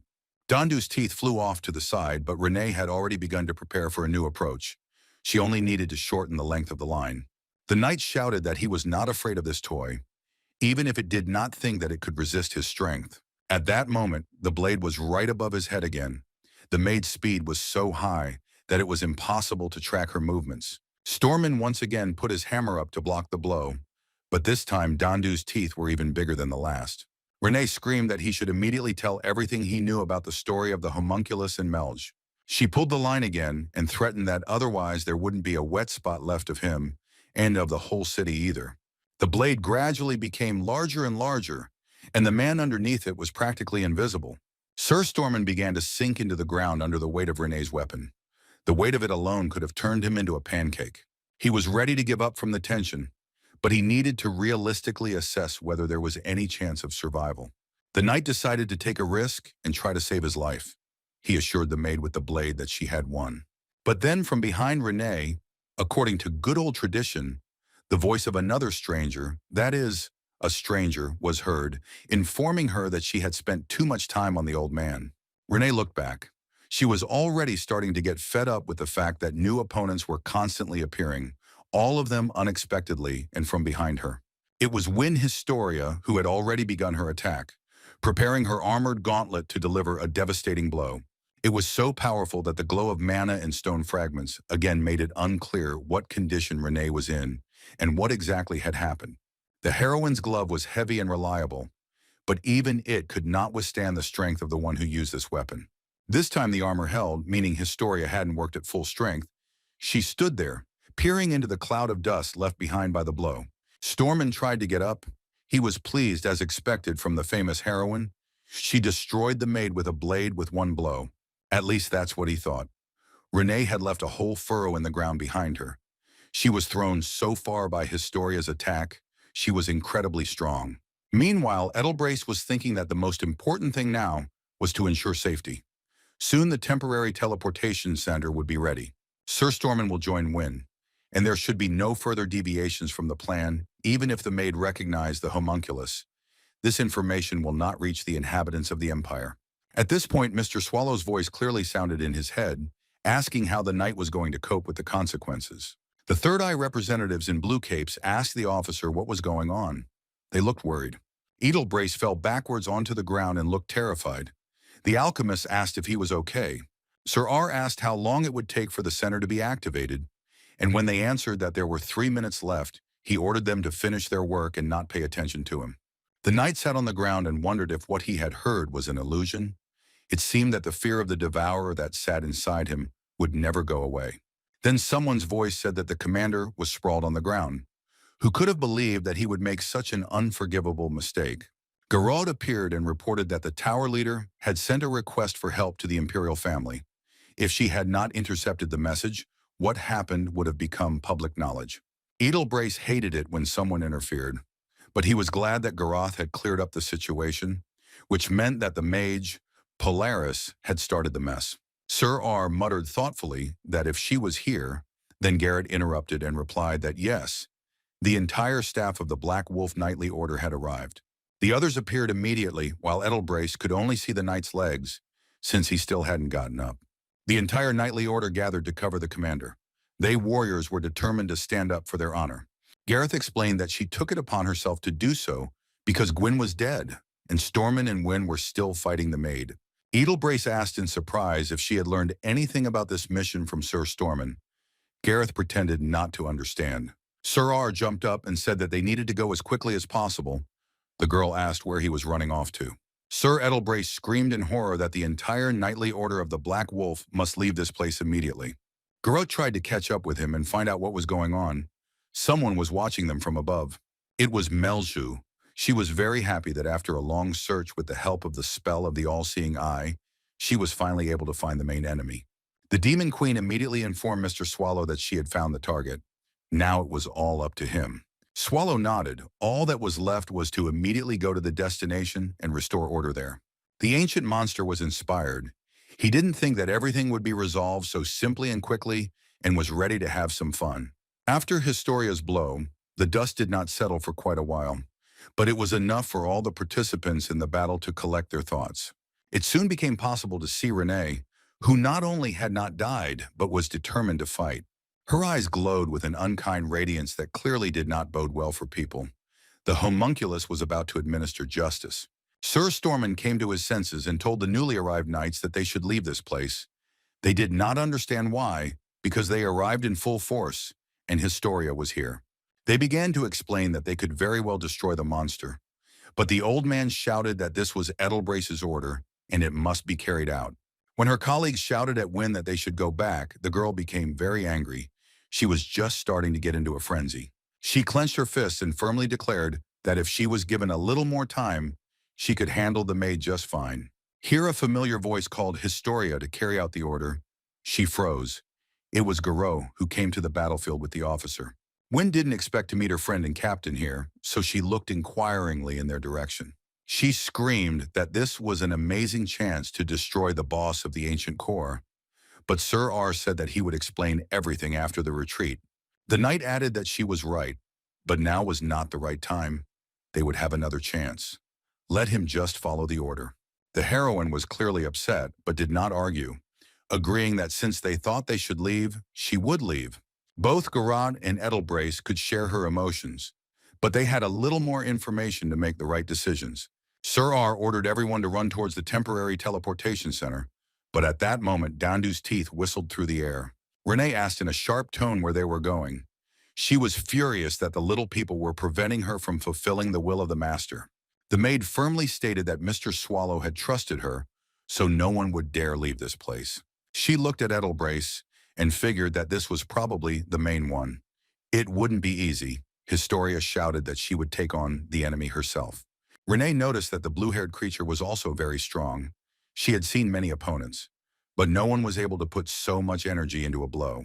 She said that she would finish off this blue one first, apparently. This was a reasonable decision after all. You have to start with someone. Wynne screamed that no one dared call her that. She had a name. Edelbrace tried to restrain the heroine, who was desperately rushing into battle. Renee replied that no matter what, she would complete her task. Then Garrod noticed that pink glowing butterflies appeared around them. Historia immediately realized what was going on and shouted to the commander that it was a magic spell and not just moths. Quick and light footsteps were heard and a cheerful voice announced that he had come here in search of Renee. And Melju butterflies were also fluttering around Swallow's boots.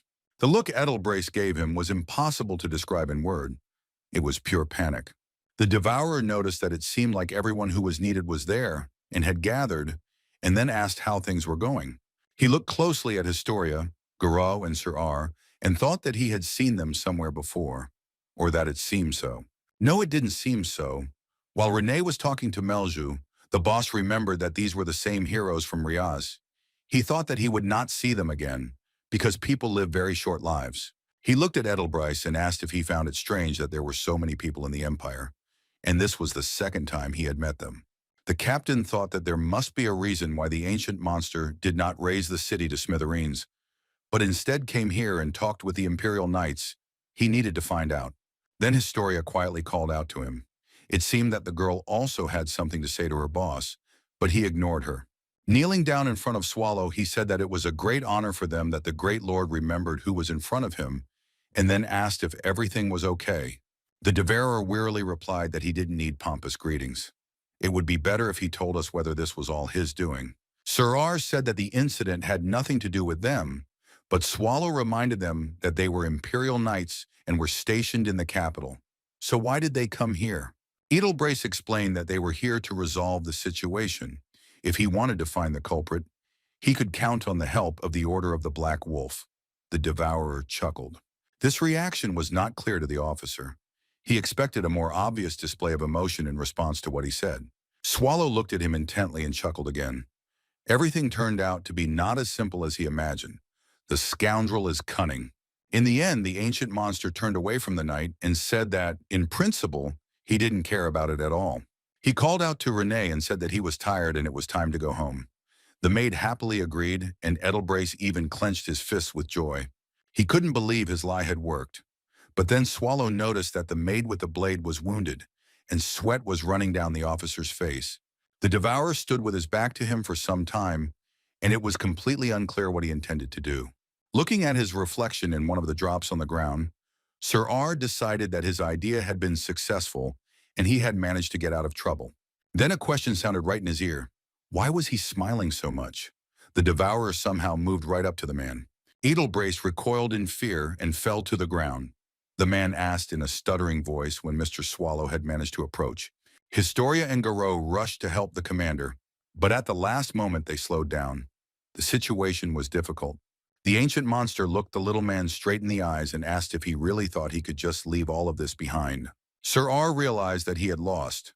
Now he needed to come up with a new plan and immediately implement it, but his brain refused to work. Swallow showed Edelbrace only an image of his true form, but that was enough to cause the knight to be overcome with primal terror.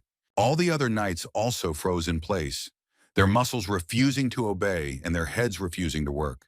Only the heroines, Gareth and Historia, retained enough composure to fight the enemy. But it was too late. A powerful stream of ancient monster energy gushed from the devourer past the Edelbrace crawling on the ground. Swallow said that he might be indebted to the knights for what happened in Rias, but the way they were acting now was too shameful, and Renee and Melju became quiet. Blood was running down the maid's cheek, and she realized that it was this thin stream that had angered the boss the most, and she whispered after him that it was quite shameful. The devourer extended his hand. Now it hovered right above Sir R. The monster said that he was especially shameful, this pathetic little man and his lies. The man's eyes reflected the devourer's hand, but he was still so paralyzed with fear that he did not respond or do anything. Several arrows flew at Mr. Swallow and distracted him a little from what was happening. Was it possible that someone else had joined them?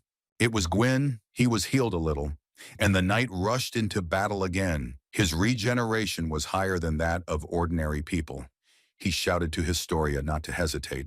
Gwyn used the surge of energy as a punch, jumped up and snatched Edelbrace from under the devourer's feet, who only asked where they were going.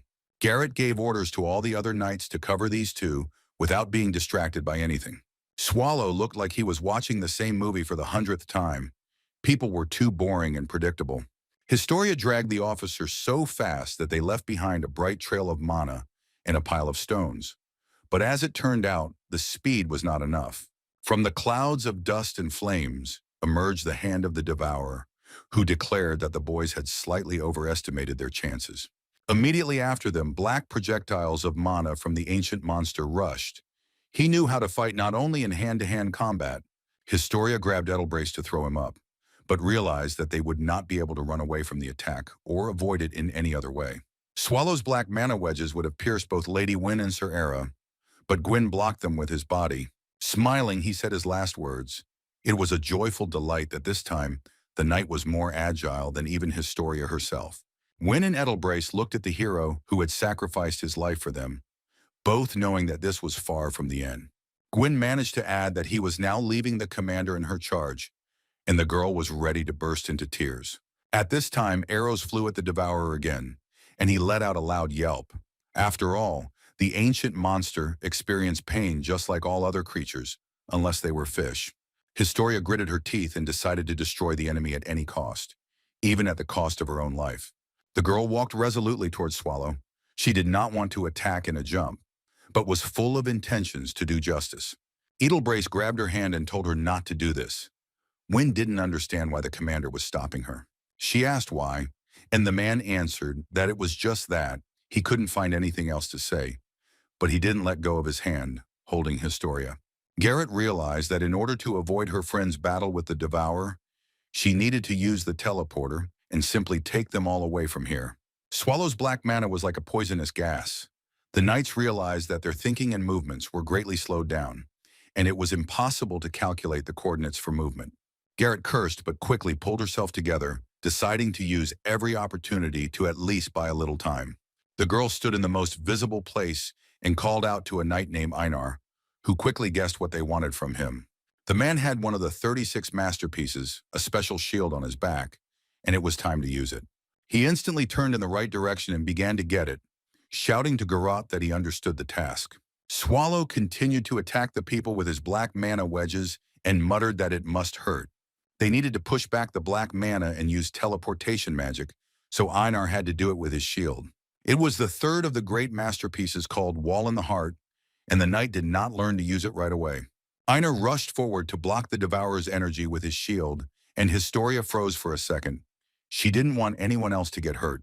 He broke through Swallow's mana, cutting it with his shield. At first, everything worked out quite well. The guy was glad that he was coping with the task. Meter by meter, the distance was reduced, and it seemed that achieving success was not as difficult as it might have seemed at the very beginning. But then his run suddenly stopped, and a whole bunch of emotions were reflected on the faces of Garrote, Historia, and Edelbrace. A sword from one of his colleagues, launched by Renee, flew at the knight. She said that she frankly did not understand what the little man wanted to do. Einar tried to get to his feet, but the maid informed him that he had no chance of achieving his goal while she was there. The knight did not give up trying to break through with a cry that he would kill the devourer, but these were his last words, which he did not even have time to finish. Now the teeth of Dandu came into play, and everything around was illuminated with red mana, as if it were real blood. Historia's sky turned upside down. The heroine realized that they had lost another friend. Her eyes were full of horror and grief. But a second later, there was only rage and an irresistible desire to kill, to take revenge on the ancient monster for the deaths. Edelbryce had never seen such a look from the heroine before. He was seriously scared and called out to her, but there was no answer. Screaming that she would kill them all, Wynne set out to carry out her plans immediately. No one could stop her. But Sir R tried. He grabbed the girl with his arms and literally hung on her with his whole body, begging her not to do this, otherwise she would die. The man almost cried. He explained that no matter what, she had to survive.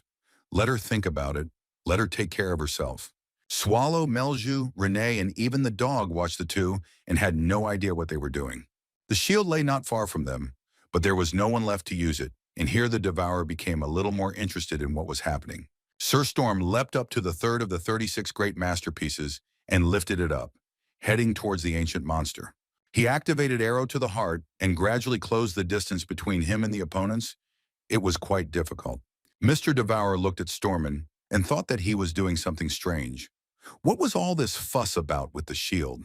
But one of the masterpieces actually worked, reflecting the black mana of the ancient monster. Maybe not all at once, but at least something.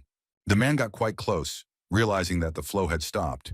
He looked out from behind the shield, hoping that he had managed to block Swallow's energy. He made a surprised face and said that the hero had tried his best, a job well done. After asking if he should add a little seriousness, Swallow began to take on his true form. Soon the shadow of a monster that was truly huge loomed over Stormin, and mana began to spread around him again. But that was not the limit. The devourer grew larger and larger until it completely covered the sky. A yellow glow began to spread from the shield, but it no longer affected Swallow. People froze, trying to understand what it was. The remaining knights and alchemists began casting spells to activate the teleport, and it was the turn of the boss of the ancient core to be surprised. He had not seen so much magic for a long time. Gareth screamed that everything would be ready very soon. Let Sir Stormin hold out for at least another minute. Everyone looked at the man and prayed that he would hold on, as he tried with all his might to hold on to the shield. It was said that the 36 masterpieces were created by God himself, so they could withstand any attack. The shield really withstood Swallow's blow, but the man could not. In Stormin's eyes, everything except the shield disappeared. He thought only about it, but he needed to think about himself too. Shards of the edge fell to the ground, hitting the man's legs, which were clinging to the surface of the stones with all their might. Then there was an explosion. The devourer had made another attack. Clouds of dust rose. Fragments of stones flew. People barely had time to cover their faces. Edelbryce realized that it was all over and shouted for Stormin to run away immediately, saving his life. Wynne tried to break free and run towards him. The man's chest was pierced through, but he continued to stand on his feet. He thanked everyone for the honor of serving together and told Historia that he was leaving the command to her. She screamed hysterically that her grandfather could not die like this. Swallow did not expect such resilience from the knight and asked how he managed to talk if by all indications he was already dead. Historia made another lunge and managed to free herself from Edelbryce's strong grip. He screamed that she was no match for the monster, but the warrior didn't care. Wynne charged, screaming that she was a warrior, and so she had to act like a warrior now, someone who had to protect everyone. Her blow was so powerful that the huge monster couldn't hold on and flew back. Historia achieved her goal. A whole cart of magic stones. That's what was left of the Tower of the Magicians of the mercenary city of Connect. These were crystals of excellent quality. Renee was delighted. She enthusiastically described to her boss several times how beautiful and shiny they were. He still could not understand why the maid had changed so much. The heroes rode in a carriage, tired but absolutely happy. They had not gone to the city for this, but they had come out on top. The homunculus asked several more times if they really had gotten good loot, and Swallow was forced to confirm that everything looked quite good. He yawned. The ancient monster explained that he had released the golem to see how far it could go, but it had not completed the task because it had run out of mana and needed to be recharged when it returned. Here Melju, looking puzzled, said that she had a small problem, and the boss chuckled questioningly. The demon queen screamed that she would die so soon. The golem weighed a lot, and they were carrying a lot of other things besides it. She was driving a cart pulled by a demon dog. Swallow promised that he would feed the dog until he was full as soon as they arrived at their destination, and the demoness would not be left without a reward either. At this point, Renee raised her hand and announced with an air of importance that she had a great idea for this. The maid suggested that Melch pull the cart herself if she was so worried about her dog, and the demoness literally fell into a stupor. They continued arguing for some time, but the ancient monster simply did not have the strength to listen to all this chatter. He just wanted to sleep. Swallow looked around to assess how much junk they had loaded down, but there really was nothing to throw out. Suddenly, Melju decided to change the subject and asked why the devourer didn't kill all those people, and Renee noted that it took him longer to show his true nature. Swallow rolled the precious magic stones in his hand and said that, in principle, he could simply trample everyone on the spot. There are advantages to a quick death. It is very convenient, and for everyone, but in this case, it would be a waste of time. He narrowed his eyes and added that he remembered all the problems Edelbrace had caused him and thought that this would be too easy. Each cemetery always has its own atmosphere. The cemetery in Riaz was not at all gloomy, but very solemn. Chrysanthemum is a morning flower, but whether blue chrysanthemum can be considered as such is a big question, and no one would ever think of taking a blue chrysanthemum, which is a magical artifact, from the freshly dug grave of a dead hero. No one except Win Historia, a blue-haired warrior who had superior striking power to all humans. She was very beautiful in a snow-white dress, and the chrysanthemum only emphasized the color of her hair. They say that taking something from a cemetery is a bad omen. The knight standing next to Historia said that this time the losses were even greater than in the case of Burn's squad. 4 knights in one of the masterpieces. His name was Barisk. The man also belonged to the Black Wolf Order, and he thanked Win. Thanks to her, they survived. There were footsteps behind them. Historia replied that she knew, but she listened, hoping that Gareth was coming towards them. It was indeed her pink-haired friend who came to say goodbye to the dead. She also expressed her gratitude to Historia, adding that it was from all of them. Tears appeared in the girl's eyes. She whispered that this simply couldn't be. No one should be grateful to her. The eyes became even bigger and sadder, and Win began to sob that everyone should hate and curse her and not thank her. She introduced Gwyn and began to explain that if she had arrived earlier, he would have survived. Barisk turned away. If she had been stronger, she would have been able to defeat the maid with the dagger, and then another one of them would not have died. If she had been stronger, the shield's keeper Einar would not have lost his life and his weapon, one of the masterpieces. If she had been more persistent and stopped her grandfather by completing the task for him, everything would have been completely different. When Historia screamed that she simply had to kill the damn Death Eater and save them all, every single one of them, she continued to scream and cry. It was almost hysterical, but Garat calmly replied that Win would definitely defeat him. The girl came closer to her friend and said that she believed that one day Historia would kill the ancient monster. And it is for this one victory that they are all trying so hard, both Sir R. Edelbrace and the entire knightly order of the Black Wolf. She crouched down and wrapped her one remaining arm around Win Historia, hugging her tightly. Garrett whispered in the girl's ear that it was time to forget about what happened. Without this, they would not be able to achieve their common goal. Win would have been happy, but the grief of loss and unfulfilled expectations tore her soul apart, and the heroine burst into tears. She continued to cry, hugging her friend and pressing a blue chrysanthemum to her back. One delicate petal broke off and fell to the ground. Just as slowly, the petals of the flowers that Edelbrace had placed in a vase at home fell away. They were the same blue chrysanthemums. The captain sat in his chair. He was now almost constantly immersed in thoughts about how he and everyone else managed to survive. He couldn't understand why Mr. Devourer had made it a point to keep alive someone he could have easily and simply killed several times. Perhaps this was done for some specific purpose. But what is the boss of the Ancient Corps planning in that case? He could trample him as a monster, destroy him with mana from afar, or simply strike him with his little finger while standing over him, since he had crushing power. Edelbrace imagined the ancient monster and remembered how it had reacted to Historia's crushing blow. Absolutely not at all, as if it simply didn't want to do it. Even when the warrior rushed to attack Swallow a second time, he was able to easily avoid both the damage and even the blow itself, smearing her in one blow. But he let her get close and let her attack, and then he simply stepped aside, saying that it was all too boring. Sir R replayed the events of that day in his mind over and over again, and remembered that the ancient monster had said something to him several times. After Wind's blow, when he simply disappeared and they started looking for help from Garoth, he seemed to send a telepathic message to Edelbrace. While the girlfriends were busy discussing what had happened and preparing to use the teleportation center, the captain heard a voice calling out to him. Then he saw the image of the ruler of the ancient core, who appeared before him in the form of a black smoke and a translucent image. Swallow said something, but in his shock, Sir R could only make out a piece of the phrase about months. Now he was trying to remember the rest, but he couldn't. The knight exhaled loudly and thought that he should look into this better, but there were too many eyes watching him now. He couldn't act suspiciously. He thought with sadness that he was not even able to attend the funeral of the fallen knights of his squad. He only brought flowers. Finally, Edelbrace crossed his legs and turned to the table. It was time to do the reports. He had been inundated with paperwork since the incident. But then the man realized that he was seeing everything in some kind of murky haze. He couldn't even see his own hand, let alone the letters in what was written. He turned his gaze to the burning candles. They were also blurry, and his eyes began to hurt as if they were about to burst from the strain. Sir R was in incredible pain. He was almost losing consciousness, but he still tried to interact with the candlestick. He walked up to the mirror and placed the candles on the dressing table, after which he covered his face with his hand, as if afraid to see his face in the reflection. Finally, the man gathered his courage and looked at himself.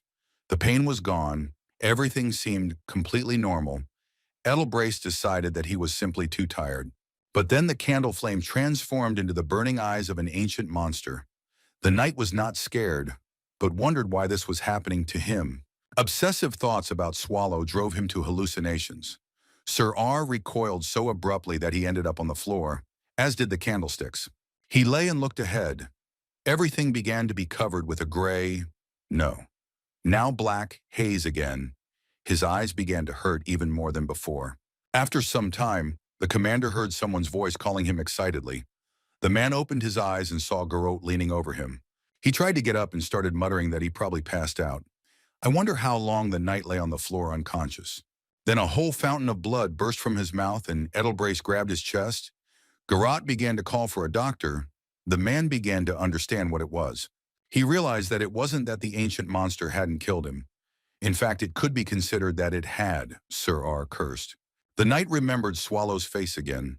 This time, the beginning of the sentence also surfaced. The monster said that he had 6 months.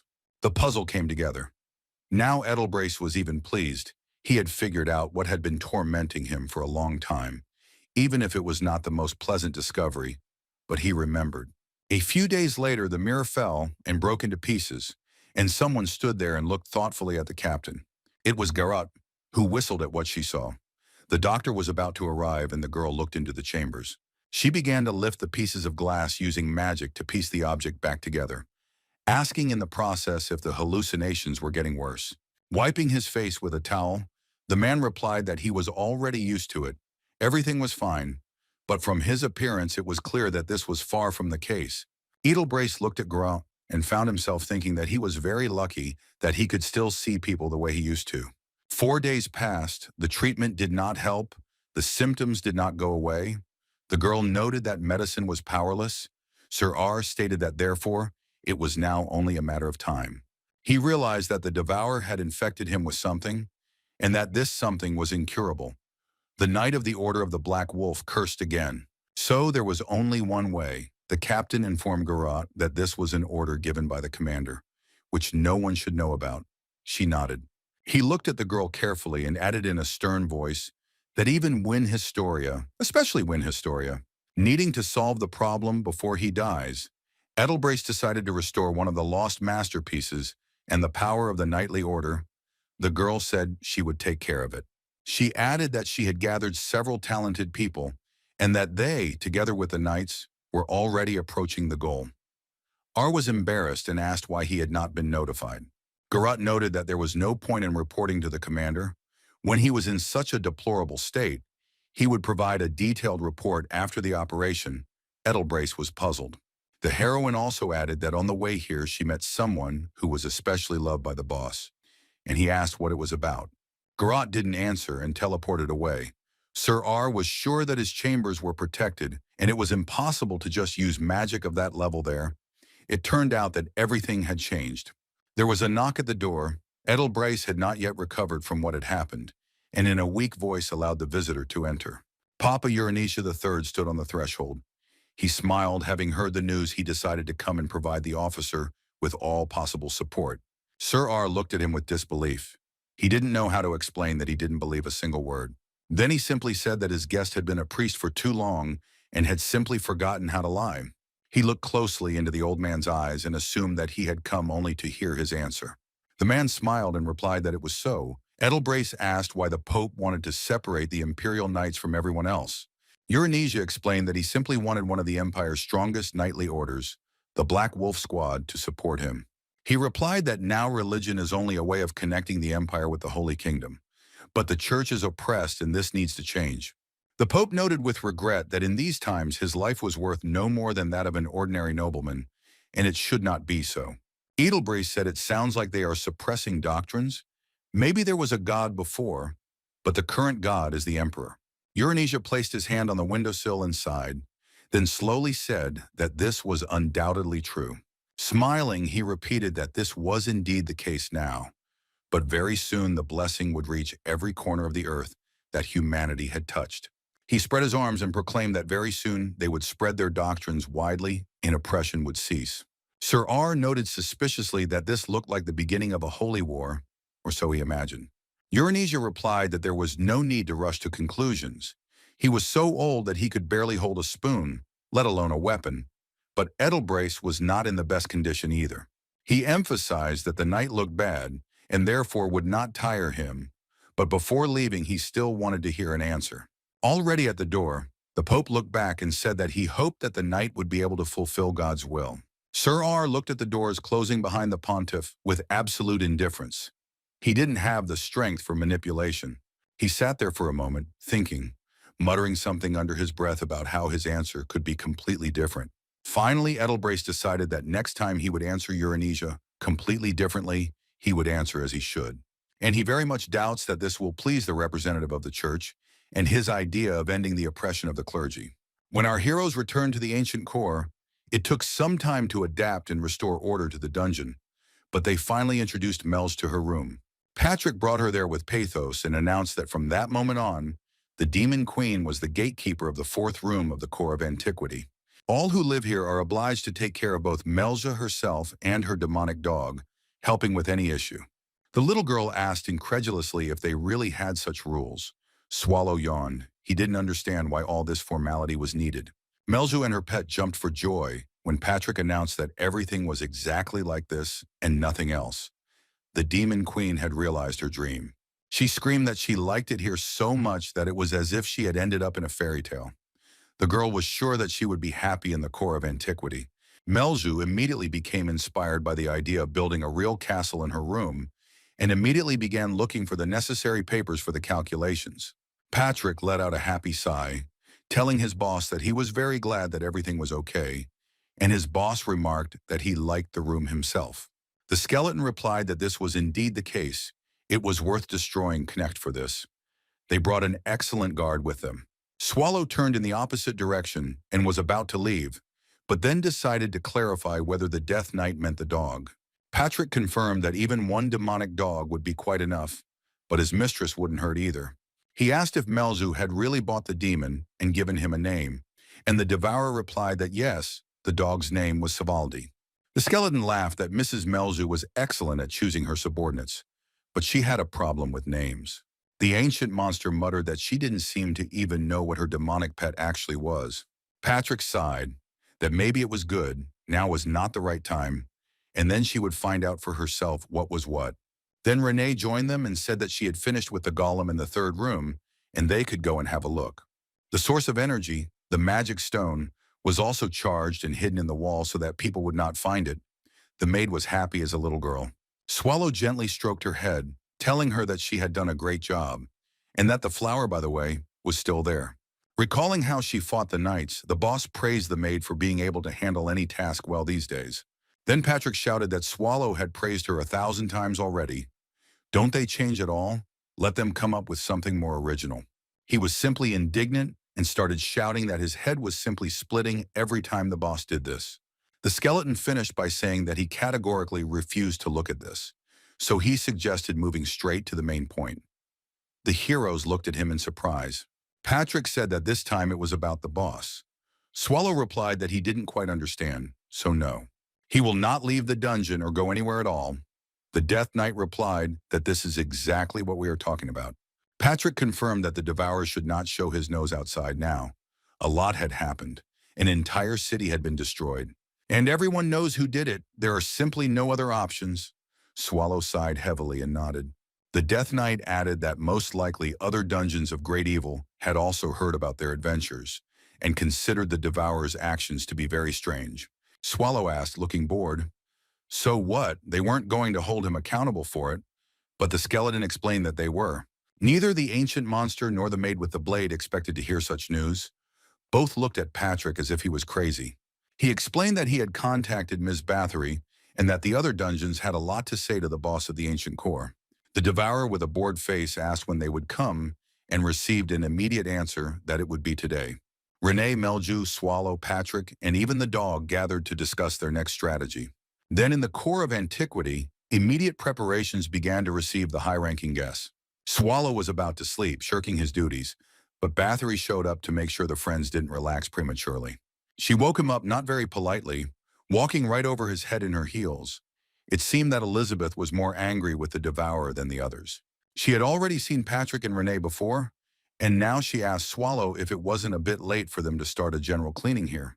She kicked the ancient monster to stir it up, and Melju asked if they often had guests from other dungeons.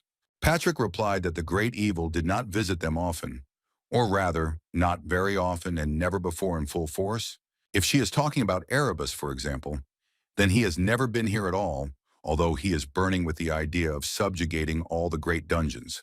Melju exclaimed with delight that she had the chance to observe a unique historical event and even take direct part in it. Patrick sighed and replied that she seemed to be right, and the Demon Queen almost started dancing with delight. The skeleton continued that the event was caused by the fact that their boss had been causing everyone too much trouble lately, so there was no need to be too happy. Patrick handed Melj a piece of paper with seals and suggested that he simply look at the letter that they had received not long ago. There was simply a message that they were heading to the core of antiquity. No attempt to ask permission, no question about the time when the visit would be convenient. The Demon Queen muttered with an upset face that they didn't respect them at all, and Patrick sighed, knowing that he himself knew. He clenched the piece of paper into his fist and declared that these impudent fellows were completely reckless and would definitely pay for it. The Death Knight threw the crumpled paper behind him and exclaimed that he would teach the guests good manners. Melju looked at him questioningly. It seemed she had already begun to suspect something about the gatekeeper's intentions. She glanced again at the crumpled piece of paper with the notification and realized that Patrick was not going to make a joke at all. In order to be prepared for the visit, the demoness decided to activate all of her tracking spells that she had hung around the dungeon. And just in time, one of them worked instantly. Melju summoned her magic staff and called out to Sir Patrick, saying that they had an uninvited guest. The Demon Queen led the Death Knight to the place where the invasion had taken place. The skeleton said that he would control the matter on the spot, and she should go for the others and bring everyone here. Patrick himself decided to immediately find out what was going on. Even his boots were covered in Melju's mana, which got really excited. He watched carefully as something incomprehensible, at least at first glance, slowly moved out of the darkness, wondering about the reason for the visit. Some time ago, a small carriage was driving through the central region of the Great Desert Kingdom. The sun was shining brightly, and there was no sign of danger. Previously, there was a great road connecting all 5 sacred kingdoms, but now it is not. The man driving the carriage felt the earth tremble. Soon something huge began to appear in front of him, as if a new dune or sand dune was growing out of the sand. It was a new dungeon that appeared, which put an end to the existence of trade routes through the desert. A huge sandworm burst out. This was the point in the previous history of these lands. The desert became impassable. Soon no one dared to step a step there. The cart, along with the driver and the cargo, disappeared forever into the belly of the worm. But this did not last long. People decided to clear the dungeon and destroy the boss. Returning their rightful lands, there were a lot of people willing to do so. The residents thought that their enemy was just insects, and with the help of the elite troops of the 5 kingdoms, they would easily defeat him. and with this confidence they died. Some died slowly and painfully, eaten alive by huge beetles and flies. People could not understand where an army of insects, many times larger than their troops, came from in the dungeon. The last surviving officer whispered that this was simply a real disaster for all mankind.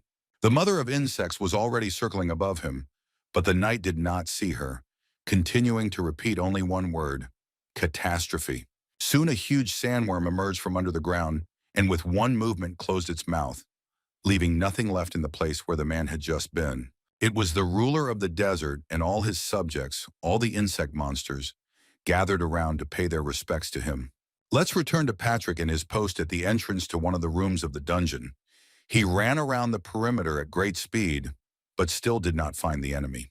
He once again examined another nook and cranny, being sure that he had just noticed movement there, but all to no avail. Here he braked sharply, feeling the earth tremble.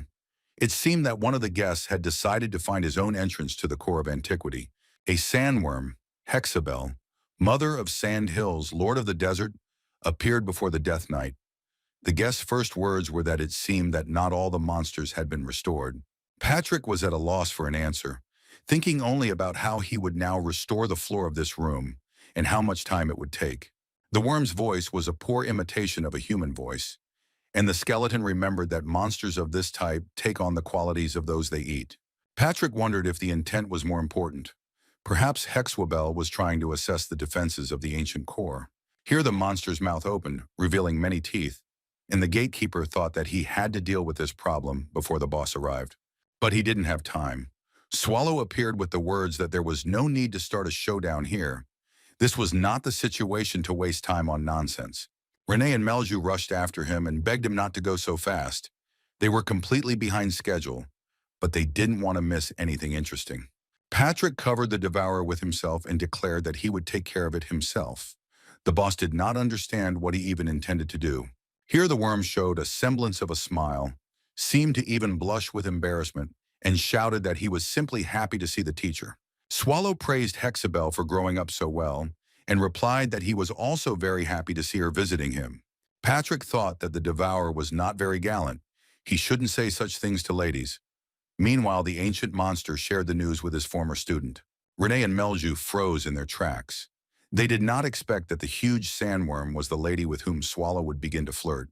Here the devourer decided to remember etiquette and invited the girls to get acquainted. He introduced the former keeper of the dungeon, the core of antiquity, Hexabel. She blushed and said hello, apologizing for not introducing herself right away. Her friends could call her Hexabel Sandhell. Bathory was as surprised as anyone, but it was quite in the spirit of the devourer to take such a student and then make her the boss of a new dungeon. Patrick realized with horror that Hexabel had previously been the gatekeeper of his blue path, and that she had asked about the monsters out of concern for the safety of the ancient core. Swallow asked if that was really the case, and Sandhell replied that she was a little shy and hadn't found an answer in time. The Death Knight asked him accusingly why he hadn't known, and the boss said guiltily that he was so tired that he had simply forgotten to tell him. The skeleton explained that even though he had a good relationship with Swallow, she now had her own dungeon of great evil, which was why he was vigilant. Here Hexabel announced that she was Patrick's biggest fan. If the skeleton could blush with embarrassment, he definitely would have done so. The monster explained that he was considered an unrivaled master of swordsmanship, with no equal in the entire world. This finally melted the skeleton's heart, and he broke into a smile, inviting the lady to feel at home here. He asked if the girls had heard that the owner of the Dungeon of Great Evil was his fan. Renee asked not to put her in an awkward position. Here Hexabel turned her attention to the homunculus. The maid explained that she was the current keeper of the core of antiquity. Melzu tried to intervene and said that she was the queen of demons and had not yet grown up. Therefore she was not tasty, but Renee interrupted her by asking what gender Easterhell was. She said that she was the mother of all insects, so in a sense she could be considered a woman. This was a mistake, the maid clarified, whether in front of her was really a woman who was in close relations with Mr. Devourer. Melju tried to explain that this lady was not quite suitable for dating, but Patrick shut her mouth, saying that she was still too young and should not interfere. Here Renee called out to Mr. Patrick and said that they were looking at a parasite, and the skeleton tried to persuade her not to rush to conclusions. Patrick apologized to Hexabel and explained that they were on edge because of visitors from other dungeons of great evil. She said that she just came to visit her favorite teacher. Sandy Hell even tried to justify herself by saying that she simply came to visit, solely for this purpose. While they were still trying to figure out what was going on, someone else approached the entrance to the core of antiquity. Apparently, it was his first time here. The purple-haired creature slowed down, trying to figure out if it was really the famous ancient core in front of her. Margarita, a jihadika, the boss of one of the dungeons of great evil, put her hands on her hips and was ready to give Swallow a beating. Her ice palace Marga was located high in the mountains in the north, as you might guess, among eternal ice and snow. The white dragon skeptically asked Margarita if she really intended to go to the core of antiquity. The devourer is powerful. He called out to Mrs. Ajiadaka again and asked her to be extremely careful on her journey. The dragon recalled that when Erebus and Swallow fought, neither of them gave an explanation, and it was the same in the mercenary city of Knecht after the Black Disaster. Margarita said that this was precisely why she decided to pay the devourer a visit. He had been going unpunished for too long. Now she stood in front of the entrance to the dungeon and regretted that she had come here. She didn't have the courage to go in. She, Ajihadaka, the ruler of the White Mountain Range and the master of dragons, was afraid of the ancient monster, but she did not want to let others underestimate her. Then a strange green creature called out to her, asking her little sister to take a look at him quickly. What a show. The green monster stood up on his front paws and declared that he too could now turn into a human, although the only thing he had that was human was his head. He also proudly showed off his tail, asking if it wasn't cool. Ajihadaku agreed that it was great. She had planned to come alone, but her younger sister, Fanfear, tagged along, promising to call her boss or mistress in public. The girl shortened the tail and asked the lady to evaluate the result. She was angry, but replied that it was cool. Someone was watching them from behind the rock. A male voice said that only an idiot could bring a child to a meeting of the dungeon lords. Margarita said that only a moron could come with such an aggressive attitude. Before her, in all his majestic beauty and heavy armor, appeared the boss of the dungeon of the great evil Nurkambal, named Kurak. At first glance, he might seem like an ordinary orc, but an ordinary orc couldn't become a boss. Kurak was extremely strong. Ajihadaku couldn't believe that she had bumped into him at the entrance, and explained that Fanfear was stronger than a normal dragon and would not tolerate such treatment. The orc replied that in that case, they were both very lucky, but the dragon mistress should be careful. Losing a comrade could happen in a matter of seconds. Kurak turned to enter the core of antiquity.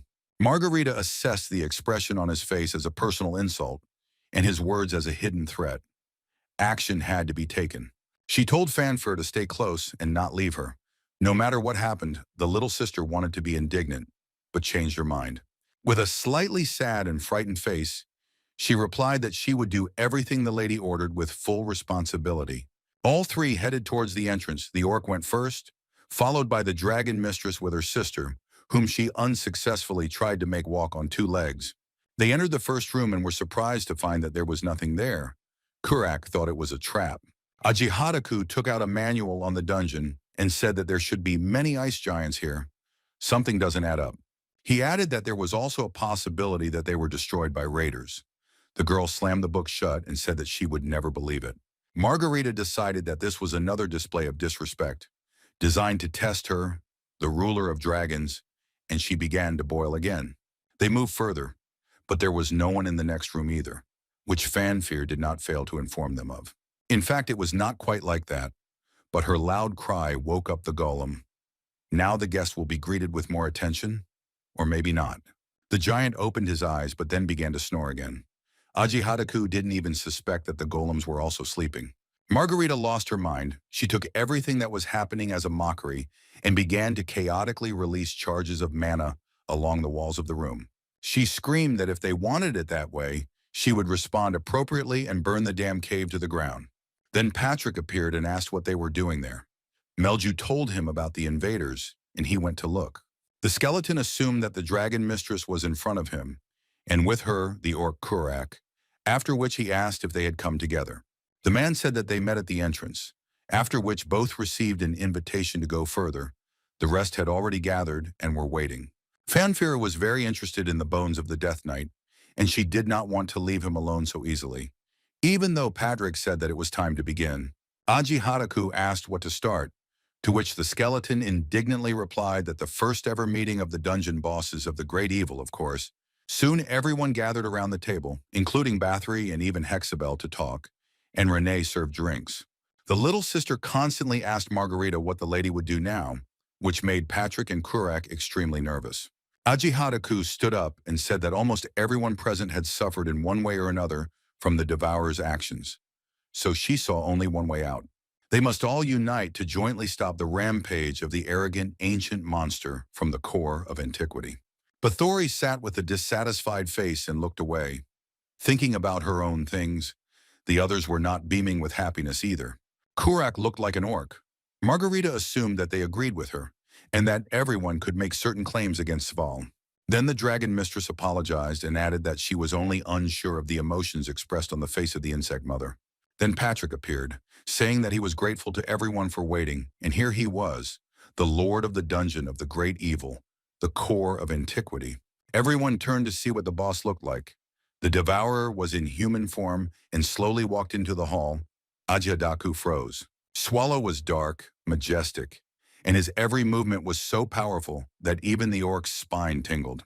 Margarita felt with her skin how strong was the one who caused the black catastrophe, the lord of the strongest dungeon of enormous evil. Sweat began to trickle down her forehead, but she had to control herself and achieve her goal. The devourer sat down at the table. Swallow's face was calm and his gaze clear. The ancient monster commanded respect just by his appearance, and he knew it well. Patrick looked questioningly at the boss, as if asking if everything was going as expected, and he nodded. The devourer sat on an ordinary chair, but was so majestic as if it were a throne. Behind his back were two loyal guards, Renee and the Death Knight. A little further away, Hexabel lay down, crawling out from behind the table to demonstrate that she was also on the teacher's side. At first, Margarita was afraid to even look at Swallow, but then she plucked up her courage and was about to voice her complaints, but the words stuck in her throat. Bathory broke the silence and said that she came for fun. She was bored, and then such an event was planned. She pounced on Swallow and asked how long he would act so pompously, and that he should solve the problem already and go back to sleep. Aji Hadaku did not expect that Elizabeth was familiar with the Devourer, and apparently in close relations with him. Sandy Hell also said that she came to see the teacher. She missed him. And then there was such a reason Margarita almost had a stroke. Bathory took the floor again and asked to do at least something so that it would not be so boring, or she would go to her room immediately. The dragon mistress was in shock, but decided not to interfere in the process right now, but to see what would happen next. But then absolutely nothing happened. So she decided to take matters into her own hands and express her dissatisfaction, for which she stood up. Fanfare watched her. It was impossible to deceive her sister's expectations. It was necessary to live up to her high status. The main message was to start a war against the Empire and destroy it to hell as quickly as possible. Everyone froze. Silence fell over the table. The assembled dungeon lords expected anything but this. Aji Hadaku shook her head furiously from side to side and screamed that it wasn't her who said that. She couldn't have said that. Here Kurak calmly explained that it was he, and it was he who sent everyone the messages that he was heading to the core of antiquity. The orc added that he had gathered them all here to ask for help in a certain matter. Swallow looked at him curiously, but without enthusiasm, he was too lazy to be carried away by such an idea. The orc continued that before the winter ended, they, Nurkambal, would destroy the Empire. Everyone continued to remain silent and digest this information. Patrick rolled his eyes. This idea seemed like some kind of silly childish prank to him and not real intentions. Renee let out a loud sigh. The maid didn't think they should waste time on such nonsense. Hexabel reacted in a similar way. It was difficult to say anything about Bathory as well as about Swallow. Their faces most often had an expression of bored indifference. Finally, Elisaveta broke the silence and asked if help was needed, or why in that case Kurek had come to the core of antiquity and called them all together. The orc gnashed his teeth menacingly and said that he was not here for that at all. Bathory shook her head in surprise. Kuran stated that he wanted to warn the dungeon masters of the great evil not to interfere in the war between Nurkambal and the Empire. Swallow thought about it. For a while the orc looked at the ancient boss, waiting for what he would say.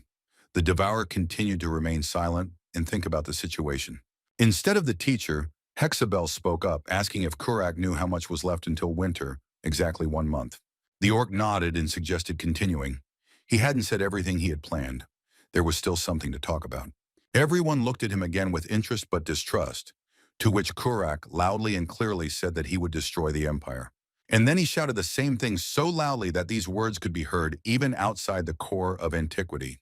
Then he added that he would do it in 1 month so loudly that all the surrounding areas, forest and rocks, would tremble. They have already completed all the necessary preparations. A lot of work has been done, and now there is no reason to delay. The orc explained that at the moment they had already set out, all of Nurkambal's warriors were ready and were simply waiting for his, Kurak's, order. Hexabel asked how many orc warriors were in his army. If 200 or 300,000, then this was not enough against the multi-million army of the empire. Kurak replied that he was going to take advantage of the chaos that had descended on the country due to the fall of Riaza and the situation in Connect. After a pause, he added that he had formed an alliance in the empire that fully shared the main goals of the orcs. Lord Nurkambala stood up and looked majestically around at all those present, enjoying the effect he had produced. The dragon mistress showed her emotions the most, looking both surprised and worried. Patrick's reaction was harder to read, but his eyes were shining with curiosity. He was clearly interested in what kind of alliance this was. Hexabel was silent, and it was impossible to tell anything from her face due to the lack of any kind of familiar appearance. Suddenly, red mana, like blood, began to spread from her mouth. This was a bad sign that did not bode well. Bathory also became enraged, and both menacingly asked the orc if they had really entered into an alliance with the humans. A red haze covered everything around. Swallow, Renee, and Patrick also showed their displeasure, but silently for now. Soon, Hexabel's mana streams covered almost the entire room, and it became obvious that if she did not calm down, Kuraku would not leave alive. The tense, fire-hazardous silence was broken by the keeper of the ancient dungeon, who said only a few words, but from his tone it was clear that this was not a joke. Looking at Bathory, who was ready to immediately launch an attack, he declared that if they were going to fight, they should do it outside. Turning his gaze to Kurak, he added that he would not allow dirt to be spread in his house. This was not the place. Looking at Ahidajaka and his sister, he asked if they wanted to fight him as well. The Devourer's eyes lit up menacingly, and everyone present felt a strong desire to get out of the ancient core as quickly as possible. Bathory snorted and said that she had nothing to talk about with those who sold their privilege to be a monster. Saying that they would see each other again, Hexabel said goodbye and began to slowly descend underground, leaving the dungeon the same way she had come.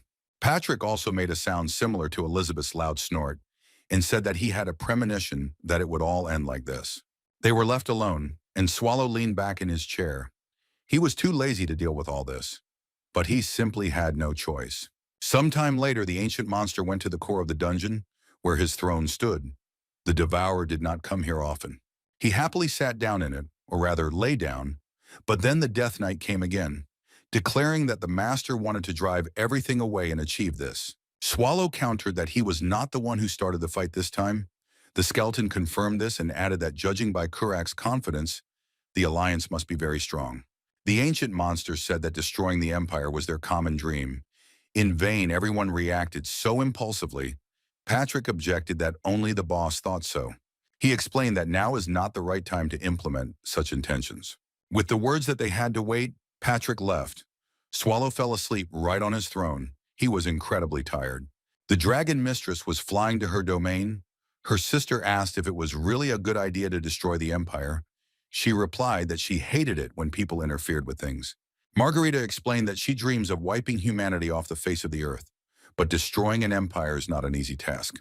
Here she remembered how Kurak had told her that she needed to remember the main thing if the dragon lady wanted to avoid problems. You can lose a comrade at any moment. This phrase of the orc continued to greatly disturb Ajhadaka. The girl wondered if it had something to do with the expression on Kurak's face at that moment, or the tone in which the words were spoken. Here she noticed something interesting below.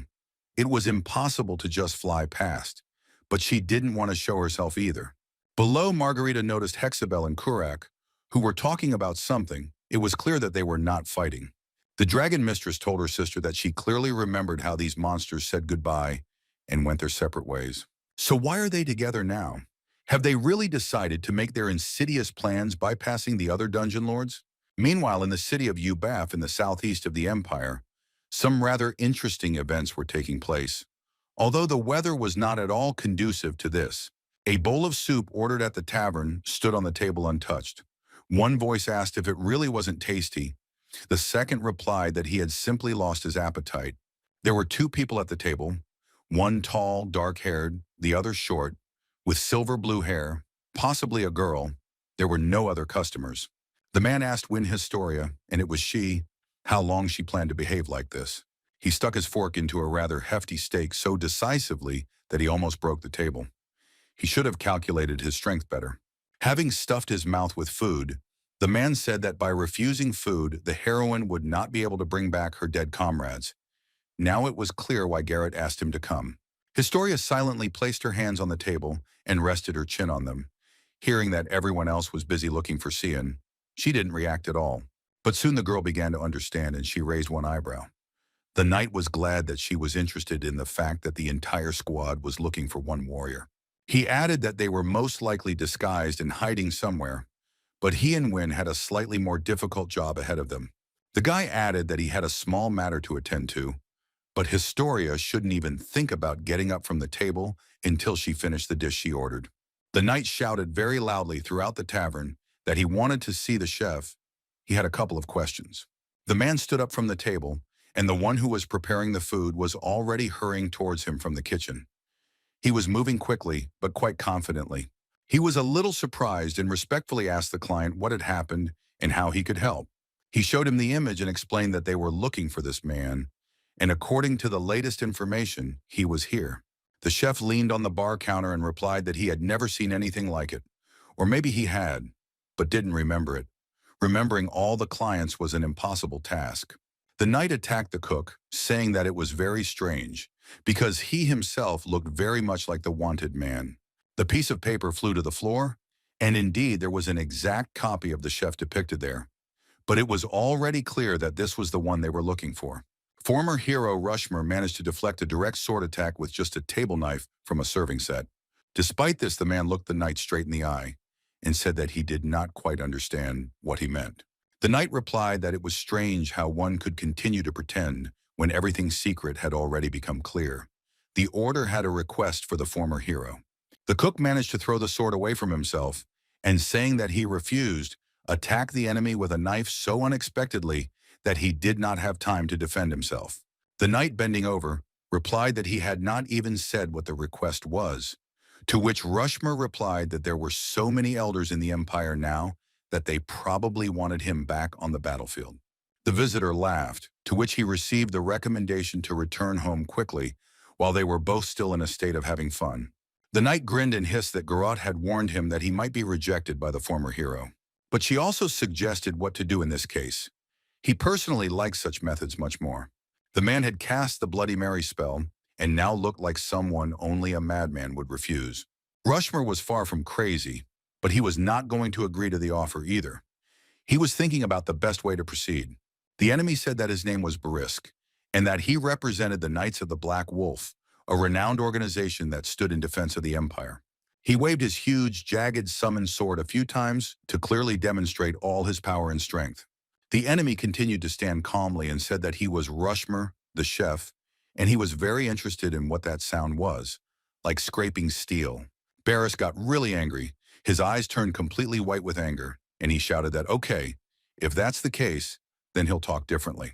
Saying that it did not matter to him what he was about to do, Rushmer struck the knight with such speed and force that he had no time to block the attack or strike back. Barris hit the wall, almost knocking it out along with the window. It seemed that the opponent's forces were far from equal. Rushmer stood calmly inside his establishment, arms folded across his chest, waiting for the dust to settle. He thought that due to lack of practice, he had problems with controlling his strength. He hadn't fought for a long time. It's good that he hadn't made a hole in the wall. When Historia literally lifted Baresk by the scruff of the neck and asked if he was okay, he asked to do it more gently. A couple of fractures had definitely appeared. Rushmer noted that the girl was sitting quite far away and moved in a split second. Not bad, not bad. The knight held his ribs and advised the former hero to be a little more careful. Historia nodded understandingly. The girl introduced herself and bowed, saying that it was a great honor for her to meet the hero of the previous generation. Rushmore was surprised that the famous heroine had come so far specifically to meet with the former star. The girl replied that the Empire had special reasons for this. The country was in deep crisis. He knew about the death of Burns' squad. The man nodded. Then he nodded again and added that he didn't expect the rumors to be true. It's a shame that everything happened this way.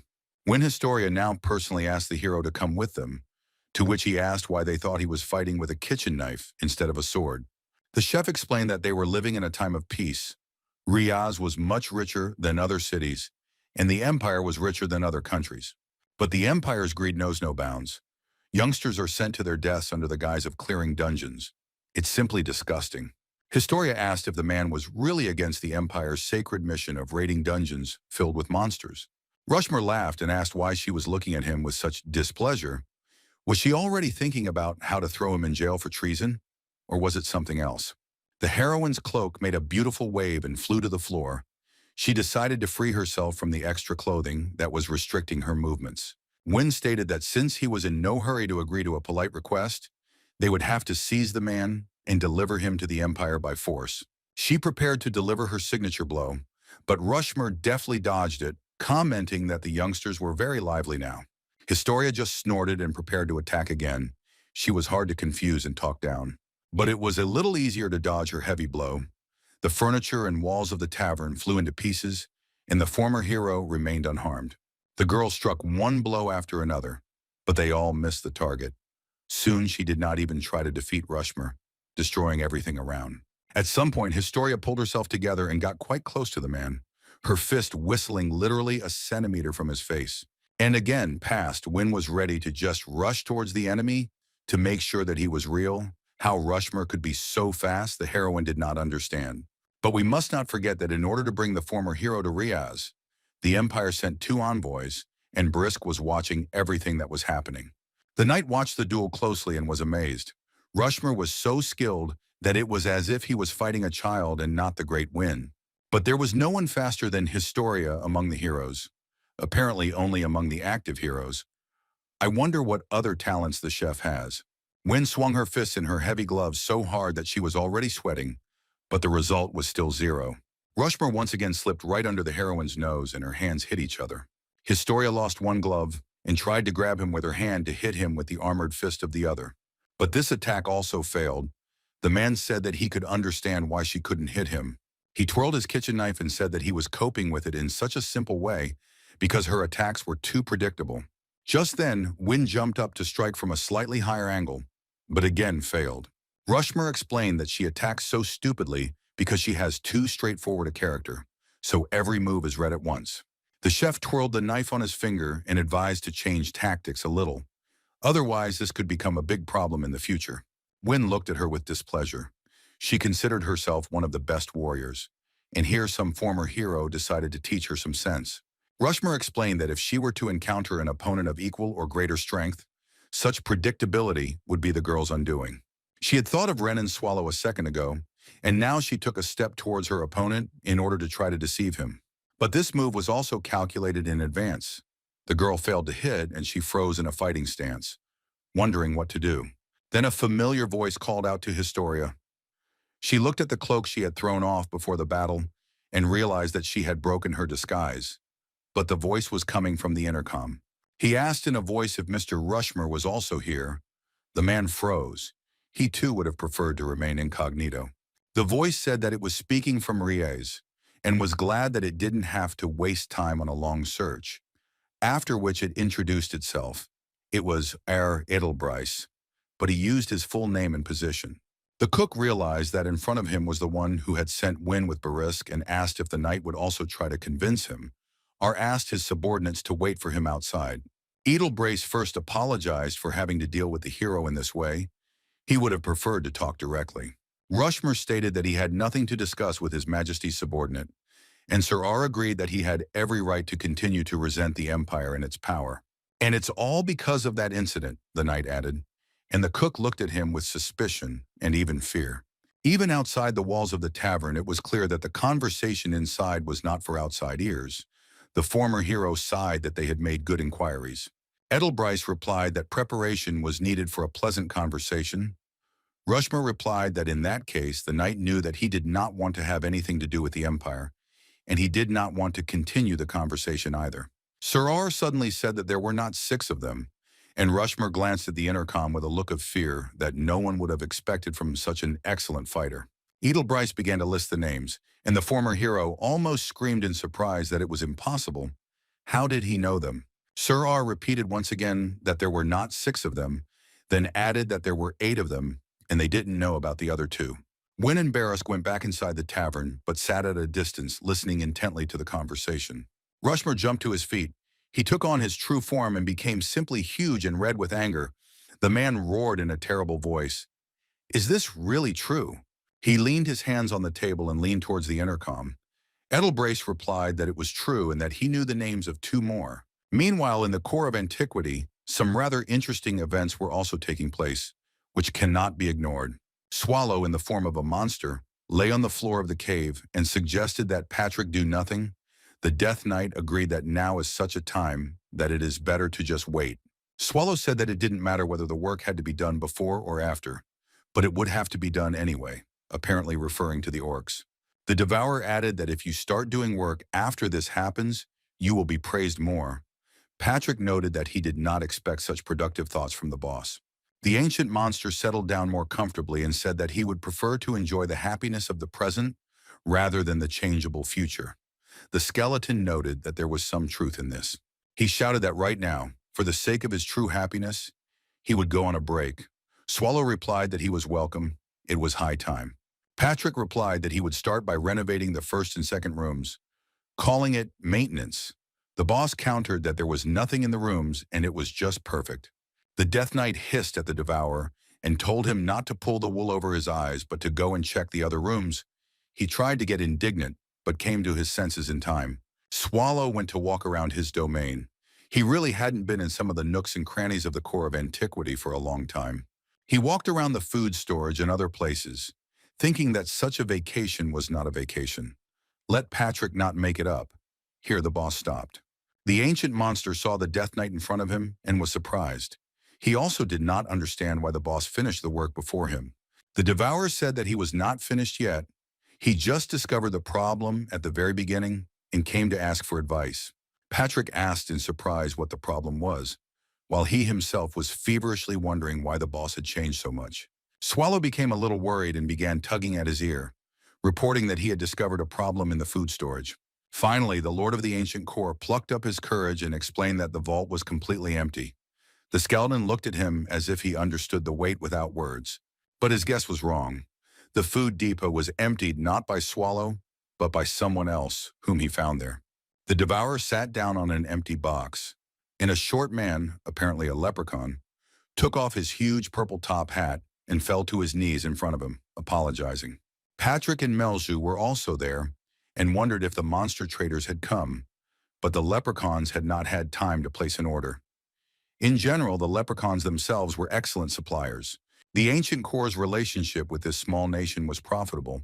Given Swallow's appetites, the leprechauns became their close friends. The Demon Queen was surprised. It was because of this close cooperation that the ancient monster did not scold the visitor for the lack of food, but asked where his partner North was. Swallow's face showed that he was genuinely worried about the leprechaun, even more than about the provisions, which was especially strange. Melju was shocked that the boss knew the names of the trade group representatives. Patrick explained that North was especially good. The visitor reported that a few days ago there was a raid on supplies, targeting several trading groups at once. The Devourer clarified whether anyone else was hurt. The leprechaun became seriously agitated and explained that he didn't know about the others, but they were attacked by a large group of orcs.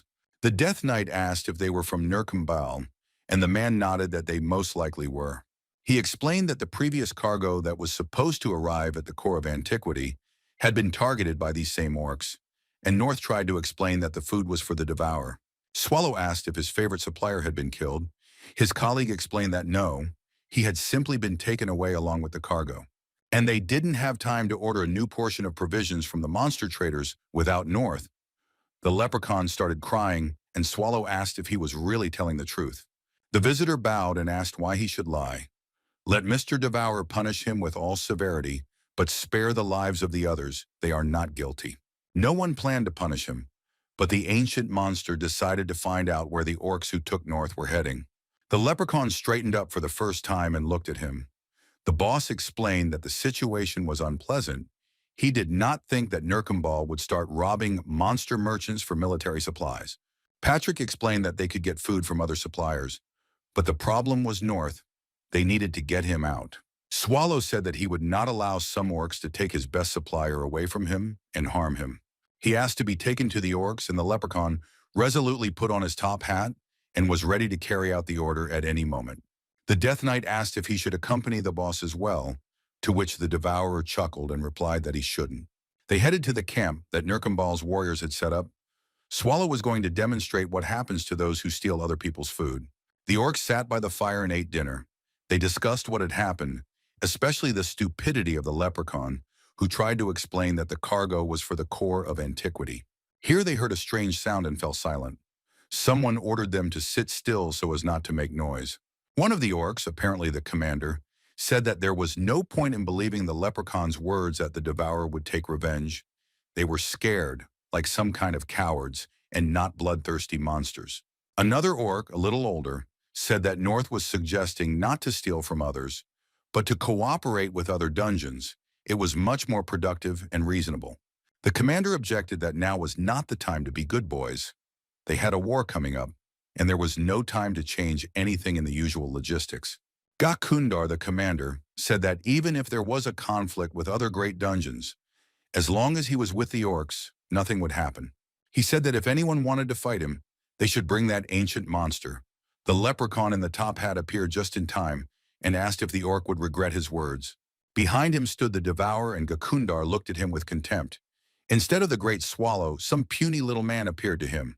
The leprechaun said that he had come to bring back North. The orcs recognized him, but did not understand why he had to return to certain death. They mockingly asked if he was crazy, but the visitor shouted loudly that he was only interested in where North was. The orcs looked at him with confusion and asked if he was talking about the guy with the beard, after which they gave the order to bring him. A minute later, they reported that the leprechaun was very brave, since he was not afraid to come here, so let him receive his reward.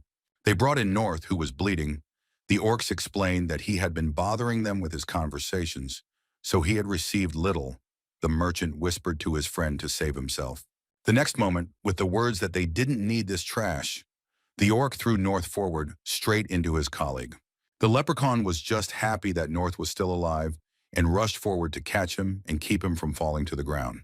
The last thing his friend managed to tell him was to run away quickly, saving his life and not to think about him. The leprechaun already understood that this was a trap and something terrible was about to happen. He screamed North's name with the last of his strength. If it were possible to stop time with a voice, North might have survived, but the leprechaun had no such skills, and his colleague was pierced through and through by a spear right in midair. The huge orc watched with satisfaction as the merchant received his reward for his audacity to show up at the camp. He added that he should be thanked for his kindness, since North was practically dead anyway, and at least he was spared the suffering. Gakundar realized that he shouldn't have threatened retribution from the ruler of the core of antiquity. Then maybe everything would have been different. A second later, various parts of the orcs' bodies began to fly apart in all directions, and their commander stood there and did not understand what was happening at all. It took a few seconds for the full tragedy of his squad's situation to sink in, after which Gakundar stared at Swallow in amazement. But soon the surprise gave way to righteous anger. No one dares to kill subordinates in front of the commander. The orc rubbed his hands and stood in front of the devourer in a fighting stance, saying that he would regret this. Swallow replied that he came to warn about the theft of food and the foul language directed at his dungeon, but the idiot decided to kill North right in front of him, and that was too much. Gakundar asked in horror if the dwarf had really spoken the truth, and that in front of him was now the ancient monster from the core of antiquity in person. The head of the orcs immediately ordered an emergency teleport to be created for him. He could not die before Nurkambal reached his great goal. But something went wrong. Instead of teleporting himself, Castor, a subordinate, teleported to Kurak's camp. Gakundar asked what kind of jokes these were. He had ordered that he himself be taken away from here, and not that the commander be sent. He appeared with such a look that it became obvious that someone present did not have much time left to live. Kurak was angry but tried to maintain at least a visible calm. He had already realized that the Lord of the Core of Antiquity was present in the camp. He also noticed the orc parts from the squad lying around everywhere, and the leprechaun leaning over north. Gakandar started to say that he could explain everything, but no one listened to him. His head flew off his shoulders. Kurak took out his huge halberd and used it so quickly that his subordinate did not even realize that he was already dead, finishing his last words. The orc stood over his screwed-up subject and slowly considered the situation, after which he said that everything that happened was his mistake. Kurak explained to Swallow that it was his stupidity that caused Gakundar's insolence, and he would take full responsibility for it. The devourer showed his true form. He was so angered by everything that was happening, he menacingly asked what the orc understood by the word responsibility.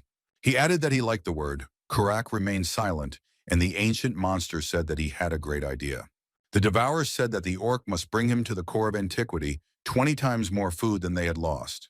He added that the deadline was in a month. No, 3 weeks would be enough. Just before the destruction of the Empire deadline. Very convenient. The orc's pupils narrowed. Kurak replied that it sounded simply absurd. Where was he supposed to get such a huge amount of food in such a short time? But he could not refuse because otherwise danger threatened not only the leader of Nurkambal, but every orc on Earth. Kurak realized that he had no choice but to attack the Empire even sooner than planned in order to fulfill the Devourer's order. He nodded to Mr. Swallow and said that he understood everything and would do as the ancient monster from the dungeon of the core of antiquity asked, after which he added that he swears on his name. In Riaz, meanwhile, few people were bored, especially the commander of the nightly detachment, Black Wolf. The former hero, Rushmer, appeared before Edelbrace and folded his arms across his chest. Surprised that the knight had called not only him, Sir R nodded and explained that he had to break the important news to the two of them because there were no other people who could solve the problem. He turned to those present. It was Mr. Rushmer and Lady Sion. At the sound of her name, the woman took a few light steps forward and came out of the shadows. The heroine's face was almost always gloomy, so it was difficult to understand how she felt about the current situation. Just at that very moment, Swallow finished his conversation with Kurak, and he once again emphasized that he was giving the orc exactly 3 weeks and not a single day more. The orc asked what would happen if he didn't make it in time. The devourer replied that he was too lazy to move, so he would decide whether to do something after the fact. The ancient monster realized that they were still expecting specifics from him and said that if that was the case, he would cast black tentacles onto Nurkambal. And then all the orcs will see the ancient child of the creator himself, as predicted by numerous legends. The prosperity that has now come to the territory of the Empire will be followed by extinction, but it will capture not only the territory of people, but also the abode of monsters. Hurry because the fall has already begun. The great darkness will swallow everyone and everything, but not for the sake of death, but in order to give way to new life. Looking at the fire that Kurak had lit, the ancient monster repeated several times that the orcs should rejoice. The flames grew stronger, and he added that the main character of this legend was not himself at all. Perhaps the Lord of the Orcs had already guessed who he was talking about. The flame illuminated Kurak's menacing face, which was frozen in surprise, satisfaction, and pride for himself and his idea. Then one of his subordinates came to them and said that it was an honor for him to appear before the commander of the Legion. He reported that the myth that had spread throughout the Empire turned out to be true. The black tentacles had caused a lot of destruction to human cities. Kurak gripped the shaft of his halberd tightly as he listened to how the monster from the core of antiquity was destroying all living things in its path. The messenger added that if these tentacles reached Nurkambal, none of the orcs would remain alive, and there would be no dungeon at all. The ruler interrupted him, saying that was enough. He stood up and went out to his army. Everyone began to shout that it was a great honor for them to greet the ruler of the Legion. The orcs said that they were waiting for his order, and Kurak began by saying that he was not a fan of long speeches, but wanted to address the devourer. After which Lord Nirkambala said only one word, but it was very important. He said that they were starting. Now the humans will come to an end. The orc noticed that his heart had not pounded so much in anticipation of the battle for a long time. With the help of a spell, they activated the portal. Kurak shouted that he would see his work through to the end, and the Empire would immediately be simply wiped off the face of the earth. He pounded his chest several times with his fist, calling on the soldiers in the army to follow suit, boosting their fighting spirit. After this, first Kurak's hand, and then he himself, passed through the portal to where the great battle was to begin. He took a few steps forward to allow the rest of the orcs to follow. They were inspired to the extreme, chanting that they would destroy the empire and build a new Nurkambal on its ruins. Everyone glorified their leader and prepared themselves to leave not a single human alive. Edelbrace continued his conversation with Mr. Rushmer and Lady Xian. The main thing he was going to tell the fugitive heroes was that war was coming. The woman remained silent and again retreated into the shadow of the wall, but the warrior stepped forward, placing his hands on his hips, and asked why this was so. Sir R explained that, to be more precise, the Empire is facing a civil war, and an easy victory is definitely not to be expected. Rushmer continued to complain that they had brought two heroes here, making big statements but not providing any evidence. The knight explained that it wasn't that simple. He continued that there was some evidence, but it was rather vague. The hero asked how long he was going to play the guessing game. Edelbryce said that Eurynesia came to him twice, unaccompanied, alone. He never uttered the word war itself, but several times mentioned its beginning. Rushmer asked if the knight was sure that these were not hallucinations, to which Edelbryce suggested listening to Xian. The hero replied that she had already confirmed with the help of magic that Sir R had not lied. His words were the pure truth. Garat thought that they were facing a true master. She didn't even notice the spell. Xian asked if they were going to make peacekeepers out of the heroes who stopped the war. Edelbryce replied that he would not burden them with unnecessary responsibilities. The fact is that he loves the Empire. Rashmer immediately ran up to the knight and grabbed him by the chest, yelling that he was not here to listen to stupid jokes. When he shook Sir R, the curtain moved away from his face and dark lines became visible, like the marks of infected veins. The hero raised his eyebrows in surprise and asked if he understood correctly that it was the Devourer, the boss of the ancient core, who did it. He reacted so violently that the tapestry with the coat of arms on the table began to wobble. Garot asked Rushmer to pull himself together. Edelbryce, leaning on the table, added that he, of course, had not forgotten his promise given during the communication session. He handed the hero an envelope and said that it contained the names of the two who were not known to him and Lady Xian. Rushmer took the letter. Sir R added that he had also given a brief account of the events to make the incident appear credible, and it was up to them to decide. The man bowed and asked for forgiveness for giving in to his emotions. The knight replied that, given what had happened, he had every right to do so. Xian came closer and asked to get to the point. She was eager to know exactly what was required of them. Edelbryce explained that war was inevitable. The moment when it could have been prevented had long since passed, but he wanted to know that they were on the side of the Empire. The lady suggested that the Pope did not have the strength to lead the war. Rushmer agreed that this was unlikely. Edelbryce explained that when they met, he never looked him in the eye. Apparently, the pontiff made an alliance with the Holy Nation, but he had no evidence. The hero suggested simply killing the traitor, but Sir R explained that then they would not know what kind of alliance it was. Xian added that if external forces were involved, then the death of Eurynesia would not change anything. The war would still take place, saying that since it was only a question of military support, she was out. The woman activated the teleporter. Rushmer said that he would definitely not side with the pontiff. He looked back, realizing that his colleague had simply left. Edelbryce assumed that the two were not particularly close. The hero explained that he always preferred to work alone, and when he retired, he was mainly involved in mentoring Byrne. Sir R said that he would like to talk about Byrne. The hero interrupted that everything was fine. He died in a raid in the core of antiquity, a usual thing. Edelbryce interrupted, saying that he had a request for Rashmer concerning the subject already mentioned. The hero clarified whether he meant swallow, and he nodded. He was going to destroy the monster. And Rushmera asked to prepare the heroine who would do it, win Historia. The man laughed, even clutching his stomach, declaring that there was no point in this because the Devourer could not be defeated. The knight said that he knew this very well. He spun on his heel and added that everything changes. Then he explained that they needed Historia to grow and develop further, moving to a new stage. Rushmer didn't quite understand what was being discussed, so he asked again what specific steps Wynne had to go through. Edelbryce ignored the question and said that even if the task seemed impossible, they simply had to try. The hero looked at him resolutely, as if he himself was ready to rush to conquer the core of antiquity at that very moment. But then Sir R, smiling slyly, added that they were obliged to try for the sake of their beloved empire, as if he was testing the guests' nerves. In the chambers of the palace in Rias, two people were talking. One voice told Edelbryce that she was very glad that he had managed to persuade those two to take their side. It was Garut.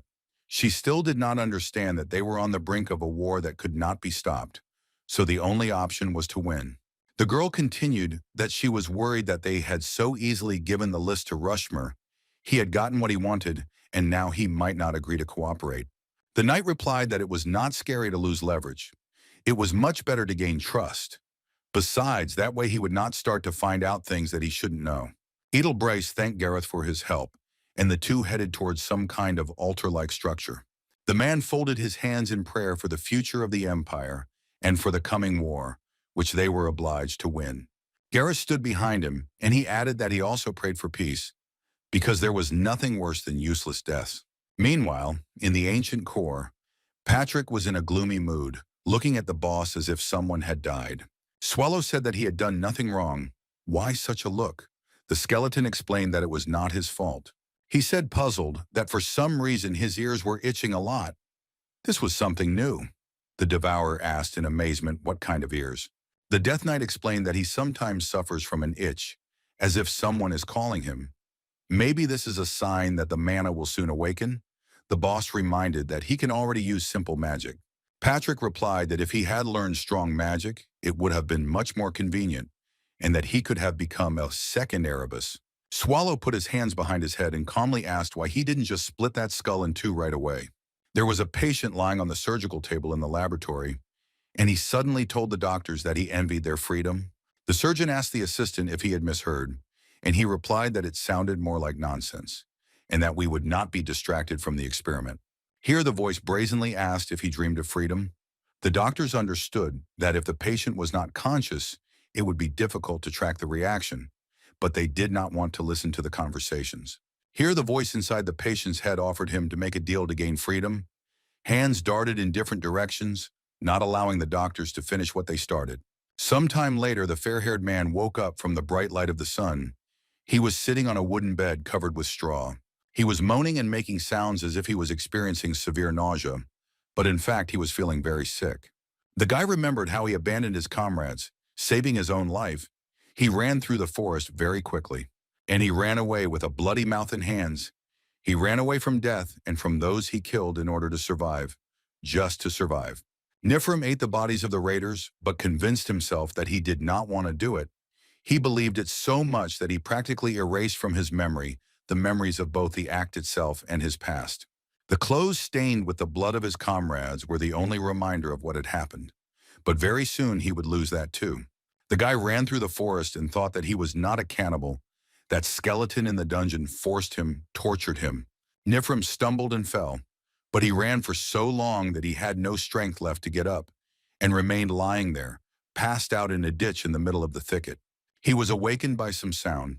The raider tried to get up to see what was happening and who was making noise in the forest. The guy looked around in fear. He was quite strong and crippled. He was left with one arm, so he could hardly fight now. Someone was walking through the thicket with heavy steps, lighting his way with a lantern. Gradually, the light became closer and closer. Now he came close enough to illuminate Nifrim's face. The boy became frightened and recoiled, his eyes wide open, unaccustomed to the light. He quickly slipped into the shadows to avoid being noticed. He first needed to assess the strength of the potential enemy. The boy thought that he should never have done what he did. He looked at the approaching figure with the lantern and decided that he should get up. It wasn't easy, but Nifrim still managed to stand upright, even though he was moving half bent. He walked towards the figure with the lantern. The man didn't suspect anything yet. The raider thought that he had to survive at any cost, but an inner voice screamed to stop. There in the core of antiquity, Patrick asked how stable Nifrim's regeneration was. If he ate all the corpses, would he be able to grow limbs? Well, now the monster had the opportunity to test whether he could get his hand back sometime after losing it. The bird sat on the windowsill of a wooden window in a village house, basking in the rays of morning light. Nifrim was so sick that he slid off the bed and moved very quickly towards the bucket or other suitable container. On the way, he realized that the vomiting had subsided and crawled under the bed, starting to cry and ask for forgiveness from everyone he had eaten. The guy covered his face with his hand. He couldn't stand being in the light. He was so ashamed to see himself and his restored body. I wonder if he stays under this bed, maybe everyone will forget about his existence. But the problem is not in others, but in himself. For breakfast, there was a mushroom soup. It smelled quite appetizing and tasted pleasant and filling. The old woman who placed the bowl in front of Nifrim urged him to eat. Even if not everything could be retained in the stomach, strength had to be taken from somewhere. The guy lowered his head and thanked her for the food. Both hands were in place, which meant that he had actually enjoyed the lonely traveler in the forest. Then a noise was heard behind the door. Someone was walking quickly, practically running, along the corridor leading to the kitchen. They literally kicked the door open and immediately started yelling at some lancer that he was only having breakfast, and it was already noon outside. It was a short girl, and the one she addressed by the name Lancer was Nifrim. The girl reminded that he was supposed to help her with collecting wild herbs. The elderly woman stood up from the table, and the girl asked where the grandmother was going. She replied that there was no need to shout. She was not deaf and was going to the field. She said that the wild herbs could wait. Let her stop pestering the guy. He would go with her to the field. Nifrim even stopped eating from surprise. And let the girl go with her too. She got indignant and started shouting again for Lancer to gobble it up faster. She had to drink the soup over the edge. After a short discussion about who would go where, youth won and the grandmother went into the field alone. They moved through the grove, and the peasant woman asked her companion if he remembered anything from his past. He shook his head negatively. The girl assumed that the guy was a mercenary. When the grandmother brought him, he was covered in blood and even in armor. Lancer, that is Nifrim, replied that she might be right, but he still couldn't remember her name or occupation. The girl, her name was Pestle, assured that sooner or later the memory would return. There was no need to worry too much about it. Then a man came out of the thicket with the carcass of a wild animal on his shoulder and asked what the young people were doing there. Pasil did not answer, but instead noted with admiration that his hunt had been successful. The man replied that this was indeed so. The guardian spirit was apparently helping. The girl asked what kind of spirit it was, and her fellow villager explained that it had driven away all the monsters and now the area was full of game. He added that he found the corpse of a troll near the wall. It too was most likely killed by that same guardian spirit. The man added that the grandmother did not need to know about this conversation, so that she would not worry. Pestle promised that she would keep her mouth shut. The hunter went on, reminding the young people that they should return to the village before sunset. The girl looked at the sun and said that they had climbed too high. Maybe they should go down a little closer to the village. Nifrim asked if monsters had often approached their settlement before, and the girl thought about it. Pestle replied that people avoid danger, so they try to settle where there are not many threats. But before, monsters were indeed found nearby, but now they have completely disappeared. The guy sighed and commented that it was great, and his girlfriend immediately asked if he remembered how he was a mercenary. Nifrim replied that he was not sure that he worked in this particular field, and suggested that they go down the mountain before it got dark. People in the field burned grass and collected brushwood so that it wouldn't go to waste in the fire. The activity was quite monotonous. Nifrim stared at the flames as if they posed a huge threat to him.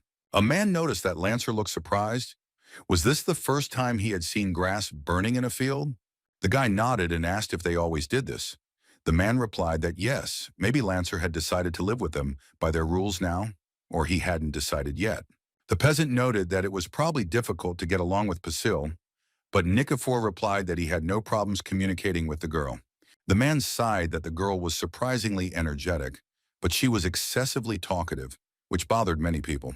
Pestle was just running towards them, waving her arms above her head and continuously shouting Lancer's name. Nifrim stood and tasted this new name. The boy never fully got used to what the peasants called him. He thought that after escaping from the core of antiquity, these people welcomed him warmly, like a family member, cared for him, and did not pester him with questions. Well, except for Pestle, of course. But they are weak. They have nothing to defend themselves with. So one troll is already a threat to the entire village. So at night he explores the surroundings and kills monsters. The guardian spirit, it is he who, when the village is safe, can calmly leave and then die. Nifrim looked again at the peasants in the field and thought that he would like to live here at least a little longer to delay his death. Black smoke rose above the forest and the mountains. For many, it could be a signal that something extraordinary was happening. A huge green hand, either a troll or an orc, squeezed a tree branch. The monster muttered that he had found what he was looking for. One of the warriors asked the monster, with a red wolf instead of a mask on his head, what the leader would order to do next: continue on his way or return. He looked up. The place was surrounded by rocks on all sides, and stunted and thin trees grew on top. Ahead of them were piled up the bodies of the relatives of those who had died in battle and who had come here and were now looking at them. The hooded orc asked the chieftain again, and he again did not answer, only shaking his head from side to side. Finally, the chieftain asked the sorcerer what he thought about it. The orc replied that it was just a pile of corpses, but he had not heard of any creature living in these places that could pile them up. He added that, judging by the energy, it was done by a person and by just one person, and someone exclaimed that this simply could not be. The man is short and first ties up the enemy, then strikes him several times with a two-handed sword, causing severe bleeding. A few hours later, he finishes the job with a final blow. Even the orc shuddered, imagining the picture described. The leader noticed that whoever did this was very experienced. All the monsters were killed using the same pattern. The blows were delivered to vital points.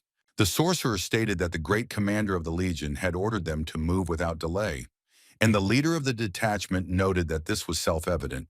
He looked out of the mouth of the red wolf's head with an ominous look and added that they would simply change direction a little. I had to go to where that black smoke was coming from and find out who had so masterfully destroyed so many monsters, that's all.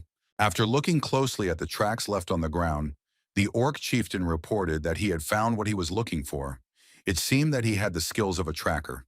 Meanwhile, Nifrim, wearing a shabby cloak, sat on the mountain and also looked at the ground at his feet. He was deep in thought about something. He thought that more monsters would come to ambush him because of the smell of smoke. But there was no one. It was possible to light a fire on the other side of the rocks, but it was a bit of a hassle. He left a mark with a knife and decided that the patrol in this area was over for today and that he could move on. The guy thought that the number of monsters had increased significantly recently. Most likely they were stocking up for the winter. He looked towards the village and saw that the houses of the residents were on fire. This should definitely not be the case. Nifrim looked in horror at the place that had become his home and tried to understand what was happening there and who was to blame. Only a little later he realized that another village was burning. Returning to his people, the young man asked what kind of village there was under the mountain and why it could burn, but the men could not find what to answer. Finally, one of them said that there was a large village in that direction, but it should not burn under any circumstances. The farmer assumed that the residents were celebrating something. They had also had a couple of drinks in honor of the weekend and the end of the land work. The men assured Nifrim that smoke was a normal thing for people, and there was no need to make a mountain out of a molehill. Everything was fine. The guy wished them a good hunt, to which he received the answer that they were just going to pick up the prey, and there was no need to hunt this time. The man explained that he had left the carcasses from yesterday, since he simply could not drag them himself. Let Lancer get ready, there would be a feast in the evening. He added that Pessel was looking for the guy. Let him go to her. Nifrim nodded and went in the right direction. Turning the corner, he stopped. There was no need to go to the girl now. He needed to urgently find out what had happened. The guy looked at the sky and asked himself if everything would be okay. There was no answer. First, he needed to get some information. Preparations for the holiday were made everywhere. They even put up garlands of multicolored flags. It looked quite nice. The children gathered in the room and began to preen themselves. One of them told Lancer that he had very soft hair. It turned out that the whole village was preparing a surprise for the guy, a welcoming ceremony, which surprised him very much. Pessel said that they hadn't done it before because there was a lot of work, and now was the time. But let him not admit that he knew. It was a surprise. She added that under no circumstances should one reveal one's cards, otherwise everyone will be upset, and this is simply unacceptable. Then the kid asked Pessel if he and Lancer would get married, and she shook the kid out of anger, asking where he had heard such nonsense. The boy replied that his mother and aunt said that she loved the guy very much, and when people love each other, they get married.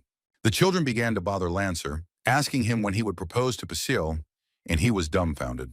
The girl was indignant. She screamed and stamped her feet. persuading the children not to fill their heads with nonsense. Then quietly turning away, Pestle told herself that Lancer really was a nice guy. He was confused when the girl realized what she had said out loud and screamed that these words meant nothing. Looking at the lantern on the ceiling, Pestle thought that the hunters should have returned by now. She called the guy to join her and check where everyone had disappeared to. She opened the door and stood on the threshold, asking the first people she met why they were looking at her like that. Nifrim didn't like the girl's tone or the way her voice trembled. But what alarmed him most was the silence in response. Smoke was billowing from several points in the mountains at once, giving the impression that not just one neighboring village was burning, but several. The guy thought that his fears were confirmed. The smoke he noticed was not without reason. Something extremely unpleasant was happening. Pasil grabbed his hand in fear. The girl also felt threatened and began to worry in earnest. Lancer said that there was no point in staying outside. It was better to return to the children in the house. It would be safer and calmer for everyone. The children were already getting bored and started asking when their hunter fathers would return and the promised holiday would begin. Pestle reported that the men were delayed because they were carrying a lot of food. A real feast would soon begin. Nifrim realized that there was nothing to wait for. He had to act. He said that he was going to meet the men and that the girl and the children should stay in the house and not go out if possible. Noticing the alarm, the guy tried to smile as carefree as possible and asked not to worry, they would all be back soon. What Nifrim saw in the mountains confirmed his worst fears. Disaster had happened, and the children would not wait for their fathers. The hunters' belongings and the broken remains of their cart were scattered across the forest clearing, and all the snow around was red with blood. The recent presence of orcs was also clearly felt. The smell indicated that there had been a lot of them here quite recently. Nifrim began to peer into the forest to understand if the detachment was there, and if there was an ambush, maybe it was a trap. There was nothing visible nearby, and the guy decided to climb a tree, firstly, to better assess the situation, and secondly, to remain unnoticed in case of a threat.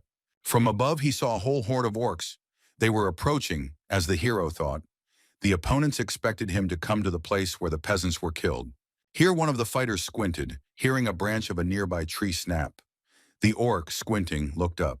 Nifrim was ready to attack. His eye flashed with a dangerous glow. A second later, he fell on the enemies from above. The orcs screamed. They did not expect such a sudden attack. The guy moved so quickly that it was impossible to track him. After all, he was one of the best raiders of the Empire. In one hand, he had a dagger. In the other, a short sword. The guy was never able to get a normal weapon in the village. But the orcs were fully equipped. As we remember, the detachment was preparing for war and was heading to the gathering place of the Legion. But if the monsters had nothing to lose, then Nifrim fought for those people who, for the first time in many years, treated him with warmth and care, his eyes sparkling with daring. Soon the hero stood on a mountain of monster corpses. The stars illuminated his figure. It is hard to imagine a more terrible picture. He exhaled with satisfaction and tried to restore his normal pulse. The battle, although short, was truly epic. But then Nifrim remembered Pestle and the children. There was no time to think about himself. He had to immediately return to the village. The guy rushed through the forest like the wind. He was tormented by the darkest forebodings. He had to hurry. Having reached the edge of the forest below, Nifrim saw the glow of a fire. Another part of the orc squad had captured the village while he was fighting in the mountains. The raider started running even faster. But when he reached the first houses, he realized that he was too late, and there was probably no one left to save. The orcs stood on both sides and waited for the man to come closer. The monsters guessed that it was he who had killed many of their brethren. The leader introduced himself. It was Kaltum from the great Karaite tribe, the same orc with the red wolf head as a helmet. He asked to come closer, promising not to attack. Nifrim was only interested in whether the villagers were alive, and he asked where they were. Kaltum did not answer, continuing that the hero was a smart guy.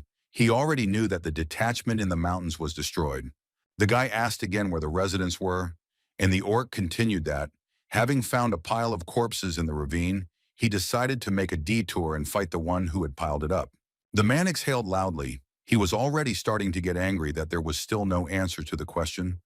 Was it really so difficult to bring clarity instead of empty chatter? He said that for the last time he repeats where the people are. Kaltum gave the order to bring those who have not yet been killed. Nifrim looked at him so sternly that the orc thought, and added that they should bring every single survivor. Soon the children and several women were brought in, and the orc leader announced that he wanted to fight the man. If he wins, all the inhabitants will be released. But if he loses, their fate is sealed, nothing can be done. Among the crowd, Nifrim noticed Pessil and the others, his heart constricting with joy when he realized that almost no one had been killed yet. He prepared his weapon for battle and asked what the orc was waiting for. Let him get into a fighting stance, and they would begin. The monster grinned and said that he really liked this attitude. He had a worthy opponent. Kaltum of the Karite tribe stood up to his full, enormous height and spread his arms out to the sides, shouting that the duel was beginning. His weapons were an axe and a huge hammer, and it was with them that the monster made his first, very powerful blow. But the orc was huge. The weapon was heavy, so Nifrim managed to dodge this attack and avoid damage. Both froze and looked at each other. Kaltum was relatively calm, but the man's face was distorted with undisguised rage. The orc swung his hammer again. It whistled literally a centimeter from the enemy's head. Nifrim was unable to avoid the next blow, but he managed to put out his dagger to try to block it. This was a mistake. The peasants' weapons were of poor quality, and the blade literally fell apart before our eyes. But in his other hand, the guy had a sword, which he immediately put into action, taking advantage of the reduced distance. He drove the blade into the orc up to the hilt, and it was unclear why the monster did not react to this blow properly. The guy pulled out his weapon and delivered a few more blows, backing up his actions with his knee. The monster staggered but did not fall. Nifrim practically straddled the orc, and he looked his opponent straight in the eye from under the wolf's head in surprise. The guy wrapped his leg around his neck and prepared to deliver a crushing blow from above. The countdown was a split second. Finally, Nifrim gathered all his strength and attacked Kaltum with lightning speed. He was confident that he had defeated the enemy. This did not happen. The blade bent like an accordion. The leader of the Karite tribe had hidden armor, so strong that it simply left the man no chance. The orc looked at the hero and said that in battle it is important to think ahead about all the enemy's actions and be unpredictable. Falling to the very bottom taught him this art. Nifrim tried to jump off the monster and run to the side. He realized that these were not just words, but a threat. Kaltum caught him by the leg and said that it would be impossible to escape. The man was overestimating his capabilities. He lifted the guy into the air and said that this was a real duel and it would end according to the rules. The hero thought only about the fact that without a normal weapon he was doomed. The orc struck with such force that Nifrim somersaulted several times in the air and flew back a couple of meters. The guy sprawled on the ground. Kaltum sighed that the spectacle was much more impressive than he had expected. Well, he confirmed his title of the strongest warrior. And if so, then according to the agreement, he can kill all the prisoners. Pessil in a panic began to call Lancer for help. He opened his eyes in horror. The thought that all the villagers would die would have raised even the dead from the grave. The people continued to scream in fear, and the chief gave the order to finish them off as quickly as possible so that they would not make noise. Soon they would become just food. But then Kaltum's attention was drawn to some movement behind him, and he looked back at the sound in bewilderment. At the same time, the warrior noticed a wound on his shoulder and thought that he would not be able to fight with his left hand. Well, the guy had inflicted a wound on him, even armed with some kind of crap instead of a weapon. He remembered the sounds again and looked at Nifrim, who had turned over, trying to get up, groaning loudly in pain. The guy thought about Pessil and repeated his attempts again and again. It was impossible to allow the death of people who had become close to him. The girl called him again, her eyes full of horror from understanding what was happening. The prospect of dying and becoming lunch for the orcs would not please anyone.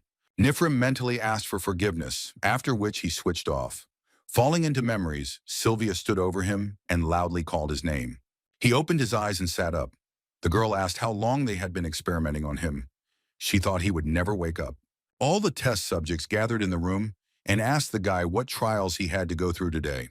He made such a sad face that Sylvia said she would urgently go and get something sweet so as not to have to see his sour expression. The tall guy added that he wouldn't mind drinking something strong right now, and the second one dreamed of a stew from the tavern closest to home. The girl with the Rubik's Cube began to dream about fresh bread with jam, and the guy sitting next to her about roast mountain pig. He asked what Nifrim would like, but Sylvia shouted that after all the experiments with his friend's appetite, he most likely had problems. But Nifrim replied that he was fine, and suggested that his comrades one day get out into the wild and have a real feast together. He laughed and promised that he would do everything possible to ensure that they all left this hell together, and then sat with a view of the sunset and stuffed their bellies with delicious food until they burst. Nifrim was delirious, repeating that they would be together. The orcs had already managed to entangle his neck and arms with a rope. Moreover, they placed him in a cage, and now they were surprised that the little man survived. It was incredible, considering that he withstood a direct blow from the leader. They asked the guy how he was still breathing after what happened, but he couldn't hear. He still hadn't regained consciousness. The orcs said that he was destined to be the victim. The monsters wondered if there were many more of these lively creatures in the capital. But then a guard came up and replied that it meant nothing, that they were all nothing against the leader Kurak. Having looked at Nifrim, the orcs recognized that this one was dangerous. So they very successfully came up with the idea of cutting off his legs. Meanwhile, in the core of antiquity, everything was going on as usual. Well, almost everything, except for the fact that war was about to start. Patrick reminded Swallow of this very loudly and insistently, shouting over and over that it was not time to sleep. He read the letter while sitting on the ancient monster, who opened his eyes and asked if there really wasn't a more comfortable place. The skeleton reported that according to the information received from the traders, events were unfolding much faster than he expected. The orcs stormed the mountains, rivers, and valleys, slaughtering entire villages and towns along the way, and then burning them down. The Devourer commented that this sounded like too much trouble. Patrick reported that the monsters were apparently planning to surround the capital from all sides, destroying the surrounding areas in a wide arc, which was not an easy path. He added that something else was even more interesting, and the ancient monster noted with surprise that he did not expect the Death Knight to be so carried away by the events. Patrick replied that war was the most interesting spectacle, except for fire. The boss closed his eyes, getting ready to fall asleep again. But he failed because of the terrible smell that was emitted by the bag, and Swallow asked the gatekeeper what was in it. Skeleton explained that it was popcorn. Melju had prepared it with butter and magic, advising her to eat it when she was doing something exciting. The Devourer repeated the unfamiliar words several times as if tasting it. He was a big eater, but rather unpretentious. Patrick added that popcorn is made from corn. They will all gnaw it together and enjoy the show, but Tori also promised to come. The sky above the Empire was painted orange due to the many fires. It seemed that just a little more, and everything that could burn would burn. The guards were exhausted from waiting as they simply waited for the command, but everyone hoped that the orcs would soon run out of steam and retreat. They were talking about how this wasn't a dungeon. Why would monsters need their lands? Then someone said that they even saw a paladin. He was simply incredible, as if he wasn't human at all. The knight reported that they were just orcs and did not pose much of a threat to the Imperial army, but their leader, Kurak, was indeed very dangerous. Usak reported that if they held out a little longer, reinforcements would arrive and victory for the people would be assured. Someone in luxurious heavy armor called the talking men arrogant creatures. His face was not visible. The fortress was under siege, but the walls remained intact. The commander of the knights defending the city declared that he would not allow the monsters to enter here. He added that not a single orc would set foot on this territory, while the monsters themselves were sure of the opposite.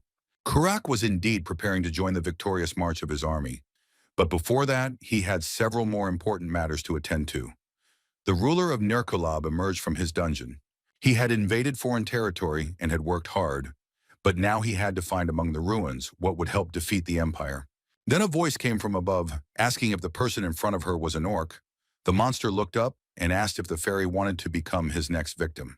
The fairy appreciated his attitude and praised his strength of spirit and the fact that Kurak did not retreat before her, although he felt a huge difference in strength. Faye noted that it was worthy of respect. Let him say his name. She would certainly remember it. Maybe it would be useful in the future. Kurak had recalled this meeting many times, and now he sat, illuminated by the flames of the fire, replaying the episode in his head. One of the subordinates called out to the commander and said that he looked tired. Perhaps it would be better to postpone the conversation. The messenger said that a report had arrived from Kaltum. He wanted to bring the ruler an unusual person with superpowers. He nodded and asked what was with the provisions. The orc replied that Kaltum had reported the destruction of several villages, and the commander had ordered the spoils to be divided equally and the people to be killed and eaten. The messenger stood up to go and carry out the order, and Kurak ordered that Kadachi be brought to him in addition. The huge warrior announced that he was already here. The commander invited him to come closer. There was something to discuss. Kadachi took a few steps forward and stopped, awaiting further orders. He was loyal to the Lord. The banners of the empire and the troops that had joined it from the east of the city fluttered on the fortress, besieged by the orcs. The military leader informed the knight that their presence gave him confidence that as soon as everything was over, he would issue an official thank you to the order.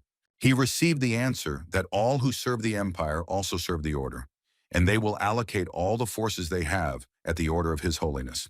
The messenger brought a report on the current state of military affairs, and the commander looked at it with interest. The orc forces outnumbered the humans by about several dozen times. This seems to be their main army, but the siege commanders are reporting a shortage of weapons, so the monsters will face some difficulties sooner or later. The military leader asked if they had enough food. The messenger replied that the city was preparing for winter, so there would be enough supplies for both the residents and the army. When asked how things were going with the draft, the answer was also encouraging. People hated monsters, so they willingly signed up as soldiers. It was great. We had to hold out for a week. They promised to send the strongest knights from the Order of the Red Rose to help. The warlord looked at the banners with optimism and declared that it was time to show these orcs where they belonged. The messenger asked if they really needed to wait, and looking at the orc army, he called them idiots who were incapable of fighting properly. He stated that the monsters would not be able to hold out with such weapons, but the military leader reminded them of the sorcerers, who were stronger than human magicians. The man looked carefully beyond the fortress walls and muttered that now many things had lost their meaning and relevance. With them are the paladins of the church, who can fight with swords and can resist any magic. The messenger said that this made him wary. Since when did the church start helping the empire? These paladins could be more dangerous than orcs. The commander replied that now their enemy was the army of Nirkambal, and if they began to doubt their allies, chaos would reign. He noticed that the orcs, by the way, were taking too long to start the attack, which is what really looks suspicious. The men heard the sound of heavy footsteps and realized what the monsters were waiting for. Their master, Lord Nirkambala, was approaching. This guest caused sweat to stream down the commander's face, and soon he saw the enemy with his own eyes. It was the infamous Kurak, but for some reason his hair wasn't red. Were the legends wrong? The aura matched the mana of the dungeon lord. All warriors were given the order to prepare. The orcs began to approach, and it was necessary to give them a suitable rebuff. The archers took up positions. The mages took up combat stances and began casting defensive spells, after which they prepared to use long-range ones. The guards had to raise their shields to protect the count, the owner of these lands, when the messenger noticed something suspicious. Only 2 orcs came out to the fortress walls, Kurak himself and someone who looked like a sorcerer. Lord Nirkambala opened his mouth and roared terribly, addressing the people on the fortress walls and beyond them. He used sound amplification magic and people rushed to cover their ears. The orc's voice sounded so loud and frightening. He stated that he respected their fighting spirit, but that humans would not be able to stop the advance of the monster army, and both the messenger and the commander frowned, sensing a catch. Kurak wondered if they really hoped to stand against his forces simply by blocking the orcs' escape routes. He extended his hand forward and declared that humanity would be destroyed simply because it would not awaken from its sleep of illusions and self-confidence. The paladins stood silently, not moving. After all, they were people themselves, even though they were not Imperials. Kurak said that in half a day, everyone would understand what fools they had been, but it would be too late. He would kill every last person in the fortress. The knights began to panic, but they didn't show it. They had to keep a straight face and try to give the enemy a worthy rebuff. The commander did not let the enemy finish, calling him a stupid orc. What half a day he dares to talk about when they have paladins on their side? The messenger thought that the leader of the race would not have made such a threat just like that.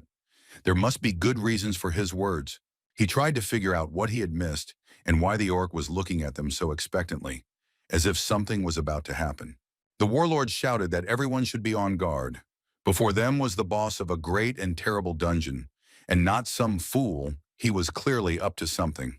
At that very moment, a spear pierced his chest, and the man arched forward as the blow hit him in the back. One of the paladins informed the count that His Holiness was right. Attacking this land was the right decision. The commander's last words were a question about how the damned traitors dared to rebel against the empire. The paladins immediately began using movement spells. It finally became clear what was about to happen. The subjects of Uranesia decided to move all the orcs into the castle using spells. This could not be allowed, but the spear did not allow the commander to utter a sound. One of the paladins gloomily noted that he had come to his senses too late. Now nothing really mattered anymore. The time had come for a holy war. One after another, caravans of orcs with provisions moved through the desert. It seemed that Kurak intended to carry out the Devourer's order. A guard approached the cage where Nifrim was lying and threw him a piece of meat, asking why people kill each other but never eat. There was no answer. The guy tried to crawl away, or at least turn away so as not to see the food and not to smell it. Then the orc kicked the meat closer to him, declaring that he needed to eat. Otherwise, he would not live to see the audience with Lord Nurkambal. Nifrim's eyes widened with tension. He tried to control himself. After all, he had made a promise. The orc said that there was no need to stare. Because the prisoner refused to eat, he lost the bet. The monster said that his patience was not eternal. Let the man eat this meat, or he would be immediately beaten. The boy looked again at what was being offered to him as dinner, and thought that he would never, ever eat this. But his body reacted in its own way. While Nifrim thought that he would rather die than eat someone close to him, his hands were already reaching for the meat. But the guy still had enough willpower to turn away. Then the orc took a few steps forward, entering the cage. He lifted the prisoner by the ropes that bound his hands and said that they would not get far like that. The monster took the meat in his hand and tried to put it to Nifrim's face. He desperately shook his head, but his strength was becoming less and less. With the owls that, if the little man was so weak that he could not eat, because now he would help him, the orc shoved a piece of meat right into the prisoner's mouth. Nifrim refused to chew. He mentally begged the monster to stop and not do this. But the guard was adamant and continued his occupation. He stuffed more and more meat into the man's mouth, saying that if he didn't chew and swallow, he would soon simply not be able to breathe. The guy's eyes were bulging from lack of air, and he resigned himself to the fact that he was going to die now. But Nifrim was a homunculus, and his survival instincts did not obey the voice of reason. The body decided to do everything on its own. Having achieved his goal, the orc said with satisfaction that next time he should eat and not show off. Feeding from his hands was too much of a hassle. The prisoner found himself on the ground again, and his jailer turned to leave the cage, extremely pleased with himself. The ropes shot up, torn to pieces, as if they were some kind of African snakes.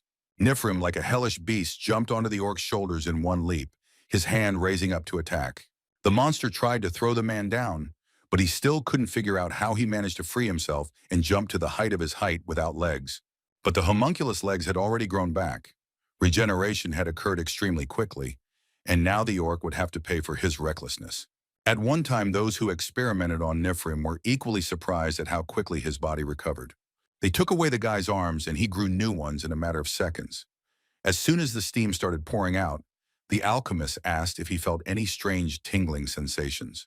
The young man could not understand at all how his limbs had managed to fully recover so quickly. His tormentors rejoiced. With such developments, they would be able to mass-produce invincible soldiers. Nifrim himself almost cried. The next time, after another amputation, the guy simply refused to eat what was offered to him as a medicine for recovery. Then the men said that they would help him swallow the meat if it was so difficult to overcome himself, and they did so. One piece remained intact, and the researchers discussed whether the homunculus regeneration could be activated in another way. They decided that it was not, and soon Nifrim was forced to swallow again what was so disgusting to him. Now the guy was standing on the orc's corpse, whose head was now partially resting in his own stomach. Instincts worked perfectly. The rest of the monsters prepared to fight. They already understood that the enemy was not so simple.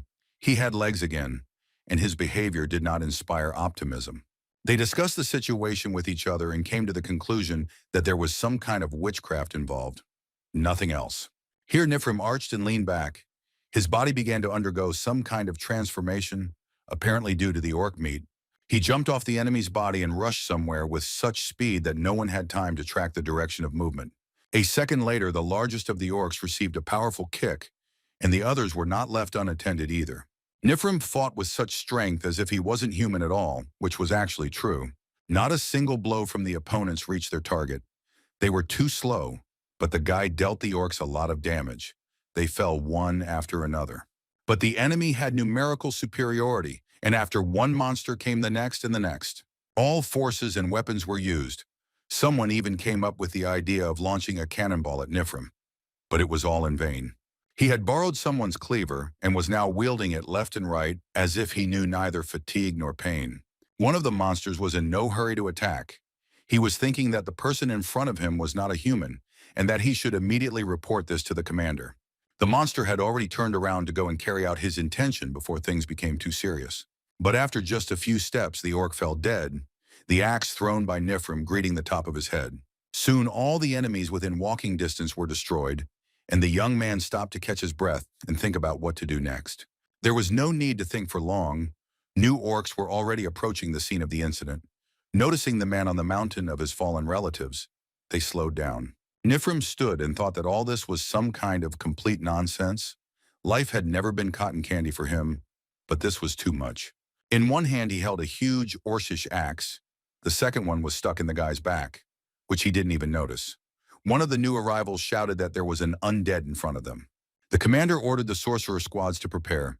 They cannot suffer losses now, and Calton was away on business. Several protective spells were immediately cast, but the commander himself did not have time to hide behind the shields. He too was hit by the axe. Nifrim realized that he was losing his strength, and with it his consciousness, and soon he simply collapsed to the ground and was fired upon by the orcs. Here he heard that the monsters had loaded the rest of the people onto carts, intending to send them as food to the main army. Nifrim perked up and found himself on his feet again. It turned out that not all the villagers had been killed at once. The boy's eyes widened, and hope again dawned in them that Pestle and the children could still be saved. But then the enthusiasm weakened. The hero felt that his body was failing, transforming and weakening. Researchers once warned him against eating meat from other races. It is dangerous. The side effects can be completely unpredictable. Instead of restoration, the process of disintegration may begin. Perhaps not immediately, and at first everything will happen as usual. The man who told this to Nifrim laughed and added that later the guy would greatly regret not having died. Noticing that the enemy had become more active, the orc commander gave the order to the sorcerers to use long-range spells. Covering themselves with shields, they fired volleys of fire. It's not for nothing that orc sorcerers are considered to be better than human magicians. The flames completely engulfed the place where Nifrim had just been. There was no chance of surviving after that.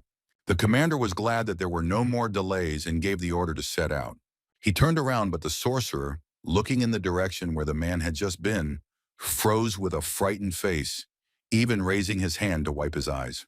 In the very epicenter of a huge fire stood Nifrim. It was impossible to believe that he had survived and was even continuing to walk. And yet it was true. Even if half-bent, the man moved towards his enemies step by step. All he could think about was that his tormentor was actually right.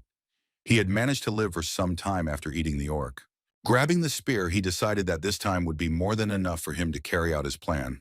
The orc commander, in a panic, gave the order not to let the evil spirits get to the main army and to kill them in any way possible. Here one of the soldiers noted with bewilderment that their enemy had stopped and was eating one of their fellows. The orc's eyes widened in horror. He realized quite clearly that absolutely all of them were doomed.